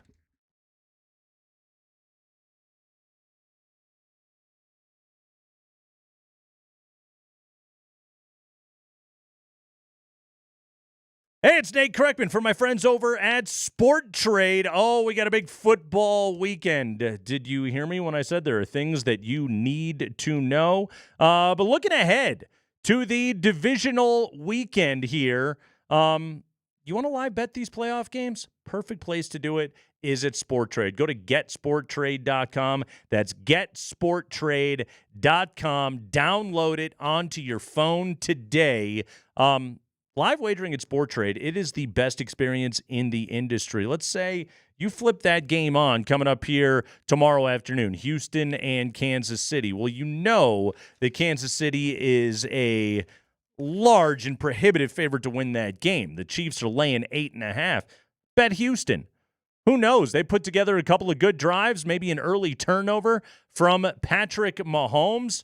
Oh, man, between Stingley and Lassiter, you never know if the Texans are going to pull an early turnover. Well, if they got a lead at the end of the first quarter, then you just sell your bet right there. You bet the probabilities, you buy low, you sell high, and you're cashing tickets over there at Sport Trade. Go to getsporttrade.com. That's getsporttrade.com right now. Download it onto your phone. Use code NATE. Earn 10% cash back on every bet you place in the first week. Again, that website, getsporttrade.com. Sport Trade is regulated by the Colorado Division of Gaming. Gambling problem, call or text 1-800-GAMBLER.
Oh, it's a Scott Friday afternoon. We're having good times. And Good Times Bambino burgers are legendary here in Colorado. In fact, they are so popular, Good Times has decided to up their Bambino game with an all-new Bambino. That's the Bambino Supremo. With bacon, melted white American cheese, and, of course, all-natural beef. The new Bambino Supremo for a limited time at Good Times. Let's have a good time talking about football right now. Time for the 5 biggest stories of the day from around the league. We're getting you ready for Nuggets and Miami Heat tonight. Let's go, Spring. Let's do the high five, brought to you by Bet365. Whatever the moment, it is never ordinary at Bet365. We have Broncos news for you. First, earlier today, the Broncos fired their special teams coach, Ben Katwika, and coming down the wire just a few minutes ago, Broncos outside linebacker Jonah Ellis suffered a fractured scapula bone in his right shoulder last Sunday in the Bills game, but he is expected to be ready in April for off-season drills. He got hit pretty good by Dion. Is it Dion Dawkins is their big offensive lineman? I saw that late in the game. Ellis was just trying to set the edge, and Dawkins was pulling, and he immediately grabbed for his shoulder. Kind of makes sense why he didn't return to the game. Yeah, it did. When you hear the words fractured scapula, ow, my scapula, that's a good reason not to come back in there. Yes, Ben Katwika, the Broncos special teams coach. Katwika canned today. Sean Payton making the first change to his coaching staff. Katwika had been hired along with Mike Westhoff to oversee special teams play. Westhoff left the franchise in November, reportedly because of health issues. Westhoff and Katwika had a history with the New York Jets. Katwika had never worked for Sean Payton previously, and today he gets canned. Special teams assistant Chris Banjo, who played for Payton with the Saints, he remains on the staff, Andy. But the Broncos, look, were there two notable special teams blunders that you could point to? Yes. Also, was the special teams good on balance for most of the season? Also, yes. I thought the Broncos had very good punt coverage this season. They had a very good kicking game this season. Marvin Mims led the NFL in punt returning. Now, obviously, anybody can coach good players, and Will Lutz and Marvin Mims are certainly good players. But the schemes have to be right. They do. Because we've seen bad scheming here. We sure have. Where constantly kick returns are given up and you can't get a kick return of your own. You hit the fake punt in that game last week against Buffalo, and yet Katwika shown the door. You got to remember, Andy, after the kick was blocked against the Chiefs, Sean Payton kind of went out of his way to be like, that's not on the player. That's on us as coaches. And when Greg Penner said at the press conference the other day we should have been 2-0 this year against the Chiefs, clearly that one stuck in everybody's craw. And if Penner goes downstairs and complains to Sean Payton about bad special teams play, Sean Payton's going to go, well, he's not my guy anyway, so what do I care? Yeah, I'm with you. It seems a little harsh, but that's the business. You know, I still wonder. We'll see who ultimately gets hired for the position. If it's one of Sean's old guys, if it's Rizzi, then he's just, Yeah, Darren Rizzi, the special teams coach for the Saints, who became the interim coach after Dennis Allen got fired, that potentially could be a candidate. The Riz man right there. Wasn't Rizzi the guy that kept talking about taking dumps before a game, and that was how he got victories? Well, maybe that's what the Broncos... He got all excited, right? Didn't you have that cut one of the high fives where the Saints showed up and his stomach was all off? And well, maybe that's what the Broncos need. Just a guy to get off the can and get on the sideline. Call some special teams. Go ahead, Spring. High five. I have some Tennessee Titans news. They obviously hold the first pick in the upcoming NFL draft. Today they hired a new GM. Their new GM is Mike Borgonzi. He was previously the Chiefs' assistant GM, started with the Chiefs back in 2009, worked his way up the organization. Today he was named the new GM of the Titans. They had previously fired Rand Carthen as their GM. I remember seeing Deion Sanders on Twitter. He tweeted something. He had a little bit of displeasure about that decision by the Titans. And speaking of Deion and his son Shadur will be quarterbacking the West team at the Shrine Bowl later this month. It is the East-West Shrine Bowl, and Titans offensive assistant Peyton McCullum was selected to be the quarterback's coach for Shedur's team. So Borgonzi's got a man on the inside, Andy, to get a close-up look at Shedeur Sanders. Which was it? The Senior Bowl? Which was the game where the Broncos coaching staff was coaching Senior Bowl? Josh Allen. Senior Bowl. When Vance Joseph famously asked the question. That is where some of the friends of mine in the know, they can't get the exact story. I know people that believe something happened that week that turned John Elway off to Josh Allen, and everybody'd like to know what it is. So should have stayed turned on to Josh Allen. Sure, that would have been sure for everybody. That's a shame. Go ahead, Spring. High five. Tom Brady's agent, Don Yee, talked to Sports Business Journal and said that Tom fully intends to live out the entirety of his 10-year contract as a broadcaster with Fox, despite taking on a bigger and bigger role with the Las Vegas Raiders. Yee saying, quote, Tom had a tremendous amount of fun working with Fox this year, and he's really excited about the future with Fox and his growth on their team. And this year was the first year of a long relationship. $375 million. I can imagine why Tom Brady would like to make that.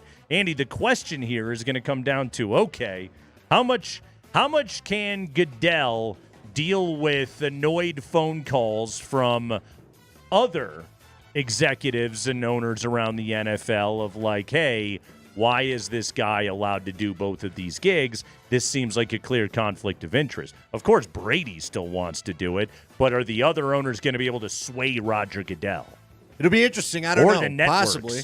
Yeah. Possibly, because Brady's owners was one of the most powerful in the league when it came to Robert Kraft, and now he's not buying into the Patriots. He bought into the Raiders. For example, and this is one way to look at it, okay?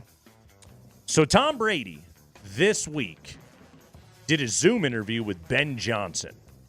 Tom Brady also, prior to Detroit's game against Green Bay earlier this year, was down on the field chatting with Ben Johnson. This is what's so funny about it, Andy, is people make a big deal out of, well, he can't go to the production meetings, even though everybody else is in there, they can give Tom all of the notes. But prior to the game, Tom can still wander out onto the field and talk to anybody that he wants to.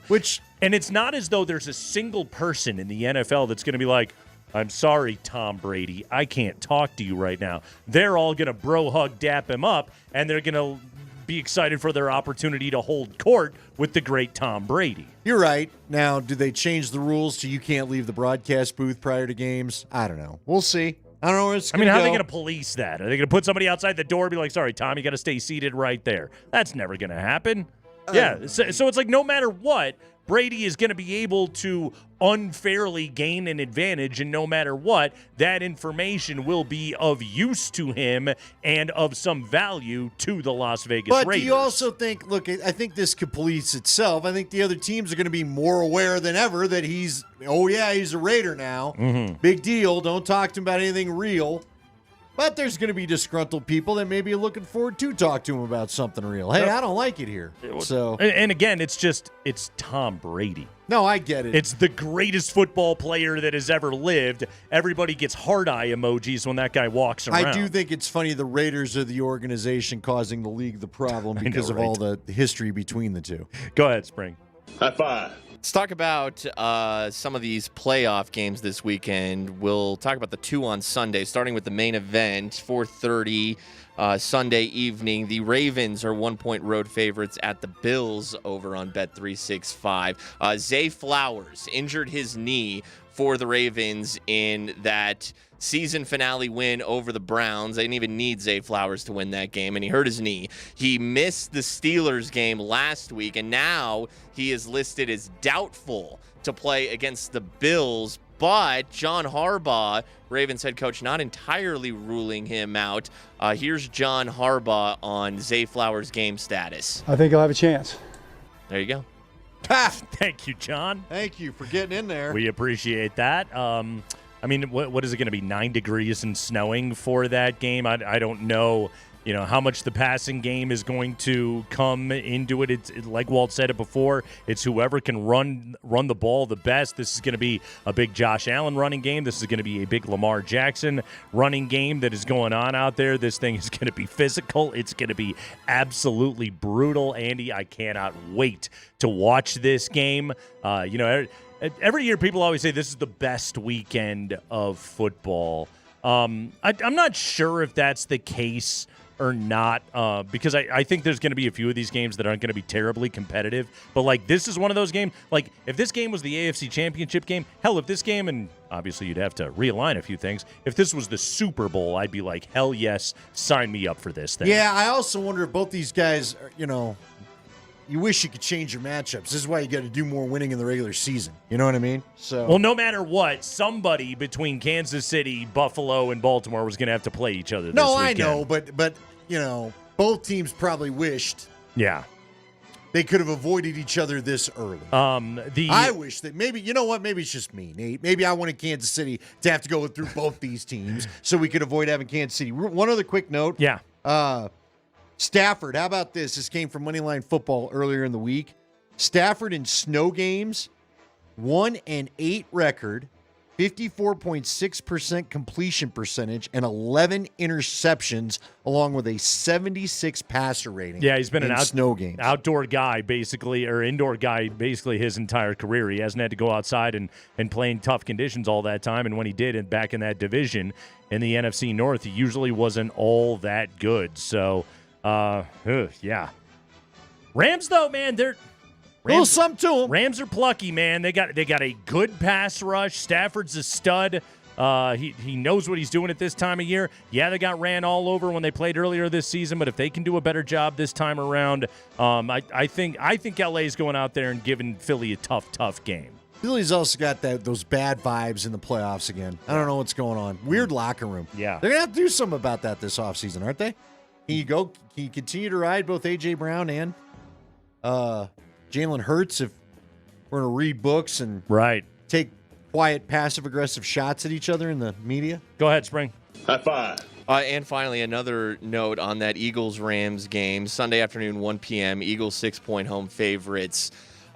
Rams star rookie pass rusher Jared Verse recently talked with the Los Angeles Times about how much he hates Eagles fans. This comes from earlier this season when the Rams hosted the Eagles, and SoFi, there's a lot of visiting fans. There was a lot of Eagles fans there. And Jared Verse said that some of them said some very nasty things to him when he was on the field. Verse telling the LA Times, quote, "I hate Eagles fans. They're so annoying. I hate Eagles fans. When I see that green and white, I hate it. I actually get upset. Like, I actually genuinely get hot," end quote. Saquon Barkley was asked about these comments today. Probably not the smartest thing to say when you're coming to Philadelphia. I've been on the other side, and even if I felt some type of way, probably wouldn't give them any extra fuel. But pretty sure Philly fans seen that comment, and it was already going to be loud and rocking, so just only going to add to it. Yeah, but they're going to have to clean up their language. Everyone's going to be worried they're going to lose their job now. Yeah, have you seen? I haven't seen the other parts of the story. Apparently, there was some provocation there, and I don't know. That's what he claimed. Yeah, I don't know That's what what he claimed in provocation his would get you statement. to say the things you said. He said, quote, this was his apology.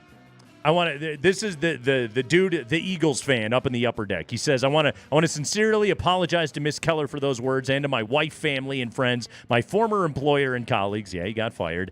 Packer fans, Eagle fans, the Philadelphia Eagles, the city of Philadelphia, and all who were offended. That said, there are two sides to every story. The video clip circulating online does not reflect the full context of what transpired, and my actions were not without provocation. That's an interesting new entry into the apology genre, right? It there. is, because I'm not really apologizing. You just didn't get to hear what he said. Oh, they were jerks, too. Yeah. Look, I have no doubt. But to utter the things you uttered seemed a little strong. Yeah. Over a football game. I would say so. And that is the 5 biggest stories of the day from around the NFL. Okay. Real quick. So he's real quick in me, folks. I'm real quick in you because I want to go back to the count of Vic Lombardi. We got to be done by 25. I know. He had shown us, though, Vic had shown that Joker is warming up. He said so far so good. That was about 5 minutes ago. I'm trying to see if he's posted anything since. Yeah, but the update was earlier, and as Michael Malone said, they were waiting to see what happens post warm-ups, and if Joker's okay, then he'd be able to go. They're in Miami tonight. They're in Orlando coming up here on Sunday. So a couple of road games right here. This dude doesn't typically miss games. This is the Serbian oak tree. So this is something that bears watching. And if he's missing time, if he's missing multiple games because of an elbow injury, with that guy, Andy, you know it's serious. That guy doesn't just miss games because of a hangnail. yeah, and I guess I ask you, at what point, do you have to be smart about taking chances here? Yeah. The answer is yes. Everybody knows you can't afford to have Joker go down. No. I mean, what was the record Dan told us? 2-4. Yeah. Luckily, he's only missed 6 games this year. But the other point that he made earlier on the show too was like the field goal attempts don't go up for Murray and Porter when Jokic is out. That must change. Sorry, dudes. You guys are just going to have to carry a greater part of the load. We'll try and keep an eye on this in the coming moments right here. Andy, I got some Broncos stuff for you. okay, here. real quick, the Nuggets have tweeted out. He's real quick to me again. Nicola's going. Okay, good. Jokic playing. All 3, Jamal, Nicola, Aaron, are all available. That's your update. Jokic playing tonight. We'll see how many. Jimmy Butler is starting tonight for Miami. All right. Spo put him right in the starting lineup. Just said he gives us the best chance to win tonight. Does he go off to help his trade value? We'll see. Like, if he really wants out of there, he's got to show playoff Jimmy Butler. I agree. Yeah, you should see a motivated Jimmy Butler out on the floor tonight, which maybe he gets on the plane with Denver. There you go. I took a look at this today because we were looking at some of Jeff Legwold's numbers. Then he pointed out third highest percentage of 3-and-outs this year in the NFL. Only Carolina and the Giants were worse than Denver in that particular metric. And without a doubt, and something we've all been talking about since the season ended, this team needs weapons, right? They need more weapons. I took a look at this, and the Broncos' leading receiver this year was Courtland Sutton. He had 81 receptions, which was 22nd in the NFL. That's a good year for Courtland Sutton. Sutton really had a good season. His second leading receiver of wide receivers, this is not counting Javonte Williams' 51 catches, which were all just on throws behind the line of scrimmage, was Devon Vele, who had 41 receptions, which was 110th in the NFL this season. So Courtland and Vele combined for 122 catches. Bo Nix was 6th in the NFL in pass attempts. He threw the ball at the 6th highest rate in football. So I went and just took a look at the guys above him and what they had to throw to with all of those pass attempts. Burrow was number 1 in the NFL in passes attempted this year. Courtland and Vele combined for 122 catches. Chase had 127 by himself. Wow. Yeah. Again, Courtland and Vele combined for 122. Aaron Rodgers was 2nd in pass attempts. Garrett Wilson and Devontae Adams combined for 168. Okay. Mahomes was 3rd in pass attempts. Xavier Worthy, DeAndre Hopkins only combined for 100 receptions, but that's amongst wide receivers. Kelsey was his favorite target by far. Kelsey had 97 catches. That shocks me. I had Kelsey on my fantasy team. Didn't feel like he did anything. He didn't score a ton of touchdowns, but the reception totals were still good. At least where you drafted him, certainly. Geno was 4th in pass attempts. JSN and DK combined for 166 catches this season. Baker was 5th. He was 1 spot above Bo in pass attempts. Mike Evans, Rashad White combined for 125, but again, also they were a team that had a tight end. Cade Otton had 59 receptions. The Broncos need a number 1 receiver. They also, though, need a tight end. Denver's leading tight end this season, Andy, was Lucas Kroll. 19 catches. Yeah. 19. Okay? Barely averaging 1 a game. Between Lucas Kroll, Nate Atkins, Adam Troutman, and Greg Dulcich, that foursome combined for 51 receptions this year. That would have tied them with Tyler Conklin of the Jets for 17th in the NFL among tight ends. That foursome of players right there. So when we're looking ahead to the draft, do the Broncos need to draft a running back? Do the Broncos need to draft a wide receiver? Do the Broncos need to draft a tight end? The answer is yes across the board. And with whatever they're doing at number 20, I'm not best player available on the entire board. I am best offensive skill position player available at any of those positions. Yeah. Ain't luck you'll have your choice. Yeah. I don't know about the receiver. People love receivers early. Sure do. But Ty Warren and Genty, according to some mocks, could be there. If Luther Burden is there, yes, I'm also very much interested in the wideout out of Missouri. That's going to do it for us here this afternoon. Who's going to be in the respective championship games, Andy? You know what? I got Buffalo KC, and I got the Lions and the Eagles. I'm going to take